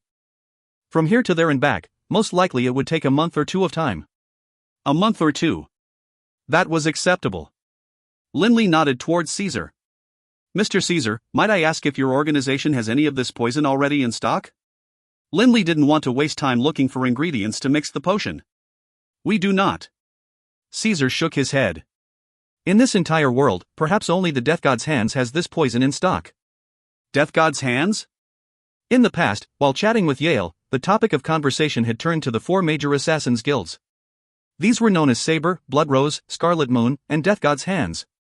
Each assassin's guild had its own specialty. The Death God's Hands specialized in using all sorts of queer, exotic assassination techniques. Right. In the past, if it weren't for the fact that the Death God's Hands had a favor to ask of me, perhaps they wouldn't have given a copy of such a precious recipe to my organization. Caesar nodded. Something which could kill virtually any warrior below the saint rank. The value of such a poison was unimaginable. Then, would it be possible for me to purchase this poison from the Death God's Hands? Lindley said hopefully. Impossible. Caesar laughed. The 10 ultimate poisons of the Death God's Hands is something they never give to any other organizations. The reason they gave us this recipe was probably because they expected that we would never actually use it. Never use it? Lindley looked questioningly at Caesar. Because the price is simply too high. It isn't worth it. Caesar chuckled. 2 of the ingredients, in particular, have already been totally cornered off the market by the Death God's Hands. The price of the poison would most likely be more than the commission of the assassination mission. Lindley understood. But to him, no matter how much gold it cost, it would be worth it. How about this? I'll go back now, and arrange for some people to deliver a copy of this recipe to you. But Master Lindley, a month from now, you need to have my sculpture ready. Caesar laughed as he spoke to Lindley. Of course. Lindley felt a knot in his heart unclench. After sending off Caesar, Lindley, who had been worrying this entire time about how to deal with Clade, finally relaxed. That night, he finally had a sound rest and a beautiful dream, something very rare for him. That next afternoon, Lindley was calmly seated cross-legged on the grass, cultivating his Dragonblood battle chi. That azure-black Dragonblood battle chi in his body was constantly roiling about, as the unique power of the Dragonblood constantly was drawn deep into Lindley's bones, muscles, and tendons, causing his body to become more and more powerful. Lindley believed that if he continued at this rate, there would come the day that his body would be as powerful as that of a real, saint-level dragon. He would resurrect the fallen glory of the Dragonblood warriors. Lord Lindley. A female attendant's voice from outside. Lindley took a deep breath, allowing the Dragonblood battle chi to return to his dantian. Enter. Lindley said calmly. Only then did this serving woman come in. Respectfully, she said, Lord Lindley, there are several guests from the Debs clan outside. They say they have come to thank you, Lord Lindley. Thank me? Lindley was momentarily stunned. But then, Lindley quickly understood. Clade had given him face and freed Kaelin Debs. Thank me? I'm afraid it isn't as simple as that. Lindley said to himself. There was a better than 80% to 90% chance that the Debs clan, seeing Lindley help out once, had shamelessly come to ask for Lindley's help to save the Debs clan yet again. Let them enter. Knowing of the existence of the poison, Lindley now felt much calmer and more assured of himself. With his mind relaxed, he now had the leisure and patience to pay attention to the affairs of the Debs clan. The Debs clan? Even if they aren't exterminated, they'll be totally beaten down. Lindley could already totally predict the future of the Debs clan. Within the main hall, Nimitz was the leader of this delegation. Kaelin's 2 uncles, Kaelin himself, Rolling, and Alice were the members of this 6-person delegation. No one in Nimitz's delegation had dared to sit. They all were standing respectfully. Seeing Lindley walk towards them from afar, Nimitz and the others immediately smiled, and Nimitz even cupped his hands in salute. Lord Lindley. I just finished my training exercises. If you could just wait a moment, I'll take a quick bath and change my clothes first. Lindley said with a faint smile. And then, no longer paying any attention to the courtesies being paid to him by Nimitz and the others, he headed directly to another room on the other side of the hall. Nimitz and the others were briefly stunned, but they could only smile and stand there, respectfully awaiting his return. If you find any errors, ads pop-up, ads redirect, broken links, non-standard content, etc., please let us know. Report chapter so we can fix it as soon as possible. Book 6, Chapter 21, The Trial. Book 6, The Road to Revenge, Chapter 21, The Trial. Nimitz, Kaelin's 2 uncles, Kaelin himself, Rolling, and Alice didn't dare to seat themselves with their host absent. They simply waited quietly in the main hall. Kaelin, when Lord Lindley returns, you must remember to be a bit more humble. Nimitz glared coldly at Kalen. Kalen nodded. Second granduncle, I know. In actuality, Kalen's heart was still filled with enmity towards Linley. After knowing the reason why he had been released from jail, he felt even more rage towards Linley. I would rather stay in that jail than have Alice go beg him. Kalen's heart was filled with fury. In the past, when Linley and Alice had been together, Kalen began to hate Linley. After he took Alice back, he felt a bit smug. In his eyes, although Linley was quite formidable, when compared to his Debs clan, Linley was not even close to being on the same level. But after just a few months, Linley's status had totally changed, becoming the brightest star within the kingdom of Funlai at one leap. Even His Majesty the King of Funlai, and cardinals of the Radiant Church, treated Linley with warmth. Even his own father acted so humbly towards Linley. All this filled Kalen's heart with even more hatred. They were both young men. Why was he so inferior? Especially this time. He had languished in prison. Although he ended up escaping, it had required Alice, the woman he loved dearest, to go beg Linley to free him. This caused Kalen to feel humiliated. He very much wanted to not accept Linley's kindness and continue to stay in that jail. How he wished he could angrily curse at Linley, or even kill Linley. But for the sake of the clan, he, Kalen, had come humbly to Linley's manor, and couldn't even act the slightest bit disrespectfully. Footsteps could be heard. Kalen immediately cast aside his angry musings. Forcing a smile onto his face, he made himself appear courteous and modest. Forgive me for keeping everyone waiting. Linley's clear voice rang out. Nimitz and the others all turned to look. Clearly, Linley had just washed. His hair was wet, and he was casually wearing a loose robe. You can all sit. Linley comfortably sat down, gesturing casually with one hand. Nimitz and the others all quickly expressed their thanks, then sat down. Nimitz was the first to smile and say, Lord Linley, the purpose of our visit this time was to thank you. If it wasn't for you, Kalen most likely wouldn't have been able to get out this quickly. Kalen, hurry up and thank Lord Linley. Kalen was forced to rise to his feet again. Suppressing the anger in his heart, he forced himself to act humbly. Thank you, Lord Linley. Linley smiled at Kalen. Kalen. No need to thank me. Mr. Nimitz. Very shortly, I'll have to attend to some important affairs. I don't know if you had any other purposes behind this visit? If you do, I hope you can speak of them now. Linley smiled towards Nimitz. In truth, Linley simply didn't want to waste any time with these people. His time was meant to be reserved for training. Nimitz was startled, but then he quickly adjusted. In a low voice, he said, Lord Linley, our Debs clan has been framed and falsely accused of engaging in the smuggling of water jade. At this point, it's very possible that our Debs clan will be entirely eradicated. Thus, our clan would like to beg you, Lord Linley, for your assistance. Once our clan overcomes this critical threat, we definitely will not forget your great kindness to us. As he spoke, Nimitz pulled out a black box from his side. Lord Linley, this is a very small gift from us to you as our thanks for your rescuing of Kalen. If our clan manages to survive this tribulation safely, we will once again show our gratitude towards you. Nimitz sincerely held out that black box for Linley to look at. Swish! The little shadow mouse, Bibi, suddenly scurried in front of Nimitz, and actually directly grabbed the box, then jumped onto Linley's legs, planning on opening it up. Bibi! Linley let out a low shout. Bibi raised his head, staring at Linley unhappily. He didn't open the box, only let out a few hump sounds, then fell silent. Mr. Nimitz, Bibi is rather naughty and mischievous. I'll accept this gift, then, and offer my thanks to you. Laughing, Linley put the black box off to one side, not even glancing at it. Nimitz could sense that Linley was getting impatient. Immediately, Nimitz glanced meaningfully at his companions, then was the first to stand up and bow. Lord Linley, we won't disturb you any further. This case involving our Debs clan will be tried a month from now. I hope that at that time, you can assist us, Lord. Linley casually nodded. Nimitz and the others immediately left. That entire time, neither Alice nor Rowling had said a single word. Nimitz was the primary speaker. Watching the group leave, Linley laughed coldly. Nimitz, you old scoundrel. Did you think that by bringing Alice, I'd give you more face? Linley flipped open the cover to the black box. Within it was a magic crystal card and a letter. A letter?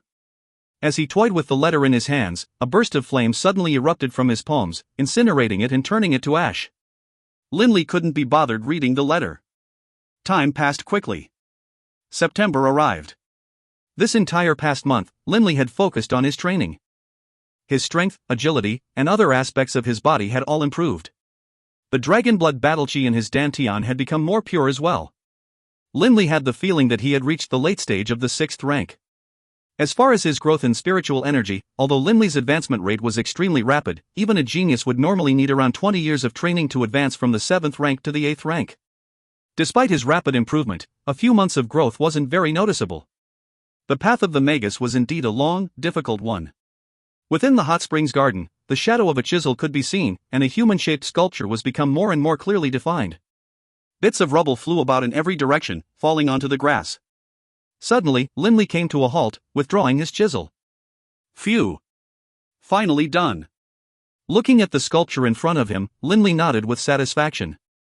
This sculpture, which Linley had named the King of Killers, had truly cost Linley a great deal of effort. Each time, Linley had forced himself to totally enter the right state, so as to more perfectly carve out the statue of Caesar making his move. The statue in front of him was as tall as a person.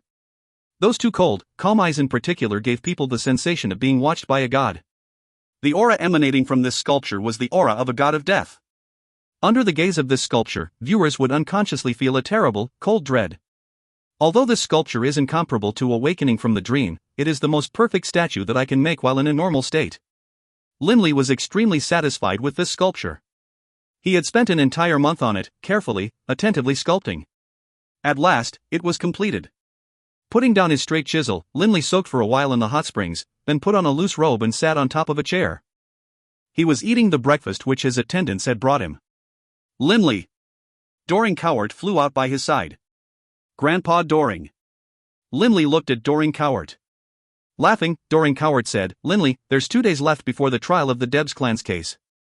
Do you plan to go watch the trial? Linley was startled. This month, he had been absorbed in his bitter training. Linley had totally forgotten about everything else, including the Debs clan's case. If it weren't for Doring Cowart's reminder, Linley probably wouldn't have remembered it at all. Yes, of course I'll go. A hint of a smile was on Linley's face. Year 9999 of the Yulan calendar. September 9th. Within the Blackwater Jail of Finlai City. The Blackwater Jail was the most famous jail in the Kingdom of Finlai, and it was the most securely guarded jail. The cases awaiting trial at the Blackwater Jail were also the most important cases in Finlai. Within the Blackwater Jail's courtyard, today there were many nobles congregating. Even His Majesty, King Clade, had arrived, and was seated to the side, watching. Naturally, Linley came today as well. Lord Linley. One noble after another greeted him warmly.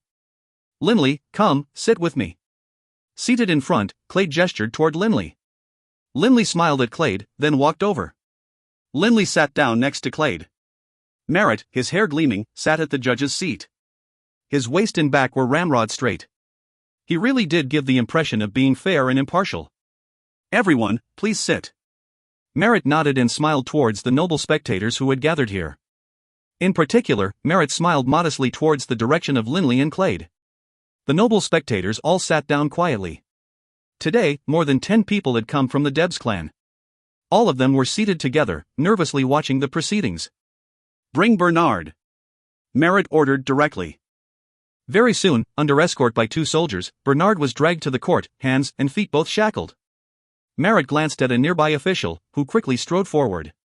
In a loud voice, he proclaimed, Duke Patterson, when he was the Minister of Finance, acted in many ways against the benefit of the kingdom. In particular, he is suspected of colluding with the Debs clan in the smuggling of waterjade. The scale of this smuggling operation is larger than any since the founding of our Kingdom of Finlai. We have already discovered that the valuation of the smuggled waterjade was greater than 50 million gold coins. In actuality, the Debs clan had just begun their smuggling program. Although the valuation was 50 million gold coins, in reality, the Debs clan had only spent a few million gold coins thus far.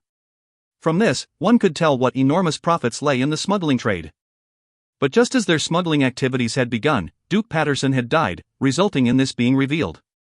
The official continued, based on our investigations, one of the main organizers of this smuggling activity jumped into the river, while the other 2 were the brothers Lancer and Langmuir. Finishing, the official sat back down. Merritt looked at Bernard. Bernard, do you have something to say for yourself? Bernard nodded.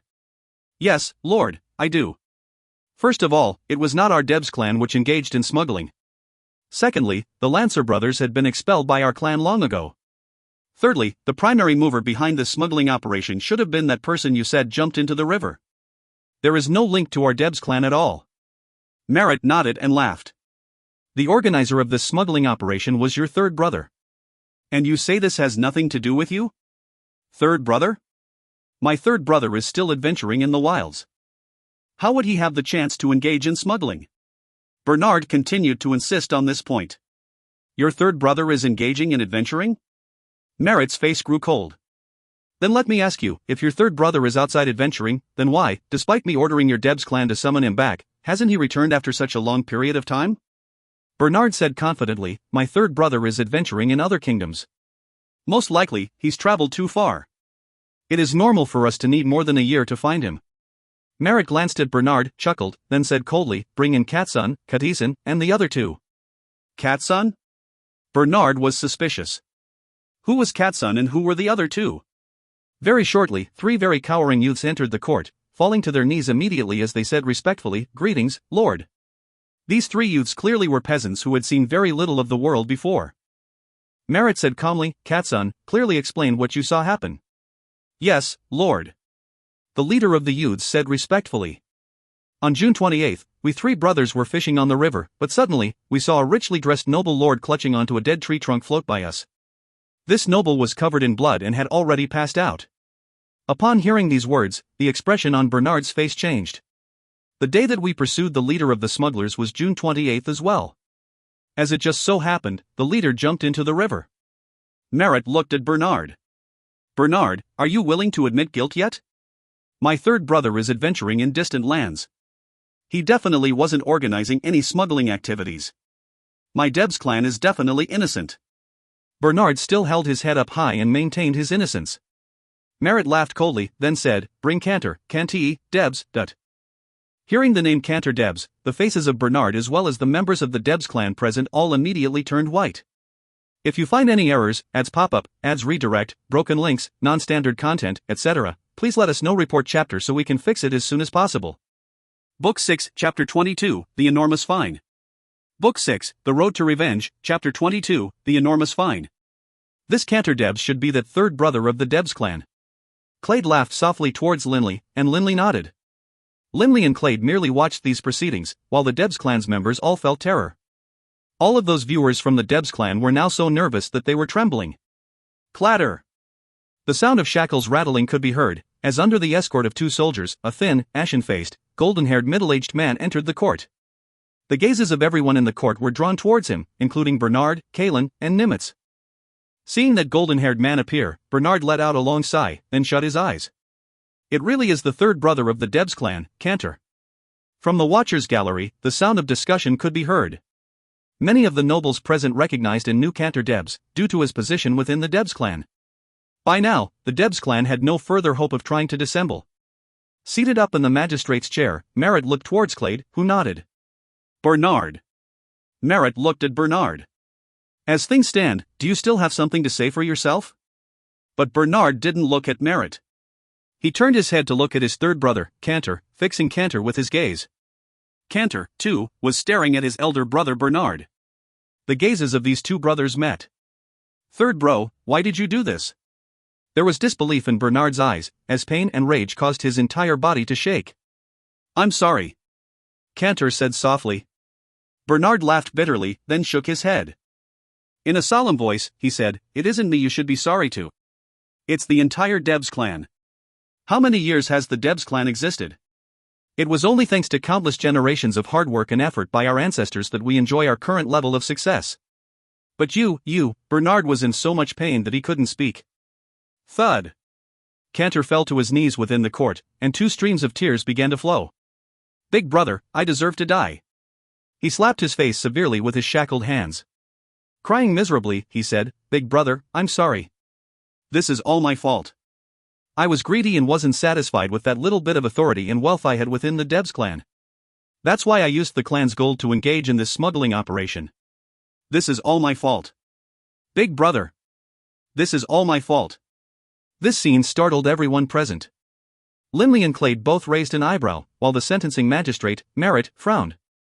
Since things have already developed to this extent, Bernard raised his head, forcing his tears to stop. He seemed very desolate. "Third bro, it's no matter a question of whose fault it is. Your actions have caused our entire clan to be in danger of annihilation. I, Bernard Debs, as this generation's leader of the Debs clan, will not be able to face our ancestors, even in death." As he spoke, Bernard's tears once more began to fall. Bernard suddenly turned to look at Clade, kneeling in his direction. Crying miserably, he said, "Your Majesty. It is the greatest misfortune possible for our Debs clan to have given birth to this miserable, petty traitor to the kingdom. As the leader of the Debs clan, I, Bernard Debs, cannot escape responsibility. I, Bernard, am willing to use my death in order to beg you, Your Majesty, to spare the Debs clan. After all, the vast majority of people within our clan are innocent." Clade looked at Bernard. And then he looked at Merritt, nodding once. Merritt understood Clade's intentions. Immediately, he called out, 15-minute recess. 15 minutes later, we will announce the final sentence. All of the nobles present had to leave the court, and could only come back 15 minutes later. The direction this case was heading towards had become very clear. As for how the Debs clan would be punished for its crime of smuggling, that was totally up to His Majesty. Such a large-scale smuggling operation could definitely impact the entire clan. Even if the clan was exterminated, it would be understandable.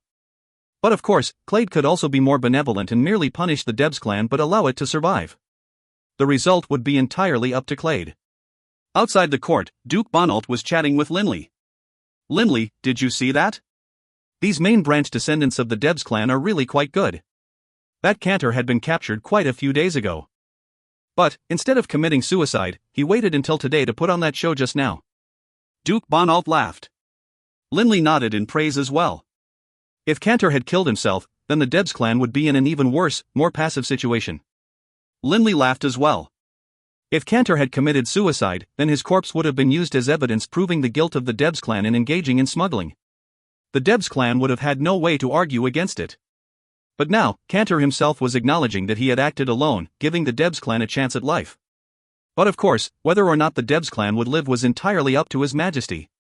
Kill 'em all." Bibi, on Linley's shoulders, bared his fangs while mentally speaking to Linley.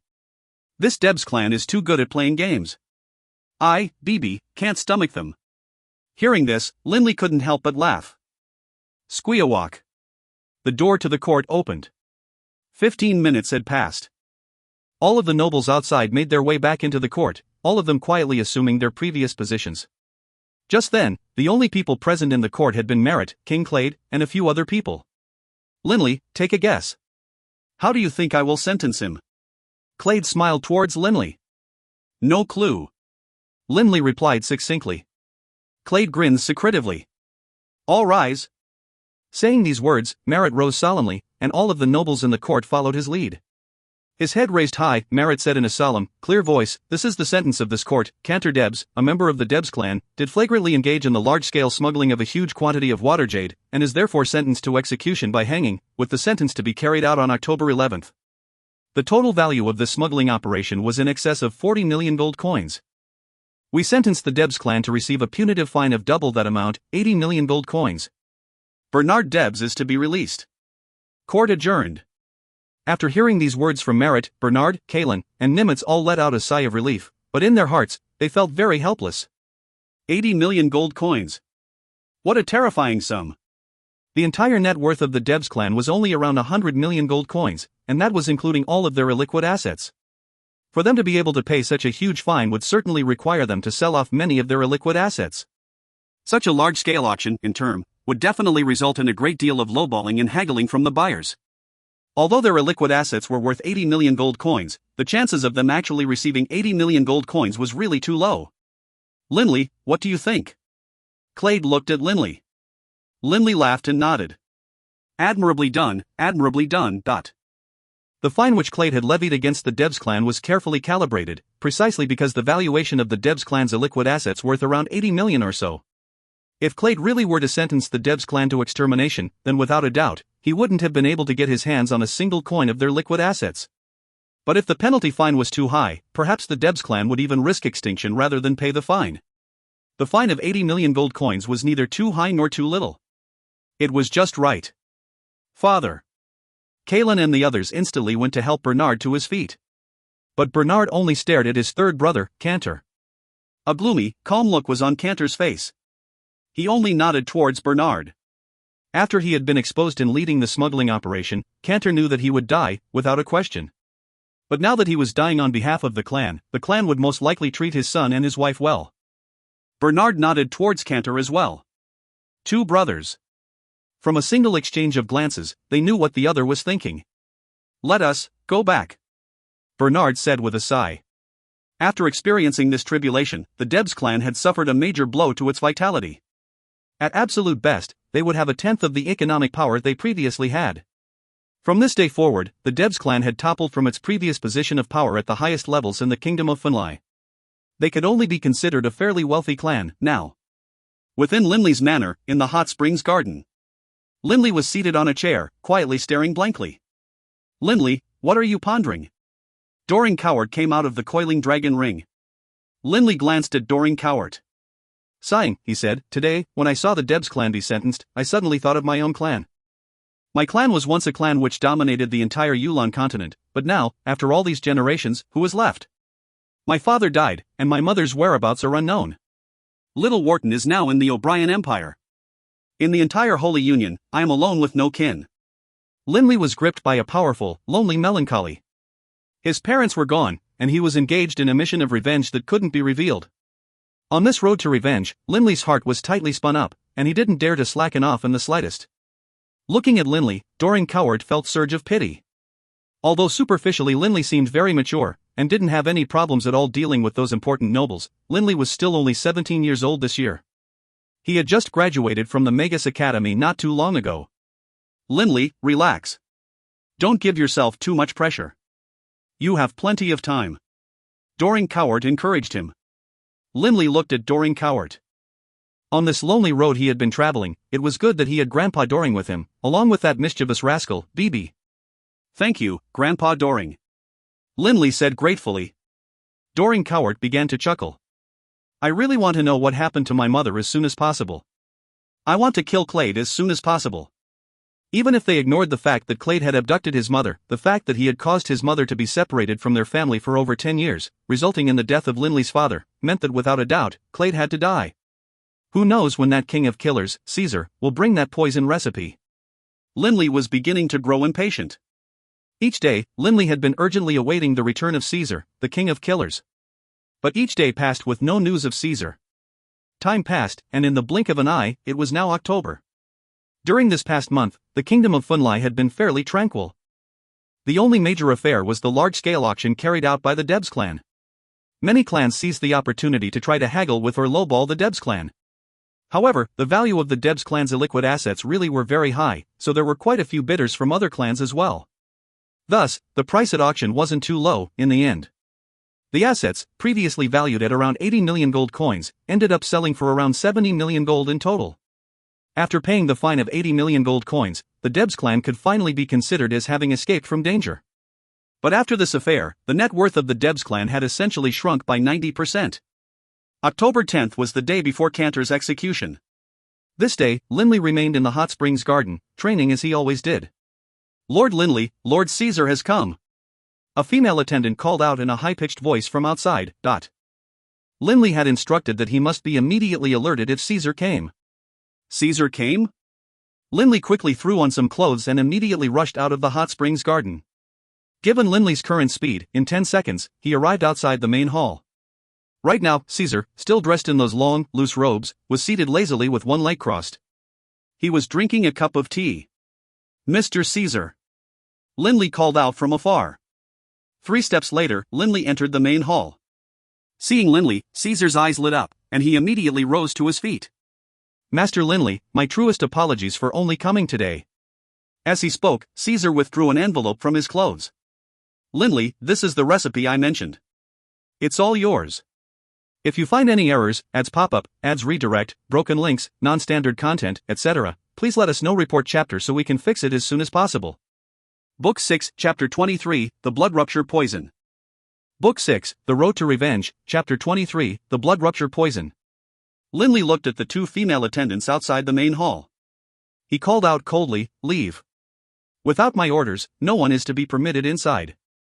"Yes, my lord." The hearts of those 2 female attendants shook, and they quickly left. Master Linley, you are quite cautious. Caesar laughed. Linley felt helpless. Cautious? How could he not be cautious? He was going to use this recipe to kill Clade. This Caesar probably knew all along that I am intending to kill Clade. Linley understood this point. Previously, he had told Caesar that he wanted to kill one of the 6 rulers of the kingdoms of the Holy Union. And then, he said he wanted to kill a warrior of the 9th rank.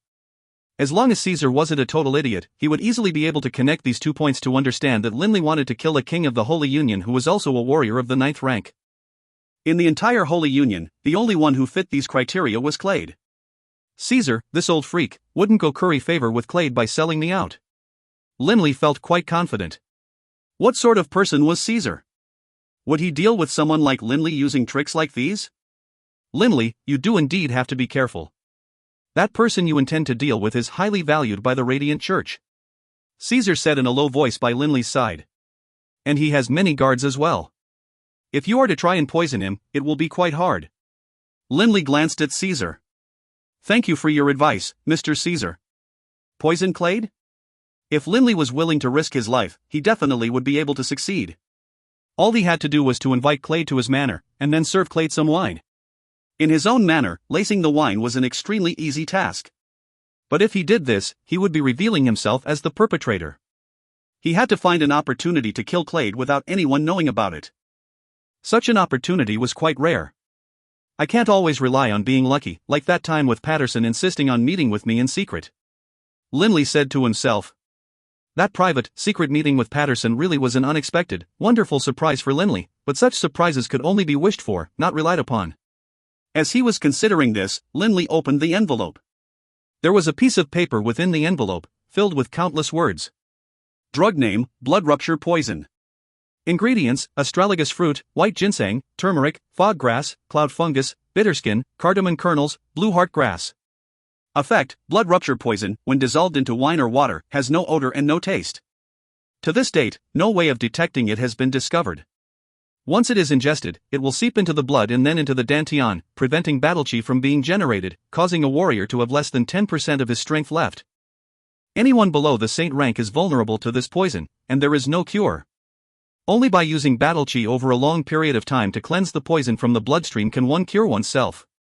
Instructions: in order to produce 1 gram of blood rupture poison, one needs to have 30 grams of astragalus fruit, 12 grams of white ginseng, 10 grams of turmeric, 15 grams of fog grass, 12 grams of cloud fungus, 1 gram of bitterskin, 12 grams of cardamom kernels, and 1 gram of blue heart grass.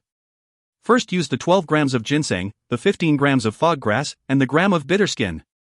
Place them into the alchemist's pot and boil them until the fog grass begins to emit white mist, then stop. Filter out the concentrated juice, then place it into the mixing pot and add in the blue heart grass, the turmeric, and the cardamom kernels. Storage method. This paper very clearly detailed every aspect of the manufacture and usage of the blood rupture poison. Just from examining the concocting procedures, Linley quickly understood how difficult it would be to produce this poison. If a single mistake was made in any of the procedures, the entire potion would be worthless. The way to store it and preserve it was also very complicated. The cost of a unit of blood rupture poison was more than 1,000,000 times that of an equivalent weight of gold.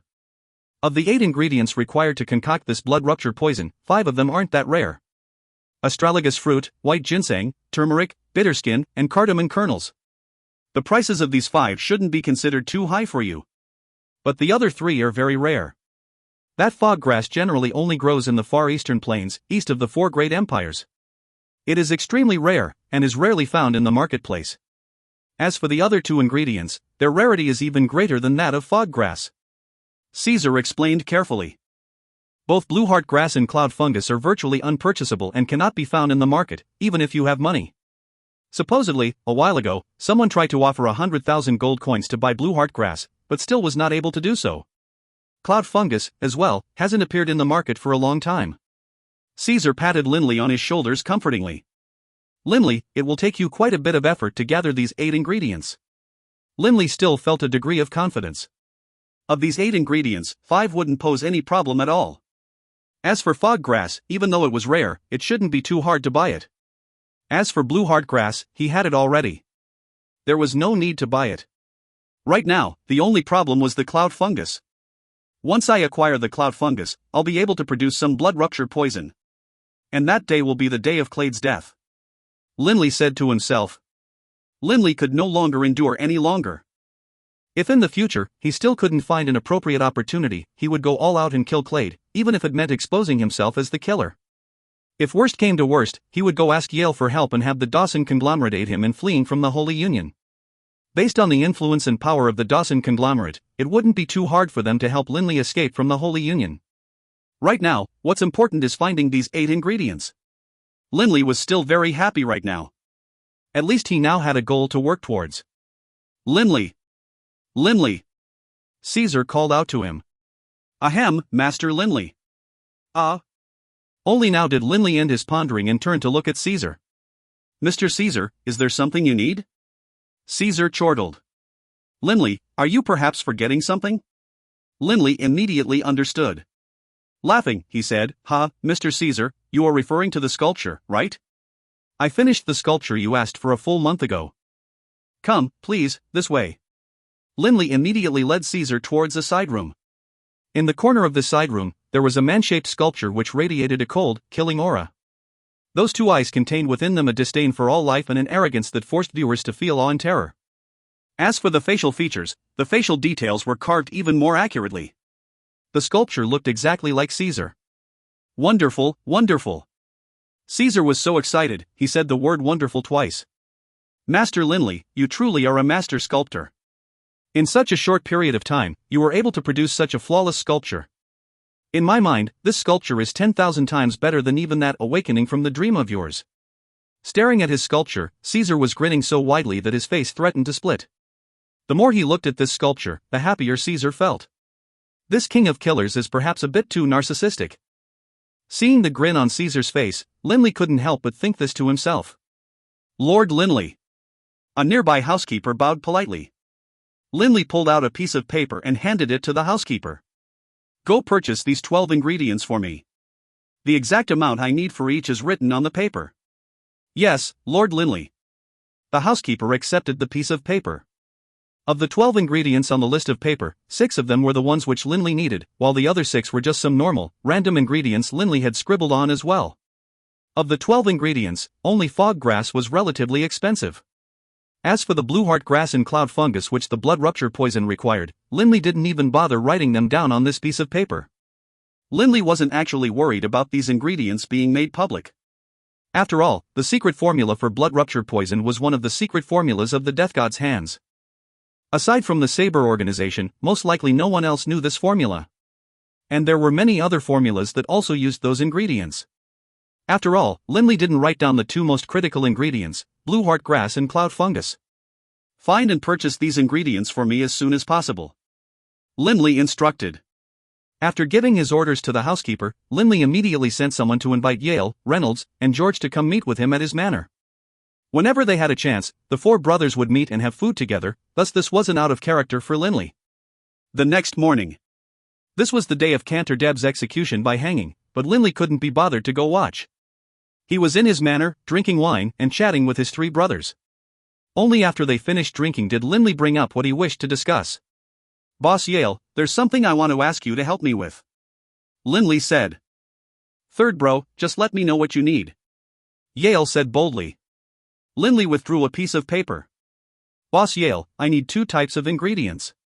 One is fog grass, the other is cloud fungus. These 2 herbs are extremely rare, and are virtually unavailable on the market. I was hoping you could help me, Yale. Yale was supported by the Dawson conglomerate, after all. As one of the 3 great trading unions of the Yulan continent, the Dawson conglomerate was a massive organization with astonishing abilities. It would be much simpler for them to look for cloud fungus and fog grass than for Linley to do so on his own.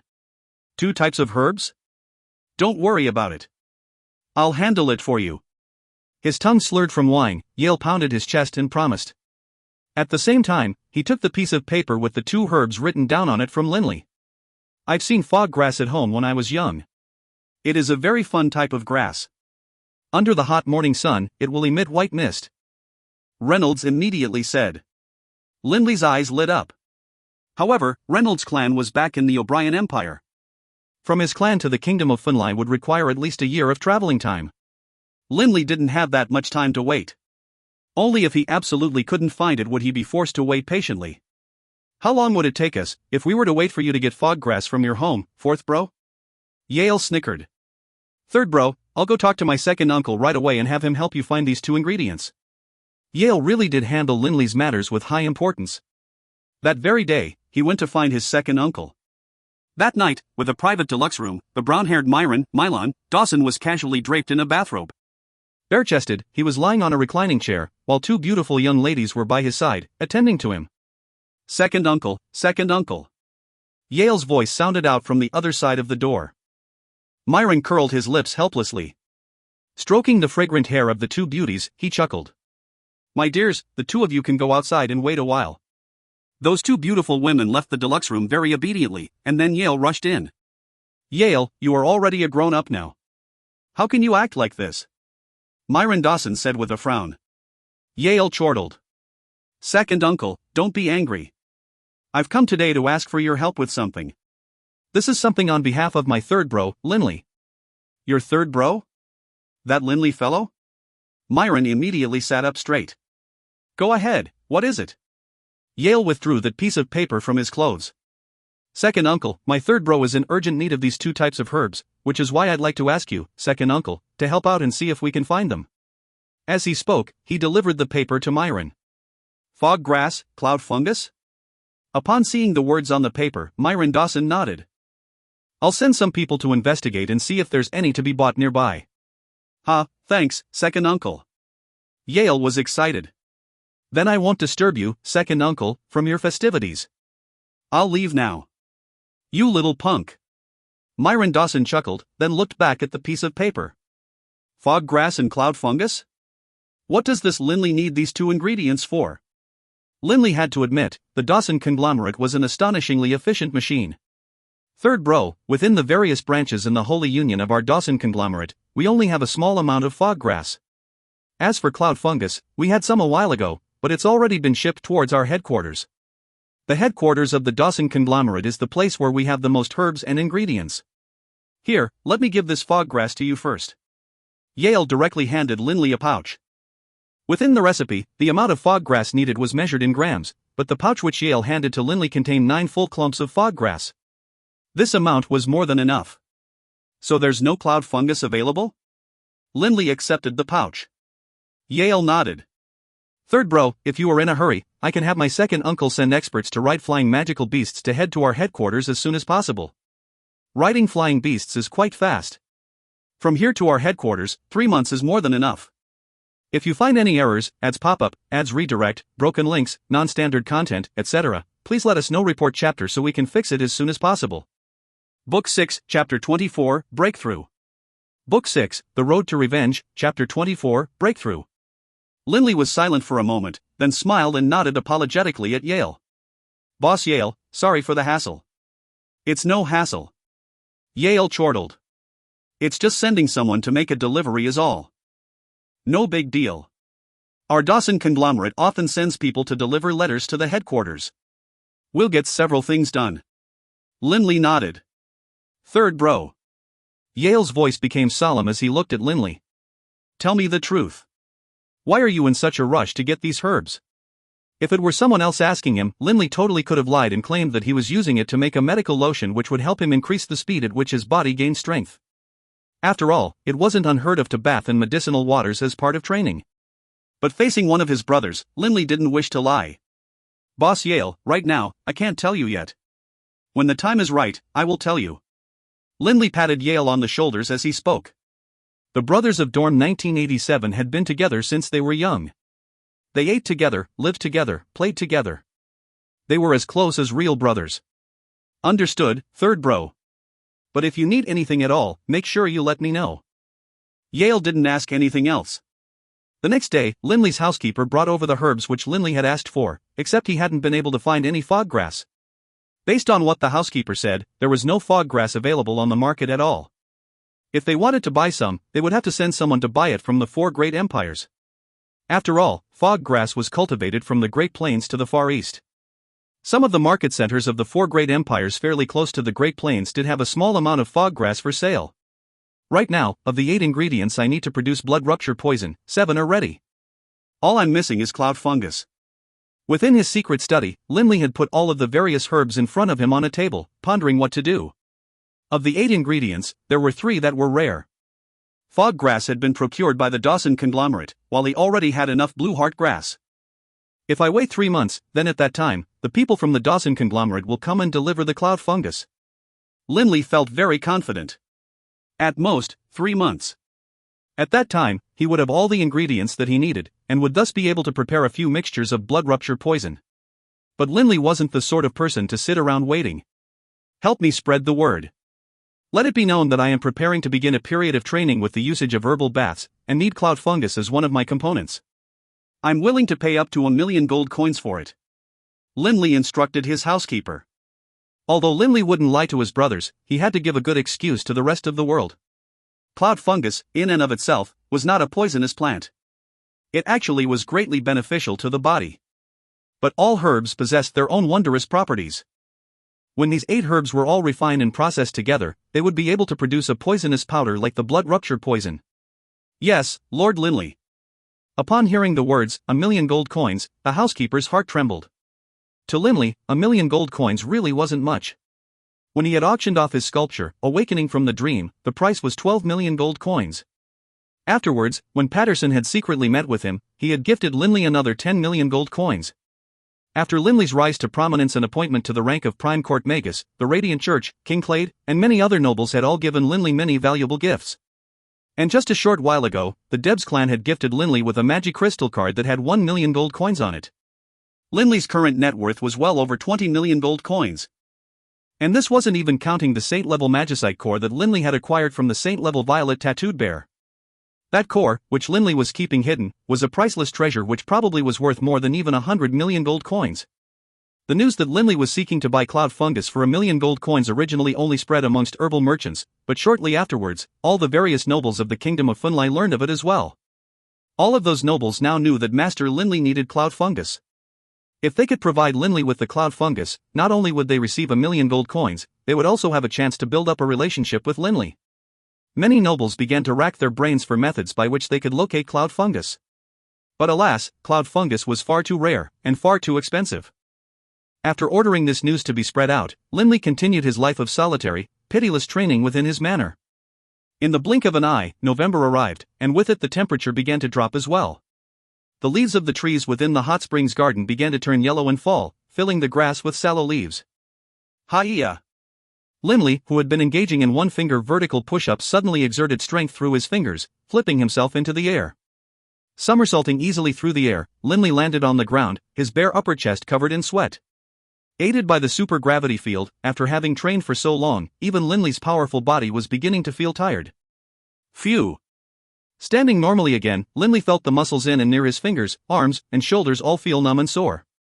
He found this feeling to be very comfortable, as he knew that in this situation, his muscles and bones were slowly strengthening. The way to train one's body was to exceed one's limits time and time again, so long as one didn't exceed the limits by too much each time. Seating himself cross-legged, Linley immediately began to train in accordance with the secret Dragonblood manual, allowing the liquefied Dragonblood battle chi in his dantian to begin to rush out.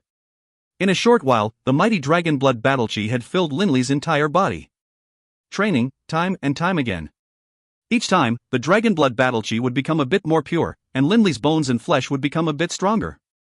The azurish-black Dragonblood battle chi entered his dantian again, then spread out again. The dantian was the nucleus for a Dragonblood warrior. Linley had reached the late stage of the 6th rank long ago, and in September and October, he had reached the peak of the 6th rank. Right now, Linley had reached a plateau. He could break through any day now. Crack! Crack! All sorts of strange sounds began to emit from Linley's body. Linley's muscles seemed to have a mouse buried beneath them, as they began to ripple up and down non-stop. Even his veins were popping out, and throughout Linley's body, beads of sweat and beads of blood were beginning to come out. I'm finally about to break through. Linley was shocked and pleased. He had waited far too long for this day. Bubble, bubble. That azurish black Dragonblood battle chi began to roil about strangely, filling Linley's entire body with pain. But within his dantian, that liquefied Dragonblood battle chi began to condense itself yet again, increasing in density by several factors. The Dragonblood battle chi was being drawn back into the dantian non-stop. And then, it would once again be emitted from the Dantian yet again, forming a circle. Whenever the Dragonblood battle chi entered the Dantian, it would transform. After roughly an hour's time had passed, all of the Dragonblood battle chi in Linley's body had undergone this transformation. Although there was theoretically only a thin barrier between the peak of the 6th rank and the early 7th rank, Linley's strength was now several times greater than it had been in the past. Linley opened his eyes, a look of uncontrollable excitement within them. Ha, I've finally entered the realm of a warrior of the 7th rank. Linley was extremely excited. As long as he were to agitate the Dragonblood battle chi in his body, he would be able to assume the dragon form. The training speed of the Dragonblood warriors was extremely high, especially in the earlier stages. Linley had spent just about half a year before advancing from the 6th rank to the 7th rank. This sort of advancement was extremely astounding. But Linley estimated that to progress from the 7th rank to the 8th rank, he would need several years, most likely. The farther along one was, the harder the road would become. But nonetheless, most Dragonblood warriors only needed a few decades to reach the saint level in power.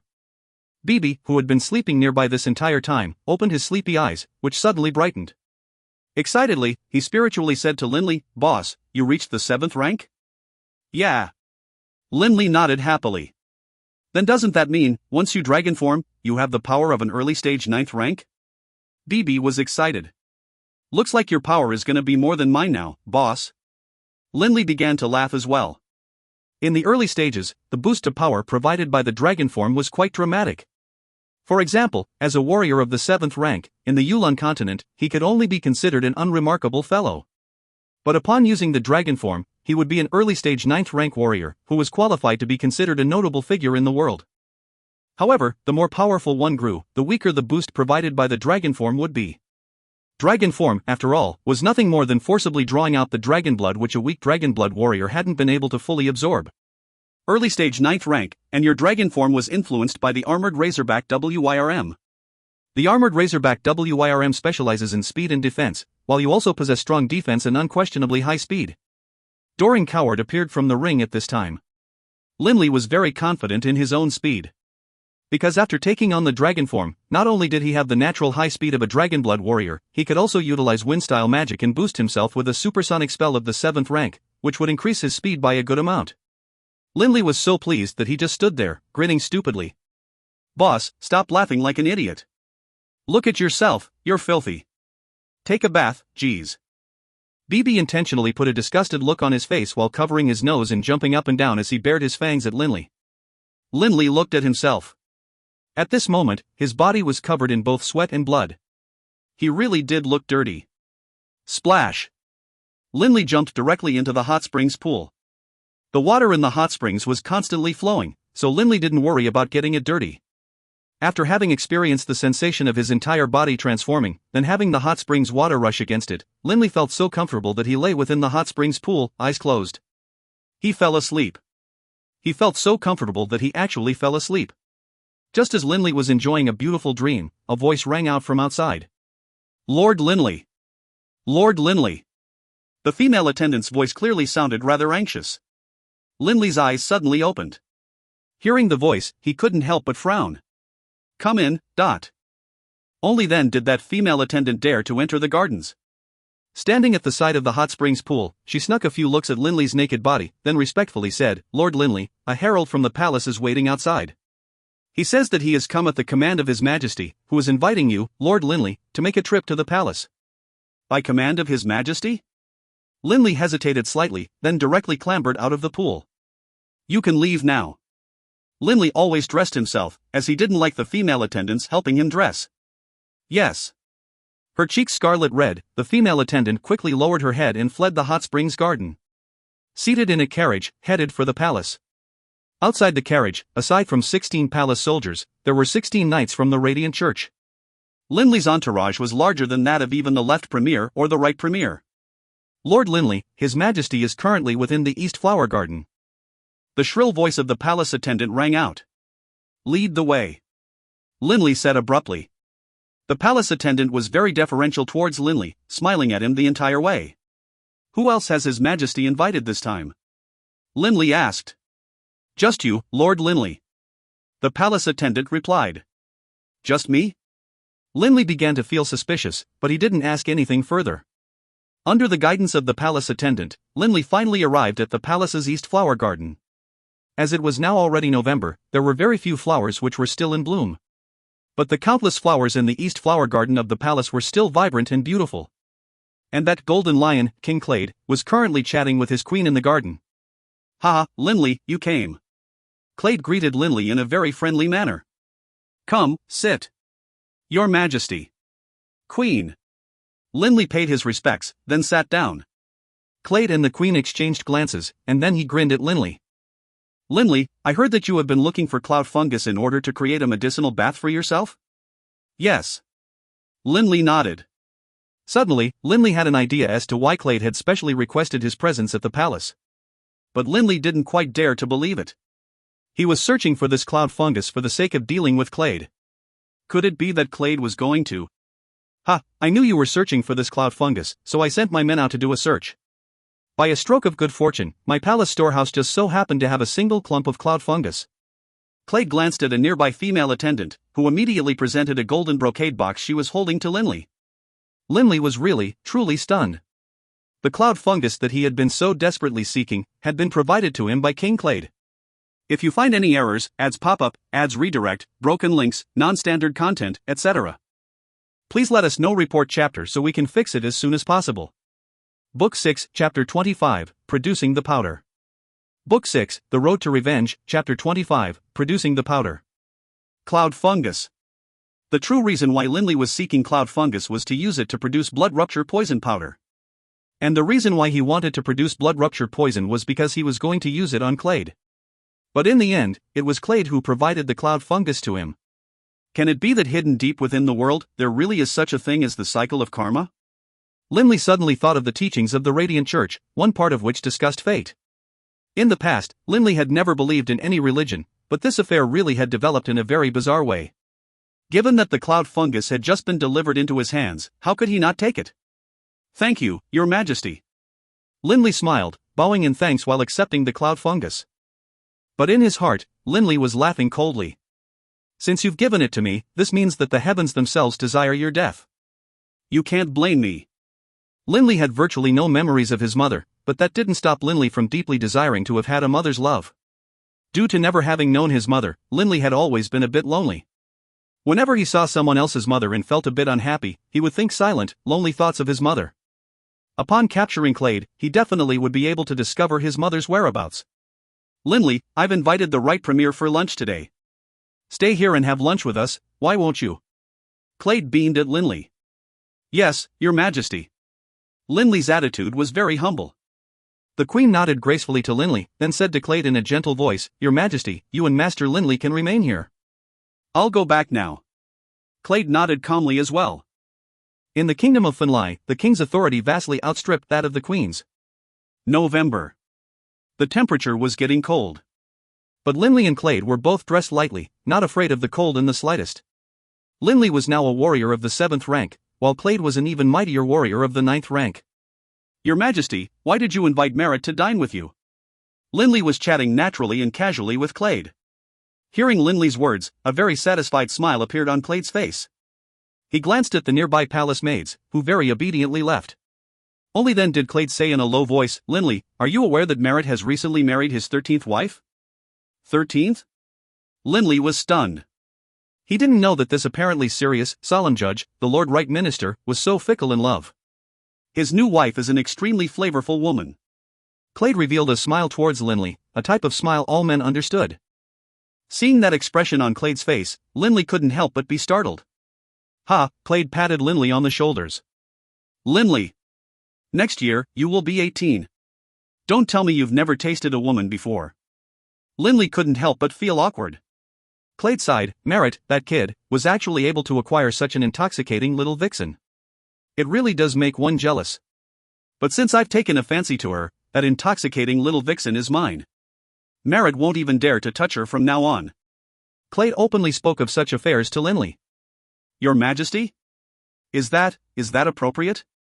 Linley was a bit surprised. She was, after all, the wife of the Right Minister. But from the sound of it, Clade was going to directly seize her for himself. What's inappropriate about it? Merit only climbed to his current position through women to begin with. He should know very well what his place is. But Linley, that day when Merritt got married and had his banquet, I think you didn't attend.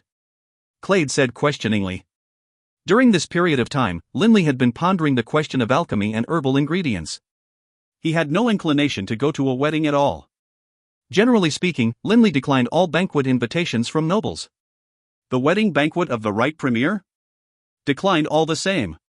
Linley, how about today, during lunch, you take a look at Merritt's new wife, Windsor, 1SA. If you like her, I don't mind giving her to you. I can guarantee that no matter how daring and audacious Merritt might be, he won't dare to touch Windsor a single time. Clade said confidently. Clade possessed absolute authority within the kingdom of Funlai. The day of Merritt's wedding, Clade had taken a fancy towards Windsor. That very night, Clade had sent someone to bring Windsor to a manor outside, and he, Clade, had thoroughly enjoyed himself. As for Merritt, he didn't dare to show any hint of temper. What's more, ever since that night, Merritt no longer dared to touch Windsor. Some of the major ministers in the kingdom of Funlai had risen to their ranks through their abilities. Those were truly capable ministers indeed. But some ministers had clawed their way to their current ranks through some unsightly deeds. Linley was secretly surprised at Clade's forcefulness. But then again, Clade, the one whom men named the Golden Lion, had always been as forceful as a lion. One could imagine how despotically he could act if he so chose. Your Majesty, Duke Merritt and the Duchess have arrived. A palace attendant ran over and said respectfully. Come, Linley. Clade immediately stood up. Holding the packaged cloud fungus, Linley could only follow Clade out. But shortly afterwards, they arrived at a very graceful, light red courtyard within the palace. Merritt and that Madame Windsor were there, waiting at the gate to the courtyard. Linley couldn't help but glance at the Madame Windsor who had drawn Clade's interest. Madame Windsor's body was extremely slender. Although she was dressed very conservatively, her tight clothes accentuated every curve and every line of her slender body. Her waist was so slender, and yet her bosom was so full. Her dark red hair was so alluring. In particular, this Madame Windsor's eyes were soul beguiling. Anyone who saw her would unconsciously begin to think improper thoughts. Your Majesty. Lord Linley. Merritt said, and that Madame Windsor echoed him in her gentle voice. She really is quite an enchanting vixen. Linley said to himself. Clade cast a delighted glance at Linley. In a low voice, he said to Linley, what do you think? Do you feel a bit of an urge to? Your Majesty, let's go in and have lunch. Linley said in a low voice. Clade began to laugh loudly. That Windsor couldn't help but turn to stare at Linley with her beguiling eyes, seemingly quite interested in Linley. If Merritt and Clade hadn't been there, perhaps she might have gone directly up to Linley and struck up a conversation with him. Wow, what a beautiful lady. Bibi, on Linley's shoulders the entire time, said, his eyes growing round. Swish. Bibi actually leapt off of Linley's shoulders, landing directly on Windsor's bosom. It's so big, Bibi's voice sounded out in Linley's mind. Linley was flabbergasted. What an adorable mouse. Windsor excitedly cuddled Bibi, who used his little head to rub himself against her ampleness, seeming to enjoy himself very much. Phew. Bibi in hand, Linley managed to finally leave the palace. This entire time in the palace, that Windsor kept on using her beguiling eyes to stare at him. Even Linley found it hard to endure. They entered the carriage. Return. Linley snapped an order to his guards, and the carriage immediately began to move. Hey, boss, what's the rush? Right, didn't that Clade say he was willing to give Windsor to you? You should accept. Bibi's beady little eyes stared at Linley. Linley couldn't help but smack Bibi on his head. You perverted little mouse. HRMPH, I'm about to be of age, you know. Bibi said unhappily. Linley didn't know whether to laugh or to cry. But thinking back to what he had gained from this trip to the palace, Linley couldn't help but let a hint of a smile appear on his face. He took out the case by his side. Within this case was a clump of cloud fungus. Now that I have the cloud fungus in hand, all 8 ingredients are ready. I have what I need to produce the blood rupture poison powder. Linley had already decided that he would immediately start to produce the powder when he got back home. Boss, I feel like that Clade is rather brotherly, stand-up guy. Are you really going to kill him? Bibi said in a low voice. Frowning, Linley turned to look at Bibi. Bibi, Clade is the ruler of a country. As long as he has any brains at all, he would naturally try to build a good relationship with me. He is friendly and does right by me, only because of my status and my potential. If I didn't have potential, then Clade probably wouldn't even bother to notice me. Perhaps if I had a beautiful wife, he would directly take her for his own pleasure. Just like with that merit. Linley understood Clade quite well. A person like Clade was actually quite heartless. But he could still be considered a capable ruler. At least, he was able to distinguish between capable ministers and useless ones. In fact, I even am beginning to wonder if, in the past, Clade saw that my mother was beautiful and therefore wanted her for himself. Upon seeing Windsor, Linley had thought of this possibility. Based on Clade's personality, this was not impossible. "Bibi, tell me, how can I spare Clade?" Linley looked at Bibi. Just thinking about that possibility filled Linley with a boundless desire to kill. Perhaps because he could feel the killing desire Linley was feeling towards Clade, Bibi instantly said, "Kill him, kill him." "I, Bibi, will be the first to act against him." Bibi rose to his feet, waving his two paws around while baring his fangs, demonstrating to Linley the deep hatred he, too, felt for Clade. "No need for you to act. After finding out about my mother's whereabouts, I will be the first to act," Linley said coldly. Within the secret room in Linley's manor, under the light of 18 lanterns, the entire room was bright. Linley was carefully following the procedures for producing blood rupture poison powder. The procedure for producing this powder was extremely complicated. Each step required caution, caution, caution. If there was even the slightest error, then the ingredients would have been wasted. Right now, on the table within the secret room, there were alchemist's tools, and the 8 ingredients, all chopped up into many small pieces. Gurgle, gurgle. Linley filtered the herbal juice out from the alchemist's pot, then placed this juice into a new, clean pot and began to boil it. At the same time, Linley began to carefully add the 3 remaining ingredients to the mixture. "Can't get the order wrong. I should put in the blue heart grass, then the turmeric, then the cardamom kernels." Staring at the alchemy pot, Linley focused all of his concentration onto it, carefully watching it for any reactions. Each step had to be controlled with extreme precision. An entire night passed. "I've finally produced a single liquid dose." Linley carefully strained the small amount of clear liquid out of the alchemist's pot, pouring it into a white tray. This translucent liquid seems to be just like clear water. There's no distinguishable difference at all. Linley sighed emotionally. Based on the instructions for producing blood rupture poison powder, this final liquid dose could already be considered a form of blood rupture poison. However, only allowing it to dry into powder form would it reach its highest level of potency. By now, this liquid dose had already been boiled once, and not much water remained within it. Most likely, within 10 days' time, it would totally dry and transform into the blood rupture poison powder. The first dose was a success. "Tomorrow, I'll make a second dose." Linley was very careful. He didn't dare to use all the materials on a single attempt. After all, if he were to fail, it would be disastrous. By dividing the materials into multiple attempts, at least a single failure wouldn't be too disastrous. A single dosage of poison powder should be enough. But, to be cautious, Linley had decided to prepare multiple doses. Year 9999 of the Yulan calendar. The end of November. The 6 doses of blood rupture poison which Linley had produced had completely dried into powder form. Just by looking at its translucent, crystalline form, it was hard to imagine something which could so dramatically cripple the power of a warrior of the 9th rank. Phew. Although I've used up all my ingredients, these 6 doses of poison powder should be enough. Looking at the 6 packets of powder on his table, Linley let out a long breath.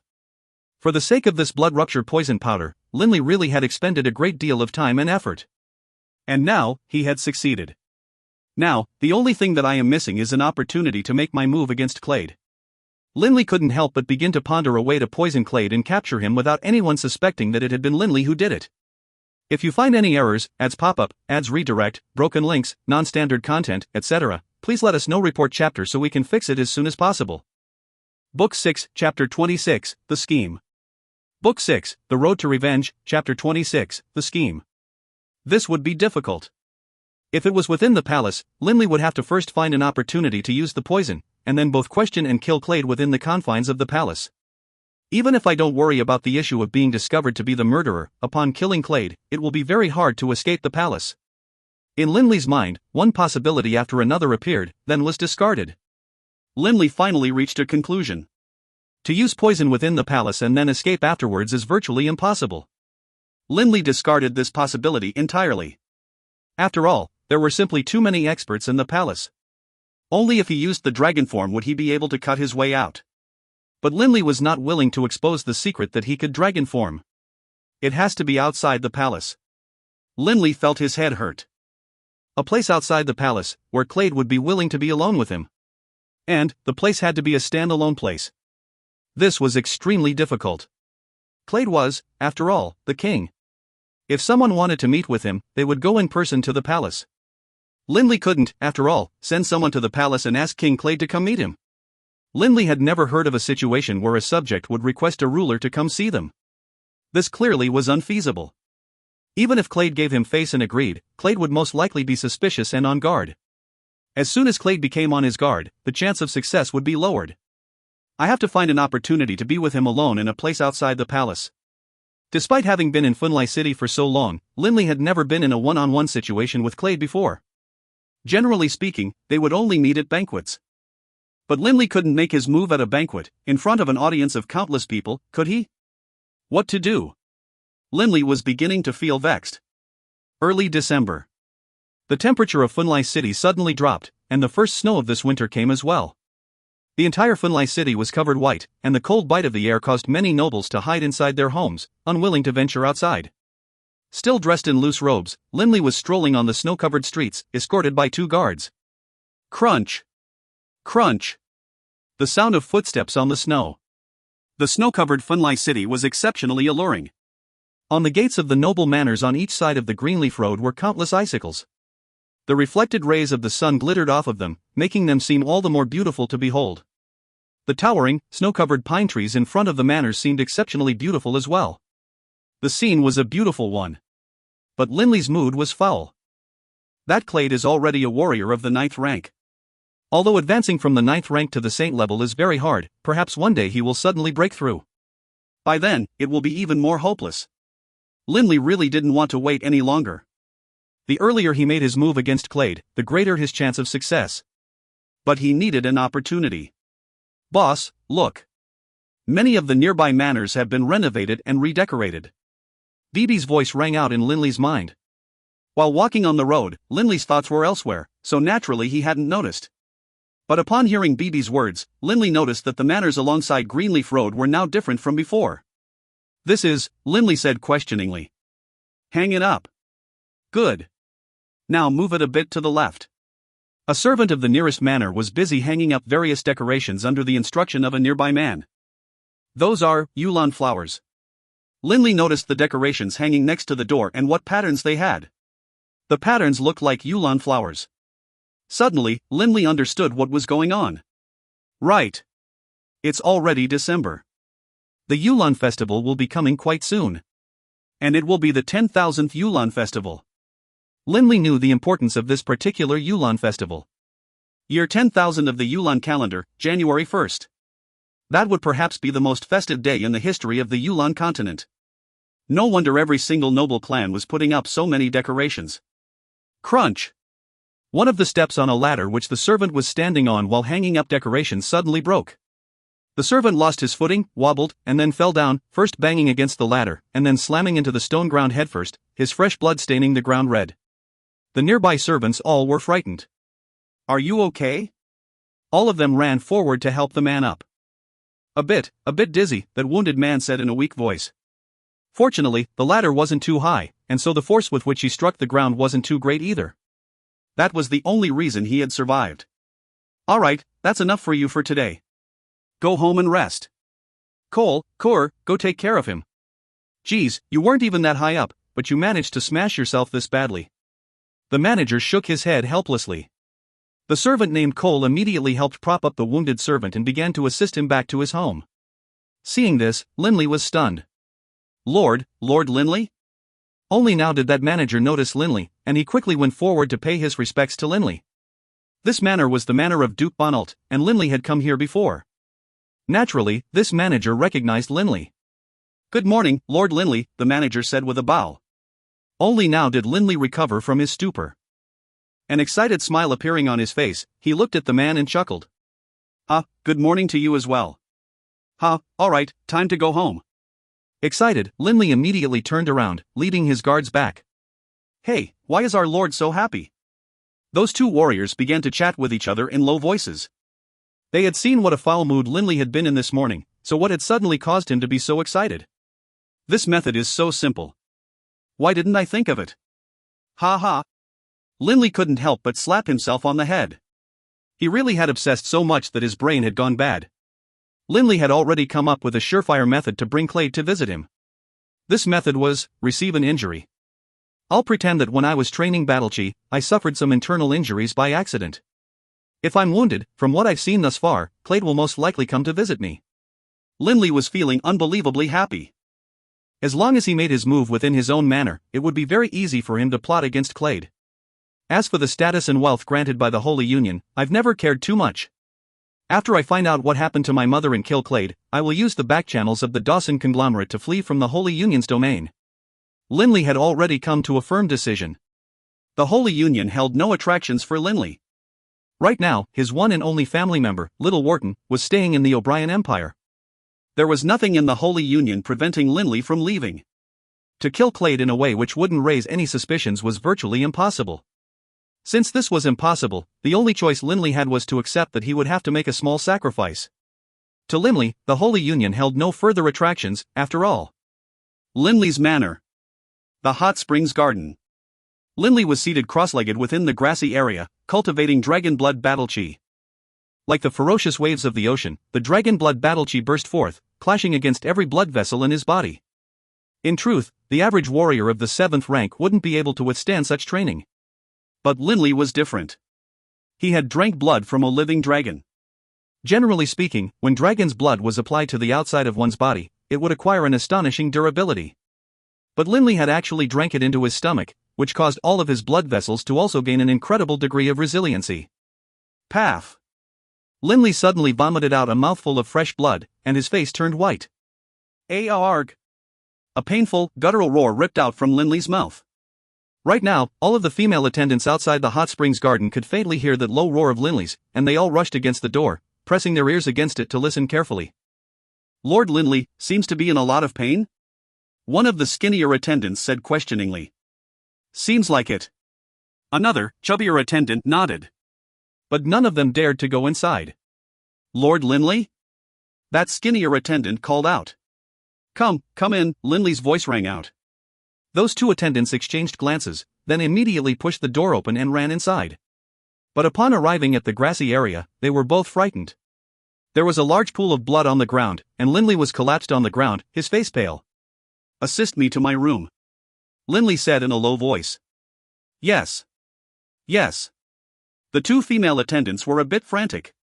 Each of them helping hold Linley by an arm, they immediately assisted Linley all the way to his private bedroom. Milord, should we ask for the Lightstyle Magi to come? The skinnier female attendant asked.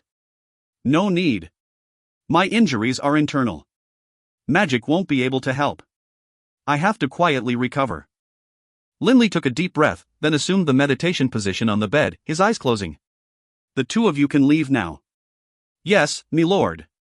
The two female attendants bowed respectfully and left. Both the Lightstyle and the Waterstyle recovery spells were spells of a reparative nature, allowing physical wounds to heal. But to damage done to internal organs, they wouldn't be of much assistance. Within Linley's room, only him and Yale were present. Third bro, you aren't injured? Yale was confused. If you aren't injured, why are you pretending to be injured? And asked to meet with me so urgently.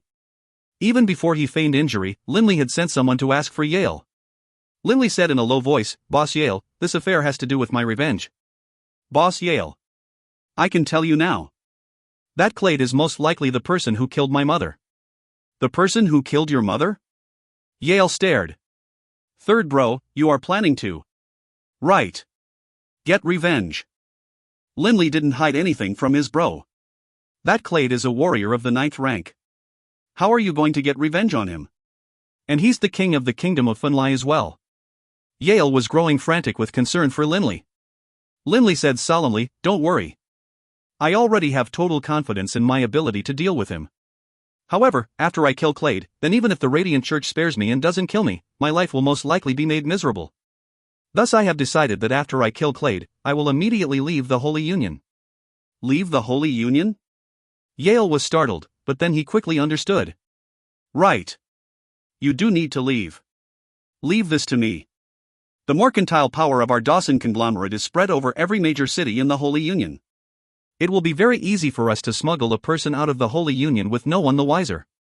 What's more, our Dawson conglomerate has mastered disguisers as well. Yale was totally confident. Lindley knew full well how powerful the Dawson conglomerate was. How could one of the three major trading unions of the Yulan continent be trifled with? I know.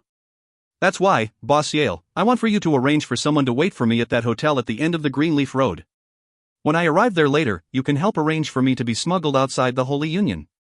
Lindley was very confident that after killing Clade, he would be able to easily make his way to this hotel. No worries. Yale nodded. Third bro. Yale frowned, looking at Lindley. You have to be careful. Lindley smiled at Yale. Boss Yale, you must have faith in me. The news that Lindley had been injured quickly spread out. The first to receive this news was not the ruler of the Kingdom of Finlay, it was the Cardinal of the Radiant Church, Guillermo. But very quickly, King Clade and the various nobles of Finlay received the news that Lindley had suffered an injury when training. Although injuries caused by training were rather rare, they weren't unheard of. Generally speaking, only someone who trained too hard and exceeded his body's maximum limits would suffer such an injury, and sometimes even harm the organs. The only thing to do now is to wait for King Clade. Wearing a loose robe, Lindley sat on a chair in his bedroom, his face ashen. Bibi was standing on a nearby chair as well. Lord Lindley. The female attendant from outside ran in. Lindley's eyes couldn't help but light up. But then, Lindley immediately returned to presenting himself as weak. Looking at the attendant, he said calmly, "What is it?" "Lord Cardinal Guillermo has arrived." The female attendant hurriedly said. "Oh?" Lindley's heart was suddenly gripped with worry. Although Guillermo's visit had been expected, Lindley suddenly thought of something. What if Guillermo was present when King Clade arrived as well? Then it would be very difficult for him to act against Clade. After all, Guillermo was a magus of the 9th rank. That blood rupture poison was used primarily against warriors to weaken their power, and didn't have much of an impact on magi. Lindley. Just at this moment, Guillermo's voice sounded out from outside the room. "If you find any errors, ads pop-up, ads redirect, broken links, non-standard content, etc., please let us know. Report chapter so we can fix it as soon as possible." Book 6, Chapter 27, The Wine. Book 6, The Road to Revenge, Chapter 27, The Wine. Lindley couldn't help but turn his head to the door. Guillermo was there, dressed in a long, red robe, a smile on his face, his waist straight. His eyes, however, were very fierce and resolved. Under the escort of the two vicars, Guillermo strode into the room. So Guillermo has already arrived. I hope Clade will be a bit slower. Lindley was filled with anticipation. The only weakness in this plan of his was the possibility that Clade and this magus of the 9th rank would come at the same time. After all, the blood rupture poison was of no use against a magus. Lindley immediately began to stand up. "Lord Guillermo. Lindley, look at yourself. Your face is so pale. Sit, sit." Guillermo immediately took 2 quick steps forward to stop Lindley from rising. "Lord Guillermo, I'm fine. Although I suffered some internal injuries while training Battlechi, I can still walk and act normally. Only, it's a pity that for a period of time, I won't be able to train Battlechi anymore," Lindley said with a long sigh. "At a time like this, you are still thinking of training Battlechi?" Guillermo said angrily. "External injuries are easy to heal, but internal ones are much more dangerous. If you don't heal them properly, it's possible that they'll cause harm to you for your entire life." "Thank you, Lord Guillermo, for your concern, but..." In truth, Lindley had a very good impression of Guillermo. He couldn't help but cast a glance to the entranceway. "I hope this Clade will arrive a bit later." Yesterday's blizzard had caused Finlay City to become very cold, and there were very few people on the road from the palace. But right now, 100-man strong contingent of guards were currently protecting and escorting a lavish golden carriage out of the palace. Crunch! Crunch! The wheels of the carriage crushed through the snow. "Ransom, Lan Saimu, open the door," Clade ordered. The carriage was extremely spacious, and could easily fit 5 or 6 people very comfortably. This Ransom was one of Clade's personal bodyguards, and he immediately said, "Yes, Your Majesty." He quickly pulled open the curtain door, letting in a blast of that frigid air. But neither Ransom nor Clade felt the cold in the slightest, despite the fact that Clade was just wearing a jacket over some undergarments, while Ransom was wearing the traditional uniform of a palace servant. This Lindley actually managed to damage his vitals due to overtraining Battlechi. "Geez." Clade couldn't help but laugh while sighing. Ransom said in a low voice, "That Lord Lindley is still very young, yet he still has such accomplishments." No matter how talented a person is, one still needs to train hard. For a warrior to be able to injure himself internally due to overtraining battle-chi shows to what extent he goes to when he trains. The limits to a person's body's endurance might perhaps be very high. But each time one tried to stimulate one's potential, one couldn't go too far. Although it was true that hard work was beneficial to a warrior in training, one couldn't go overboard either. The body wouldn't be able to handle it. Right. This Linley's future accomplishments will be unimaginable. Clade nodded as well. Seeing the look on Clade's face, Ransom sighed secretly. As Clade's personal bodyguard, naturally he had a deep understanding of his master. With the forceful personality that Clade had, it was very rare for Clade to be so courteous to someone. But towards Linley, Clade had never stopped being courteous for a single moment. It's a pity that, in that year, His Majesty, alas. His Majesty knows that he has no hope of entering the saint level, which is why he views Linley with such importance. Ransom knew Clade's secret. Although Clade was a warrior of the 9th rank, Ransom knew that unless the Radiant Sovereign was to bestow his divine power upon Clade, Clade would never be able to reach the saint rank, no matter what. Your Majesty, we have arrived at Lord Linley's manor. Ransom said softly. Through the open door, the gate to Linley's manor could be seen quite clearly. At this moment, there were 2 powerfully built warriors standing guard outside the gate. These 2 warriors were elite members of ace divisions of the Knights of the Radiant Church. Crunch! The carriage came to a halt. Ransom was the first to leave the carriage, then respectfully waited for Clade to step out as well. Your Majesty! Those 2 guards bowed respectfully. Oh, someone arrived before me? Clade noticed that there was another luxurious carriage stationed outside, along with a group of Knights of the Radiant Temple standing outside. Right. Lord Guillermo has already arrived. One of the 2 warriors guarding the gate said respectfully. Lord Guillermo has arrived? That's fine. Clade glanced back at his own squad. All of you stay here. Ransom, come with me. After issuing these orders, Clade made his way through the gate, his personal bodyguard behind him. Right now, Linley was still engaged in conversation with Guillermo. Neither of them knew that Clade had already reached the gate. This Guillermo still isn't leaving? Linley was beginning to grow impatient. If Guillermo intended to keep on chatting with him like this, who knew how much longer this would go on for? The longer this went on, the more complicated things would get. Growing anxious, Linley suddenly put a hand to his mouth. Cough. Cough. Linley let out a few coughs, coughing so hard that his white face turned red.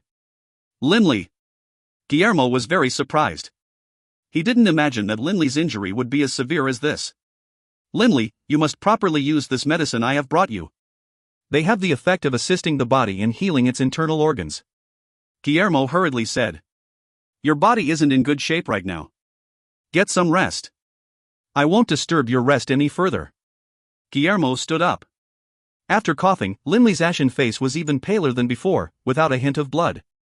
Lord Guillermo, my sincere apologies. Linley said apologetically. It's fine. Get some rest. Your body is what's important. Guillermo reminded him yet again, before leaving the room along with his vicars. Just as Clade and Ransom walked through the gate to Linley's manor, they heard a voice call out from behind them. Your Majesty. Your Majesty. Clade turned around questioningly, only to see Merritt quickly jump out from a carriage. Your Majesty. Merritt, you came as well? Clade chuckled, coming to a stop as he looked at Merritt. Merritt ran to Clade. Respectfully, he said, Lord Linley's been injured. How could I not come? Your Majesty, how could you go inside with just Ransom? It isn't safe. Merritt hurriedly said. When a ruler paid a visit to one of his subjects, usually he would bring all of his guards directly inside as well.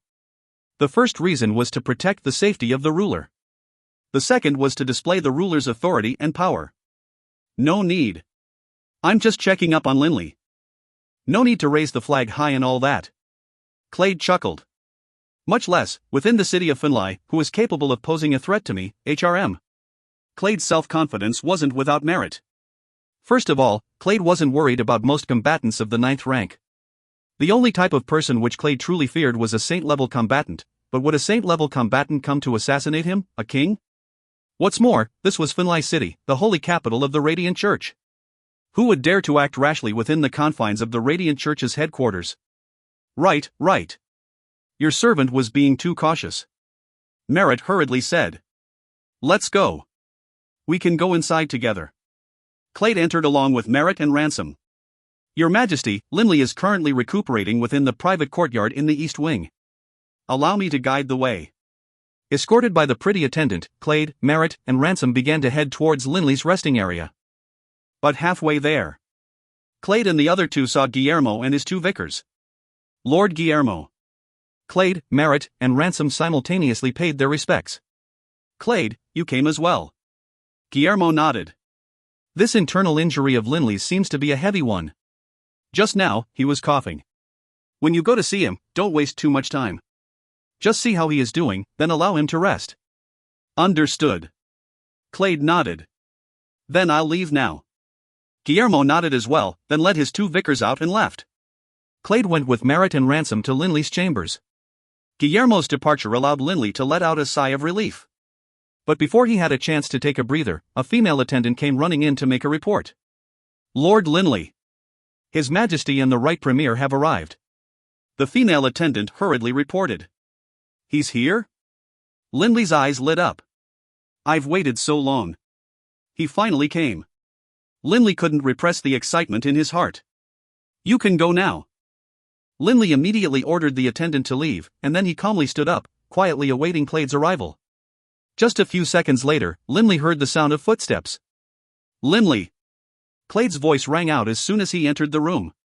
In 3 quick steps, he arrived by Linley's side. In a very caring voice, he said, "Linley, your face looks terrible. Quick, sit down and rest. Have a good rest." Linley was pressed down to his seat by Clade. Lord Linley. Merritt was very courteous to Linley as well. Thank you, Your Majesty. Thank you, Lord Merritt. Linley said with a rather weak voice. But the excitement in Linley's heart was beginning to swell. In the past, after learning of his father's death, Linley had instructed Hillman to take his clan's heirloom, the Warblade Slaughterer, to the O'Brien Empire. At that time, he had already made up his mind that the risk of death would not be enough to sway his decision to gain revenge. Father. Mother. His father's death was linked to Clade as well. If it hadn't been for Clade ordering Patterson to abduct his mother, how would his father have died in an attempt to gain revenge? And of course, his mother's disappearance was Clade's doing.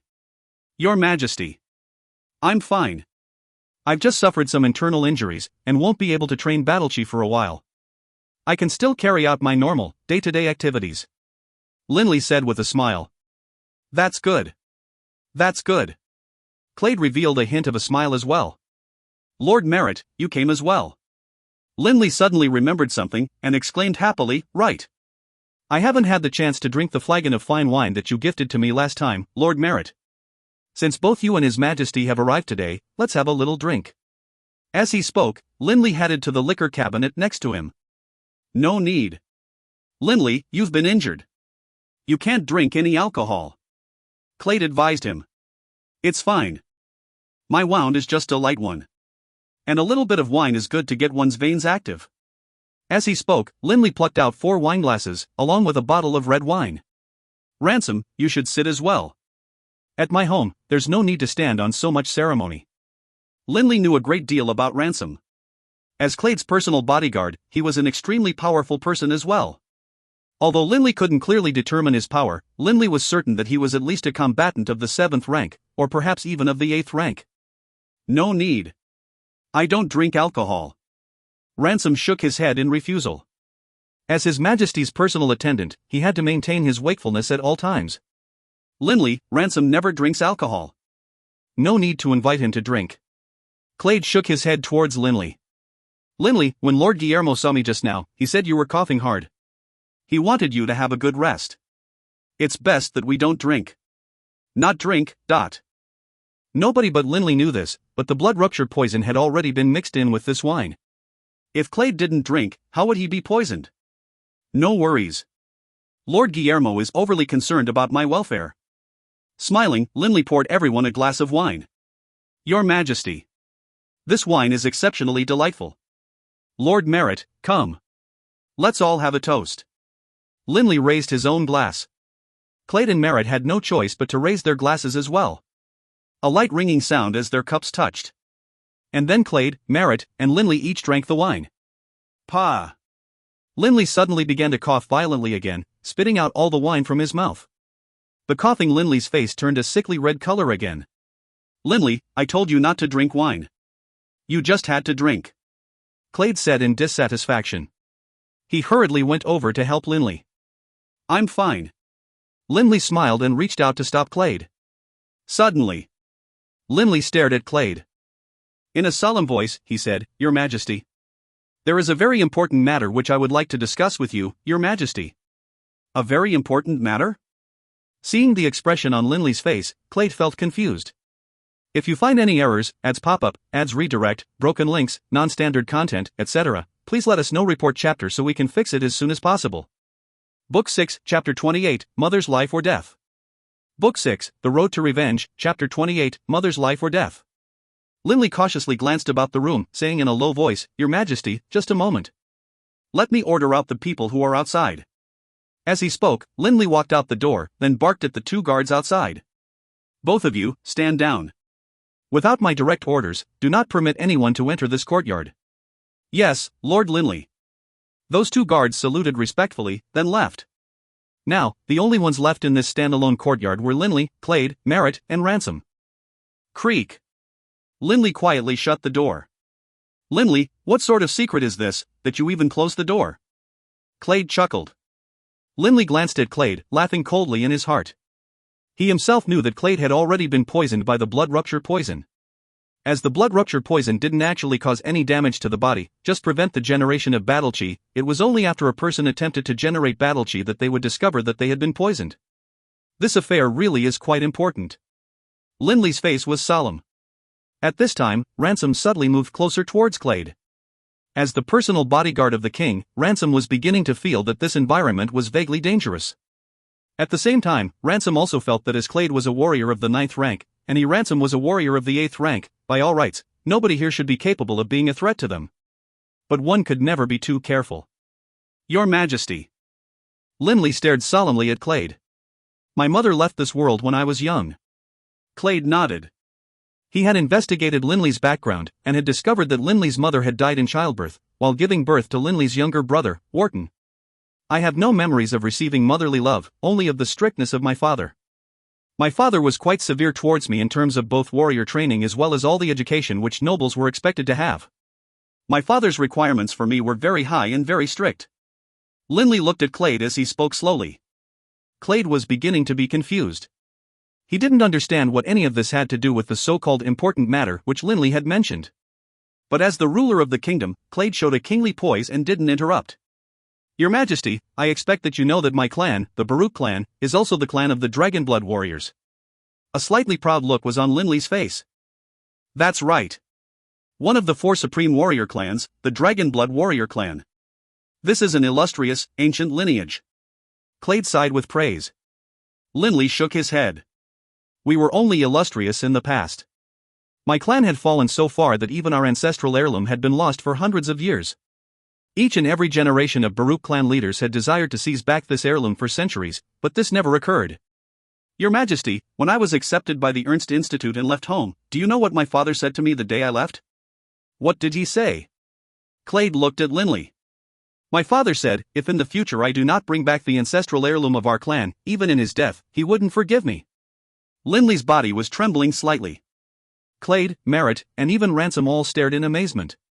A father could actually say such a thing to his son? Your father went a bit too far. Clade said.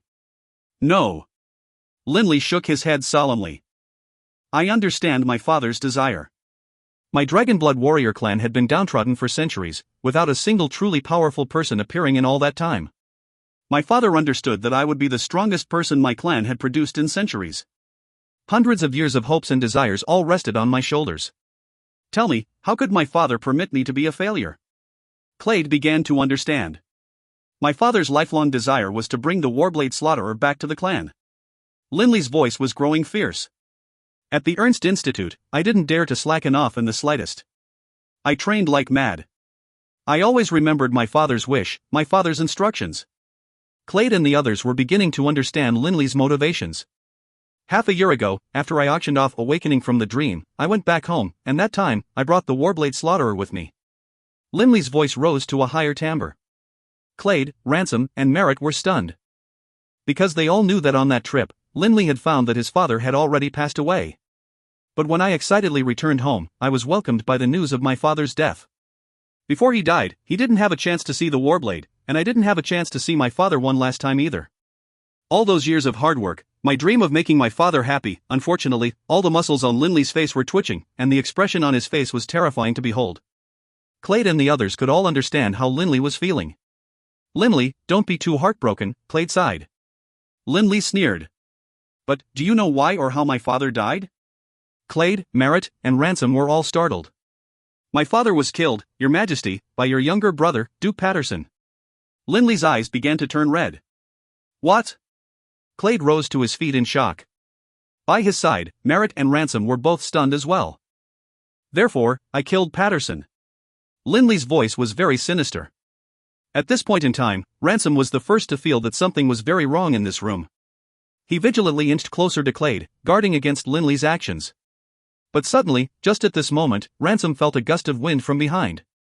Ransom, a warrior of the 8th rank, knew that he wouldn't have time to turn his head, and so his only choice was to swing his arm behind him in defense. Crunch! An incredibly painful feeling, and then, Ransom could no longer feel his arm's existence. Only now did Ransom notice, from the corner of his eyes, a rat-like magical beast, nearly half a meter long, was standing beside him. Aside from noticing the rat's blood-covered maw, Ransom also noticed its sharp claws moving extremely fast towards him. At such a close distance, Ransom didn't have any chance of dodging at all. It was too fast. Snick! The sharp claws split apart Ransom's throat. Ransom stared in astonishment, but gradually, the life faded away from his eyes. He simply couldn't understand where this half-meter-long rodent-type magical beast had come from. The first thing he had done when he had entered the room was to scan it carefully. He only noticed a small shadow mouse on the ground which was the size of a man's palm. Could a palm-sized shadow mouse pose a threat? To a warrior of the 8th rank, not at all. Ransom thus wasn't on his guard against it at all.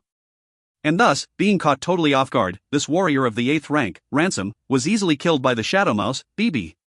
In truth, his death wasn't too unjust. Given BB's current power, even if Ransom had been able to fight him openly and fairly, he still probably wouldn't have been able to hold on for too long. Ransom. Clade and Merritt were both shocked. A stately warrior of the 8th rank died in one action. The two of them stared in shock at that shadow mouse. Before their very eyes, BB's body shrank down, returning to a fist-sized state, then leaping back onto Linley's shoulders. BB. Well done. Linley rubbed BB's little head. BB closed his eyes, luxuriating in the feeling. Linley turned his head to once more stare at Clade. That cold look in his eyes made Clade feel very uneasy. "Linley, what do you think you are doing?" Clade barked coldly. At the same time, he began to activate the battle chi in his body. But at that moment, Clade suddenly felt that those wide-open blood vessels in his body had suddenly been stopped up by something. Based on the dense battle chi which Clade possessed as a warrior of the 9th rank, in the past the flow of his battle chi was as powerful and forceful as the crushing waves of the sea. But now, he was only able to forcibly activate a tiny amount of battle chi, and sometimes the flow would break entirely. Right now, the amount of battle chi available to Clade was perhaps only 1% of what was normally available to him. "Your Majesty, don't shout and don't resist. If you resist, you die," Linley said calmly. Clade instantly realized what sort of situation he was now in.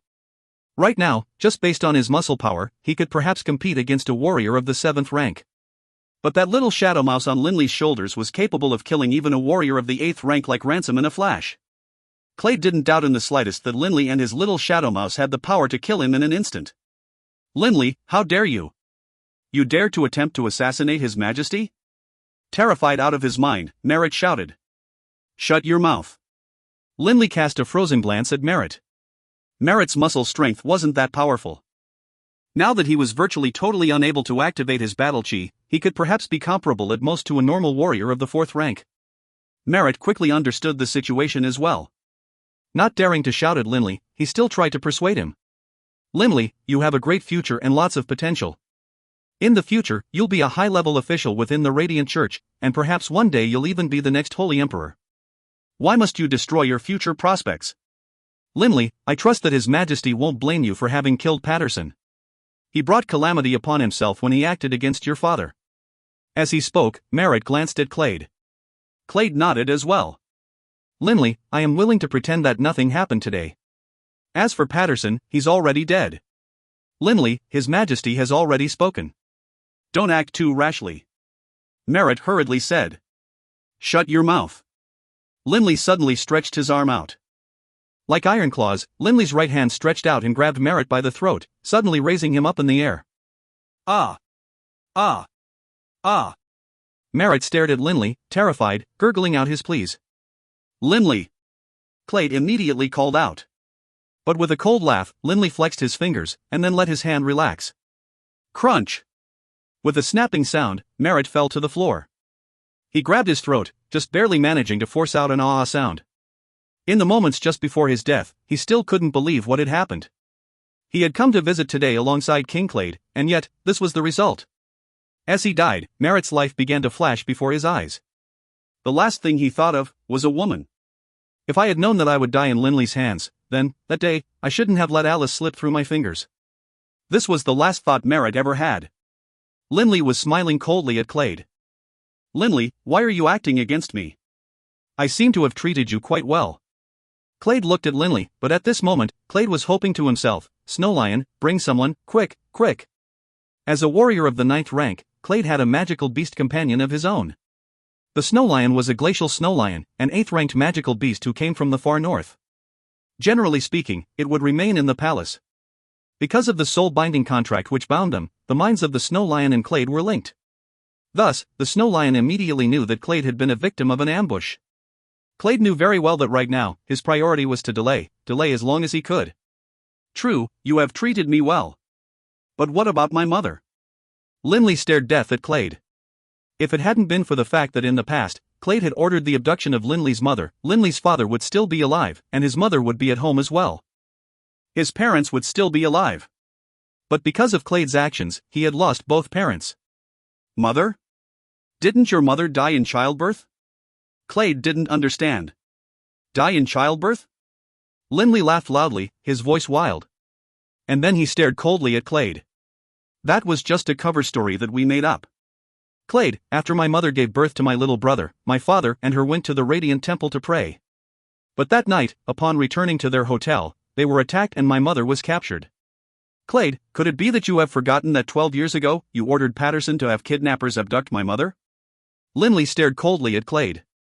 Don't deny it. Patterson has already told me everything. That was your mother? Clade was totally shocked. What, you remember now? Linley's eyes were boiling with fury.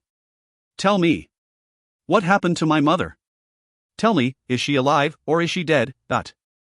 Clade said calmly, your mother, I handed over to another person. You can't afford to offend that person. Neither can I. Another person? Linley totally didn't understand. But at the same time, Linley felt a thread of hope in his heart. A person that even Clade couldn't afford to offend had abducted his mother. There had to be an important reason behind it.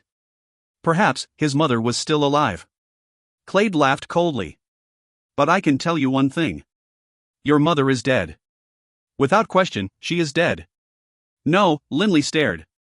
You don't believe me? Despite the situation he was in, Clade began to laugh.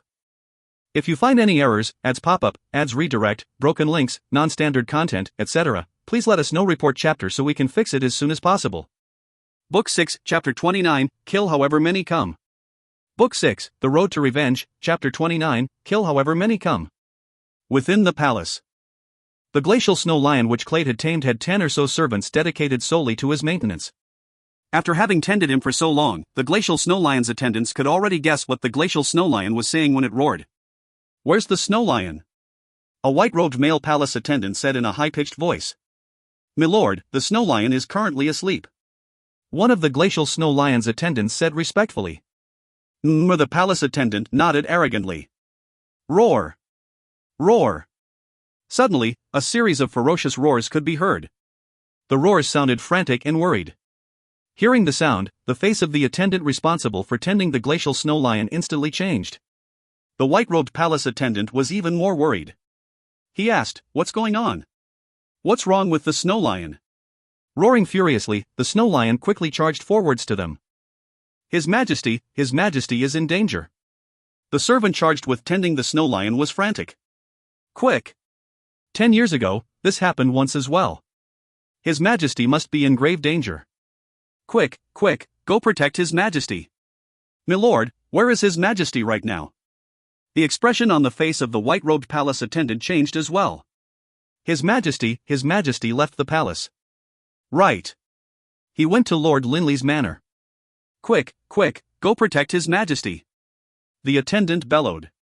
At the same time, the attendant directly leapt onto the snow lion's back.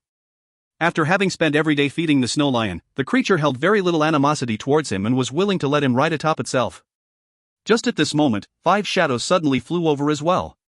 These were 5 of the top experts of the palace. Snow Lion, is His Majesty in danger? A golden-haired middle-aged man barked out to the glacial snow lion. The snow lion continued to bellow while nodding at the same time. Quick, to Lord Linley's manor. His Majesty is there. A jade-haired expert quickly said. Fourth bro, you go find Lord Kaiser, KSA. The golden-haired middle-aged man shouted. Lord Kaiser was the leader of these experts, and one of the most powerful combatants of the Kingdom of Finlay. There were only a total of 2 combatants of the 9th level who had pledged loyalty to the Kingdom of Finlay, with one being King Clade himself, and the other being this Lord Kaiser. Because of Lord Kaiser's high status, there was no need for him to live long-term in the palace. Yes, second bro. You go protect His Majesty.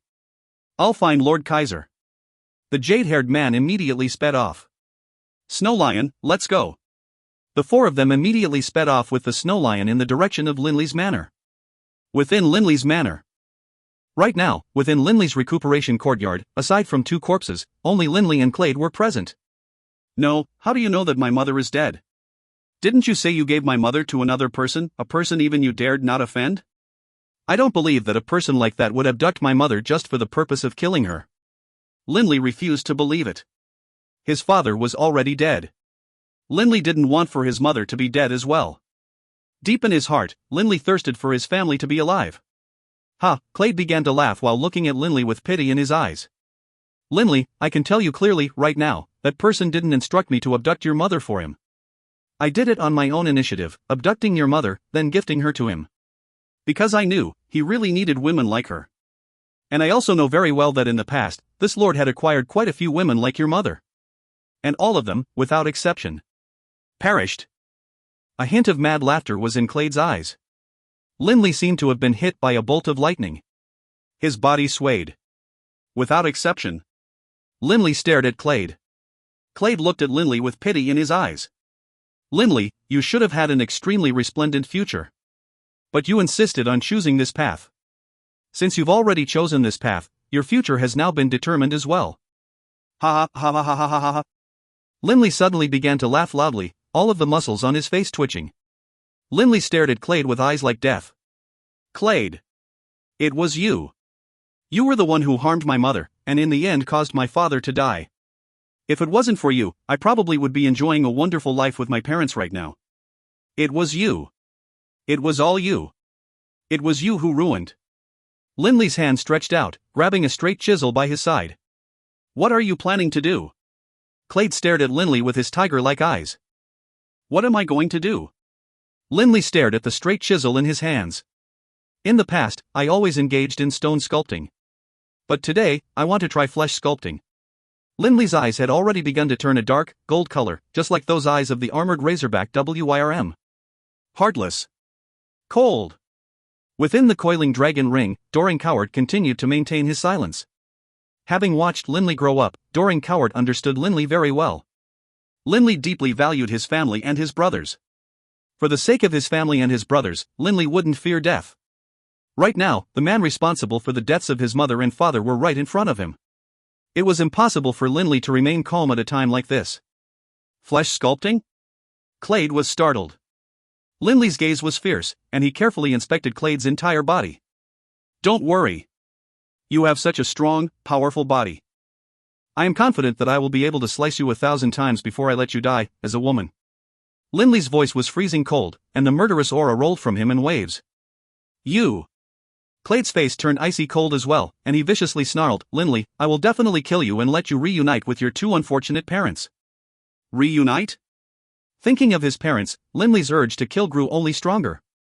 Have a taste of my straight chisel technique. Linley's face appeared to be covered by a layer of frost. With a wave of his hand, he sent the straight chisel directly towards Clade's waist. But once the straight chisel got within 10 centimeters or so of Clade, it was suddenly impeded by a strange force. A translucent sigil suddenly appeared in midair, easily blocking Linley's chisel. What is this? Linley was totally shocked. I told you. I will definitely kill you. Clade stood up, looking at Linley arrogantly. His powerful body made him look like an enraged lion. Impossible. Linley's body erupted with Dragonblood battle chi, and the straight chisel in his hands chopped viciously towards Clade's body. Swish! Swish! 7 chops in a row, all aimed at a different part of Clade's body. But no matter where he chopped, his chisel would be blocked by that translucent pattern at around 10 centimeters away from Clade's body. You don't have the ability to kill me, Clade said arrogantly. Raarg! On Linley's shoulders, BB's mouth suddenly widened and expanded as he viciously bit down at Clade. Facing BB's bite attack, Clade didn't seem afraid in the slightest. Perhaps he was simply too confident in the power of this defense, as he didn't even try to dodge. When BB's fangs crunched down against the translucent defense, the translucent barrier suddenly glowed with the 7 colors of the rainbow for a moment, and then the colors vanished. HRM. The expression on Clade's face changed. What a powerful attack! Clade didn't dare to let BB bite him again, and he quickly charged towards the outside. Boss, attack him, attack him. That defensive barrier on his body isn't innate to him. It must be some sort of magical spell from a scroll or something. There's got to be a limit to how much it can take. Your attacks will whittle away its energy, and once the energy is gone, he will definitely die. BB frantically urged Linley. Linley immediately understood this logic. You want to escape? Linley's skin suddenly began to be covered by black scales, and those sharp spikes began to jut out from his elbows and kneecaps. A long, iron whip-like tail sprouted from behind him, and on Linley's back, a row of spikes erupted from his spine. Dragon form. Total dragon form. Even in his normal state, Linley was already a warrior of the 7th rank. After dragon form, he was an early-stage warrior of the 9th rank. Swish! Linley kicked off from the ground, and as he did, the marble beneath his feet cracked. Transforming into a blur, Linley charged directly at Clade. Right now, Clade was only able to rely on that comparatively pitifully small amount of muscle power to run, and thus couldn't move at high speed. Linley's powerful, scale-covered right arm swept its claws ferociously at Clade. Whap! A terrifyingly powerful force smashed against Clade's defensive barrier. Although this barrier was able to protect Clade, it would still be impacted by the momentum of the force. It was as though Clade was inside an incredibly sturdy carriage. When others attacked the carriage, although Clade wouldn't be harmed, the carriage would be sent flying in a certain direction. Naturally, Clade would be sent flying as well. This was exactly that sort of situation. Clade's body was sent flying forward, then smashed directly into wooden screen. The wooden screen totally disintegrated from the power of this blow, but Clade wasn't harmed at all. He rolled to his feet. Dragonblood warrior. You actually can transform into a Dragonblood warrior. Seeing Linley having truly dragon form, Clade was totally stunned.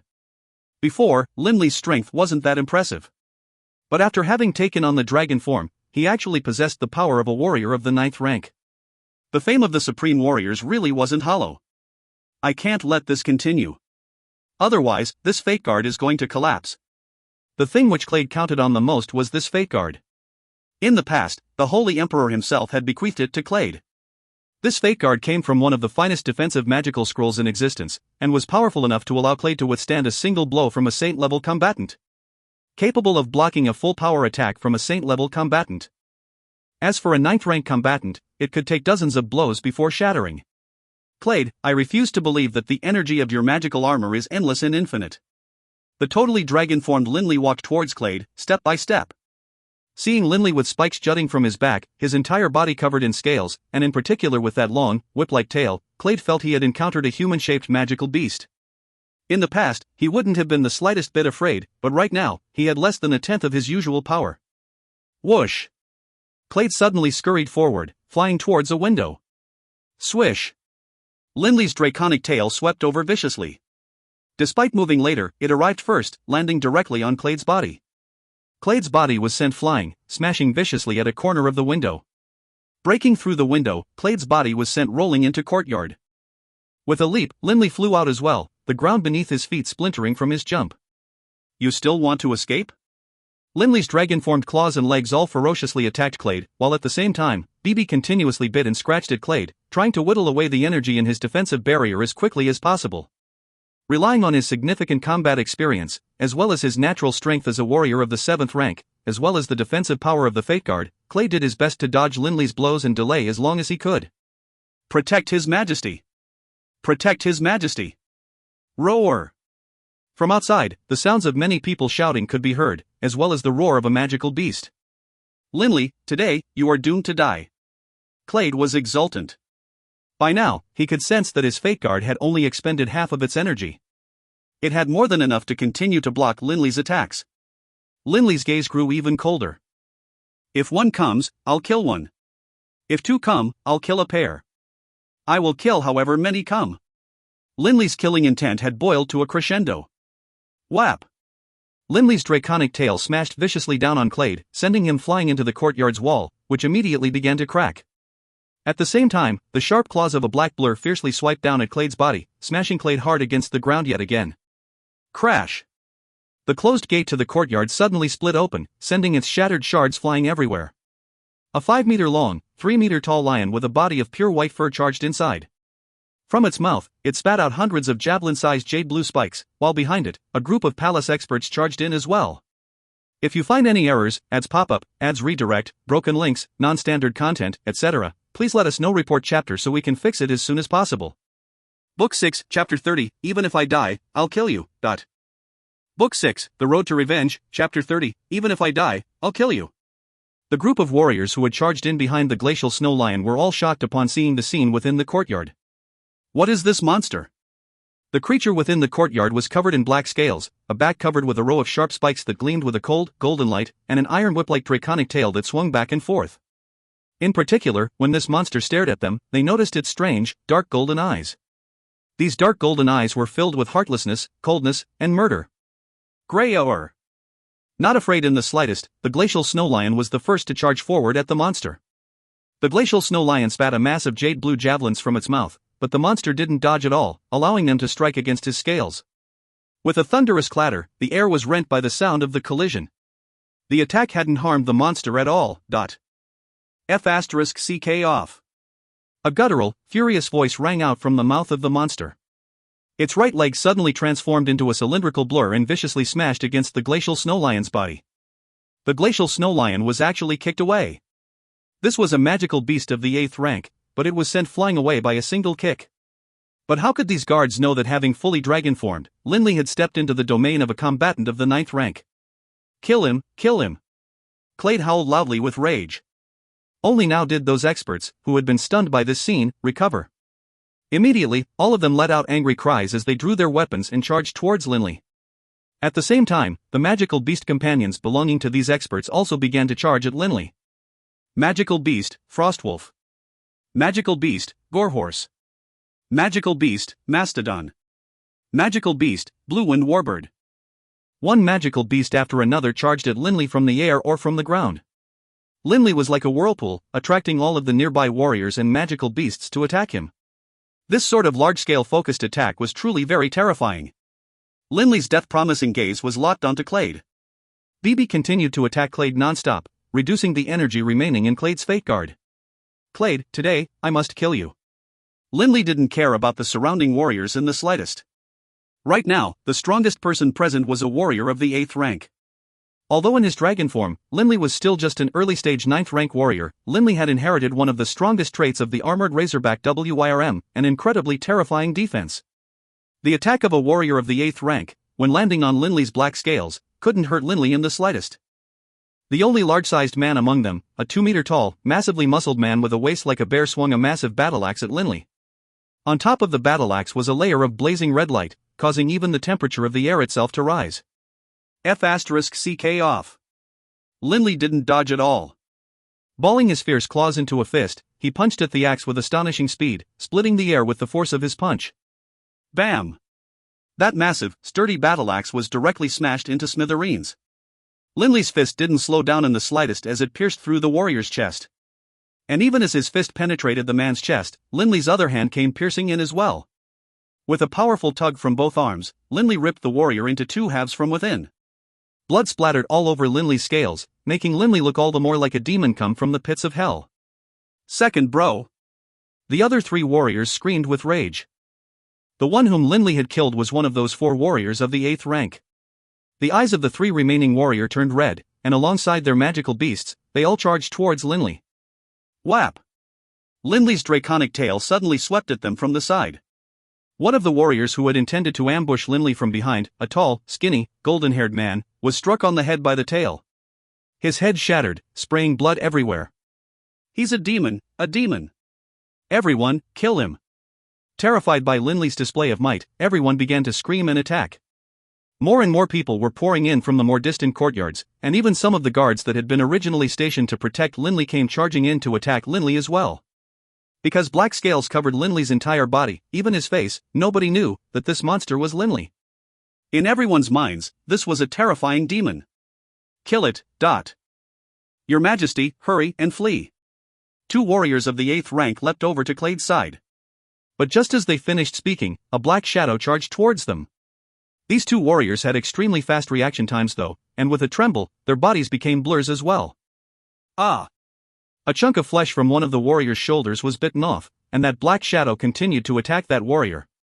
Relying on fierce claws and sharp teeth, in a very short period of time, over 10 pieces of flesh were bitten off that warrior, and blood flowed from everywhere on his body. Having lost too much blood and too much flesh, the warrior began to stagger and stumble. Crunch! A sharp paw directly slapped onto his skull, crushing it and killing him on the spot. BB, focus your attacks on Clade. Linley's voice rang out in BB's mind. Got it, boss. Whoosh! Clade had seized this opportunity to jump out the courtyard. She-erk! BB's high-pitched screech once more split the air. Transforming into a black blur, BB smashed directly into the wall at high speed. The already cracked wall instantly split apart, and BB charged straight through, attacking Clade frantically. Kill this demon. Everyone, kill him. Clade commanded in a loud voice. Your Majesty.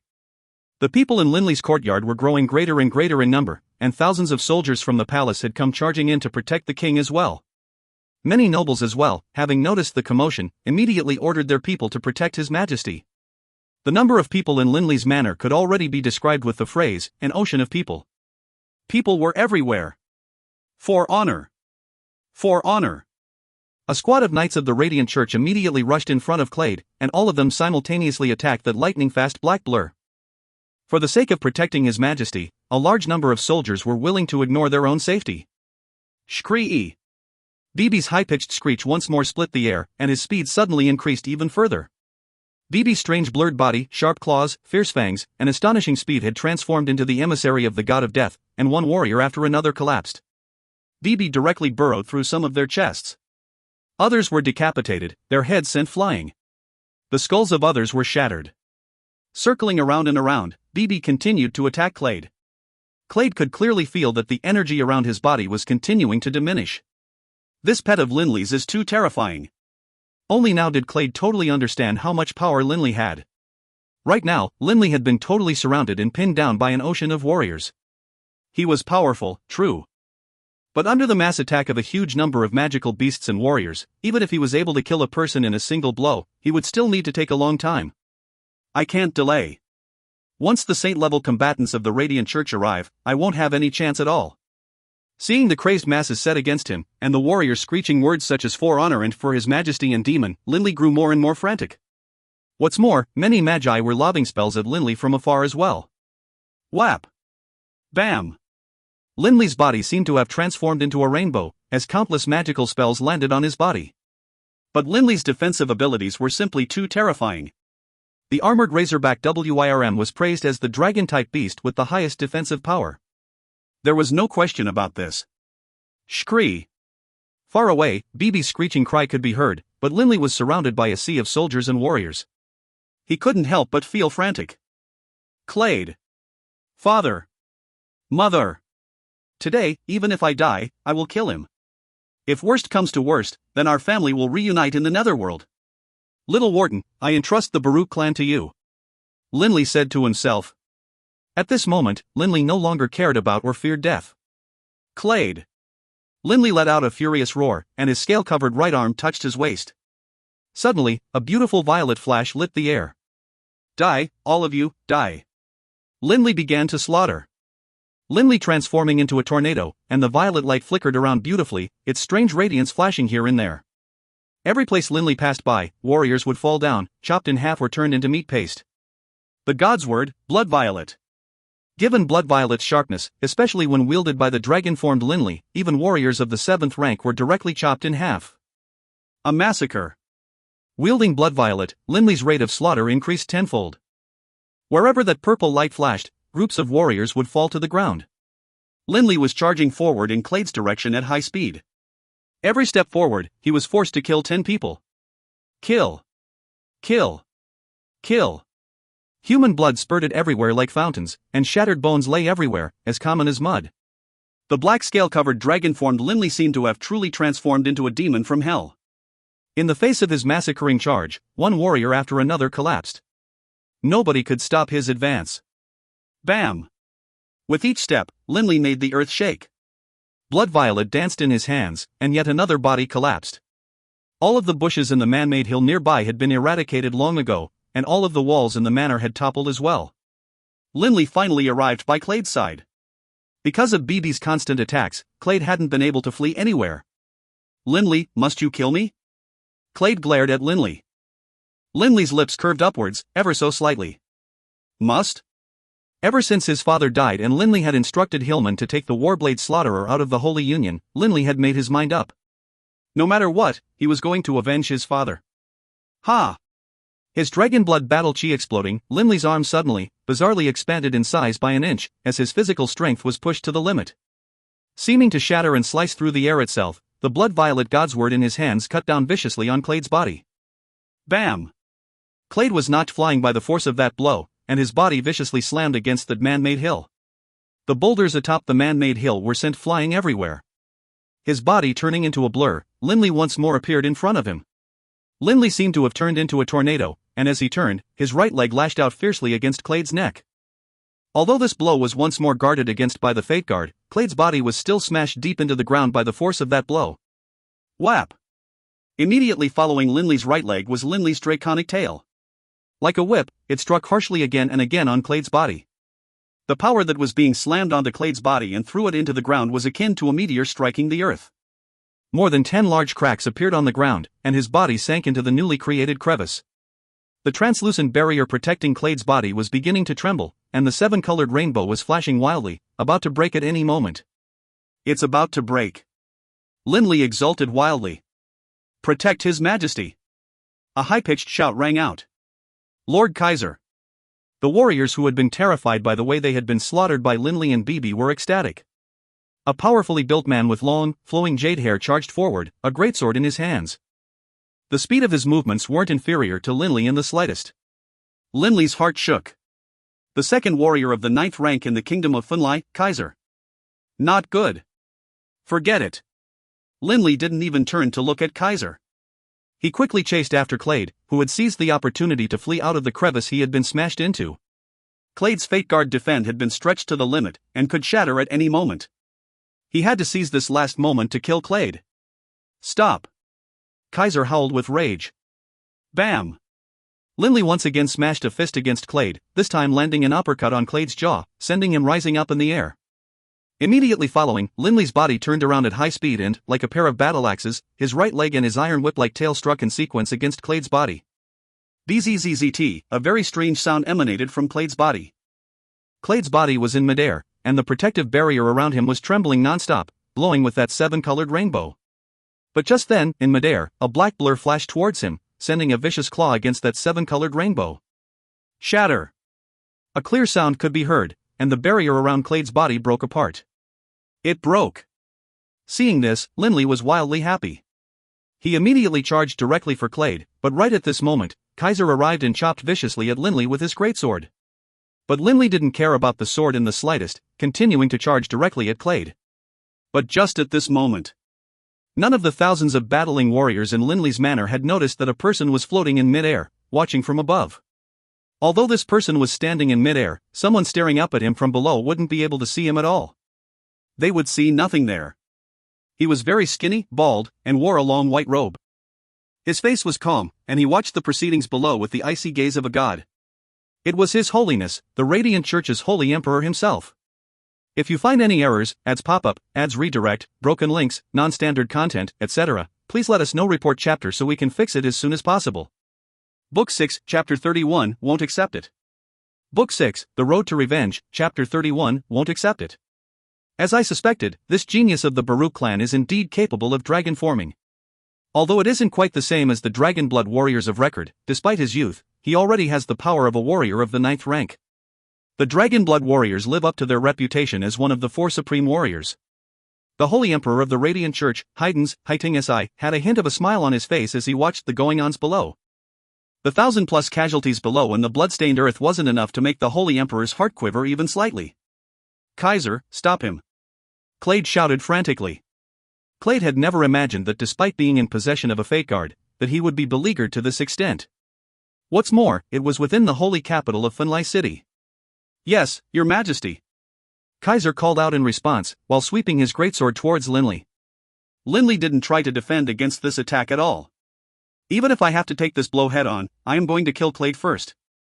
The death of his parents had filled Linley with boundless hatred towards Clade. Only by killing Clade would he be satisfied. Otherwise, even if he died, he would be unsatisfied. Thud. The greatsword slammed against Linley's body. Linley had been planning to take this blow head-on, but he suddenly realized that, bizarrely, this actually wasn't an attack against him at all.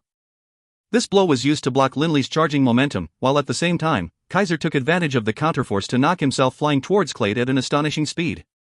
Swish! BB once more charged towards Clade. Bam! That greatsword sliced through the air, blocking BB's way. BB used his fierce claws to exchange a vicious blow against the greatsword. Clang! BB only felt a fiery aura emanate from the surface of that greatsword, while at the same time, a fierce gust of battle chi raged towards him. BB immediately dodged quickly, but nonetheless that fiery battle chi struck his body. However, relying on his astonishing defensive abilities, BB only somersaulted through the air once before landing on the ground again. Kaiser stood in front of Clade, staring coldly at Linley and BB. Boss, this guy is really tough. BB's fur was standing straight up, and he stared fixedly at Kaiser. Linley could also sense Kaiser's power. In terms of speed, Kaiser wasn't a single bit slower than him, and when he struck with his sword, his speed was even more astonishing. This Kaiser was a true, full warrior of the 9th rank, with significant experience as well. Who are you? Why are you trying to kill His Majesty? Sword in hand, Kaiser stared coldly at Linley. Linley didn't speak. Tapping his waist, the blood-violet godsword once more appeared in his hands. At the same time, Linley immediately utilized the wind-style supporting spell, Supersonic. A supersonic spell of the 7th rank was still capable of raising Linley's speed a bit. A double expert, both Magus and warrior. The expression on Kaiser's face changed. Clade. Linley's guttural voice rang out. Right now, there were a group of warriors surrounding Clade, but as far as Linley was concerned, aside from that Kaiser, none of them were capable of opposing him. Swish! Linley furiously stomped the ground, causing the ground to split and crack. Relying on that powerful counterforce, Linley transformed into a merciless black blur and shot straight towards Clade. Whoosh! BB, being spiritually linked with Linley, shot out at the same time. Chie! Chie! The blood-violet godsword transformed into a violet blur of light, piercing directly at Kaiser. With a flip of his wrist, Kaiser's huge sword moved with surprising agility to block Linley's blood-violet. But just at that moment, that previously ramrod-stiff blood-violet godsword suddenly curved, avoiding Kaiser's sword and thrusting directly at Kaiser. It was too close.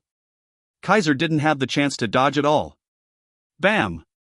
3 centimeters away from Kaiser's body, the blood-violet godblade suddenly came to a halt, ramming against a layer of blazing red battle chi that was sprung up to protect Kaiser. As a warrior of the 9th rank, Kaiser was incredibly strong, even a bit more so than Linley. This blow having failed, Linley didn't hesitate in the slightest, charging directly towards the nearby Clade. Halt! Kaiser let out a low shout, about to move to block Linley. But from the corner of his eyes, Kaiser noticed a black blur suddenly arrive at the back of his neck. Kaiser knew exactly how terrifying this unique magical beast could be, and he didn't dare to use his battle chi to forcibly block its fierce claws. Kaiser hurriedly and agilely pivoted to dodge, putting some distance between him and BB. Flipping the greatsword in his hand again, he chopped directly at BB. Kaiser, come save me! Clade called out frantically. Kaiser couldn't help but grow anxious. Both Linley and this terrifying magical beast had, without question, the power of a combatant of the 9th rank. What's more, that magical beast of Linley's possessed both incredible agility and terrifying defense. Kaiser was confident in his ability to deal with one, but dealing with two was a major headache. Slash! As the blood violet god's word cut through the air, it left behind a trail of severed limbs and sprays of blood. Linley's dark gold eyes were fixed firmly upon Clade, and he charged towards Clade at high speed. Everyone who sought to block him was bisected by the blood violet god's word in Linley's hands. Blood had already dyed every inch of Linley's black scales. With each step he took, he killed 10 people. Slash! After chopping away the last 2 warriors guarding Clade, Linley charged directly towards Clade. Don't kill me. Clade was now truly afraid. Kaiser was still being entangled by that astonishingly durable BB, and simply wasn't going to be able to come rescue him. As for the other warriors, they were nothing more than an afterthought to Linley. The power of Linley in his complete dragon form was enough that he would only fear a combatant of the saint level. Even most warriors of the 9th rank would not be enough to make Linley afraid. Clade, die. This time, Linley didn't use his sword. With his right claw, he swiped viciously at Clade's neck. He wanted to rip Clade to death with his own hands. Ah! Clade hurriedly flew backwards at high speed, falling against a man-made hill. But with a single twitch of his legs, Linley once more appeared in front of him. Those fierce claws arrived directly in front of Clade's eyes. Father! Mother! I've finally avenged you. Linley's heart was shaking, and he brought his right claw down with force. The totally unprotected Clade, in front of Linley, was like a toothless, clawless animal. Clade's eyes were filled with terror and disbelief. Through an extremely strange vibration suddenly emanated from the sky. In the blink of an eye, it totally surrounded Linley, making him feel as though he was sunken in quicksand. His entire body had been bound, and he couldn't use any more force with his right claws. If Linley were to use just a bit more force, he would be able to sever Clade's neck. But Linley wasn't able to move at the slightest. Clade stared, stunned, and then he exulted wildly. Ha ha ha ha. Clade began to laugh loudly, and then he slowly retreated several steps before raising his head to stare at the sky. At this moment, a white-robed figure slowly floated over from up above in the sky. It was His Holiness, the Holy Emperor Haydns. Your Holiness. Clade immediately bowed respectfully. All of the warriors nearby, Kaiser included, were stunned. But then immediately, they all bowed very respectfully and called out respectfully, Your Holiness. The highest authority within the Holy Union. The man with the authority to depose a ruler from his rule. The Holy Emperor, Haydns, had appeared. The Holy Emperor walked one step at a time towards Linley, and as he did, Linley suddenly felt as though he had escaped from the quicksand and could now move. But facing the Holy Emperor's gaze, Linley only felt his heart quiver. Your Holiness. At this time, another squad rushed over, with 2 cardinals leading them, along with several executors from the ecclesiastical tribunal. Heathen. Guillermo, seeing the totally dragon-formed Linley, was the first to speak, his face changing. The Holy Emperor Haydns calmly glanced at Guillermo. Guillermo instantly fell silent, not daring to make another sound. Get out. Linley's guttural voice rang out, causing the Holy Emperor Haydns to look at Linley with some surprise. Despite being affected by the power of his presence, this man still was resisting? Haydns knew very well that his presence was even more powerful than the presence of most saint-level combatants, because Haydns was carrying several valuable treasures of the Radiant Church on him. Surrender. Haydns spoke. Whoosh. Linley suddenly moved, transforming into a blur as he flew towards Clade, while striking in an arc towards Clade with that iron whip-like draconic tail. Without question, the terrifying power of Linley's tail was enough to kill Clade with one blow. Haydns suddenly made a waving gesture with his right hand. Whap! Linley's body was sent flying far away, slamming into a distant man-made hill. Rocks shattered, and blood began to seep out all across Linley's body. From this single blow, his astonishingly sturdy scales had been shattered to the point of allowing blood to be drawn. Haydns glanced at Guillermo. Guillermo understood what Haydns wanted. He shouted an order to the executors of the ecclesiastical tribunal.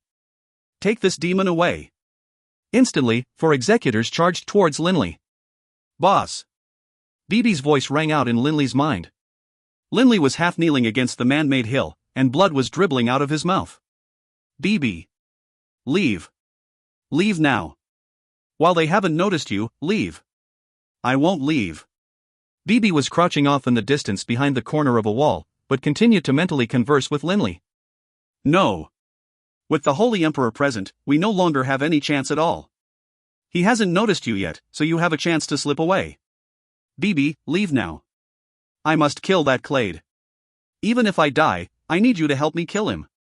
If even you are caught, in the future I will have no chance at all. Boss. Leave. Or else, even if I die, I won't forgive you. Linley roared mentally. In the corner of that wall, Bibi stared at Linley, his little eyes filled with fury, grief, and an unwillingness to depart. Leave now. Linley mentally howled with fury at him. At this moment, those 4 executors had walked to Linley's side and reached out, intending to subdue Linley. But that half-kneeling Linley suddenly rose to his feet, like a praying mantis attacking from ambush. Swish! A violet light flashed. All 4 of them were bisected at the waist. Die! Linley charged towards Clade once again. The expression on Clade's face changed. Even if I die, I will kill you first. Linley howled with rage. HRMPH. The eyes of the Holy Emperor Heightens flashed coldly, and he let out a sneer. His right hand slapped in Linley's general direction, and suddenly, a terrifyingly powerful force appeared out of nowhere, surrounding and pressing down Linley from all sides. Linley felt as though an enormous mountain had just slammed onto his body. Bam! Linley was slammed into the ground. Crack! Linley felt that the bones in his body were suddenly broken in over 10 different places.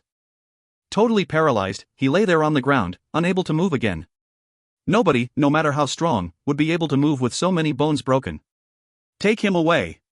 Guillermo once again ordered. Boss, seeing the sorry state Linley was in, tears were flowing down Bibi's face. Linley was lying on the ground, totally paralyzed. All the bones in his arms, legs and ribs were shattered. He couldn't move at all. The black scales covering him were in even worse shape, and blood flowed out from the flesh beneath the scales, dyeing his entire body red. Boss. Leave. Bibi, leave. Linley was mentally roaring with rage. Several executors of the ecclesiastical tribunal roughly lifted Linley up. Perhaps it was because they had just seen Linley murder 4 of their colleagues, but their hands were not gentle, and as they carried him, they didn't pay any attention to his wounds. This sort of carrying method caused Linley's entire body to be filled with agony. As he was lifted and carried away, Linley continued to stare unblinkingly at Clade. Ha, ha, Clade began to laugh again. Staring at Clade with those dark gold eyes, Linley roared furiously, if I don't kill you, I won't rest. Even in death, I won't accept it. Linley's voice made the heart of that far-off Bibi quiver. Hearing these words, Clade's heart couldn't help but quiver as well. I won't accept it. 2 trails of tears cascaded down from Linley's eyes. He had been so close to victory. But in the end, he had still failed to kill Clade. If you find any errors, ads pop up, ads redirect, broken links, non-standard content, etc., please let us know. Report chapter so we can fix it as soon as possible. Book 6, Chapter 32, In Dire Straits. Book 6, The Road to Revenge, Chapter 32, In Dire Straits. Within the hotel at the end of the Greenleaf Road, Yale and a group of people were waiting. Young Master. His Majesty suffered an attack from some sort of demonic creature at Lord Linley's manor. Right now, many palace guards as well as the warriors of many noble clans have gone to protect His Majesty. A golden-haired man in front of Yale said respectfully. Yale was startled. He knew that Linley wanted to kill Clade, and now, Clade was the target of an assassination attempt. 9 out of 10, this had something to do with Linley. I wonder if this so-called demonic creature is actually Third Bro. Yale began to worry. But Yale could only wait here quietly. He had no other options. Shortly afterwards, another report came. Young Master Yale, that demonic creature has begun a wild slaughterfest. Too many people have died. Lord Linley's manor has become a river of blood, and is littered with corpses. Yale secretly felt shocked. Third Bro is really formidable. But I don't know if Third Bro will be able to escape in the end. Yale could only continue to wait. One report after another continued to come. Young Master Yale, that demonic monster's violet sword is far too powerful. Wherever that violet flash appears, death follows. Countless people have died within the manor. Of the palace guards, many platoons and even entire companies have been wiped out. Upon hearing this, Yale became even more certain. A violet sword? Could it be that blood violet sword? Yale, Reynolds, and George all knew that Linley was in possession of a blood violet godblade. In particular, Yale suddenly recollected something about Linley's clan. The Baruch clan is the clan of the Dragonblood warriors. Can it be that Linley transformed into a Dragonblood warrior? The so-called demonic creature could very well be Linley after having transformed into a Dragonblood warrior. Thinking about how his beloved bro was currently being attacked by thousands of men and beasts and was engaging in a wild battle, Yale couldn't help but worry even more. Third bro. Yale's fists clenched, relaxed, clenched, relaxed. All of the people present could sense his nervousness. Young Master Yale. His Holiness, the Holy Emperor appeared. He heavily injured that demonic creature, and it has already been dragged back to the Radiant Temple. The final report came back. Yale's face turned white, devoid of all blood. Upon hearing the words, His Holiness, the Holy Emperor appeared, Yale knew that things had just gone from bad to worse. Squeak squeak. A black blur suddenly appeared within the hotel. BB. Seeing this shadow mouse, Yale instantly ran over to it. BB. Where is third bro? Yale immediately looked at BB, asking desperately. The little shadow mouse, BB, didn't have any of his usual exuberance. He only stared at Yale, then lowered his head and let out a few dejected squeaks. Yale could sense the grief and pain hidden within BB's eyes. Although BB was a magical beast, his intelligence was no lower than that of a human. Swish. BB's body flickered, and he suddenly disappeared from in front of Yale. Yale was startled. Young Master Yale. A nearby person said softly. Go back. Go find my second uncle. Yale suddenly rose to his feet and issued orders to his men. Within one of the more secluded private rooms on the 9th floor of the Radiant Temple, Linley had been tossed inside the room like a dying dog. For Linley to be imprisoned within the Radiant Temple was actually still a testament to how highly the Radiant Church valued Linley. The Radiant Temple was the heart of the Radiant Church. This was a place which even saint-level combatants dared not to trespass into. All the scales on Linley's body had already retracted back inside. Currently, Linley's body was covered with blood, and he had more than 10 visible wounds. These wounds were all caused by the Holy Emperor, Haydn's. His visible wounds were very serious. But his internal wounds were even worse. The bones of all 4 of his limbs had been broken. Linley could only grit his teeth as he tried to force his body to move, but all he could accomplish was resting his head against the wall. Linley! Doring Coward flew out of the coiling dragon ring. He looked at Linley, and his eyes were filled with affection and helplessness. Grandpa Doring. Linley looked at Doring Coward. Doring Coward sighed mentally towards Linley. Linley, do you feel any regret? Regret? Linley shook his head. No. In fact, in this life, I have only 2 desires. The first is to reclaim the lost glory of my clan. The second is to reach the highest pinnacle of power and training that I can reach. But if I do not gain my revenge, I probably won't even be able to sleep well. I would be in torment my entire life. Doring Coward nodded. He could understand Linley's frame of mind. I lost. Ha ha. I lost. Linley laughed lightly. His entire body hurt. Right now, most likely any person at all could easily trample him. He lost. As soon as the Holy Emperor had appeared, Linley knew. He lost. And losing meant death. Linley had been aware of this long ago. In this world, many people died every day. Linley never believed that it was impossible for him to die. Linley, you probably won't die. Doring Coward said. Huh? Linley looked questioningly at Doring Coward. Doring Coward laughed calmly. If that Holy Emperor wanted to kill you, he would have killed you long ago. How could it be that he would have acted against you several times, yet still spared your life? In addition, you haven't considered the fact that most likely, a ruler of a kingdom holds less attraction for him than you do. Linley suddenly began to understand a bit. The second greatest genius magus in all of history, someone likely to become a saint-level grand magus. And now, the Holy Emperor has discovered that you are a Dragonblood warrior as well. Most likely, he would be all the more reluctant to kill you now. The Dragonblood warriors are one of the supreme warriors. Upon entering the saint level, you will definitely be one of the most powerful saint level combatants. In terms of attack power alone, you definitely won't be any inferior to the Holy Emperor himself. Doring Coward said with certainty. Supreme warriors were very terrifying. Most people, upon entering the saint level, would have to progress through the so-called early stage, middle stage, and peak stage. But upon entering the saint level, a supreme warrior, especially in dragon form, would definitely be a peak stage saint level combatant with incredible defense and offense. Even amongst peak stage saint level combatants, the supreme warriors would probably be amongst the most powerful. A genius like you, Haydn's won't be willing to kill unless there's absolutely no options available. After finishing his speech, Doran Cowart flew back into the coiling dragon ring. Linley's heart was very calm. Life, death? The thing which Linley truly cared about was vengeance. I'm afraid that even if he spares me, Haydn's won't allow me to kill Clade. Linley knew very well that having failed to kill Clade this time, in the future, it would be very hard for him to kill Clade. If he couldn't kill Clade, in his heart, Linley wouldn't be able to accept it. Who knows when I will be able to get vengeance? Linley's heart was filled with helplessness. Within the highest floor of the Radiant Temple, the Holy Emperor, Haydn's, was sitting calmly on his seat. Guillermo was staring at the Holy Emperor in shock. Your Holiness, that demon was Linley? But. At first, Guillermo hadn't known that person was Linley, but after the scales had retracted into Linley's body, Guillermo discovered his identity. This had totally shocked the man. That wasn't a demon. That was a Dragonblood warrior. Haydn's glanced calmly at Guillermo. Guillermo was startled, but then he quickly understood. Right, the Baruch clan is the clan of the Dragonblood warriors.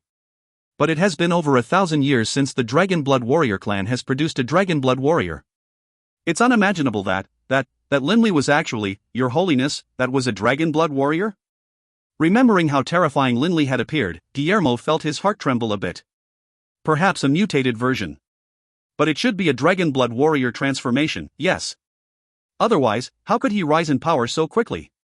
Haydn said calmly. This Linley's potential is too great. Although this time, his offense was a major one, there are very few outsiders who know the demon was actually Linley. Guillermo instantly understood Haydn's meaning. Linley's potential is too great? Guillermo sighed to himself. Linley's potential was absolutely terrifying. Not only was his potential as a magus incredible, he was also a supreme warrior. In both aspects, he was a very terrifying person. If such a person could remain within the Radiant Church in several decades, the Radiant Church would almost assuredly have another supreme combatant. Indeed. Your Holiness, others all say that it was a demon. Aside from those executors who dragged Linley back, nobody else knows this demon was Linley. Guillermo said respectfully. Oh. Those four. Deal with them. Haydn said coldly.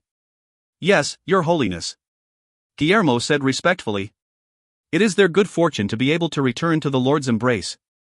Guillermo then said softly, right. Your Holiness, another person knows that the demon is actually Linley. You mean, Clade? Haydn said softly. Yes, Your Holiness. Guillermo said. Questioningly, he wondered, clearly, this Linley has an extremely deep grievance with Clade, otherwise he wouldn't have gone to this extent to kill him. Your Holiness, Clade is the ruler of the kingdom of Finlay. If we are to preserve Linley, perhaps we should have a chat with Clade. Yes, we should have a chat. A hint of a smile was on Haydn's face. I am very curious. What sort of deep grievance and enmity does Linley have with Clade? Late in the evening, Clade arrived at the top floor of the Radiant Temple. Your Holiness. Clade bowed respectfully. The Holy Emperor, Haydn's, was seated on his chair, leafing through a few thick tomes. Without even looking up, he said, Clade. In your opinion, who is more important to the Holy Union? You? Or Linley? Clade's heart thumped hard. The Holy Emperor means to preserve Linley? Clade's heart began to grow frantic. After having experienced this event, he now knew that Linley's father and mother were killed as a result of him, even though he didn't do it himself. In terms of responsibility for the deaths of Linley's parents, he, Clade, probably bore 90% of the responsibility. That year in the past, if it hadn't been for Clade deciding to take Linley's mother and offer her up, how could she have ended up dying? And how would Linley's father have died? Clade remembered very clearly that look of unrelenting hatred in Linley's eyes, even as Linley had been dragged away after being heavily wounded by the Holy Emperor. This Linley will fight with me until one of us dies. He cannot be allowed to live. Clade said to himself. Clade, the outside world all believe that it was a demon. Nobody knows that it was Linley, yes? Haydn's looked at Clade. Hearing these words, Clade even more was certain of the Holy Emperor's intentions. He hurriedly said, Your Holiness, that Linley truly is an incredible talent. Most likely, he is the greatest genius to have appeared in thousands of years, both as a magus as well as a warrior.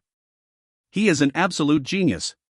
It is very understandable that Your Holiness would desire to have him be of use to the Radiant Church. But, it is already determined that he will not be of service to our church. These words from Clade caused Haydn to frown. His eyes stared coldly at Clade. Clade's heart quivered in fear. But he knew that if Linley didn't die, then he would never have a moment's peace again. Your Holiness, do you know why Linley wishes to kill me? Clade hurriedly said. Summarize. Haydn said coldly. Clade immediately said, Your Holiness, the reason Linley wishes to kill me is because 12 years ago, I sent people to abduct his mother. And then, his father, in the course of investigating his mother's disappearance, was killed. His mother and father, it can be said, died because of me. The enmity sowed by the deaths of one's parents is indeed a great one. Haydn's nodded. But Your Holiness, do you remember that woman from 12 years ago? That woman I gifted to you, Your Holiness? Clade looked at Haydn's. Haydn started. Are you saying? The look on Haydn's face changed. Right. That woman was Linley's mother. Clade said in a resounding, loud voice. Your Holiness, if Linley is to remain within the Radiant Church, then as his station rises, he will begin to learn some of the secrets of the Radiant Church. He will definitely discover how and why his mother died. By then, is it even remotely possible that he would still be loyal to the Radiant Church? Clade let out a mental sigh of relief. He trusted that given the situation, Haydn's would definitely decide to act appropriately. Yes, Linley's potential was high. But the more powerful that Linley became, the greater a threat he would pose to the Radiant Church once he discovered the truth. If this is the case, pity. What a waste of a talent. Haydn's let out a single sigh.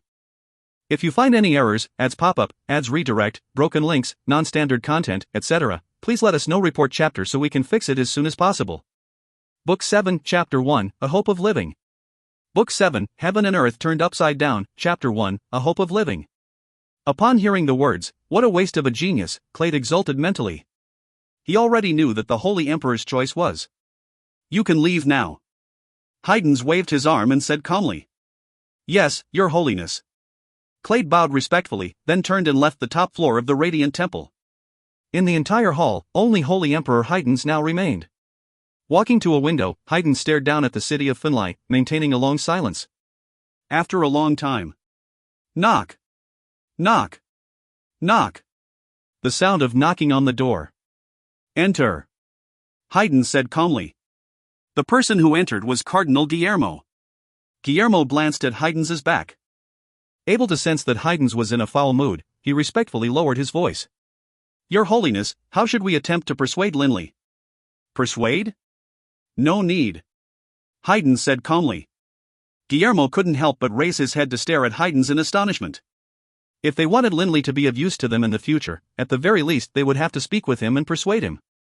After all, not only had Haydn severely injured Linley, Linley had a deep grudge against Clade to begin with. Guillermo, do you know who Linley's mother was? Haydn's turned his head to stare at Guillermo. Guillermo was startled. Curiously, he said, Linley's mother? Didn't she die while giving birth to Linley's younger brother? No. Haydn shook his head. When you investigated Linley's background and information regarding his mother, you weren't able to uncover the truth. Linley's mother was actually that woman we acquired 12 years ago. That woman from 12 years ago, Guillermo instantly remembered, because that woman had had a huge impact on the upper levels of the Radiant Church. But if we've already killed his mother, then, Guillermo instantly understood why the Holy Emperor was now in such a foul mood. A genius such as Linley was extremely enticing. But in the future, once Linley discovered the truth about his mother, he would be a huge threat to the Radiant Church. Guillermo. The 28th of this month will be the day when the glorious aura of the Radiant Sovereign will be the strongest, is it not? Haydn said suddenly. Yes. Guillermo was somewhat perplexed by Haydn's raising this question. Make the preparations. That night, I intend to beg the Radiant Sovereign for a divine boon. Haydn said calmly. Divine boon? Guillermo was greatly shocked, but then he quickly understood Haydn's plan. He secretly sighed to himself, the Holy Emperor is most likely requesting this divine boon on behalf of Linley. Although this will limit Linley's future potential, given his talent, he will still be an incredible figure. Only, what a waste of his talent. A divine boon was in reality a manifestation of the divine power of the Radiant Sovereign in the material world. The Radiant Sovereign, as a sovereign, one of the most powerful entities in existence, could extend a thread of his divine, faith-based power to totally cleanse a person's soul, causing them to be wholly devoted and faithful to the Radiant Sovereign. Only a person who had already reached the saint level and was able to crystallize his soul would be able to resist the effects of this divine baptism. Everyone else definitely could not resist. But after his soul had been affected by the divine baptism of the radiant sovereign, Linley's natural talent would be impacted as well. His future accomplishments would definitely be a bit lower. What a waste! What a waste of a talent! Haydn sighed again. This was the reason why earlier, in front of Clade, he had said the words "what a waste." Haydn's was, however, very confident. Once he had been affected by the divine baptism, even if he later found out about his mother's death, Linley would still be loyal and faithful to the radiant sovereign. Because the faith this divine baptism created would go deep within a person's soul. In the blink of an eye, 10 days passed. The city of Funlai was as calm as it had always been, but all the major noble clans in Funlai felt a strange, oppressive atmosphere. For example, His Majesty, King Clade, was always in a terrible mood these days, and several major ministers and nobles had run afoul of his temper and been executed. On the fragrant Pavilion Road, behind a lavishly decorated hotel, a group of people were gathered together within a quiet, 3-story building. Yale, George, and Reynolds had been here this entire time. Ever since they had found out about what happened to Linley, the three of them had continued to worry for Linley. They knew very well what a huge disaster Linley had dragged down upon himself. Not only had he openly attacked King Clade and killed over 1,000 elite warriors of the kingdom, he had even forced the Holy Emperor himself to subdue him in the end. "Boss Yale, have your people heard any news of Linley yet?" George asked, and Reynolds looked at Yale as well. Yale shook his head. All of them had ugly looks on their faces. They had grown up alongside Linley. At the Ernst Institute, they had eaten together and roomed together. Although they weren't actual siblings, they were every bit as close to each other as real brothers were. There was no way they could just stand by and watch as Linley was executed. There's no way. I don't have any means of reaching the high-level people in the Radiant Church. Yale was somewhat frantic. Wait a few more days. My father will arrive soon. Yale's father. Menluo Dawson. The chairman of the Dawson conglomerate, and the controller of the enormously powerful Dawson clan, whose wealth made even the 4 great empires and the 2 major alliances envious. Their mercantile web had already encompassed every city in the Yulan continent, and was totally able to determine whether a nation's economy flourished or collapsed. Each of the 3 major trading unions possessed tremendous power. Neither the 2 major alliances nor the 4 great empires were willing to be openly hostile against them, because once one of the trading unions was openly at war with an empire, it could very well trigger an economic collapse, wiping out decades of progress and causing chaos within its domain. Boss Yale, you told us to wait a few more days 2 days ago. If we keep on waiting, I'm afraid, Reynolds was frantic as well. There was nothing Yale could do. Fortunately, his father had been engaging in some tourism in a kingdom not too far from the kingdom of Funlai. Upon getting the news, Yale had immediately gotten in touch with his father and expressed the hope that his father could come to Funlai City as quickly as possible. Given his father's status as the chairman of the Dawson conglomerate, most likely Haydn's would personally welcome him to the city. Once his father appeared, the chances of rescuing Linley would be exponentially greater. Young master, young master. A skinny, tall youth came running in, excited. Young master, the chairman has arrived. Father. Yale leapt to his feet in joy. In the eyes of Reynolds and George as well, a hint of hope appeared. Within the VIP reception hall of the Radiant Temple, a 2-meter-tall, bald, pudgy man stepped into the hall, grinning merrily. This bald fatty was 2 meters tall and of enormous girth, most likely weighing 300 to 400 pounds. This was the chairman of the Dawson conglomerate, Monroe Dawson. From another door, in walked the Holy Emperor, Haydn's. Haydn's was also nearly 2 meters tall, but he was quite thin. The 2 of them together, both tall, both bald, but one fat while the other was skinny, made for a very interesting sight. Behind Monroe Dawson, there were 2 middle-aged men. One was a golden-haired man with cold, hawk-like eyes, while the other was a powerfully built red-haired man. These 2 followed solemnly behind Monroe Dawson. Without question, the 2 of them were both combatants of the 9th rank. Behind Haydn, as well, there were 2 red-robed cardinals, 1 male, 1 female. These 2 were Guillermo and Melina. Oh, Your Holiness. Monroe called out in an exaggeratedly loud voice as he attempted to bow. However, that large belly of Monroe's made bowing an extremely difficult thing to do. Monroe, please sit. Haydn's was still quite friendly to him. Monroe immediately sat down, as did Haydn's. Monroe's enormous but was simply too big. Most chairs wouldn't be a good fit for him. Fortunately, the Radiant Church had prepared a special chair for him in advance. Upon sitting down, a delighted grin split his rotund face, and he laughed loudly. Thank you, Your Holiness. On this trip, I had only intended to do some sightseeing near Greenstone Lake, But who would have thought that my son would insist on me hurrying over here? Alas, you should understand that as a father, I had no choice.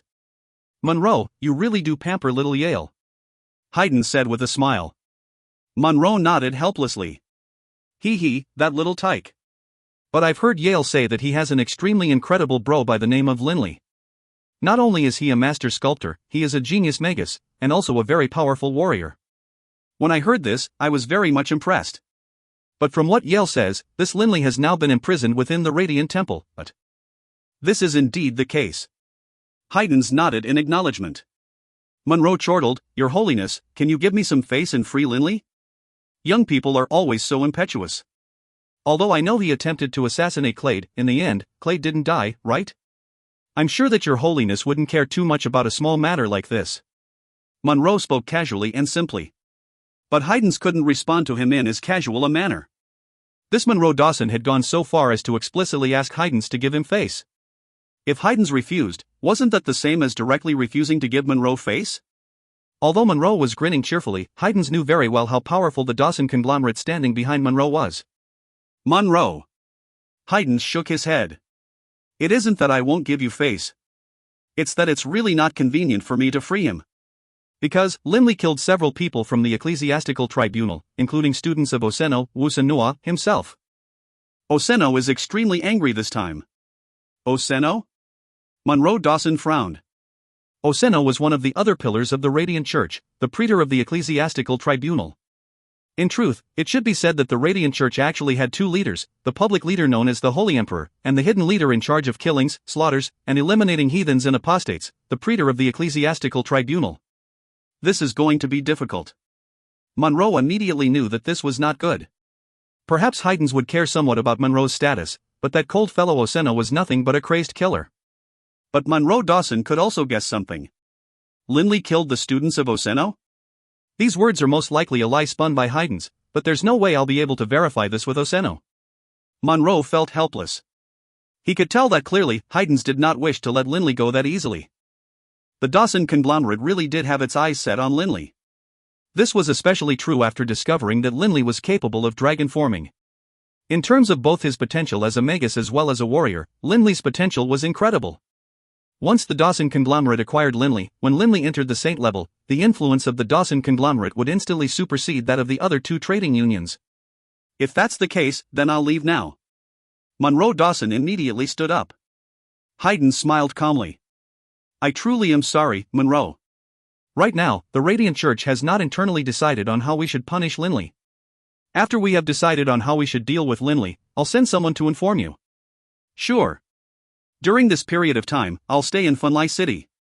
I really want to see the upcoming Yulan Festival. This 10,000th Yulan Festival is sure to be an amazing spectacle.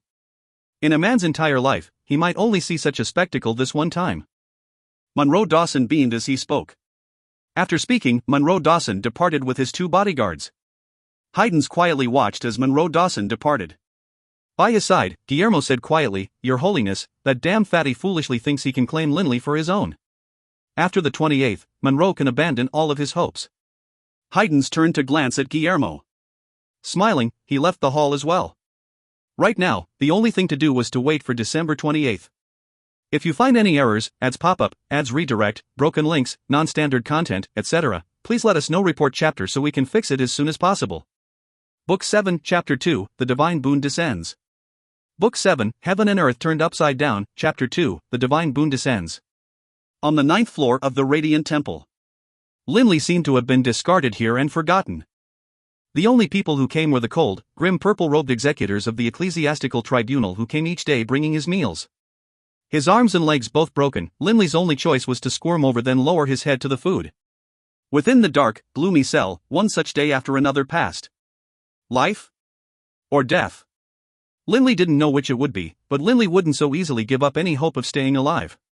These past few days, Linley had spent his time reviewing why his attempt at gaining revenge this time had failed. Almost everything had been within his calculations, and he even included the existence of Clade's magical beast companion in his plans. But Linley hadn't expected that Clade would have a saint-level magical barrier enchantment. Producing a barrier enchantment was far more difficult than just casting a spell. To produce a saint-level barrier enchantment, the effort that needed to be expended in both spiritual energy and mage force was greater than the effort needed to directly cast a saint-level magical spell. Linley didn't believe that Clade would have a saint-level barrier enchantment on him. Even Doring Coward had said, forget about Clade. Most likely, even the cardinals of the Radiant Church wouldn't have a saint-level barrier enchantment on them. Given Linley's power as a warrior of the 9th rank in dragon form, and combined with Bibi's power, Clade should have died without a doubt. Although Linley was perhaps a bit too hasty in his plan to get revenge, he should have had a nearly 100% chance of success. Alas, that Fate Guard enchantment ruined Linley's plans. Who would have thought that a mere ruler of a kingdom would have a saint-level barrier enchantment? Linley was still unable to accept it. He really just couldn't. The temperature of these winter nights was now extremely cold. There were very few people on the streets of Funlai City. A black shadow mouse was standing in a corner of an intersection, staring up at the tall and far-off Radiant Temple. The little shadow mouse just stood there and stared, not moving at all. That entire night, the little shadow mouse remained there staring, even after the sun began to rise. He didn't dare to enter the Radiant Temple, because he knew very well that the Radiant Temple was a place where even saint-level combatants feared to tread. He, a rat-type magical beast, wouldn't be able to escape. If in the end he was captured as well, Linley would only be even more heartbroken. It was day now. Boss, I will definitely avenge you. Bibi glanced at the Radiant Temple one final time, then with a flicker, disappeared. Over the entire past 20 days, the Shadow Mouse, Bibi, had been thinking about how to avenge Linley. But he discovered that Clade was now as cautious as a bird which had been frightened by the twang of a bow. Not only did he order Magi to lay multiple magical formations around him, he also ordered Kaiser to constantly remain by his side. The little shadow mouse didn't have any chance to ambush him at all. However, Bibi was very patient. He would wait, continue to wait patiently. He would wait for the day when Clade let down his guard, and then suddenly appear and chew Clade into a meaty paste, avenging Linley. Midnight, December 28th. Clank! The door to Linley's holding cell swung open, and 2 vicars stepped in. They didn't seem as cold and sinister as the executors of the ecclesiastical tribunal, and they even brought a gurney. Very carefully, they placed Linley on top of the gurney, and then lifted the gurney with Linley on top of it. What are you doing? Linley coldly looked at the 2 vicars. Recollecting how Linley had slaughtered people in the past, the 2 vicars felt some fear in their hearts towards him. Lord Linley, the Holy Emperor is preparing to treat your injuries. A female vicar said in a soft voice. Treat my injuries? Linley's heart stirred. Can it be that the Holy Emperor really is going to let me live? Linley didn't say anything else, maintaining his silence. He allowed the 2 vicars to carry him further upstairs into the top of the Radiant Temple. One floor after another. Finally, the 2 vicars carrying Linley arrived at the top floor of the Radiant Temple. Currently, this floor was very empty. In the middle of the room, there was a very complicated-looking octagram magical formation. In each of the 8 corners of the octagram, there sat quiet, barefoot ascetics with disheveled hair and sackcloth clothes. In the very center of the octagram stood the Holy Emperor Haydns, who was wearing an ornate white robe.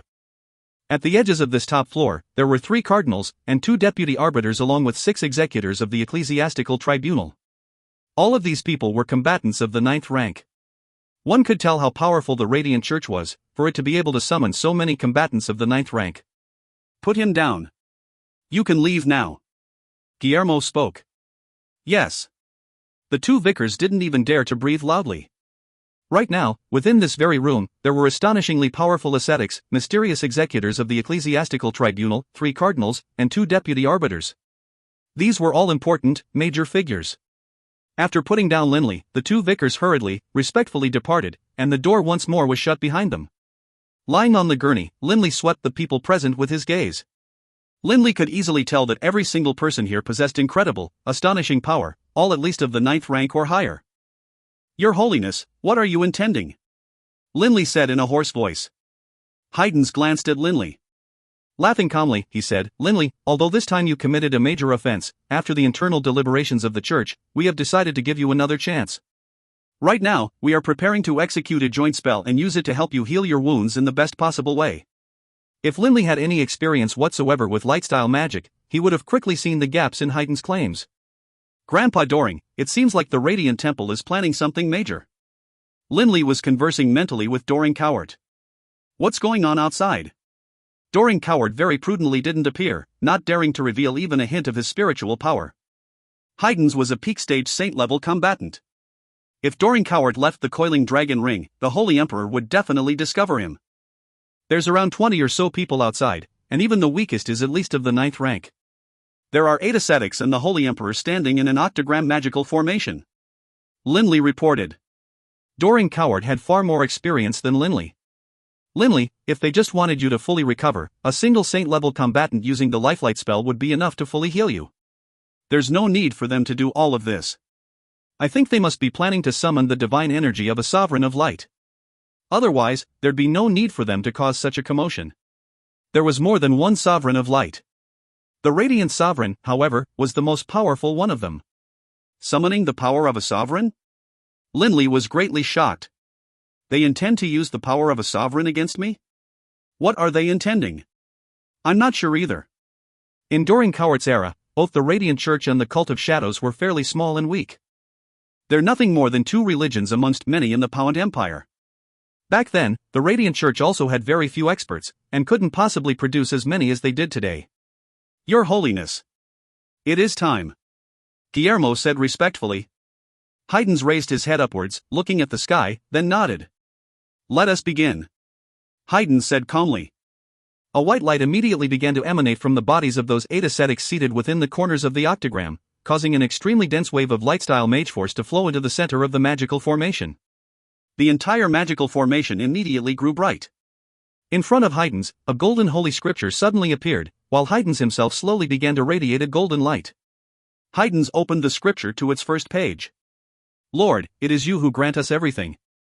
Haydns said softly, but his voice rang out in the hearts of everyone present like a thunderclap. At the same time, the glow from the holy scripture brightened dramatically, and the amount of holy white light in the magical formation increased dramatically as well. 2 lines of light intersected. Crackle, crackle. A perfectly straight line of light shot upwards, piercing into and through the very tip of the Radiant Church, then continuing upwards into the dark night. Anyone in Funlai City would be able to clearly see this holy white light, entwined with a golden light, penetrate into and past the clouds. Within the top floor of the Radiant Temple.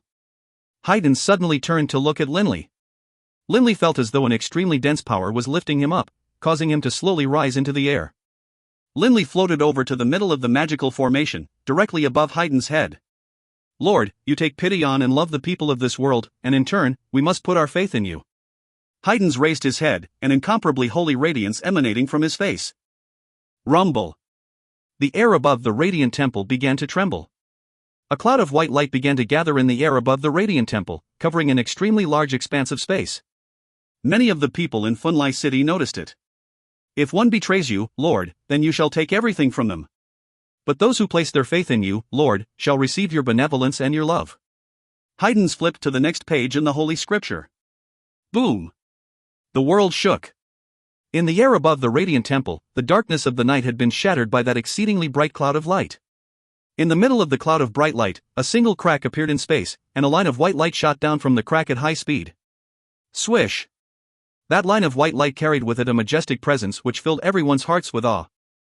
It pierced straight through the tip of the Radiant Chapel before finally landing on Linley, who was hovering in the air above the magical formation. Within the top floor of the Radiant Chapel. Haydns, the 8 ascetics, the 3 cardinals, the 2 deputy arbiters, and the 6 special executors all raised their heads, looking at Linley. The majestic power that line of white light embodied filled even the heart of Haydns with awe and worship. Although it was just a hint of divine power, this power came directly from the Radiant Sovereign himself. The white light penetrated Linley's body, and Linley's entire body immediately began to emanate that white light as well. At the same time, Linley's body began to heal at an astonishing speed. In the blink of an eye, Linley's shattered bones and wounds were all healed, and his physical condition was restored to a better-than-ever condition. Ah! Linley's soul moaned. When that ray of white light had entered Linley's body, the healing effects had only been a side effect. The primary target of this ray of white light was Linley's soul. Clearly, this ray of white light wished to sink into and merge with Linley's soul. Once this divine power merged with Linley's soul, then Linley would never again be able to shake off the control of the Radiant Sovereign, and would forever be his loyal vassal. But just as this was happening, an incomparably powerful force surged forth from the coiling dragon ring on Linley's finger. Passing through Linley's body, it rushed straight to Linley's brain. That terrifyingly powerful force surrounded the divine power in Linley's body and rapidly began to devour and dispel it. And then, that burst of unimaginable power once more traveled through Linley's body and re-entered the coiling dragon ring. Grandpa Doring, what is going on? Linley said frantically. No idea. That force belonged to the coiling dragon ring itself. That force was terrifyingly powerful. It was terrifyingly powerful. Doring Coward was so shocked and nervous that he repeated the word terrifying 3 times. Doring Coward had been in possession of the coiling dragon ring 5,000 years ago, but he had never had any inkling that such an unsurpassable power lay dormant within the ring. Doring Coward was absolutely certain that if that power had been used to attack someone, even 10 peak stage saint-level combatants would have been reduced to dust in the blink of an eye. Where did this burst of power come from, and what was it? Even I, the owner and master of this coiling dragon ring, was unable to sense it, much less control it. Linley knew very well that this power was not so easily used. In the past, Doring Coward had worn and used this ring for over 1,000 years when he was alive, but had never used or discovered this burst of power. While this was occurring, all of the people in the top floor of the Radiant Temple were astonished. The Holy Emperor Haydns, the 8 ascetics, the 3 cardinals, the 2 deputy arbiters, and the 6 executors all stared in disbelief. They could tell that Linley's body didn't show a single hint of having received the divine baptism. There wasn't even a radiant seal on his forehead. How is this possible? It failed? Haydns stared at Linley, stunned. If you find any errors, ads pop-up, ads redirect, broken links, non-standard content, etc., please let us know. Report chapter so we can fix it as soon as possible. Book 7, Chapter 3, Would Definitely Die? Book 7, Heaven and Earth Turned Upside Down, Chapter 3, Would Definitely Die? All of the powerful people in the highest floor of the Radiant Temple were stunned. Linley's soul was a huge distance away from the level of crystallizing. He was nothing more than a magus of the 7th rank. Even an archmagus of the 9th rank wouldn't be able to resist the divine baptism of the Radiant Sovereign. How is this possible? The ascetics, executors, and deputy arbiters all began to mumble amongst themselves, unable to believe what they had just seen. It actually failed. The divine boon actually failed to successfully create a new blessed one. Then, how should we deal with this Linley? Haydns stared at Linley, suspended in midair. An absolute genius such as him will definitely be a peak stage saint-level combatant within 100 years. He might even become more powerful than me. By that time, the glory of our Radiant Church will be able to spread across an even wider territory. Haydns really couldn't bear to just kill Linley. Your Holiness? Guillermo called out softly. Haydns' lost, confused gaze suddenly sharpened. He had made his decision. Your Holiness, Linley hasn't become a blessed one. Then we? Guillermo asked. Haydns looked at Linley. Under his control, Linley's body slowly drifted down to the floor. At this point in time, Linley pushed himself to a standing position with his hands. Right now, Linley's body was totally uninjured. It must be said that receiving a divine boon had its benefits. Linley looked at the mighty people surrounding him. These people are all combatants of the 9th rank at least. If I were to struggle against them, I wouldn't have any chance at all. Linley coldly stared at Haydns and the others. Your Holiness, what exactly are you intending to do with me? Suddenly, a smile appeared on Haydns' face. No need to ask too much. Executors, return Linley to his private room. Yes, Your Holiness. Those 6 special executors nodded. Without giving Linley any chance to react, they immediately headed towards Linley, as one of them barked out, Move. Or do you want us to drag you? They were forcing him by their actions. Linley had no options. Fine. Linley opened the door and began to walk downwards. Those 6 executors followed directly behind Linley. As Linley went down the stairs one level at a time, he saw that all of the guards, upon seeing those 6 executors, were all extremely respectful. Those 6 special executors all wore bluish-violet robes. Those icy eyes of theirs stared at Linley, making him feel as though, if he acted untowardly in any way at all, they would immediately kill him. After the 6 executors had escorted Linley away, the female cardinal, Melina, asked, Your Holiness, that Linley didn't become a blessed one. Although we don't know the reason why not, the decision we must come to right now is, what should we do with Linley? Guillermo and the others all looked at Haydns. Linley was a genius. They all knew this.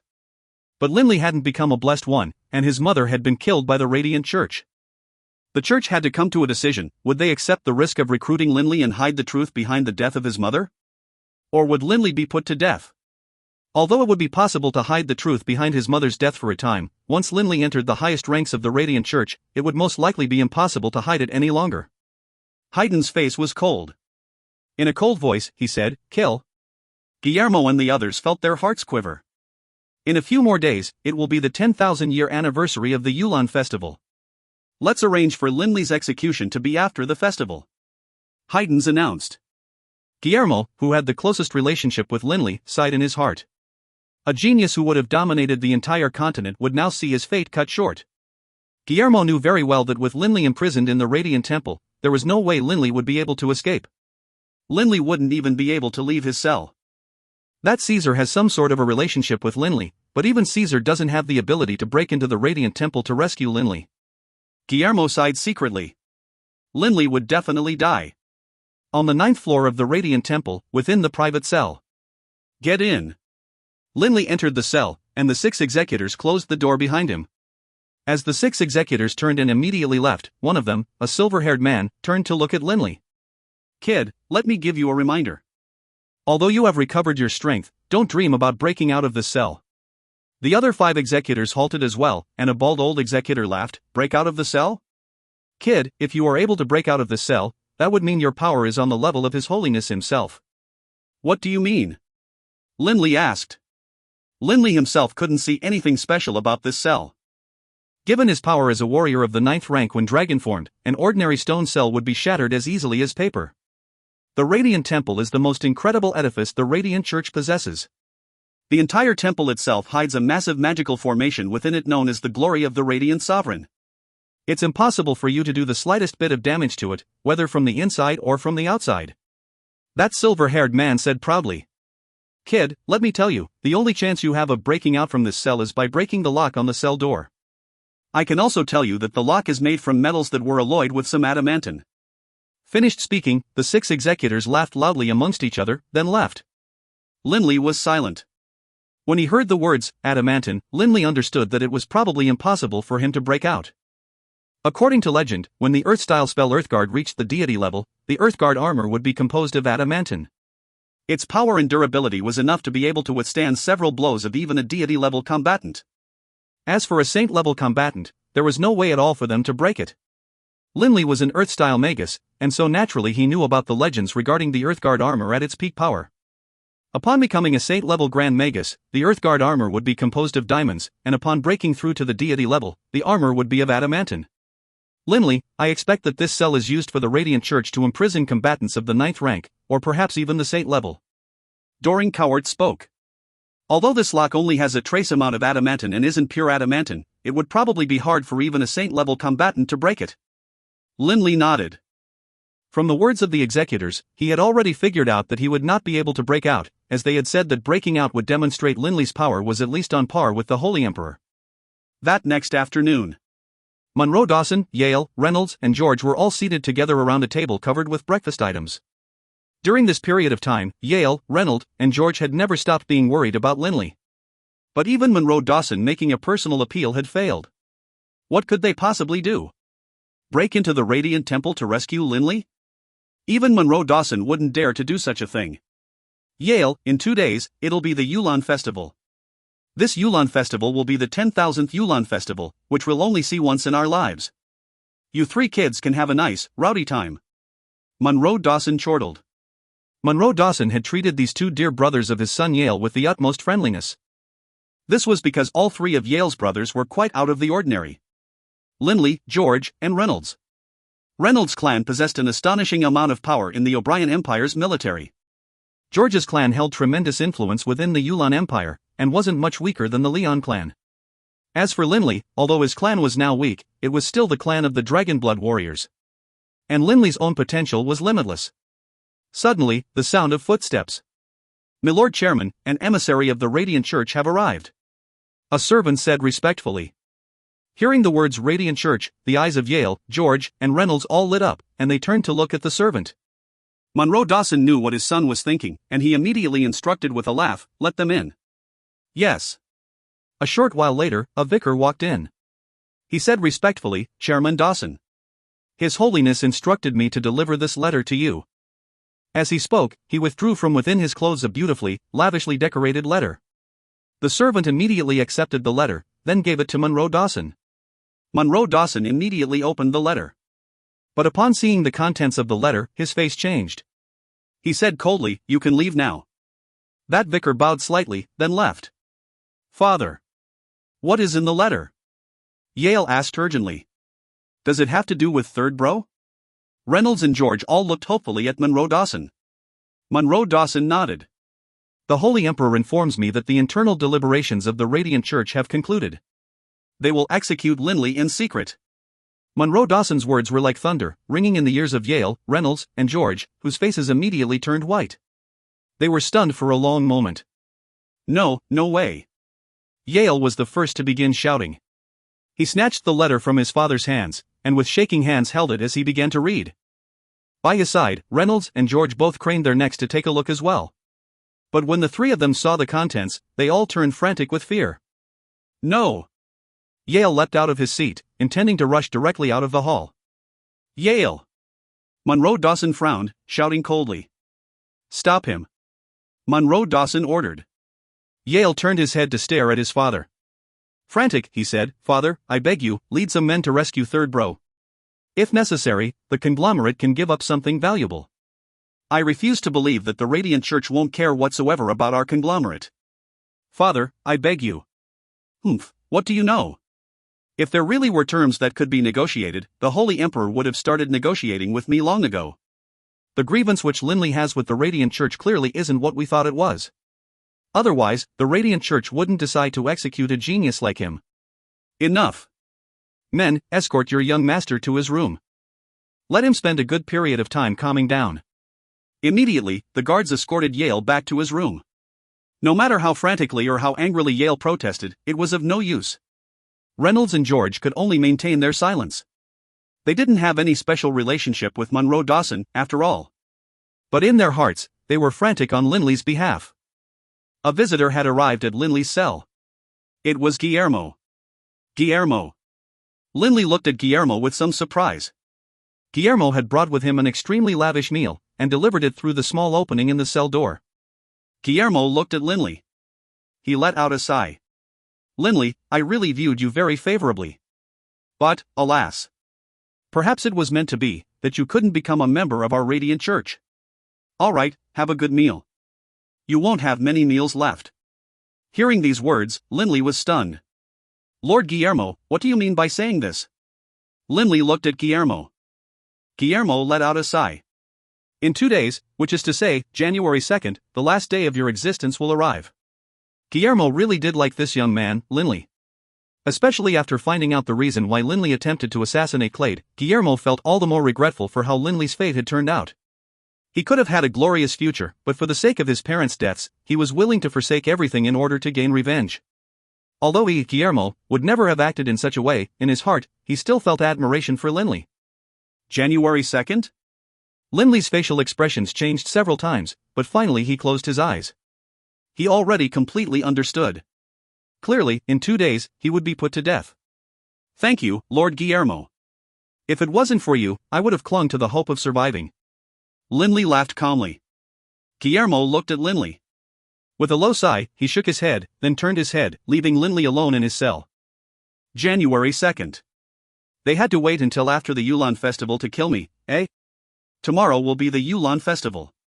I believe it will also be the day of Kaylin and Alice's marriage as well, right? Knowing that he was about to die, Linley somehow felt calmer and more at peace than he ever had before. If you find any errors, ads pop-up, ads redirect, broken links, non-standard content, etc., please let us know. Report chapter so we can fix it as soon as possible. Book 7, Chapter 4, A Giant Foot. Book 7, Heaven and Earth Turned Upside Down, Chapter 4, A Giant Foot. The night between year 9999 and year 10,000. The snow flew about as the temperature in Funlai City dropped to an astonishing low. Within a cold cell in the Radiant Temple, Linley was resting against one of the icy stone walls of the cell. Linley didn't notice the cold at all. I know that I am about to be put to death, but I don't have any ability to resist at all. Linley lowered his head, sighing softly. He had made attempts, had tried. But this cell was exactly as the executor had described. It possessed incredible endurance, and even in dragon form Linley was not able to break the lock or the room in the slightest. All he could do was quietly wait for the sentence which was soon to be carried out. The dark night went by quickly, and that great blizzard finally came to an end as well. Both the nobles as well as the commoners were celebrating, in their own ways, the arrival of this 10,000th Yulon festival on this glorious, cloudless day.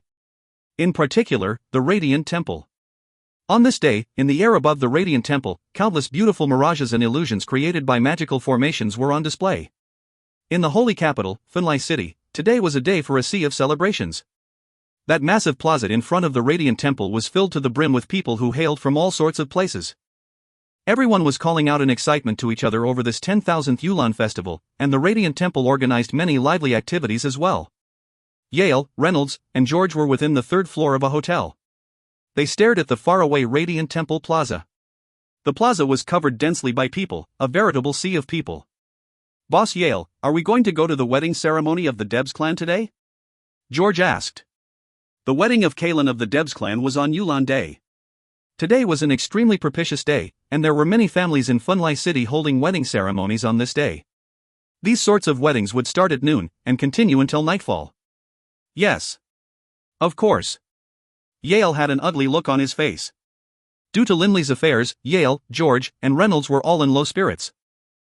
Third bro was too soft-hearted towards this B*TCH and that punk Kalen.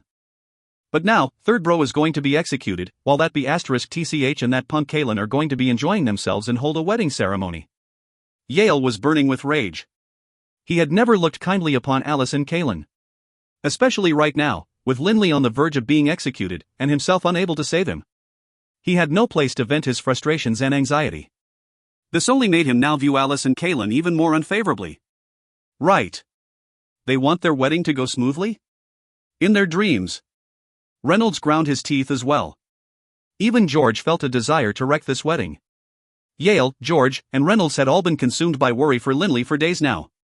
Knowing that Lindley was about to die, but not having the ability to rescue him, they couldn't help but think back to all the years they had spent together growing up. They hated themselves all the more for not having the power to save him. And right at this time, Alice, who had discarded Lindley, was now going to get married to Kalen. How could these three just let it slide? On Greenleaf Road, the Debs clan's manor. At noon, one noble or magnate after another arrived at the Debs clan's manor. Although after the smuggling case, the Debs clan was no longer one of the topmost clans of the Kingdom of Finlai, they were still a clan with some influence. At least, in the Kingdom of Finlai, they could still be ranked amongst the top 20. Lord Count Juno has arrived. Lord Baron Prey, Poulet, has arrived. Nobles, noble ladies, affluent girls, all entered the manor of the Debs clan. The leader of the Debs clan, Bernard, welcomed them all in a very friendly manner. The Debs clan's power had shrunk dramatically, but within the Kingdom of Finlai, they were still able to remain standing on fairly stable footing. Lord Duke Bonalt has arrived. Hearing the words Duke Bonalt, many nobles turned to look at the door. Even Bernard immediately hurried over to welcome him. Right now, the highest-ranking person attending this wedding ceremony would be Duke Bonalt. Last time, at the engagement ceremony, even King Clade, the ruler of Finlai, had come. But this time, for the wedding proper, His Majesty did not come. Everyone knew the reason why. Lord Duke, your attendance brings great honor and joy to our Debs clan. Bernard said humbly. Duke Bonalt nodded. After the assassination attempt at Lindley's manor, the right Premier Merritt had died. Although Clade had promoted another important minister to the rank of Right Premier, in terms of influence, there was no way he could compare for now with Merritt, who had been Right Premier for decades. What's more, the Minister of Finance, Patterson, was also dead. Right now, in the entire Kingdom of Finlai, perhaps the most powerful, influential figure aside from the ruler was this left Premier, Duke Bonalt. Kalen, come and pay your respects to Duke Bonalt. Bernard immediately called out. Kalen was dressed very handsomely today. The pure black tailored suit he was wearing made him the most outstanding-looking young man present today. Kalen very modestly bowed in front of Duke Bonalt. Duke Bonalt, welcome to my wedding. Congratulations, Kalen. Duke Bonalt said with a casual laugh. But just at this moment, young Master Yale of the Dawson conglomerate has arrived. When these words rang out, Bernard's eyes immediately lit up, and even Duke Bonalt headed over alongside him. These other nobles of Finlai naturally couldn't compete with the Dawson conglomerate. The Dawson clan of the Dawson conglomerate was one of the most powerful clans within the entire Yulan continent. Yale, dressed in a sleek black suit. Reynolds, dressed in a handsome blue suit. George, dressed in a faintly checkered white suit. The three walked in, shoulder by shoulder, causing all the watching nobles to stare at them with bright eyes. Generally speaking, magi would have a certain aura about them. This was because magi often entered the meditative state, resulting them being very much in sync with natural elemental essence. That, combined with their powerful spiritual energy, gave them a certain aura. In addition, Yale, George, and Reynolds all belonged to ancient clans. Clearly, their refinement and aura could not be matched by the likes of most nobles in Funlai. Young Master Yale, welcome. And these two are? Bernard could tell at a single glance that these two definitely weren't from any ordinary clans either. Yale laughed calmly. These two are my two dear brothers from the Ernst Institute. Reynolds courteously said, Mr. Bernard, I am from the Dunstan, Dengesitan, clan of the O'Brien Empire. You can address me as Reynolds. The Dunstan clan? Both Bernard and Duke Bonalt were startled. Everyone present with some experience knew of the fame of the Dunstan clan. The Dunstan clan was an extremely powerful clan within the O'Brien Empire, a clan which controlled an exceedingly powerful military force.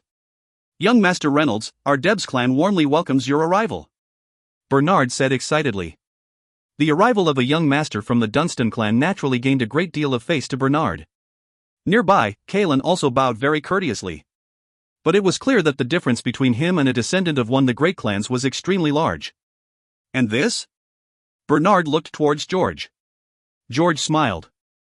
Mr. Bernard, I come from the Walsh, Hwasher, clan of the Yulan Empire. The Walsh clan? The hearts of all the nearby nobles thumped hard. The Walsh clan was an ancient clan with thousands of years of history. In the Yulan Empire, they possessed tremendous influence, and was pretty much on the same level as the Leon clan of Dixie and Delia. Young Master George, your arrival today brings exceptional honor to our Debs clan. Bernard was extremely humble. Both the Walsh clan and the Dunstan clan were extremely powerful clans from the four great empires. They were clans which could influence the internal strategies of their respective empires. Even before the fall, the Debs clan couldn't compare with the likes of these clans, much less the current Debs clan. The wedding ceremony of the Debs clan was a very lively affair. Many nobles as well as many young noble ladies wanted to strike up conversations with Yale, George, and Reynolds. In the eyes of those young noble ladies, even if they abandoned the thoughts of becoming a principal wife, if they could become even just a secondary wife to one of those three, their clans would receive countless benefits. As for the original center of attention, Kalen, much less attention was now paid to him. But there were three people whose attentions were focused on him. Yale, Reynolds, and George. Look! Miss Alice and Miss Rowling have arrived. Suddenly, a voice rang out in the hall. Right now, the two female leads had appeared, dressed in beautiful wedding gowns. They entered from a side door, and Kalen immediately went to go welcome them. Very naturally, both Alice and Rowling slipped their arms around Kalen's. At this time, Yale, Reynolds, and George finally acted. Kalen, these two must be your wives, right? They really are beautiful. Reynolds was the first to laugh and walk over. Seeing them walk over, Kalen immediately headed towards them with his two wives. Rowling, Alice, pay your respects to these three young masters. This is young Master Reynolds of the Dunstan clan, and this is, but halfway through his words, George let out a cry of surprise, shouting out loudly, Alice? You're getting married to this Kalen? George's shout was very loud. These words caused the entire hall to fall silent.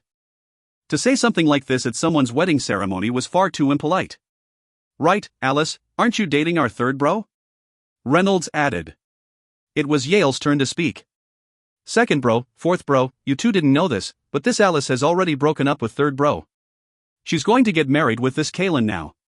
She broke up with third bro? George and Reynolds both shook their heads, sighing. Reynolds then immediately said, Alice, since you abandoned our third bro to be together with this Kalen fellow, then you definitely will be his principal wife, right? Actually, no. The principal wife is this Miss Rowling. This was already proclaimed at the engagement ceremony. Yale immediately said. These two sentences made Alice's face turn scarlet, while the look on Kalen's face was extremely awkward as well. But not a single person in the entire hall dared to berate Yale, Reynolds, or George for their discourtesy. Given their statuses, who would dare? Three young masters, we have to toast our guests.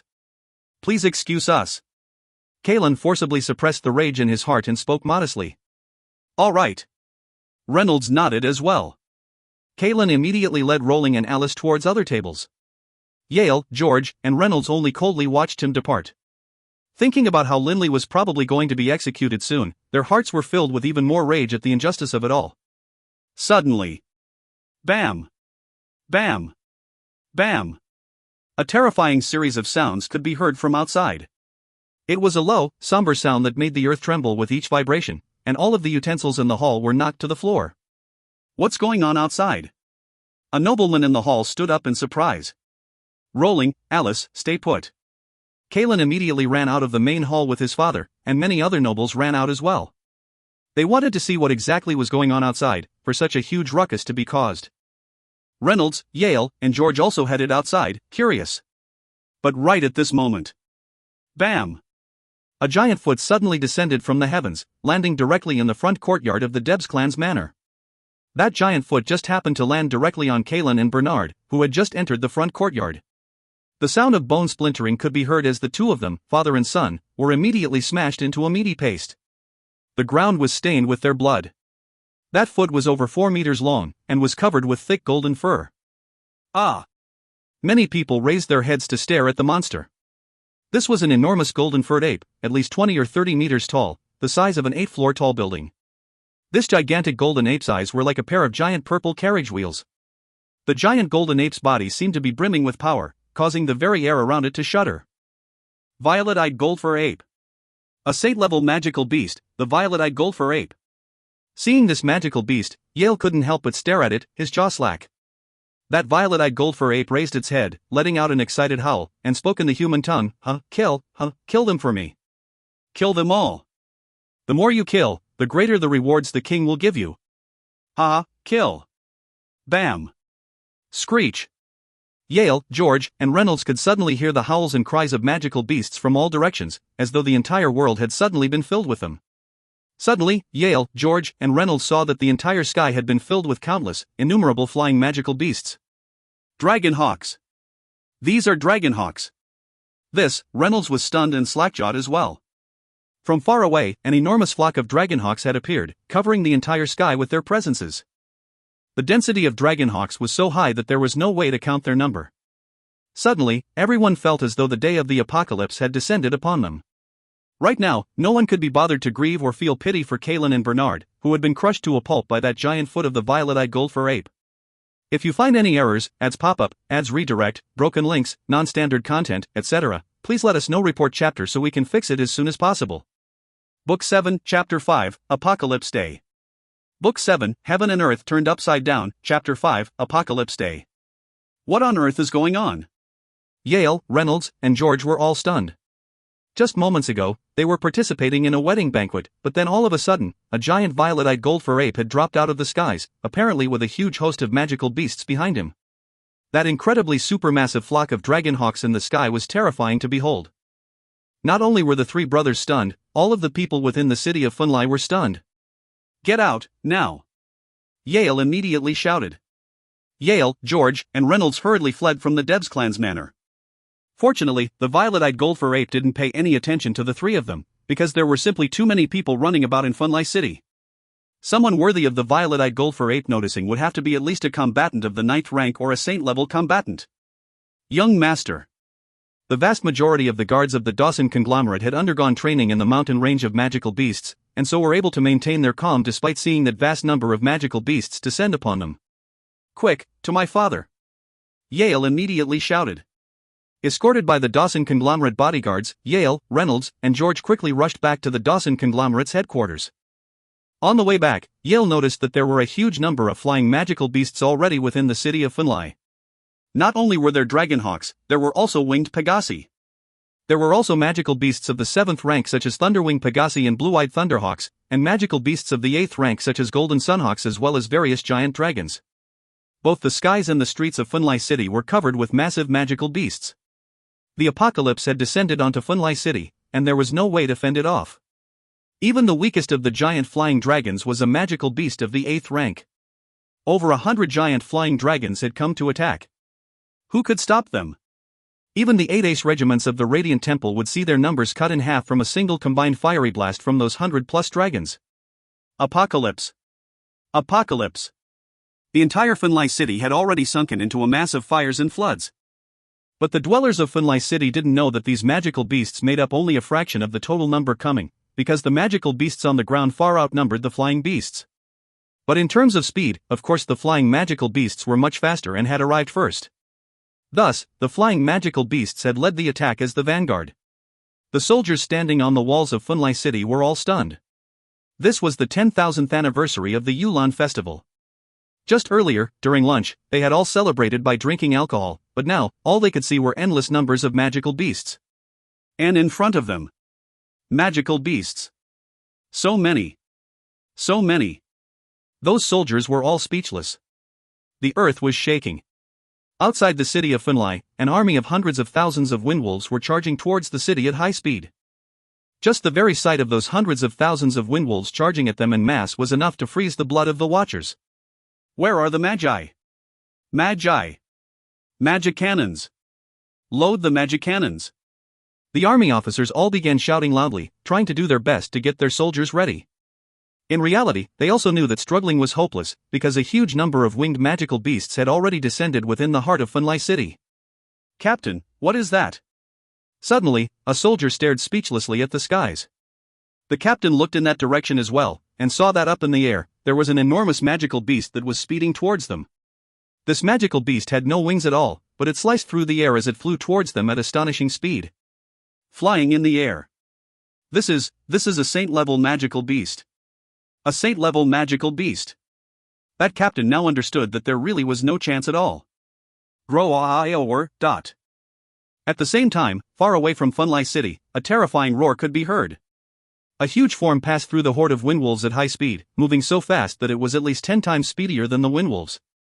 It probably wasn't much slower than the saint-level beast flying in the air. This was an enormous beast, at least 30 meters tall. Physically, it looked exactly like an enormous lion, except its eyes were bloody red. A magus on the walls of Funlai City screamed, "Saint-level magical beast, bloody-eyed maned lion." Heavens, another saint-level magical beast. It's a bloody-eyed maned lion. Amongst behemoth-type monsters, only the golden behemoth is a match for it. Everyone was stunned. There was no way they could match it in power. Ha ha. Bloody, why are you, a saint-level magical beast, running on the ground? The giant beast flying in the air spoke with words that sounded like booming thunder. Quite a few soldiers below raised their heads to look up. It's speaking in human tongues. So it's true that saint-level magical beasts can speak in human tongues. This was the first time anyone present had ever personally encountered a saint-level magical beast, much less two of them. By now, they could tell what the magical beast in the air looked like. The body of saint-level magical beast above was obsidian black, and it looked like a dragon, but without wings. Saint-level magical beast, Tyrant Wyrm. A hegemon amongst dragons. Another magus cried out in terror. Dragons were primarily divided into two types. The first type was the winged dragons, such as the 8th-ranked emerald dragons and fire dragons, or the 9th-ranked silver dragons, black dragons, and frost dragons, or the saint-level gold dragons, prismatic dragons, and blood gem dragons. The other type was the wingless dragons, such as the 7th-ranked velocidragons, the 9th-ranked armored razorback Wyrms and stegoworms, or the saint-level thunder lizards, tyrant Wyrms, and triceratops Wyrms. The main difference between winged dragons and wingless dragons lay in the power of their bodies. The wingless dragons possessed immense power within their bodies. The armored razorback Wyrms, the stegoworms, the thunder lizards, and the tyrant Wyrms all possessed incredibly durable bodies that were somewhat stronger than winged dragons of the same rank. Enough chit-chat. Let's compete and see who can kill the most. The bloody-eyed maned lion's terrible voice growled out, shaking the earth with its echoes. Fine. The tyrant Wyrm roared in response. Instantly, that enormous, 100-meter-plus body of the tyrant Wyrm descended from the heavens, aiming directly at the city walls. The walls of Funlai City were extremely sturdy, and were covered with countless powerful magical formations. But because there were too many flying magical beasts present, there was no way to activate the magical barriers without interference. Do you think you can run faster than me? The bloody-eyed maned lion roared angrily as well, increased its speed still further. These two terrifying massive beasts charged towards the city, one from the air, another from the ground. The walls protecting Funlai City were over 10 meters thick. Walls that thick were definitely capable of defending against enemy armies, but facing two such terrifying magical beasts. After all, Tyrant Wyrms and bloody-eyed maned lions could only be matched by peak-stage saint-level human combatants. Bam! At virtually the exact same instant, the tyrant worm and the bloody-eyed maned lion slammed into the wall. Under the attack of these two saint-level massive magical beasts, the 10-meter-thick wall was only able to serve as a slight, momentary impediment. And then, in the next heartbeat, the section of the walls blocking them collapsed entirely. Boom! Those two parts of the wall exploded, sending rubble flying everywhere. The rubble alone killed many people. Grow war! The bloody-eyed maned lion and the tyrant Wyrm excitedly charged towards the heart of Funlai City. Given their astonishing speed, most people would totally be unable to dodge out of the way of their charge. Their massive weight and the force of each step would most likely heavily injure even a warrior of the 9th rank. A warrior of the 8th rank would die from being stepped on, no question at all. Hool! Hundreds of thousands of windwolves charged forward, like the boundless waves of the sea, charging through the openings created by the 2 saint-level magical beasts. Other windwolves just leapt directly into the air, bypassing the wall entirely. Windwolves possessed incredible leaping abilities, after all, and were able to leap 20 to 30 meters in a bound. These walls were totally useless in stopping them. Hundreds of thousands of windwolves had entered Funlai City. Rumble, rumble, rumble. The earth continued to shake with thunder-like galloping sounds. Behind the windwolves were countless numbers of different types of land-based magical creatures. There were mastodons and other creatures far more terrifying than windwolves. Those soldiers who had been lucky enough to survive, staring at that massive flood of magical beasts, knew true despair. The holy capital is finished. Staring off it into the distance, a soldier hiding in a corner of the walls said in despair. Crunch! A windwolf suddenly appeared next to him and bit his head off in a single bite. A cell in the 9th floor of the Radiant Temple. What is going on? Linley climbed to his feet. He could feel the ground shaking and hear the thunderous roars, howls, as well as screams of misery from outside. Having stayed so long within the mountain range of magical beasts, Linley could tell just from listening to the sounds what sorts of magical beasts had arrived. Why are there so many magical beasts here? They seem to be everywhere. Linley was totally amazed. Boom! A terrifyingly powerful force struck against the Radiant Temple. All the walls of the Radiant Temple suddenly began to glow with a dim light. Despite having received such a tremendous blow, the Radiant Temple had managed to withstand it. This Radiant Temple's defense is really something. A deep, thick voice growled from outside. The power and strength of that voice was such that even in his cell, Linley could clearly hear each word. Someone is attacking the Radiant Temple? Linley found it somewhat hard to believe. The Holy Union was one of the 6 major powers, and the Radiant Church had existed for millennia. In all that time, no one had ever dared to attack the Radiant Temple. But given the attack just then, as well as that loud voice, someone had definitely just attacked the Radiant Temple. King! Suddenly, in unison, several rough voices rang out loudly. There was definitely more than one loud voice. Stop! An angry bellow. That's the Holy Emperor. Linley could clearly tell it was him, but right after the Holy Emperor's voice rang out, there was a bam!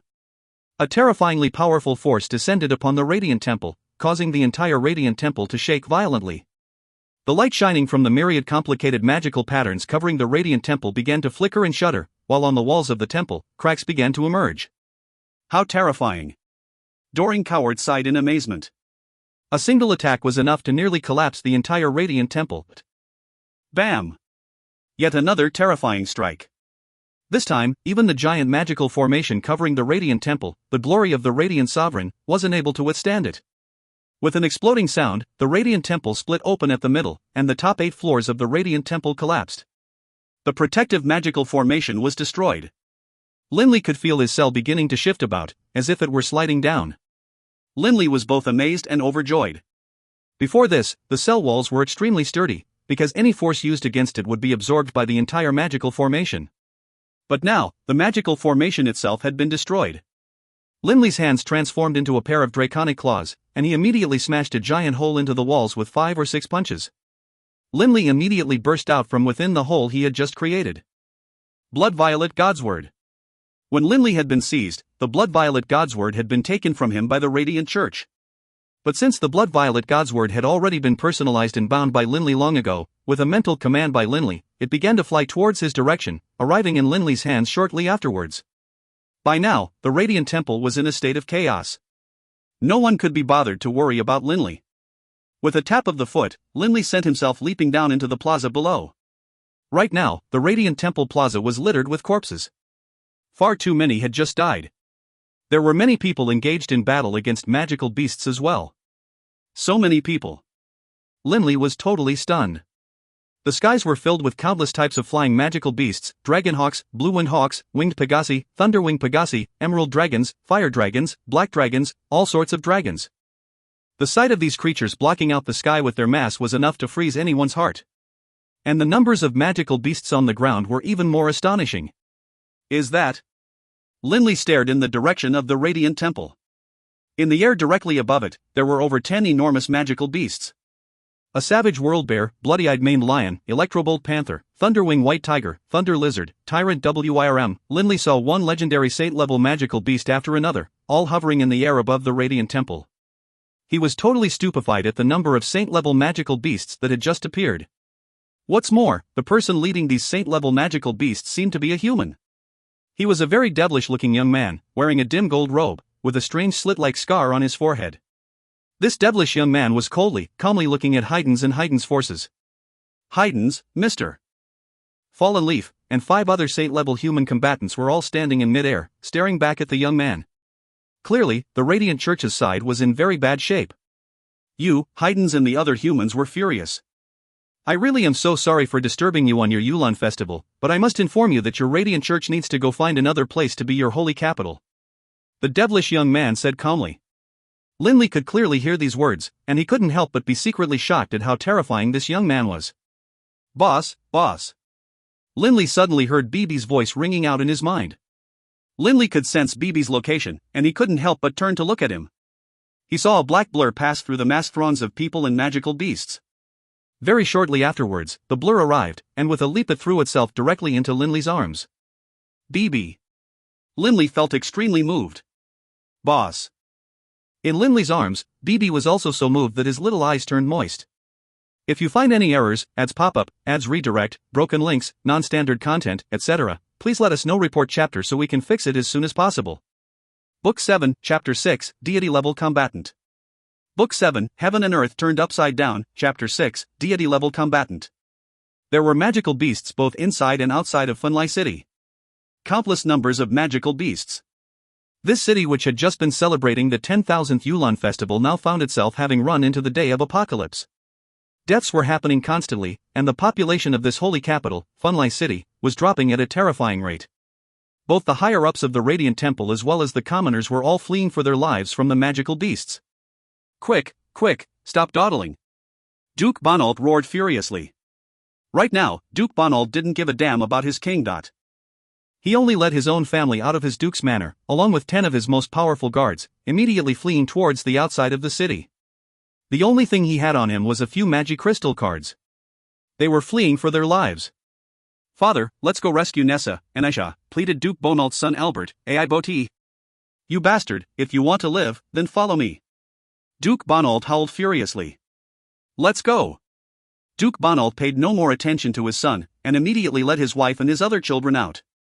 As for Albert, he hesitated there for a moment, then ground his teeth and pulled out his sword as he ran in the other direction. You ungrateful whelp! Duke Bonald swore, but in his heart, he was extremely grieved. But Duke Bonald knew very well that right now, Funli City was covered with magical beasts. Magical beasts of the 7th rank could appear at any time, and even magical beasts of the 8th rank and 9th rank were not rare. Right now, if they didn't immediately flee the city, they wouldn't have a chance at surviving. Son, forgive your father, Duke Bonald said to himself, while at the same time, he shouted at his guardsmen. Quick, let's leave Funli City. Once we've reached safety, each person will receive 30,000 gold coins. At a time like this, Duke Bonald was not going to be stingy. Yes, Lord Duke. The guardsmen exulted.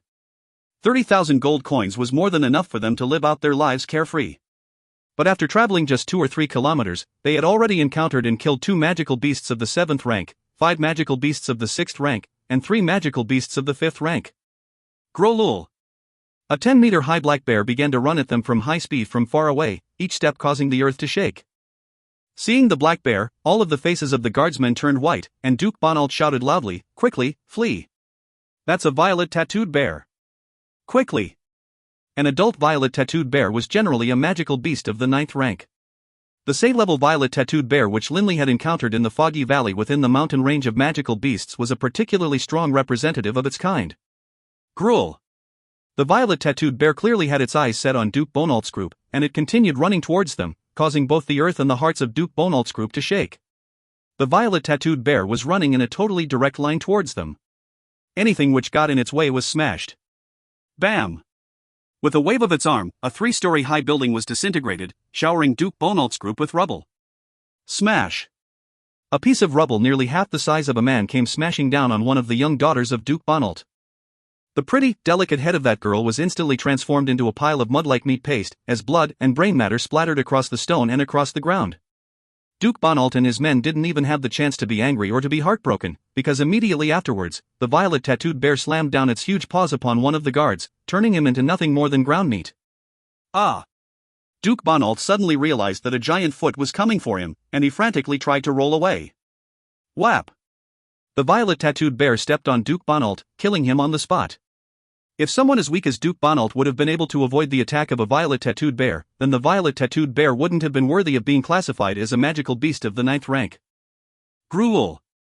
The violet-tattooed bear raised its head and roared, beating its chest with excitement, before turning and heading in a different direction to find more prey.